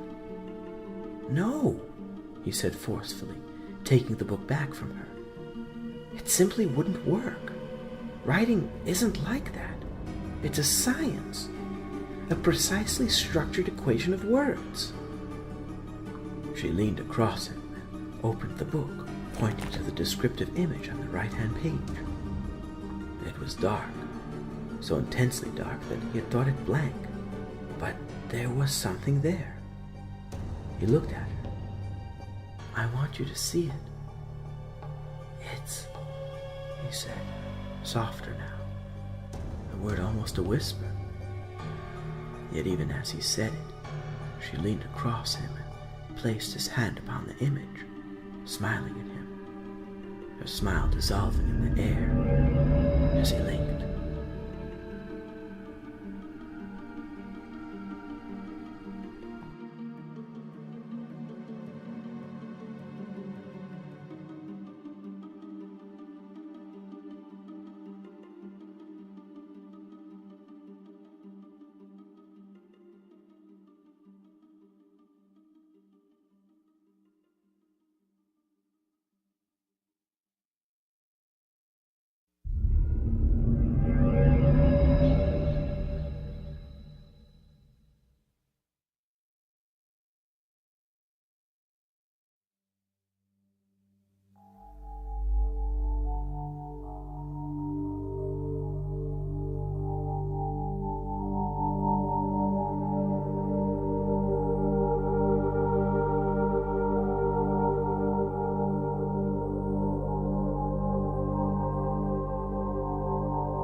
Atrus stepped out of the air into a huge, conical bowl of darkness. In the middle of that bowl, at the precise center of the massive, mile-wide hole that pierced it, a powerful column of water, as broad as a river, thundered straight up into the darkness until it was lost from sight. A great spike of brilliant, crystalline light, glowing like a fierce flame at its center where it emerged from the glowing depths. Atrus stared, dumbstruck. A group of large, flying-like insects glided past, their translucent bodies glowing gold and red, their movements more like the movements of fish than the darting flight of insects. Atrus looked around, meaning to brush one away, and was shocked to see it pass right through his legs, reforming like a soap bubble on the other side. Other creatures, their forms no less fantastic, sporting long, sparkling quills, fans, extravagant crests or tails like golden chains, fluttered and weaved across that midnight landscape, their forms merging and reforming, constantly in movement, constantly, it seemed, in transformation. It must be a dream, don't you think? Catherine said, stepping up alongside him. There was the scent of lemon in the air, the faintest trace of pine and cinnamon. Atrus nodded absently, his eyes following the course of one of the fireflies, drawn to it, seeing how it seemed to merge, then detach itself from a rocky crag nearby. Traces of its bright color left behind in the sparkling black surface of the rock, which pulsed momentarily and was still again. Not that the rock was like real rock, and had a glassy look to it, as if it were made of gelatin, yet it had the warm, textured feel of wood. Most surprising of all, it smelled. Atrus sniffed, then shook his head, amazed, of roses and camphor. Everywhere he looked, forms met and merged. The barriers that normally existed between things dissolved away here, as in a dream. He shivered, then looked up, pointing out toward the great chute of water that cascaded endlessly into the night sky. "Where does it go?" She laughed, the softest, gentlest laugh he'd ever heard. "Did you ever wonder what it would be like to go swimming out among the stars?" Swimming? For a moment he thought of Anna in the cleft, that evening after the desert rain. "Yes," she said wistfully. "If it is my dream, we could fall into the night and be cradled by the stars and still return to the place where we began." Atrus stared at her, wondering what she meant. Sometimes she was like her book, beautiful and poetic, yes, and incomprehensible too. "I'm not very lucky with water," he said, making her laugh.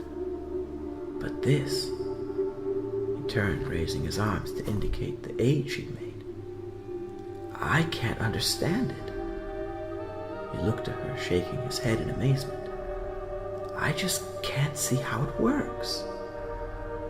He looked about him, disconcerted by the way a bright blue snake-like creature split in two as it brushed against his arm, then split again and again, until there were a whole school of tiny snakes, swimming with identical motions in a tight formation. "Did you imagine all of this?" "Most of it," she answered, walking past him, then stooping to pluck something from the ground close by. "Some of it, I can't remember right. It's almost like I stopped thinking and just write." She turned back, offering something to him. It was a flower, but not just a flower. As he went to take it from her, it seemed to float towards his hand and rub against him, like a kitten brushing against its owner's legs. Atrus moved back. "What is it?" she asked. "I don't know," he smiled. "It's just strange, that's all." Catherine bent down, put the flower down carefully, then looked at him and smiled. "There's nothing here that's harmful. You're safe here, Atrus. I promise you." Maybe so, but he still felt ill at ease. Nothing here behaved as it ought to behave. Wherever he looked, the rules of normality were broken. This was an age where the laws had been stood on their head. By rights it ought not to exist, and yet it did. So what did that mean? Was it as Catherine had said? Did some other set of laws not discovered by the Denis, prevail here? Or was this simply an anomaly? Catherine straightened up, then put out her hand to him. "Come, let me show you something." He walked down the slope with her until he stood only a few yards from the edge. Beyond it there was nothing. Nothing but the glow far below them, and the water spewing up out of the center of that brightness. "Here," she said, handing him something small, smooth and flat. Atrus looked at it. It was a polished piece of stone, small enough to fit into his hand. "Well," she said, "have you never skimmed a stone before?" He looked at her and swung his arm back and cast the stone across the darkness, imagining he was skimming it across the surface of a pond. The stone skimmed rapidly across the vacant air, and then, as if it had suddenly hit a rock, soared into a steep curve upward, finally disappearing into that mighty rush of water. Atrus stared, open-mouthed, as he lost it in that mighty torrent, then turned to find that Catherine was laughing softly. "Your face!" Atrus snapped his mouth shut, then looked back. He found that he wanted to do it again, to see the stone skim across the emptiness, then soar. "Where does it go?" "Come," she said, taking his hand. "I'll show you."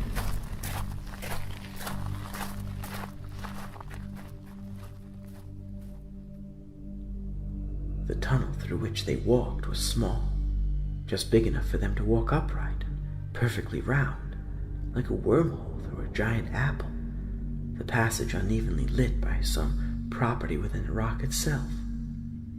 It led down, continually curving until it seemed as though they must be walking on the ceiling, and then they came out into brilliant daylight, out into a landscape as amazing as the one they had left at the far end of the tunnel. Atrus winced, his eyes pained by the sudden light, and pulled his glasses on, then straightened, looking out. Just as the dark side had been strange, so this, the bright side of Catherine's nature, as he saw it, was wonderful.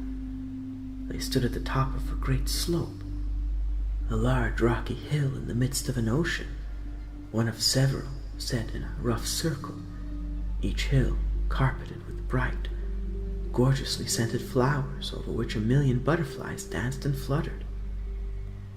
And at the very center of that circle of rock-like hills, a great ring-shaped waterfall rushed inward at an angle toward a single central point far below. Directly over that huge vortex, flickering in and out of visibility, were twisting, vertical ribbons of fast-moving cloud that appeared high in the air, then vanished quickly into the mouth of that great circular falls. With a shock of recognition, Atrus understood. "We're on the other side. It's the source of the great torrent. It falls through." And even as he said it, his mouth fell open with wonder. But how? What physical mechanism was involved? For he knew with a sudden absolute certainty that if this existed, then there was a physical reason why it existed. This did not break the Denis laws. It merely twisted them, pushing them to their limits. He looked at Catherine, a sudden admiration in his eyes. "This is beautiful. I never guessed." She took his hand. "There's more. Would you like to see?" "Yes." "Out there," she said, pointing, directing his eyes toward the horizon. Atrus stared. Huge thunderclouds massed at the horizon, rising up into the sky like steam from a boiling pot. Incredible thunderstorms, their noise muted by distance, filled the air out there, the whole of the horizon, as far as he could see to left and right, filled with flickering lightning. It completely surrounds the Taurus, he realized, turning, looking back at the great hole in the ocean, remembering the great jet of water on the far side of that massive hole. There seemed to be two separate forces at work here. One, a jet stream force, and the other a ring force to which the water was attracted. Atrus blinked, then looked to Catherine. "You put most of the mass of the Taurus at its outer edge, didn't you?" She simply smiled at him. "So the gravity..." Atrus paused, his right fist clenched intently, frown lines etched deep in his brow. "That circle of gravity... forces water through the central hole, and some other force sucks it up into the sky where it fans out, still captured by the gravitational field of the torus, and falls down the other edges of the field, right? She simply smiled at him. And as it slowly falls, it forms clouds, and the clouds cause the storms, and it was impressive. In fact, now that he partly understood it, it was even more impressive than he'd first thought. He turned, standing, looking about him, then stopped dead. Just across from him was a patch of flowers, nestled in among the lush grass. He walked across, climbing the slope until he stood among them. Flowers, blue flowers, thousands of tiny, delicate blue flowers with tiny, star-like petals and velvet dark stamen. Moved by the sight, he stooped and plucked one, holding it to his nose, then looked to her. "How did you know?" "Know?" Catherine's brow wrinkled in puzzle. "Know what?"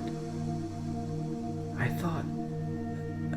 no, it doesn't matter." Then, changing the subject, "What are you to my father?" She looked down. "I am his servant, one of his guild members." He looked at her, knowing there was more, but afraid to ask. After a moment, she spoke again. "I am to be married to him." "Married?" She nodded, unable to look at him. Atrus sat heavily, the flowers all around him.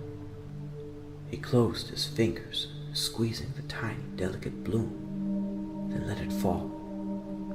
His head hung now, and his eyes seemed desolate. "He has commanded me," she said, stepping closer. 30 days, Gen said. "There is to be a great ceremony on Riven, age 5. He looked up, a bitter disappointment in his eyes. She met his eyes clearly. "I'd rather die." Slowly, very slowly, understanding of what she'd said came to his face. Then you must help me, Atrus. We have 30 days. 30 days to change things. And if we can't..." Catherine turned her head, looking about her at the age she had written, then looked back at Atrus, her green eyes burning with such an intensity that he felt transfixed, frozen, utterly overwhelmed by the strange woman and the odd powers she possessed. And as she held his gaze, she reached out for his hand, clenching it tightly in her own, and spoke, her voice filling him with a sudden, almost impulsive confidence. "We can do wonders, you and I. Wonders."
As the sun slowly set, Atrus stood on the top of the tiny plateau, his glasses pulled down tightly over his eyes, his journal open in his hand, looking out across the age he had written.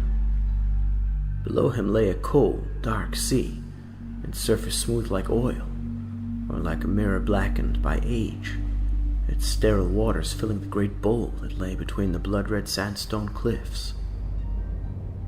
On the shores of that great sea, the land was bare and empty, more desolate even than the desert he had known as a child. Titanic sandstone escarpments, carved by the action of the wind and sun, stretched to the horizon on every side, their stark blood-red shapes interspread with jagged, night-black chasms. He had written in the bare minimum this time, enough to conduct his experiment and no more, enough to see whether his theories about the flaws in the H5 book were true or not. He had built 10 such ages in the past few weeks, 2 for each experiment. In this and one other, he was testing whether the changes he sought to make in the orbital system of H5 would have the desired effects, while in others he was experimenting with the structure of the tectonic plates beneath the planet's crust, the type and strength of oceanic currents, fluctuations in gravitational fields, and the composition of the crust itself. What he had done here and elsewhere was to recreate the same underlying structures that he had found in the H5 book, only incorporating specific minor alterations, additions mainly, to the way the thing was phrased. If the new phrasing was correct, then this age was now stable, and if this was stable, then so would H5 be once he had written the changes into the book. Looking about him, he jotted down his observations, then, closing the journal, slipped it into his knapsack. Thus far, his tests had proven one thing conclusively. H5 was doomed. It would degenerate and be destroyed within a generation unless he made these vital, telling changes to the book. Lifting his glasses, he blinked, then rubbed his eyes. He was tired, more tired than he'd been in years, yet he could not let up now. It was only 10 days until the ceremony, and everything had to be ready for that time. Pulling his glasses back down, Atrus waited. The moon would be rising soon, and then he'd know. If he was right, Gen had placed H5's single moon well inside the synchronous orbital distance from the planet. This had the effect of increasing the planet's tides dramatically, and ultimately would result in the moon being dragged into an even lower orbit until it would finally smash into the planet's surface. That final catastrophe would take many lifetimes, but long before that happened, the great tides generated by the moon's ever closer orbit would destroy the island, smashing it into the surrounding sea. He needed to push H5's moon back into a stable, synchronous orbit, one where its rotation rate would be equivalent to the planet's. What complicated the task was that he would have to achieve this in a manner that could not be directly observed. As the light dimmed, Atrus pulled his cloak tighter about him. The air here was thin and cold, and it would be good to get back to Denis, if only for some sleep. He waited, watching as the sun winked then vanished beneath the edge of the horizon. Atrus turned and, pulling up his glasses, looked for the moon. He saw it at once, directly behind him in the sky, low down, the silver blue orb huge and ominous. Wrong, he thought, chilled by the sight. It's much too close. The tremors began at once, the tiny plateau gently vibrating as if some machine had started up in the rock beneath its feet. The sea was stippled now, like a sheet of black beaten metal. Atrus stared up at the moon. What had gone wrong? Had he written in a contradiction of some kind? Or were the changes he'd made simply the wrong ones? Or, in his tiredness, had he mixed up the two books? Was he in the wrong age? The age where he had exaggerated the moon's deteriorating orbit?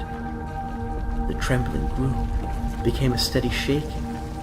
There was groaning now from deep within the earth, sharp cracks, the sound of rocks falling, splashing into the sea below, while the sea itself seemed to be boiling, as if in a great cauldron. In the distance the land was glowing, not with the silver blue of the moonlight, but a fiery orange red. A cold wind gusted across the plateau. Frowning, Atrus stepped over the edge and, lowering his glasses, increased their magnification. That distant glow was the molten glow of magma, spewing out from deep within the fiery mantle. Out there, beneath that glowing, massive moon, the planet's crust was tearing itself apart. The noise all about him was deafening now, and the shaking was so bad that he found it hard even to stand without bracing himself. It was time to lean back. Atrus half turned, lowering his right shoulder, meaning to slip the knapsack from his back and take the linking book from inside, but as he did, the ground lurched violently. Knocked from his feet, Atrus reached out blindly, grabbing a nearby outcrop, but though it stopped him sliding, it was no good, for the whole plateau was slowly tipping over, sliding inch by inch toward the sea below. What's more, the knapsack was trapped beneath him, and when he tried to lift himself to free it, he lost his grip and began to tumble down the tilted face of the plateau. For a moment his fingers scrabbled at the surface of the rock, and then, abruptly, he was falling through the air. No! His cry was cut short as he hit the cold, dark surface of the sea. For a moment he panicked, not knowing which way he faced, the water in turmoil all about him, and then his head breached the surface and he gasped for air. Water splashed his face constantly now, filling his mouth and nose. He struggled not to swallow it, struggled to bring his knapsack around so that he could get the book. And then he saw it, directly ahead of him, its thundering crest lit almost demonically by the obscenely huge moon that seemed to ride its back, was the wave. A huge, black wave that towered over the surrounding pinnacles of rock, smashing and splintering them as if they were nothing. And as it came, the water all about Atrus grew still and smooth. An eerie silence followed, a silence that contrasted with the great roar of the oncoming mountain of water. For a moment, Atrus forgot. For a moment, he simply stared at the sight.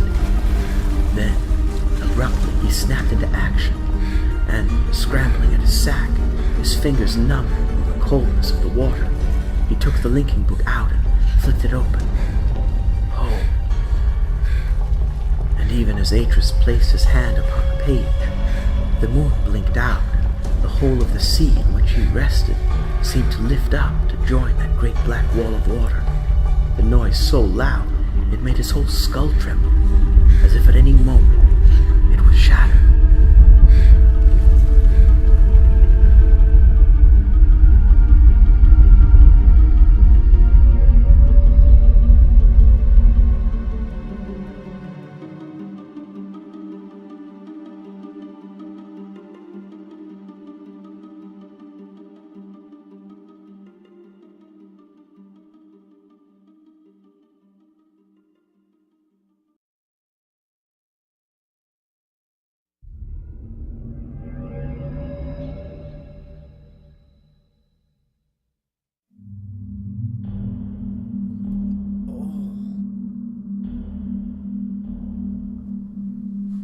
Coming to his senses, Atrus found himself in an exhausted heap on the cold floor of the chamber, back on Denis, a puddle of water from his drenched clothes forming beneath his body. The air was cool, and the silence, after that hideous, destructive roar, was the most welcome sound he'd ever heard. He let out a long breath, remembering that final moment as the wave towered over him, lifting him up into its sightless maw as if to devour him, and sat up. Tearing off his glasses, he turned toward his desk. Catherine was sitting there in his chair, unaware of his return, her whole attention focused on the book she was reading. Catherine? She looked up, closing the book and setting it aside. Then, taking in the state of him, she quickly stood and came around the desk. Atrus? Atrus, are you all right? He stood, fending her off. I'm okay. Just a little trouble with the moon. The moon? He waved her query aside, then, softly. Why are you here? I thought we said it was best if you stayed on Riven. I know, but... She stopped, and went over to the desk, turned the book around to face her. I don't want to go back. But you must. You can't just stay here. I've been working on something, she said, as if she hadn't heard him. I wanted to surprise you. Catherine turned and handed him the book. Atrus stared at her, then, when she said no more, took the book over to the desk, sat, and opened it. For a while he was silent, the sound of the turning pages the only noise in that great chamber. Then, with a little shake of his head, he looked up. What is this? She stepped up next to him, looking down at the open pages. I've written us an age, somewhere we can go. I've named it Myst. But this is so different from your other age. You don't like it? No, it's what I would have done, had I time. He laughed and covered her hand with his own. I think you are astonishing. I've been studying. They just looked at it again, astounded by the sudden restraint in the writing, the deep understanding of Denis' principles that surpassed even his own. He was silent for a long time. There are one or two final touches, she said, breaking that silence. But when they're done, you'll take me there? Catherine smiled. Of course. Now out of my way. I've work to do.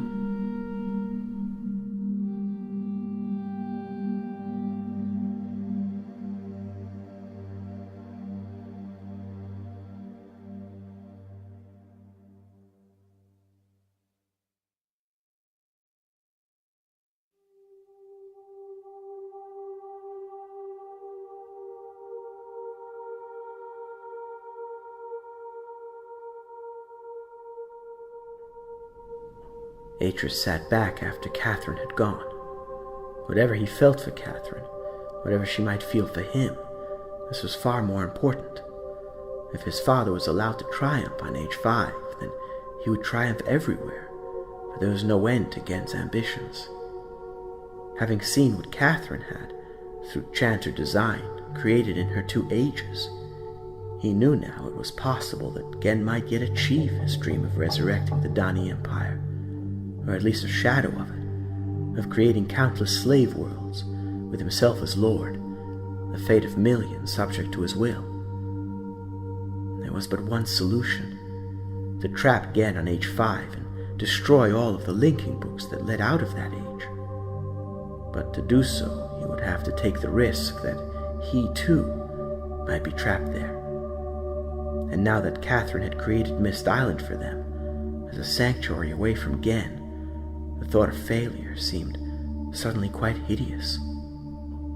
Of course, he would have to write another, separate age, a simple, uninhabited world they might reach from Myst, one where fruit and herbs were plentiful, so they would be provided for her new age was curiously lacking in such things. Thinking of what he had read of Catherine's latest book, he wondered briefly if she really had written it, or whether, like his father, she had copied elements of it. It was so different, after all, from her other world. Or was that fair? After all, if she had been studying... He shook his head, trying to clear it, keep focus on what he had to do. His main priority was still to stabilize the island. Once that was done, he would need to find where Gen kept his linking book. For unless he knew that, he could not trap him. He would have to go there and look, to search all the likely places until he found it. The most likely place was the cave behind the temple. Right now, however, there were other things to do. Yawning, Atrus took the age 5 notebook from his pocket, then, pulling his journal toward him, turned it to the pages on which he had written out the changes he was to make in the age 5 book, and began to write.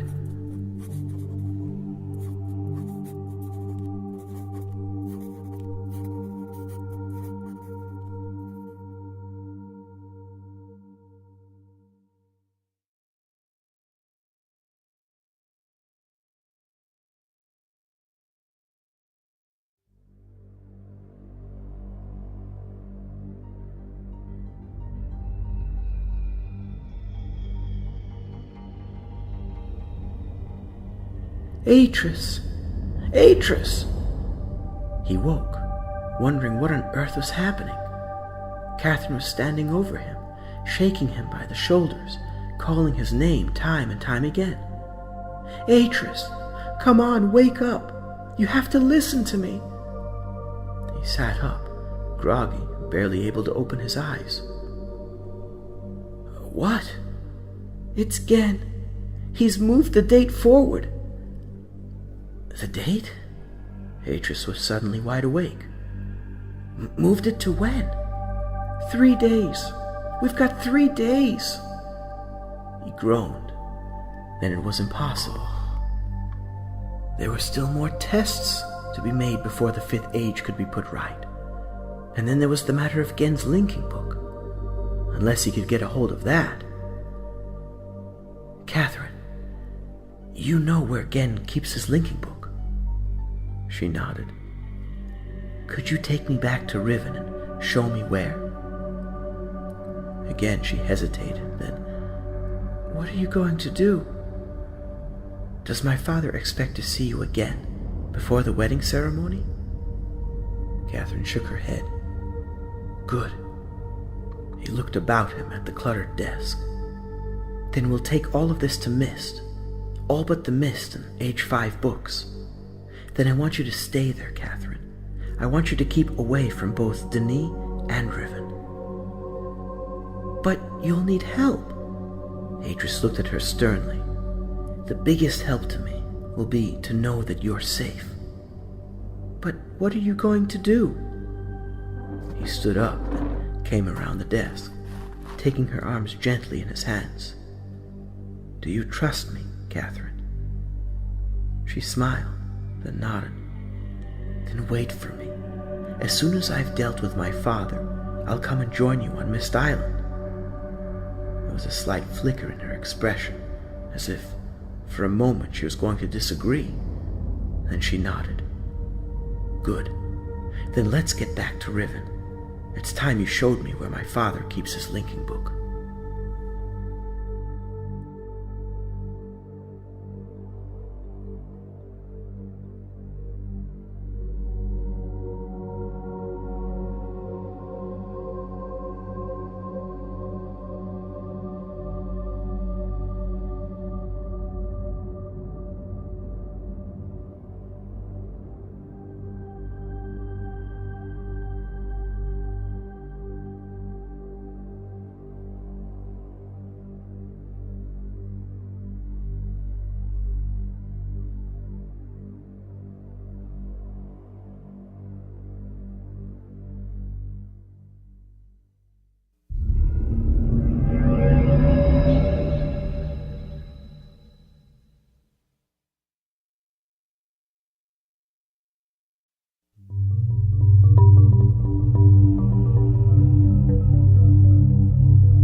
Careful not to be seen, they walked quickly up the temple steps and into the shadowy interior. Since Atrus had last been here, the place had been decked out with great gold and red banners, ready for the wedding ceremony. My father, with Catherine. No, it will never happen. He followed Catherine through, behind the great golden silk screen that had Gen's silhouette embroidered at its center, and down the narrow flight of steps into the cave. It was just as he thought. He used to bring us here, she said quietly, almost whispering. There would be a linking ceremony. He'd make the chosen one drink something out from one of the golden chalices. It had the faintest taste of aniseed. And afterward you could remember nothing. But lately, she looked down. Lately he's trusted me. He brought me here and showed me where the book was hidden. Atrus watched her go across and, standing on tiptoe, reach into one of the holes that peppered the rock face to the left of the low-ceilinged cave, searching a moment before she withdrew her hand, clutching the slender box that held Gen's linking book. He walked over, looking down at the floor, then back up again, fixing the position in his mind the way Anna had taught him. Then nodding, he gestured for her to put it back. Come, he said, taking her hand. Let's go to your hut and get the remaining books. She pulled on his hand, slowing him, making him face her. Atrus? Yes? She leaned close and kissed his cheek, just a single gentle peck, then, tugging on his hand, moved on, hurrying now, knowing that there was barely time to do all they had to do before the ceremony.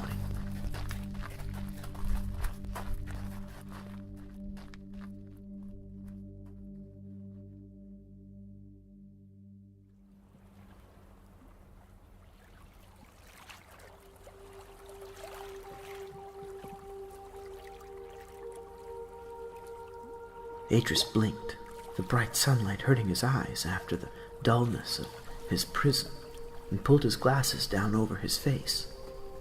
He was standing on a wooden jetty, the knapsack holding the books heavy on his back. Water lapped against the rocks beneath, while somewhere out in the distant haze, seagulls called forlornly.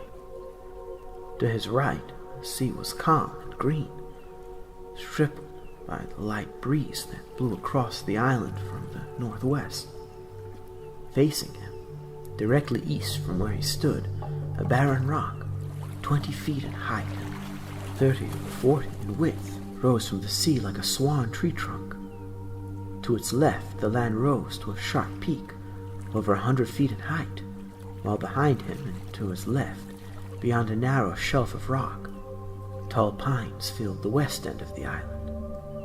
Atrus smiled. The air was clean and clear, the smell of pine strong. Overhead the sky was a pale blue, wisps of thin cirrus high up in the atmosphere. He turned back, waiting, and saw Catherine step out of the air onto the wooden planks beside him, the heavily laden knapsack on her back. This is beautiful. You wrote it so, he said. Considering how much time you had, I think you did a marvelous job. Atrus looked about him, breathing in the rich, clean air. That smell, it's so wonderful. He stopped suddenly, realizing that it was the same smell as on the 37th age, before Gen had destroyed it. What is it? She asked, noting how his face had changed. It's nothing, he said, shrugging off the mood. Then come, let me show you the cabin. A cabin? You built a cabin here already? She took his hand and led him up a narrow track that climbed the rock slope. At the top, the ground opened out. There was grass beneath their feet now.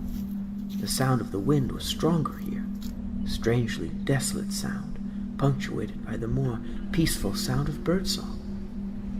"Yes," he said after a moment. "I could live here." Catherine smiled and squeezed his hand, then pointed down the broad grass path between the trees. "It's down there," she said, "just over on the left." They walked on along the sloping path until they stood before the cabin. Atrus stared a while, noting how neatly the logs were fixed, how cleverly she had trimmed the planks that framed the doorway, and shook his head, astonished. There were clearly aspects of Catherine he had never suspected. "It's a good beginning," he said quietly. "I'm glad you think so."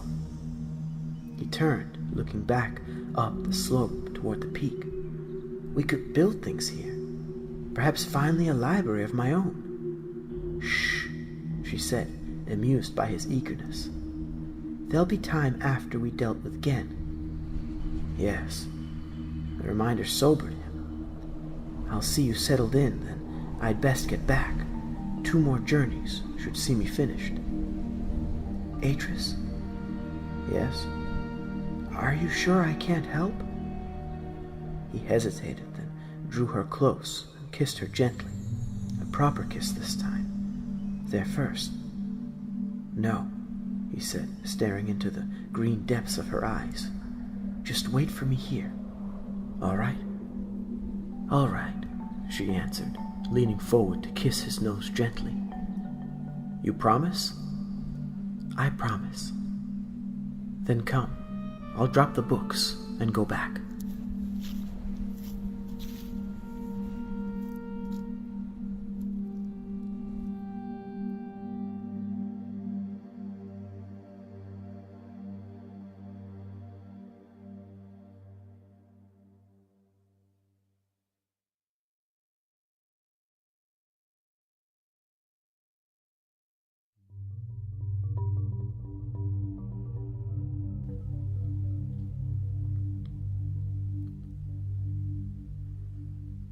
But even after the last of the books were transferred and safely stacked in a corner of the cabin, Atrus lingered on Myst Island. Catherine had brought blankets with her from Riven and had made up a rough pallet bed in the corner facing the books, using her knapsack for a pillow. Seeing it, he imagined her here after he had gone and realized, for the first time, how lonely she would be if he did not return. "Well?" she asked from the doorway, making him turn, startled by the suddenness of her appearance. He laughed. "You frightened me." "Frightened you?" she came across. "Are you afraid of me, then, Atrus?" He smiled as her fingers brushed his face.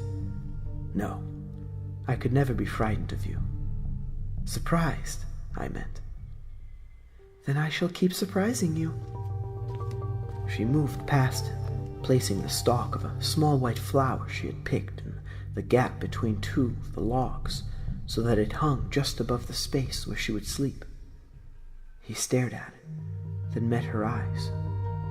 "What's that?" "It's to remind me of you while you're gone." She stood, then offered him her hand. "Shall we have a walk, Atrus? Along the shore?" He realized suddenly that he had outstayed his time, that the idea of walking with her seemed suddenly more important than anything else he had to do. He took her hand and stepped out into the late afternoon sunlight.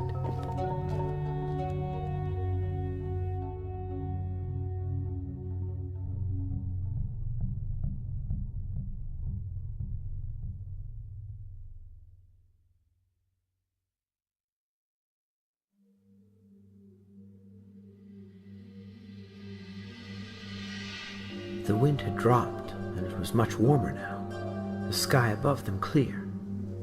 Looking up, he realized it would be a good night to watch the stars, and wondered suddenly what the stars were like here on Myst Island. If only I could stay. But he could not stay. It was not fated. He had to stop Gen, whatever the outcome. Catherine looked to him. "Why did you sigh just then?" "Because this is all so perfect." They walked slowly along the path, and cut through the trees and out onto the grassy slope. Below them was the sea, stretching away into the misted distance. Close by, just over to their left, was a tiny island separated from the shore by a narrow stretch of water. "Come," she said, leading him down until they stood just yards from the lapping surface of the sea. "Let's sit and talk." "Talk?" Atrus hesitated, then sat beside her. "About what?" "About the future. About whether you'll make it back from Riven." Atrus looked at her, surprised. "You think I didn't know what you had planned?" He laughed. "Am I that predictable?" She laid her fingers gently on his cheek. "No, but I know you feel you have to do what is right, even if it means sacrificing yourself." He laid his hand on hers. "I will be back. Yet there's a risk." He nodded. "And you want me to stay here, no matter what?" Again he nodded. "And the linking book back to Denis?" "Destroy it the moment I'm gone." "Then if Gen links here, he will be trapped with me, and with a supply of blank books." Atrus looked down. It was the one flaw in his plan. To be certain of trapping Gen, he ought to destroy his own linking book from Riven to Denis the instant he returned to H5. But that would also trap him there, and he wanted to get back. No, not wanted. Needed to be with her. "I'll be careful," he said. "I know where he links to. I'll take his linking book from his hiding place, then watch for him to arrive. The moment he's on Riven, I'll burn his linking book. Then I only have to destroy my own." Her eyes were smiling now. Leaning forward, she kissed the tip of his nose. "Okay. No more about your plans. What about you? I know almost nothing about you. Your grandmother, Anna, for instance. Do you remember what she was like?" "She was like you," he wanted to say, but the reminder of Anna made him look down. Taking the almost empty knapsack from his back, he removed his journal and handed it to her. She held the small gray book delicately, almost as if it were a living thing. "It's my journal. I want you to read it while I'm gone. It might help you to understand me. In case you don't come back?" He hesitated, then nodded. And suddenly he understood what it was he had wanted from Catherine. Companionship. Someone to understand him. Someone with whom to share all his adventures and experiments. Someone to be there by his side, as Anna had once been, only not as a teacher or substitute mother, but as a full partner. He reached out, laying his fingers gently on her cheek. For one tiny moment, that was all. The two of them, sitting there in the sunlight beside the water, Catherine with her eyes closed, Atrus' journal on her lap, her face tilted slightly to meet the gentle touch of his fingers while Atrus stared at her in wonder, as if at an age he would never visit, only glimpse through the descriptive image on the page. And then she turned, looking to him again, her green eyes searching his. "You'd better go now, Atrus." The idea of leaving was suddenly like contemplating death itself. All he wanted in life was right here on Myst Island. "Catherine, I'll be all right. Now go."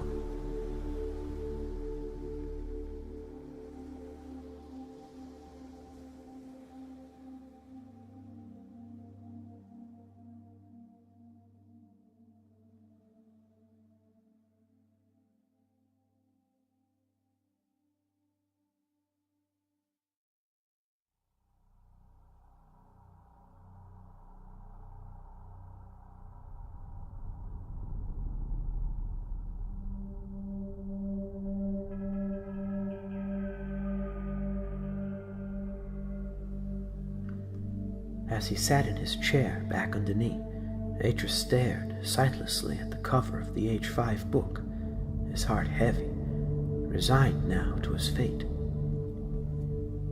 There was only one way alone, that he could be certain of seeing Catherine again, and that was to kill his father, to link to Gen's study and destroy the man. But that was not possible, for it was not in his nature to harm another, even for the best of reasons. No good can come of such ill, he thought, knowing that Anna, had she been there, would have agreed with him. If I killed my father, the shadow of my guilt would blight my days with Catherine.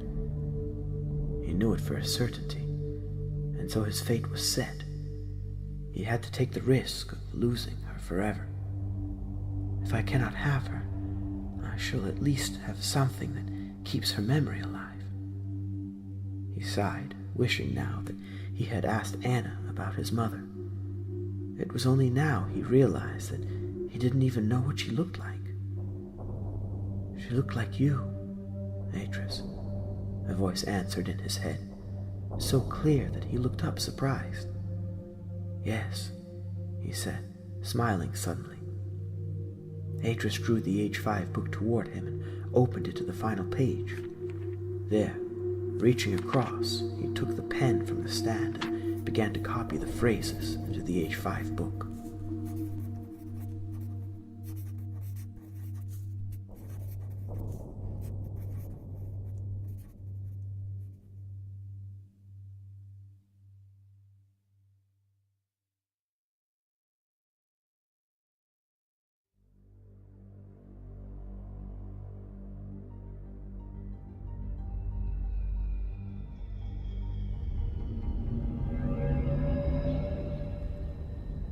Atrus linked. In an instant he was gone, the air where he'd been sitting strangely translucent, like the surface of a clear, slow-moving stream.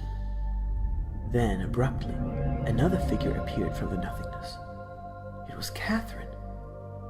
Setting the linking book down on the desk beside her, she closed the Myst book and slipped it into her knapsack. As she did so, a second figure shimmered out of the air, taking on a solid form. Stepping forward, it stood behind her, watching as Catherine pulled the age 5 book toward her and flipped through until she was on the final page. Then, as Catherine took Atrus' pen from its stand, the figure pointed and encouraged Catherine as she dipped the pen into the ink pot and began to write.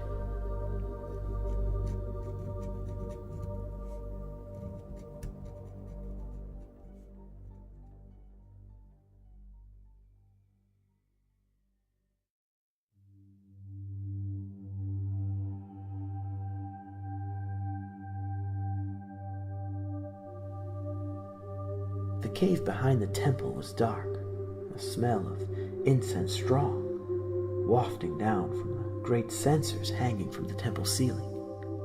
Atrus paused a moment, squinting into the deep shadow, listening, and hurried across. Crouching, he took his grandfather's tinderbox from his pocket and lit it, moving it slowly along the bottom edge of the cave wall until he found the markstone. Tracing up from there, he found the hole where Gen stored his linking book. Standing on tiptoe, he reached into the narrow orifice, his fingers searching the cold rock. For a moment he thought that he had it wrong, but then his fingers brushed the edge of the slender box. He pulled it out, and in the light from the tinderbox opened it. The linking book was there. Removing it, he returned the box into the hole and slipped the book into his backpack. Then, clicking off the tinderbox, he turned and headed back through the temple.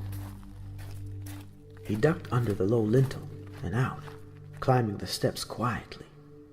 Yet as he went to step around the screen, he heard voices from the front of the chamber and stopped, crouching low, keeping himself hidden behind the shadowed shape of the great chair that was thrown onto the golden screen. "He will be here soon," one of them said, his voice that of an old man. "He will bring the villagers out onto the slope below the temple. They can make their offerings there after the ceremony." "It will be done," another, a little younger, answered. Then, in a slightly lower, more conspiratorial tone, "Did you see how she smiled at the Lord again at the rehearsal? There's no faking that, is there? Now there's a match that will be consummated in heaven." Atrus felt himself go cold. Rehearsal? Catherine had said nothing of rehearsals. The words troubled him. No, he told himself. But then why would they say it if it wasn't true? After all, they did not know he was there behind the screen. He swallowed, suddenly uncertain, and slowly crept around the screen, peeping over the arm of the chair. The two men were standing with their backs to him.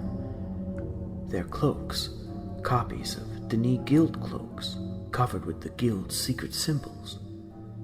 They were graybeards, and as he watched, they bowed to each other and made their way out again. He hurried across, seeing what they had been there to deliver. On a marble stand in the very center of the chamber was placed a shallow bowl made of special Denis stone, and on that bowl were two beautiful golden bracelets, one markedly thicker than the other. The mere sight of them made his stomach turn. Did you see how she smiled at the Lord again? Did you see how she smiled? He felt like picking up the bowl and throwing it across the room, but he knew he must deny the urge. Gen must suspect nothing. He must think his bride was coming. He must believe. Atrus shook his head, pushing aside the doubts, the endless flood of questions that threatened to drown him. Catherine is on Myst Island. I took her there myself. She's safe. Or will be once I've trapped Gen here on Riven. He turned and hurried to the front of the chamber, peering around one of the pillars. The two guild members were nowhere to be seen. Slowly, cautiously, he made his way down the steps and out across the open space in front of the temple, slipping in among the trees, then making his way along the path toward the beach. Before he came to the cliff, he stopped, searching quickly among the trees, gathering up any loose twigs and branches he could find. Satisfied he had enough for his purpose, he hurried on, making his way down the steep cliffside path. As he came out beneath the overhang of rock, he paused, staring out across the rocky beach. Two of the strange, tooth-like rocks had been broken, sheared off it seemed. For a moment he watched the tide come in, seeing how the incoming waves seemed to undulate like a wind-blown sheet, tiny globules of water, heated by the late afternoon sun, tumbling across the beach. Hundreds of tiny bubbles drifting above the slow incoming tide before they merged with it again. He would be sad to leave this world, sad not to have come to know it better than he did. Turning back, he went over to the cliff face, putting down the stack of wood. He busied himself collecting a number of large rocks, placing them in a tight circle, then gathering up the wood again. He laid out twigs and branches inside the circle of rocks to form a rudimentary fire pit. He took his father's tinderbox from his pocket and placed it on a big flat-topped rock. Then, removing the knapsack from his back, he set it down by the fire and knelt beside it, taking Gen's linking book from within and placing it next to the fire pit. Kneeling, Atrus cupped the tinder between his hands and struck it, then lit the kindling beneath the main stack, watching it catch, then blowing on it to encourage the flames, seeing them begin to lick at the linking book. Atrus leaned back. There, now for his linking book. All he would have to do would be to hold his linking book over the fire as he linked, letting the book fall into the flames and be destroyed, trapping Gen here forever. Going across, he hauled himself up the pocked face of the cliff till he was facing the recess where his book was hidden. It was some way back, so he had to haul himself up over the lip and squeeze inside, wriggling in until he could reach it.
When Atrus came to, he was standing in the open air near the temple, his arms pulled up tightly behind his back, his wrists bound, his body secured at neck and waist and ankles to a thick pole that had been embedded in the earth.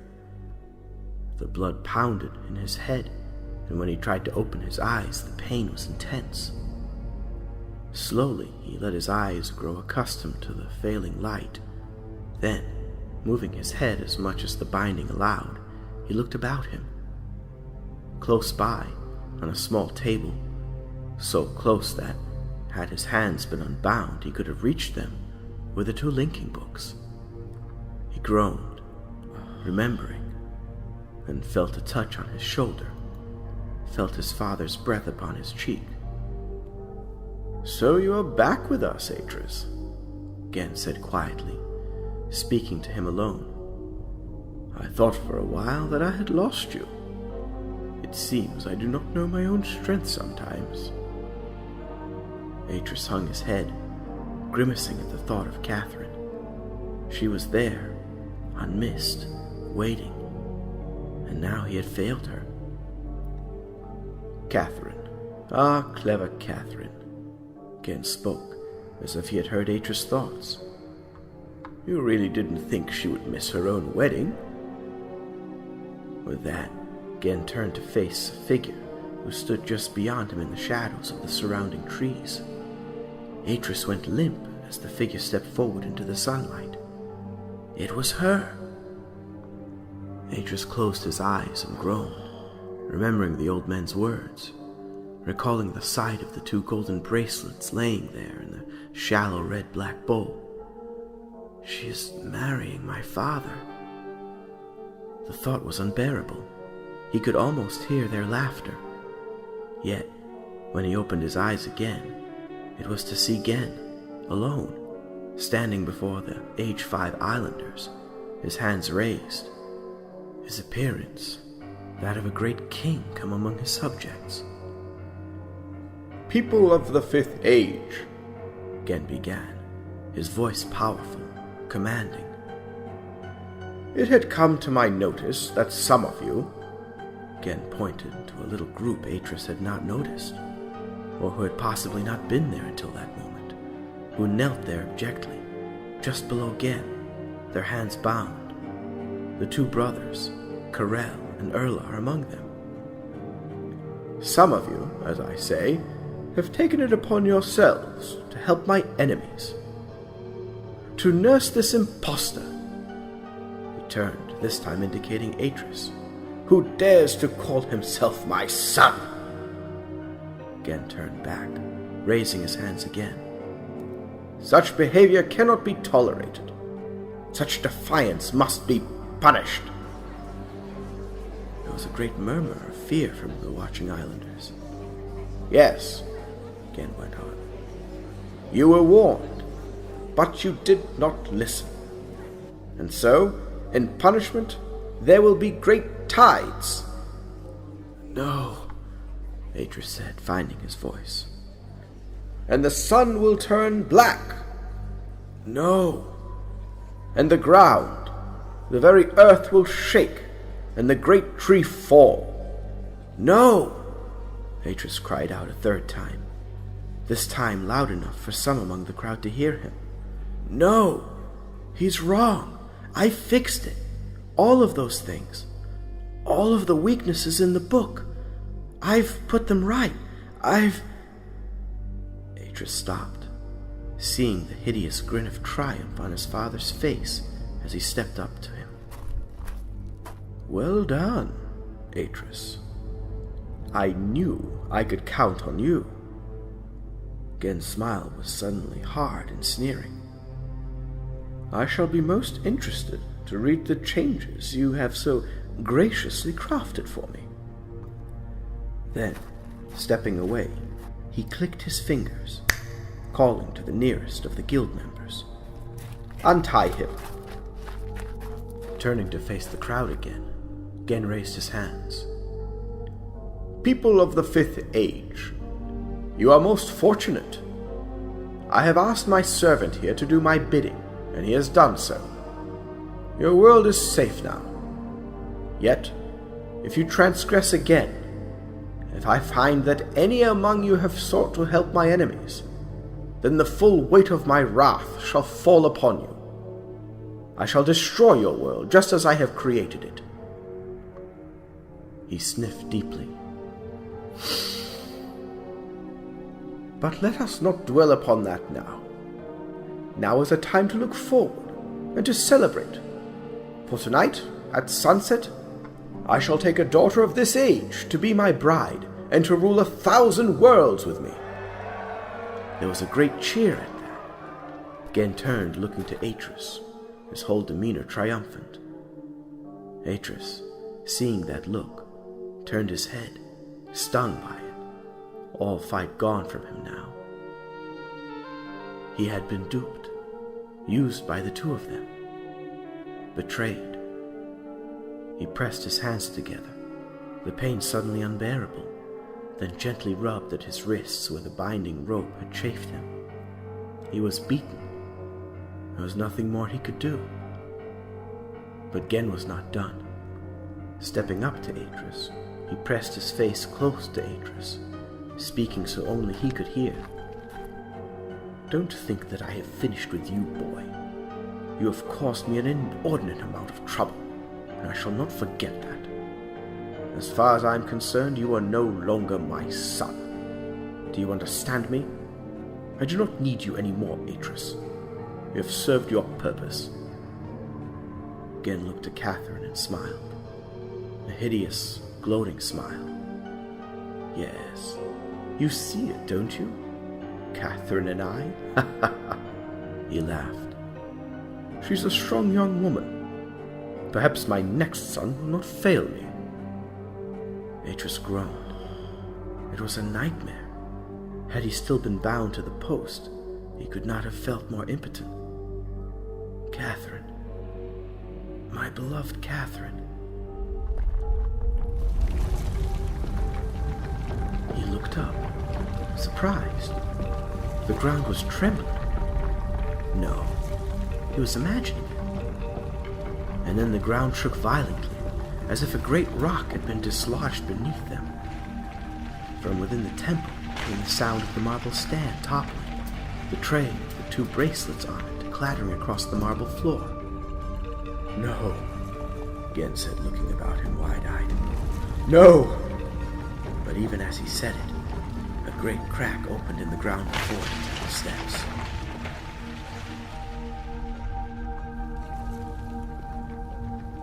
The sky was slowly turning black. The sun, which only moments before had blazed down from the late afternoon sky, was being eaten, a curved blade of blackness devouring its pallid face inch by inch. One by one, stars winked into place in the sudden night. With a great low, groaning shudder, like some gargantuan animal waking from long hibernation, the ground shook once more, the quake much stronger this time, rumbling on and on, causing the temple roof to fall, throwing many of the guilds from their feet, knocking over the table on which the linking books had been placed. Atrus stared about him in disbelief, seeing the jagged pattern of thin black cracks that now covered the meadow. Then, seeing the fallen books, he rushed to pick them up.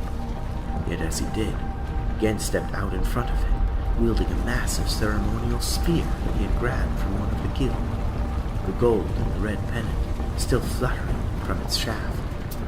"Leave them," Gen growled. "Get out of the way," Atrus yelled back, crouching, knowing that there was no other way now except to fight his father. Riven was doomed, and even if he had lost Catherine, he had to stop Gen. But Gen had other ideas. He laughed mockingly. "If you want the books, you have to come through me to get them." "If that's what it takes," Atrus said, and threw himself again, hoping to overwhelm him. His first rush almost succeeded, his charge knocking Gen back. For a moment they struggled, Atrus' hands gripping the spear shaft, trying to keep Gen from using it against him. Then, suddenly, Gen released his grip, and Atrus found himself tumbling over, the spear falling from his grasp. All about them now, the earth was breaking up, huge cracks appearing everywhere one looked. The air was growing hotter, everything was underlit now by the red and orange glow emanating from the fissures. Atrus got up and, turning, went to throw himself at his father again, but he was too slow. As he charged, Gen stepped aside and, putting out his boot, tripped him, then stood over him, the spear point pressed hard into his chest. "You're useless. I should have killed you long ago." Atrus answered, his voice defiant. "Then kill me." Gen lifted the spear, his muscles tensing, but as he did, a shout rang out from behind him. "Gen!" Gen turned to see Catherine, her dark hair streaming out behind her in the wind that had blown up, one of the linking books in each hand, standing over a large crack that had opened in the ground, its dark, jagged shape lit redly from below. "Harm him, and I'll throw the linking books into the crack." Gen laughed disbelievingly. "But Catherine, my love." "Let him go," she ordered, her voice unyielding now. "Let him go, or I'll drop the books into the fissure." Again he laughed, then looked to Atrus. No, I..." To his astonishment, she let one of the linking books fall right from her hand. With a gust of flame, it vanished into the crack, gone. Both Gen and Atrus gasped. "No!" Gen screamed, then in a softer, cajoling voice. "Come now, Catherine. Let us discuss this. Let us talk about this reasonably." He lifted the spear from Atrus' chest, then, throwing it aside, he took a step toward her, his hand out, palms open. "Remember our plans, Catherine. Remember what we were going to do. 1,000 worlds we were going to rule. Think of it. Whatever you wanted, I could write it for you. You could have your own age. You could live there if you wanted. But if you destroy that second book, we shall be trapped here. Trapped on a dying world." Gen took a second step. "You want the linking book?" Catherine asked, a faint smile lighting her features for the first time. Gen nodded, then slowly put out his hand, a smile appearing at the corners of his mouth. Then have it, she said, and tossed the linking book high into the air, its arc carrying it out over the smoldering crevice. With a gasp of horror, Gen dived for the book, straining to get to it, one hand grasping in the air to catch it, but he was too late. With a burst of flame, it vanished into the red glow. Gen stared disbelievingly, then, getting up onto his elbows, he turned, furious now, looking for them. But Atrus and Catherine had gone. The wind was howling now, like a gale, bending the nearby trees and making the loosened earth tumble up the slope, as if defying gravity. As he watched, the temple heaved a sigh and fell inward, the sound of stone grating against stone, like the groan of a dying giant. For a brief instant, he thought he could see the shape of a giant dagger jutting from the ruins. Then, with a great crack of sound, fierce, almost blinding flash of light, a lightning bolt hit the summit of the great tree, 200 yards from where he knelt. At once, the upper branches exploded into flame, a huge fireball climbing into the sky above the crest. In that sudden, blazing light, Gen saw the two of them on the far side of the copse, beneath the trees, their backs to him as they ran. As the light slowly died, their figures merged again with the darkness of the trees. But he knew now where they were headed. Getting up onto his feet, he began to run, the howling wind at his back.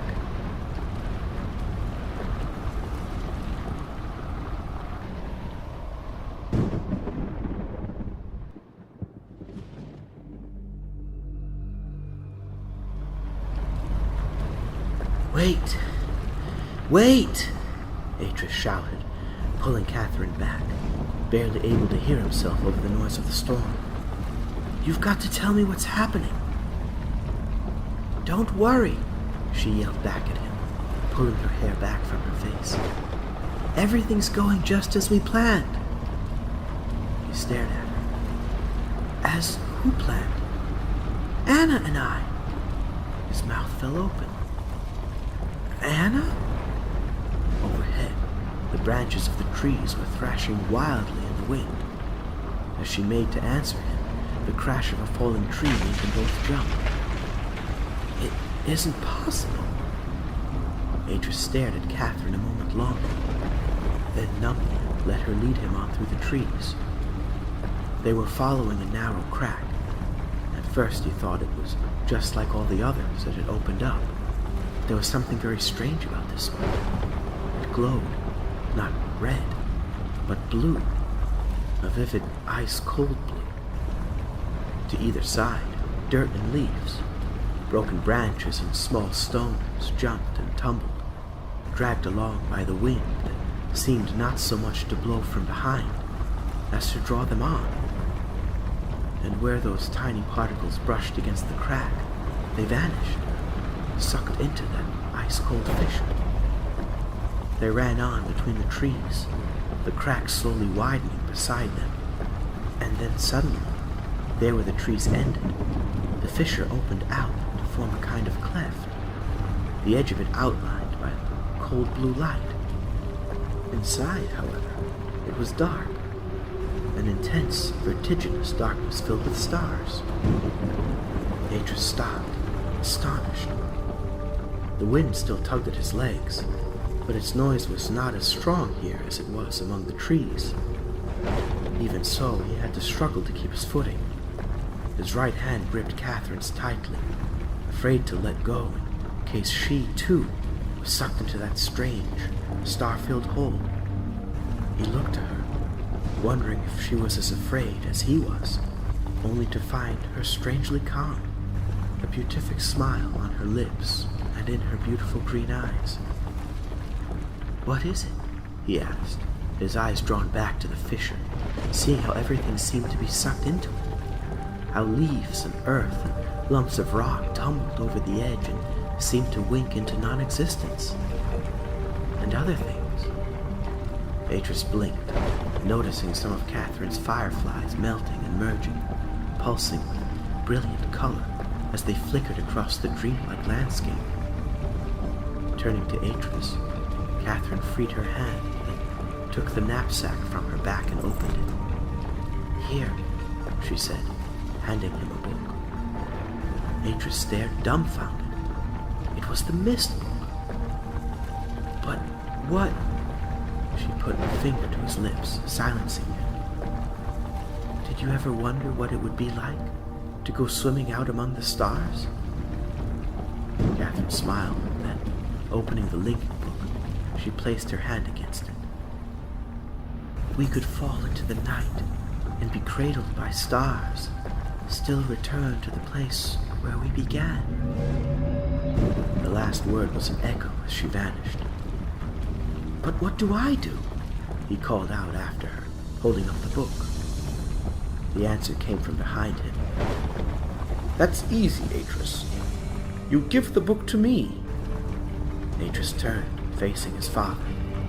Gen stood there, a large chunk of jagged rock in his hand. His glasses were gone, and his ash-white hair was disheveled. There was still something powerful, something undeniably regal about him. He looked down at the Myst book in his hands. His first impulse had been to use the book to return to the island, but there was an obvious flaw with that. If he used the book would remain here in his father's possession, and Gen would surely follow him. His second impulse had been to throw the book into the fissure, but something stopped him. Something in what Catherine had said. He smiled. Raising the book in one hand, he held it out, then took a step back, onto the lip of the fissure, the wind tugging at his boots, a strange coldness at his back suddenly. A muscle beneath Gen's left eye jumped. "If you throw the book into that chasm, I'll throw you in with it," he snarled. "Give it to me. Give it to me now." Atrus shook his head disdainfully. Gen took a step back, letting the rock fall from his open hand. Unless what?" Atrus stared at Gen suspiciously. Holding the book up was a strain, but it didn't matter. Nothing mattered now, not even the dull throbbing ache at the base of his skull. "Unless what? Give me a single reason why I should trust you." Gen shrugged. "Because you are my son." Atrus laughed bitterly. "I thought you already disowned me. Or did I hear that wrong too?" "Forgive me, Atrus. I was angry. I thought..." "What? That I'd see your point of view? That I'd realize that you were right? That I would come to see myself as a god?" Gen blinked. "But you need me, Atrus. I know so much. Things you will never know. Think of the experience I have. The knowledge. It would be a waste not to call upon it, no?" Gen shook his head as if regretful. "You are such a good student, Atrus. So quick, so nimble of mind. It would be such a shame if your studies were curtailed." Atrus stared back at him, expressionless. "What is it?" Gen said, puzzled now. His hand, which had extended toward Atrus, drew back slightly. "It's you," Atrus said, lifting the book higher.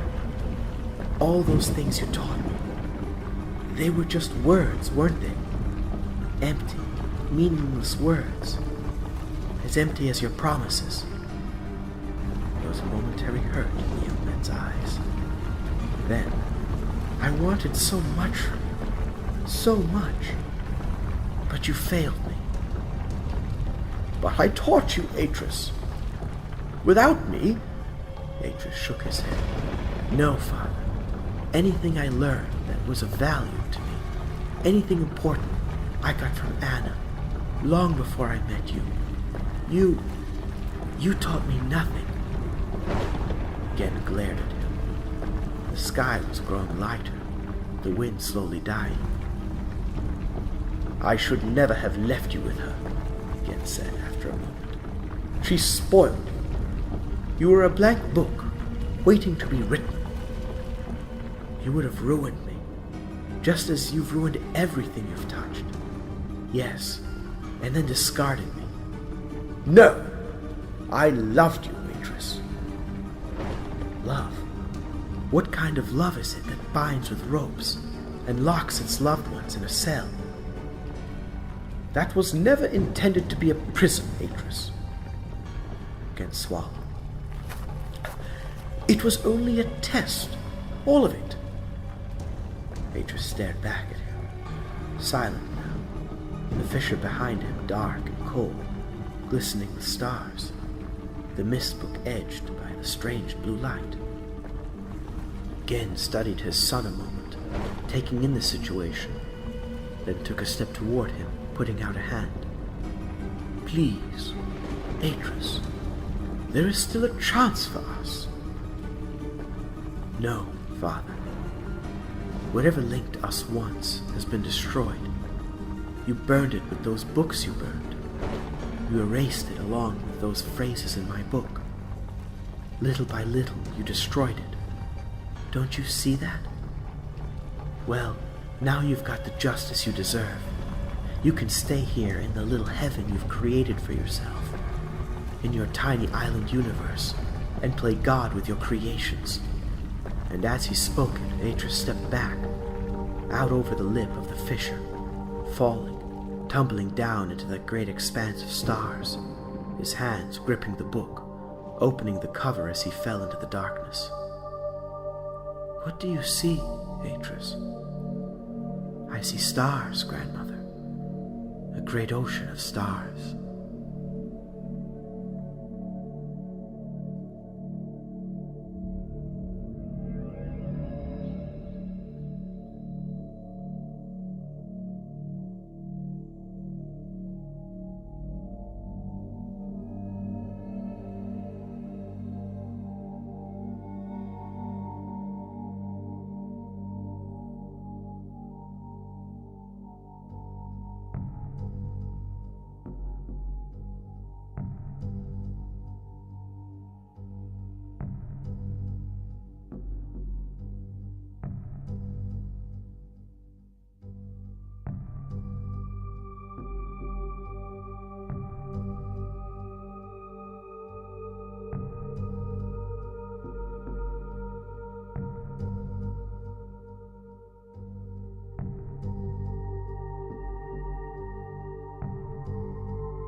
Sunlight winked through the tall pines, casting long shadows on the lawn in front of the library. It was late now, but the boys were still out, playing in the woods that covered the south end of the island. Catherine, standing on the porch, listened a moment, hearing their distant shouts, then shaded her eyes. "Can you see them?" Atrus asked, stepping out from the library, his pale eyes squinting in the sunlight. She turned, the hem of her dark green dress flowing over the polished boards. "Don't worry so," she said, her green eyes smiling back at him. "Anna's with them. They'll be in before it's dark." He smiled, then came across and placed his arms about her. "Have you finished yet?" she asked softly, wrapping her own arms around him and pulling him closer. "No," Atrus said wearily. "I'm close, though." "Good." He kissed her gently, then releasing her, went back inside, taking his seat at the desk that he had made for himself. For a moment or two he looked out through the brightly lit rectangle of the doorway at Catherine, drinking in the simple sight of her. Then taking his pen, he looked back at his journal and began to write. "It is strange now to conceive that I could have doubted her, even for a second. And yet in that moment when my father surprised me in the cave, I was certain beyond all doubt that she'd betrayed me.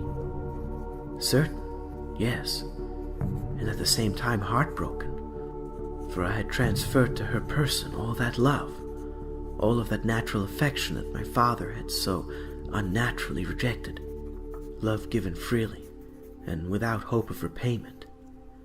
Yet how was I to know how kind, yes, and how cunning, too, my Catherine could be? My savior, my partner, yes, and now my wife."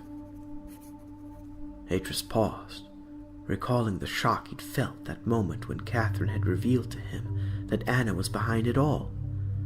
The feeling, the overwhelming feeling he'd had of having stepped into one of Catherine's dream worlds. But it had been true. Without Anna's forethought, he would have been trapped on Riven still. That was, if Gen had let him live, after what he had done. He dipped the pen and wrote again. Only a remarkable woman would have done what Anna did, following us down through that labyrinth of tunnels and broken ways into Dani. She had known, of course, that Gen would not keep his word, had known what I, in my innocence, could not have guessed, that my father was not merely untrustworthy, but mad. All those years I spent on Kavir, she had kept a distant eye on me, making sure I came to no harm at my father's hands, while she awaited the moment of my realization. Atrus looked up, remembering that moment, feeling once more the weight of his disillusion with his father.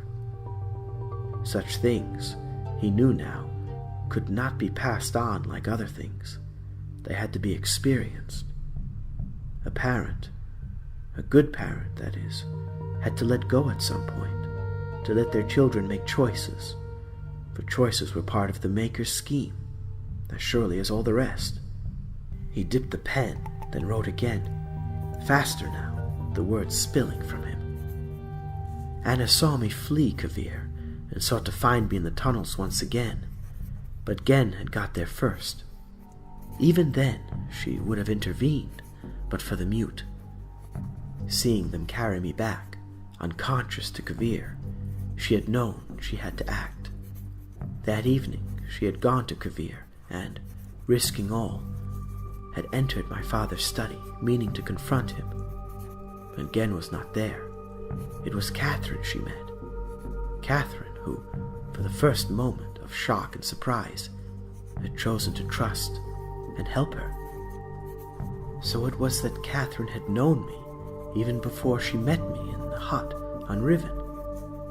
Like an age one has first read in a descriptive book and then subsequently linked to. I should have known at once that Myst was not Catherine's. But how was I to know otherwise? I had thought Anna lost forever. And how was I to know that, just as I had made my preparations, so the two of them had made theirs, pooling their talents, Anna's experience and Catherine's intuitive genius, to craft those seemingly cataclysmic events on age 5 in such a way that after a time they would reverse themselves, making Catherine's former home, now Gen's prison, stable once more. And my Myst book? Briefly he looked about him at the room he'd made, pleased by his efforts. Then picking up his pen again, he began to write, setting down the final words. The ending, that was not a final ending. I realized the moment I fell into the fissure that the book would not be destroyed as I had planned. It continued falling to the starry expanse of which I had only a fleeting glimpse. I have tried to speculate where it might have landed, but I must admit that such conjecture is futile. Still, questions about whose hands might one day hold my Myst book are unsettling to me. I know my apprehensions might never be allayed, and so I close, realizing that perhaps the ending has not yet been written.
The silence was broken by a gentle linking sound that had long been missing in the cavern. Once, what now seemed like lifetimes ago, the sound of linking was so ubiquitous, it wouldn't even garner a glance if someone appeared out of thin air. Now, however, silence was the only resident of the cavern. Occasionally, fish swarming on the surface of the lake or rocks falling somewhere in the distance being the only sounds to break the quiet emptiness of the once great city. Atrus took a few steps forward and looked around. Not that it did much good in the darkness. He unclipped the lantern hooked to his belt and raised it before him, his left hand following the contour of the base until his fingers found the knob. As soon as he started to turn the knob, the fire marble in the lantern began to brighten, illuminating the room. He took a few more steps, surveying his surroundings, examining what he could see along the walls. From what he remembered, it was just as he had left it. A second linking sound filled the room as a figure started to form in the exact spot Atrus appeared just a few moments ago. Atrus? the figure called out a moment after the linking was complete. Atrus instantly turned around, pointing his lantern to share the light with his new guest. But there was no need. Unlike him, Catherine had linked, holding up a lantern of her own, lit and ready to use in the darkness. "How does it look?" she asked, looking around the room herself. "It looks the same," he replied, "although it's just a cursory observation. It doesn't look like any more cave-ins have occurred since the last time we were here, at least in this room." "Well, that's a relief," she said as she continued to scan the room. It had been almost 30 years since the last time they were here together, or at least he believed it that long. Now that he thought about it, it may have been even longer. The last time he was here was also with Catherine, not too long after his father was trapped in the prison book on Riven. He walked towards the desk that still sat exactly how he left it. As he took a closer look, so many memories started to flood into his thoughts. This was where his father had trapped him when he was a boy. This was where he first plotted with Catherine to escape Riven and trap his father on his 5th age. He had spent so much time here, desperately trying to correct his father's flawed writing to prevent the collapse of his 5th age. It strangely felt more like he was looking at his home rather than a desk. It could not have been more than a second or two that his gaze stalled upon the desk as he processed all the memories that had suddenly overtaken his thoughts. But to Atrus, inside that moment, it felt like hours. He quickly turned his head to see if Catherine noticed his momentary pause, only to see she was already looking at him. Her face warm and gentle, as if silently telling him she understood exactly what was happening. Atrus curled his lip in a sheepish smile, his heart instantly calming. She never ceased to amaze him. Somehow, she always knew what he was thinking, what he was feeling. She always knew what to say and how to say it, sometimes speaking without saying anything at all, and it came so naturally to her. When he had been taken from the cleft by his father, he spent many years alone, missing the companionship he had had with his grandmother. His father had hardened himself, conditioned himself to a point where he did not need anyone else's companionship. Atrus, however, never allowed himself to harden like that, even when he was all alone. But he did get used to it. When he met Catherine, he had almost come to accept his solitude, his experiments and studies becoming his only companions. Almost come to accept.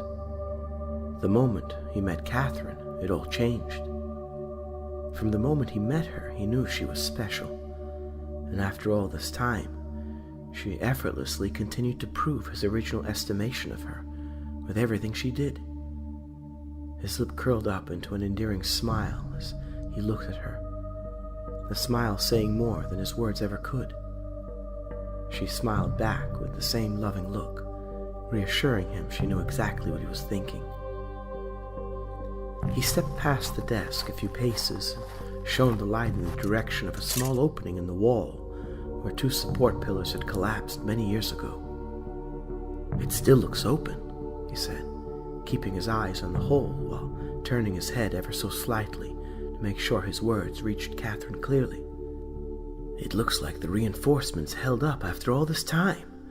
Excellent."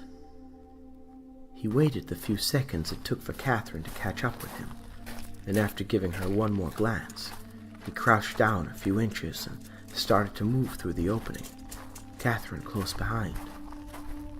Most of the hallway beyond the door was left intact after the collapse of the large part of the northern wall, but he could not have known that at the time. At the time, it felt like the whole basement had caved in on itself, leaving him with no way out, other than the linking book that his father had left him on the desk before he locked him inside that large stone room. And being that he was so young, with no tools or supplies, it was his only way out. Even when he returned many years later as a full-grown man, it took him a good week and a half to dig out and reinforce the opening through the rubble large enough to get through, and a second week to enlarge the opening to a point where he could get through while carrying something. It was considerably cooler here than it was on Myst. Being the lowest part of the great house, it was naturally cooler because of the damp rock walls around them. Many of the old great houses had dug deep into the rock to utilize the cooler temperatures to keep the climate of their house more regulated. The great lake that these mansions were built around was quite deep, and the colder temperature of the deep water cooled the rock the lake sat in. Over millions of years, the rock around the lake had cooled to the same temperature as the water, and the Denis realized that they could take advantage of this natural occurrence. It didn't take them long to get to the part of the house they were looking for, the level where most of the living accommodations were located. This was where his room was when he lived here with his father and Rigis. He knew what he was looking for was somewhere here, but could not remember exactly where he left it. It was so long ago, and when he left, he hardly gave any thought about where to leave it in case it was ever needed in the future. He looked around, deciding where to begin his search. "I'll start here," he said, looking at the door to his old room. Catherine walked past him and went to the next door down. "And I'll start in here, Atrus." They had predetermined they would split up, each searching different areas in hopes to cut their search time by half. This was an exceptionally large house, and even though Atrus was sure what he was looking for was here in the house, he had no idea where exactly it was. Now, he documented and labeled all of his supplies, studies, and experiments.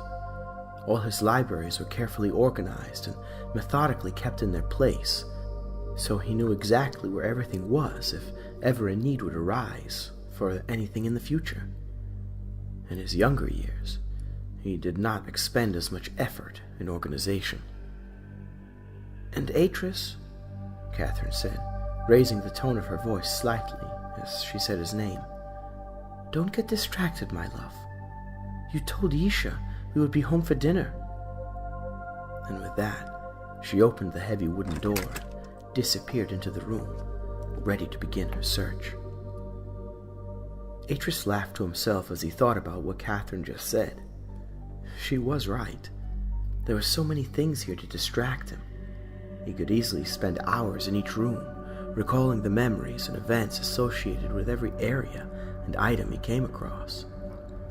His inquisitive nature and cultivated curiosity would take over, and he would lose himself in thoughts and wonder. What seemed like mere moments ended up being many hours. But he didn't have many hours today. He had told Yisha he would be back for dinner with a surprise for her, and he was going to keep his word. "Focus, Atrus," he said to himself as he opened the door, entering his old room.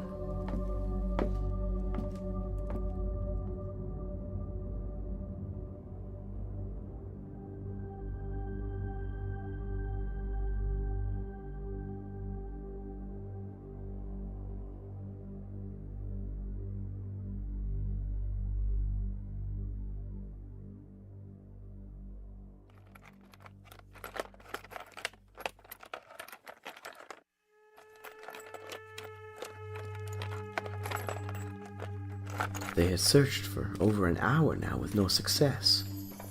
When they started, there was energy and excitement between them, born from not knowing exactly what they may find after all these years of absence. But now, the excitement had had time to wear off, and what started as an adventure became a chore that they wanted to finish so that they could get back.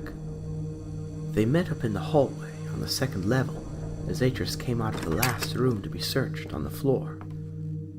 "I really thought sure I left it here, Catherine," he said, furrowing his brow, openly disappointed. "I'm sure you did, my dear, but it was so long ago, Atrus. You can't be expected to remember everything." Her words didn't comfort him much. "I'm sorry I dragged you along with me. I didn't mean to waste your time." a subtle hint of dejection in his voice. "Oh no, Atrus. I enjoyed my time very much revisiting this forgotten age with you. It's been a long time since we explored like this together." A smile came across his face. Catherine always had a way of making him feel better about himself, one of the many things that endeared him to her. "What about your father's study?" she asked. "Could you have perhaps left it in there?" Instantly, Atrus' expression changed from disappointment to a surprised curiosity.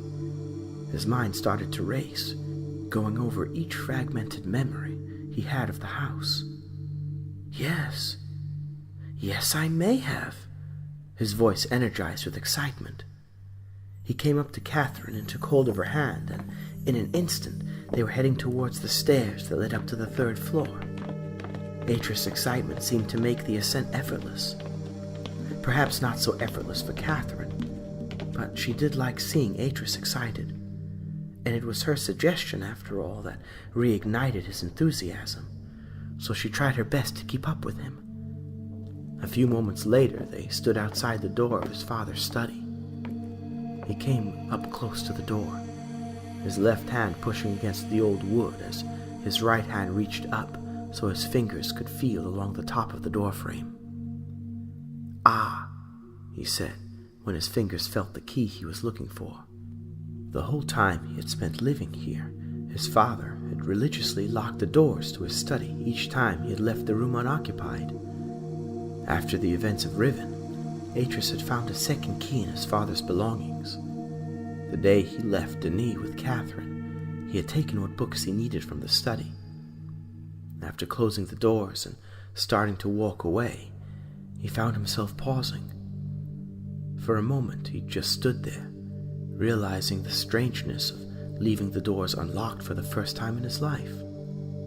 He wanted to leave them that way, but something inside of him just wouldn't let him walk away. A feeling of obligation, he first thought. An obligation to keep the strange tradition of his father. But it was more than just a feeling of obligation. His compulsion to lock the doors reached deeper than just cold duty. Respect. It was respect that he was feeling. Despite everything he had endured at his father's hands, he still felt a strange, unexplainable motivation to respect his father's wishes about securing the privacy of his study. He stood there a moment longer, trying with all his might to keep going, but his legs just wouldn't move. His heart wouldn't let him. He went back into the study to retrieve the second key and lock the doors of the study.